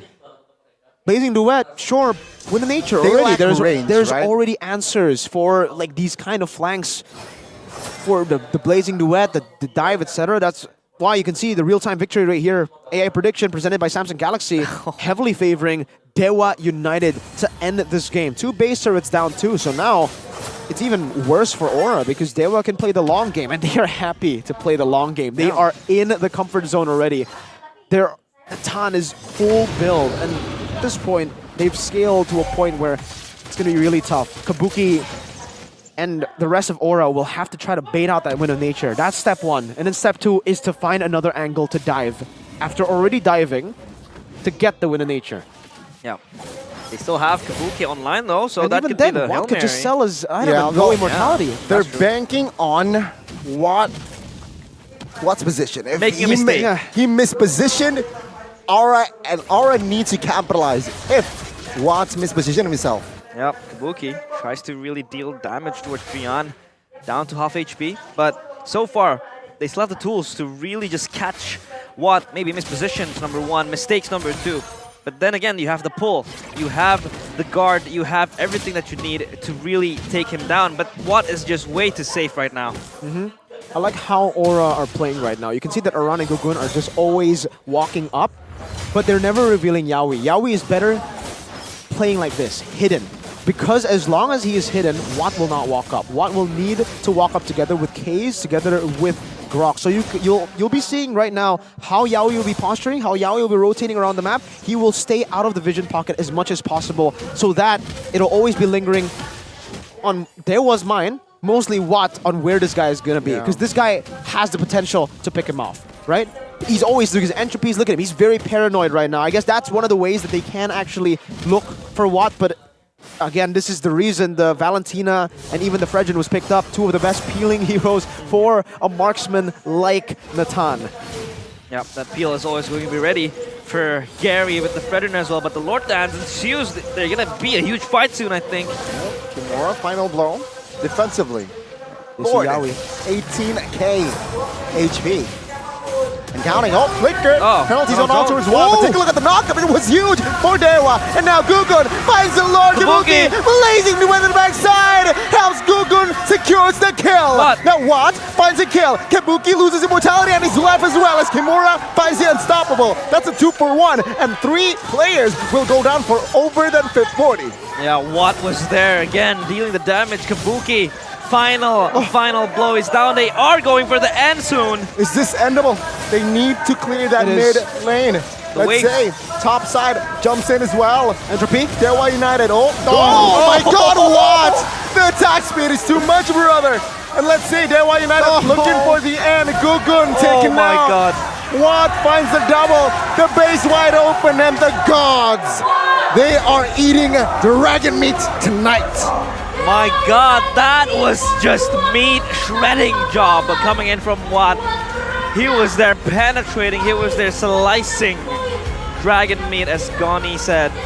That was so insane coming in from Watt. Late game insurance, and that was activated fully by Dewa United. Whoa, high risk, high reward. It pays off for Dewa, but not for Aura. Both their compositions were similar in a way. Both of them had one winning condition. For Aura, it was shutting down the game as fast as possible, stopping, preventing this Natan from being a threat in the late game. For Dewa, it was all about putting the safety onto Watt. The peel, the cover from the Fredgen, from the Valentina, staying equal and giving space for Watt to farm. And in the end, it's Dewa who won out in the high-risk battle. And it was insane. You can see it. Even with the Lord, it did not change us a thing. No. These members, these frontliners that would be able to frontline, would be able to soak in damage against any other marksman. No one can handle Natan's free hits. You have to CC him, you have to lock him down, you have to assassinate him, you have to find something or shut him down from the early game, right? It's all about, I think the safest way is preventative measures. If you're able to snowball from the get-go. This was a forced Natan. They did not have a Fanny, they did not have a Nolan, yet it worked. They banked on Watt, something we haven't seen for a long time. The Watt-centric gameplay, waiting for Watt to farm up. That was in the early phase of Dewa United's MPL run in Season 12 when they just joined. It was only Watt, Watt, Watt. They only play for Watt. Only. They have evolved from that, but now, when it gets to a tough point, they're like, we're good, we're playing with Watt. It's safe to say that Watt is a mailman, right? He always delivers. Yeah. Just like Anthony Joshua. Nice references, of course, but Watt was just there popping the damage, and they did try a lot of counterplays coming from Aura. They did try to hide Yaoi, looking for the offended angles, but it just wasn't there. It was just Watt freely hitting, but of course we will hear from the players. Of course, we'll toss it to our host Maria for the interview. Ya, aku lihat-lihat nih player Dewa. Player Dewa nih matanya sampai merah-merah, kenapa? Matanya merah kenapa? Bukan nangis kan? Enggak. Nangis bahagia tapi ya. Enggak nangis juga sih. Enggak nangis juga ya. Aku mau nanya-nanya sedikit dong sama Drian, The Last KG. Akhirnya masuk Dewa. Dan gimana nih head to head pertama kamu sama Yawi yang termasuk salah satu strong contender kamu? Ada nggak pesan-pesan buat Yawi dari Trian? Keren ya Wi. Apa? Keren. Keren ya Wi. Dan kan kamu sekarang ini udah ngalahin Yawi, ngalahin Audi di season ini. Ada nggak kira-kira romer yang kamu nanti-nantikan untuk kamu kalahkan? Nggak ngalahin sih, cuman pengen lawan aja. Lawan aja. Siapa ada? Ngalahin mah nggak tahu bisa atau enggak, cuman kita berusaha. Lawan Kiboy. Oh, lawan Kiboy. Oh, oke. Terus aku mau coba nanya sama Gary yang dulunya Jasgar nih. Gary, apa kabar? Baik. Baik, aku penasaran kamu kalau misalnya lagi main tuh deg-degan gitu gak sih? Dikit ya, tapi gak apa-apa. Nyaman ya sama tim barunya ya? Nyaman. Aku mau nanya nih, Gary next nih bakal lawanan sama Bigetron, mantan tim kamu. Dan kamu bakalan berhadapan sama Super Ken, salah satu rising star di MPL season 11. Gimana rasanya kamu nanti bakal berhadapan sama dia? Biasa aja sih, nggak takut soalnya bawa KG. Wow, tepuk tangan dong buat Dewa United. Terus aku mau tanya-tanya nih sama yang belum pernah ngomong, kira-kira siapa? Kimura. Kimura. Dua langsung aja mic-nya. Mau dua, apa mau tiga? Kimura, aku mau nanya nih, kamu kan dulu sama Aran kan sama-sama debut ya di Aura ya season 12 nih. Dan kamu tuh cuma main sedikit. Terus langsung digantiin sama Aran. Kamu malah menang nih di sini. Ini sebenarnya emang strategi tersendiri atau cuma pembuktian aja? Ayo. Gimana nih? Kamu giliran di sini full main, tiba-tiba malah menang. Strategi atau cuma buktiin aja? Ayo. Gak tahu. Mau tahu? Soalnya kayak panas aja gitu kan. Panas kenapa? Coba curhat, sabar. Kenapa panas? Tuh sampai diliatin loh.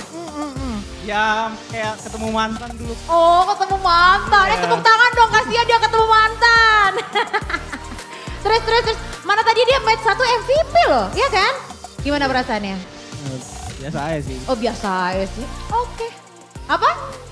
Apa tadi ngomong apa? Bangkul. Oh, bangkul. Aku mau nanya tadi yang sama Wat. Kamu gak capek main terus dari season 1?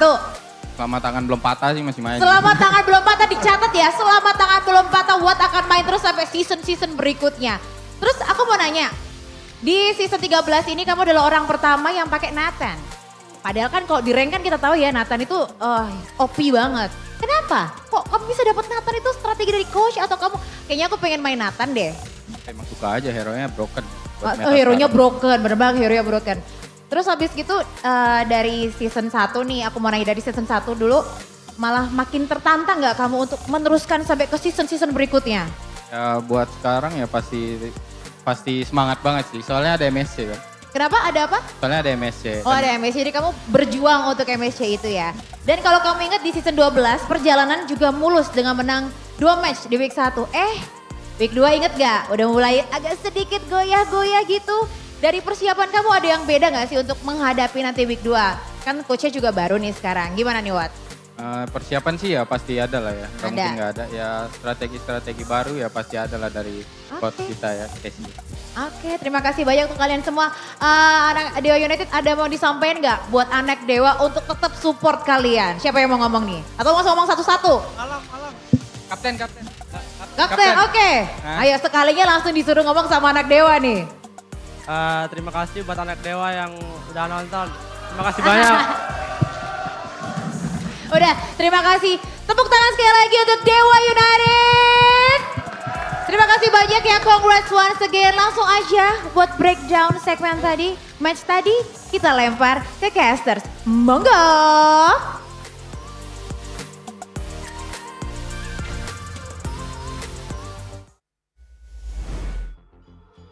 From the Dragons, they get the victory. And of course, an interesting point made by Watt. As long as these hands don't break, I'm still gonna play. That's insane. Dedication. Passion. That's why you gotta have respect for the veterans, man. We love it. We love to see it. You know, a veteran still playing the way he does, still competing with Passionately. everyone here in MPL Indonesia. Despite, you know, all the transfers, etc. Having a veteran like him is always great to see. Yeah. And a veteran like Dreon, man. They have two The veterans Kage. now. Two veterans who have been phenomenal so far in their first 2 matches. It's crazy. What happened with Aura, though? Yeah, that was pretty much them again. I feel Sad. like disintegrated in that second game as well. Almost the same. They did have some sort of a trick up their sleeve, but it was just countered. You know, Yaoi was tasked with pulling Watt closely with the CC coming in, but it was just not meant to be. I don't know. It's like Dewa United was always avoiding Yaoi's presence. He was hidden for most of the times, but of course, your MVP presented to you by our official tournament smartphone, the Samsung Galaxy. It's going to be Kimura. Not as good as a game as game number 1, but still an amazing performance by Kimura, a player once doubted by everyone, I would say, almost everyone, because of his performance back when he was in Aura. Bro, don't start it, Gani. Come on, Gani. Don't start it, Gani. But this guy, I don't know what they did to him in Dewa, because I really thought he was going to be a replacement to Penn, but he can be the replacement to Dixon, which is insane, right? So we'll have to take a look at the highlights to see exactly what he was able to do. Again, not as impressive as his Game 1 performance, though still impressive here. He did get caught. This is one of the bad moments to highlight his performance. And all throughout the early game, I would have to say, for Aura, it should have been the easier, like, it should have been this should have been an Aura win. For the most part, early game, neutral objective-wise as well, but they made a lot of just bad decisions, I'll have to say flat out, where Gukun finds the turtle, Aran's all alone, he decides to follow it up, and he gets smacked by the Appraiser's Wrath a few times here as well. The targeting, Yaoi's got the good idea, right? You have to target Watt. The rest of the team was going for different members. Watt ends up free hitting, Yaoi ends up dying, and again, there's a clear disconnect going on with the team here. Even though they were able to get a lot of great engages, they were never able to get a good engage on the one person that mattered, which is Watt. He's always free hitting in these team fights. In this team fight, he didn't even lose any HP. This is the moment where they got the I'm offended, they got the penalty zone, but look at the rest of the team. They were not ready. Every single time this happens, where when they get Watt, it's already very rare that they are able to, you know, set and get Watt, but the time that they get Watt, the team is behind. No one wants to pull the trigger. One man says go in, the rest of the team says, nah, I'll just stay back. And this is what happens. They get the Lord, but with the Natan, you only need really 1 minion to end the game. It's just great plays, great cover coming in from Dewa. A good, look at that, a good nod of the head for everyone for Kimura. Nod of approval. With a very, very strong performance here to prove the doubters wrong. Yep. To all the doubters, say what you want now is usually what these players would say. Talk your talk now. Talk your talk. But Kimura is not much of a talker, you know, he's more of a humble dude. Chill. Maybe we'll see his Aran phase later. Speaking of Aran though, man, this is just, I don't like it when I see Aran on this kind of hero, the Terizla, Sirpai. This is a Sirpai hero, you know? But for Terizla on Aran, fortunately, he didn't even do well on the Paquito. So that was the part where I was going to be like, yeah, I mean, Aran, Paquito, you have to give him the carries on both. I feel like, I don't know if it's underperformance, I don't know if it's the calls made by the team as a whole. I do want to give a shout out to Gukun though, because even though they did lose Game 1 and Game 2, I actually really liked how Gukun played. Very good retribution, was able to hold Gary off, was able to get these Red 3 victories when it mattered. Unfortunately, outscaled and became useless in the late game because it's a Martis. Yeah. Late game scale off. Kabuki had an amazing lane this game. He was given a comfort hero, but again, it really doesn't matter if you're up against a Natan in the late game. Yeah. As long as no one is able to touch this Natan, it doesn't matter how much damage you do, because he dealt the most damage. He dealt more damage than Watt. But your front line disappears faster than the enemy front line. Yeah, that damage from Watt was just so unbearable. Sure, Kabuki was there, also dealing the damage for Aura Esports, but it's just not enough, as it seems like Watt was aware that he was not in a good position. That's why he went for the Wind of Nature pretty early. Very Defensively, early. he was looking for that extra cover, extra, protection to be able to prolong those fights, and knowing that it could stretch to the late game, Dewa United just held on that much. They were able to stabilize everything. They were able to let Watt do his own thing, and it just popped off. So this could also be some sort of a gamble, because the Benedetta in that match, yeah, it did not really translate into something very good. Of course, the gold moment presented to you by you guys. Pelanyong. Guys, main di arah Lord guys, untuk kita guys. Pegang kanan, pegang kiri sama gua. Gua. Ayo. Sama gua. Pegang sana, gua pegang guys. Gua ditembak lo udah ya. Iya. Ditompang tuh. Lihat guys, lihat Aran. Gas. Kayak. Boleh perangin enggak? Ayo gua ini, maju. Gua flank. Low ya. Gas ya. Martisnya low. Mata tepat. Bisa. Udah low banget populnya. Nice. Martis lihat aman. Gua tahan boy Lordnya. Yeah, a lot of passion there. And the comms, the screams. I love this new segment, by the way. The golden moment. I think it's a great segment. Yeah, it gives you insights on how they think, how they decide what next step they will take, and how they really kind of like sequence the team fights. Yeah. That sequencing is very important, especially in those meticulous details, the micro details. It's always going to be very, very interesting to see the insight coming in from the professional players. You can see the improvement as well with the mic checks throughout the years, right? Back then, it was a lot of hype. You hear a lot of yelling, but now even when they're yelling, there's a limit. Then it comes back down to discipline, comes back down to the communication. Go for Lord. Not much of crazy yelling and screaming anymore compared to previous seasons like 8, 9, 10 especially. Yeah, I think that was very, very nice how they really kind of rearranged the communication, because that is going to be key for most of the fights coming in. Most definitely. And seeing Dewa United, their first two performance these past 2 days, I'm honestly surprised seeing that this team actually, like, new faces technically, bring in Drian, they played Kimura after the win. Very stable up to now. This was the only match where it didn't go as predicted, I think, for the most part, right? Usually we always, well, so far in the last 4 matches we have seen in MPL Indonesia 13 have been pretty predictable, but this was the one that shocked almost everyone. Aura losing with a world champion. Wow. Dewa 2-0 start to the season, 4-0 perfect start to the season, not just a... Wow, better than Alter Ego right now in terms of like their start. Yeah, that's true. They are indeed top of the scoreboard and the standings as well. Meanwhile, EVOS, Glory, Geek Fam, Rebellion Esports yet to pick up a win. Onyx and RRQ Hoshi are yet to play. Tomorrow. They will be playing tomorrow as we breeze past the tomorrow's schedule. And so far, it's still... I mean, it's not going to be a sprint, it's going to be a marathon, so they will take the step by step. They don't really need to rush things. They still have time to fix their mistakes. But it's just impressive seeing Dewa United with such a sweet start, topping above Alter Ego. But this is going to be your menu for tomorrow. Packed matches. Even Mirko was like, tomorrow's going to be full of bangers. Yeah. We were just talking about this earlier during the Tonight Show with Realize, Gani, and Mirko during the pauses. Welcome to my show. Onyx versus Geek, Gani. You're probably pretty excited about that. Champion versus runner-up of last season. There will literally be 4.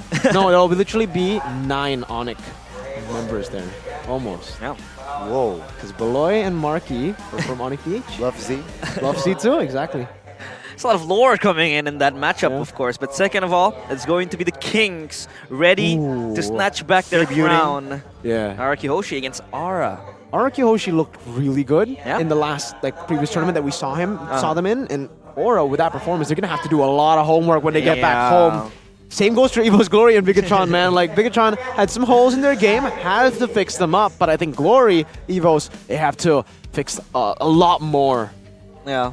You're like their first game. You're pretty sure Bigetron will win tomorrow. What? You're like sure that Bigetron will win tomorrow. No, what do you mean? Oh, you're voting for EVOS.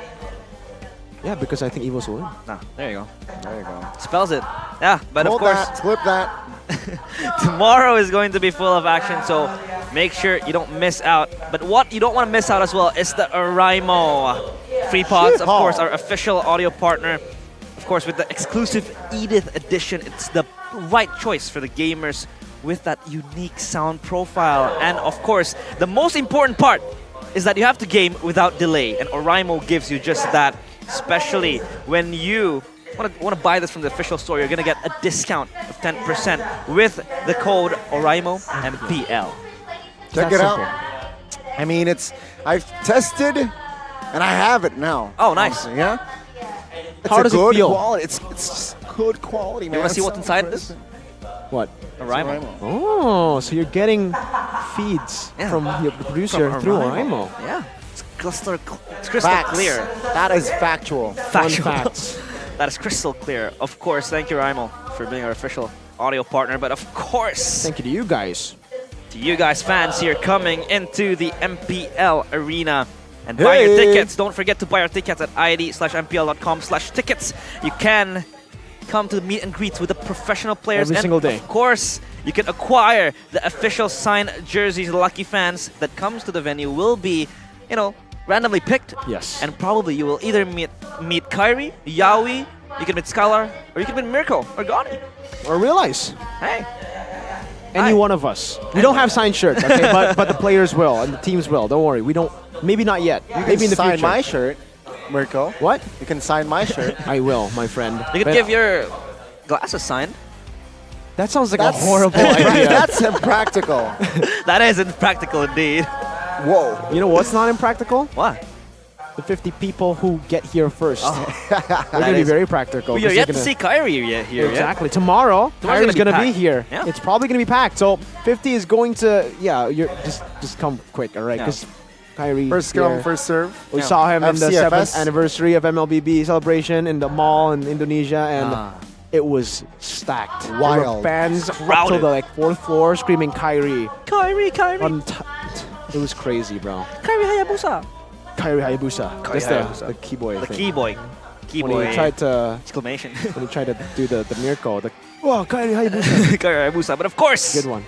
if you are decided to play Hayabusa and you're styling on your opponents, don't forget to buy the battle emotes. So you have a lot of variety of the emotes you can use. Of course, the sale period is only limited to 31st of January. That's my birthday, by the way. Ooh. Up to 1st of August 2024. Fun facts. Yeah, a lot of emotes. Which is your that you can- favorite? My favorite is going to be the Ente Kadang-Kadang because I feel like that's my life sometimes. Ente Kadang-Kadang, but mostly now What is Ente Kadang-Kadang? For the people who don't Oh, know. okay, so for the people that doesn't know, Ente Context. Kadang-Kadang means sometimes Nice try. you have to accept that things don't go your way, so it's like nice try. Nice try. know. Sometimes nice try. You know, sometimes you just have to accept it. Sometimes NT. it's GWP, sometimes it's NT. Okay. What does class mean, Gani? Your favorite. Class. What does class mean, Gani? Quality. Evos. Evos. Evos is class. Yeah. They Is have there been. a battle Evo? Hey. M1. You're right. History books, of course. And that is it for us here at MPL Indonesia Season 13, Week 1, Day 2. We will resume the action tomorrow in MPL Indonesia Season 13, Week 1, Day 3, full of stacked matches. But we will see you tomorrow as we rest, and we will see you tomorrow. It's MPL Indonesia Season 13. We own this. We own this. We own this. See you tomorrow. Sunday. 3 matches. Week 1, Day 3. Sunday.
terus berlari, terus ke arah puncak tertinggi.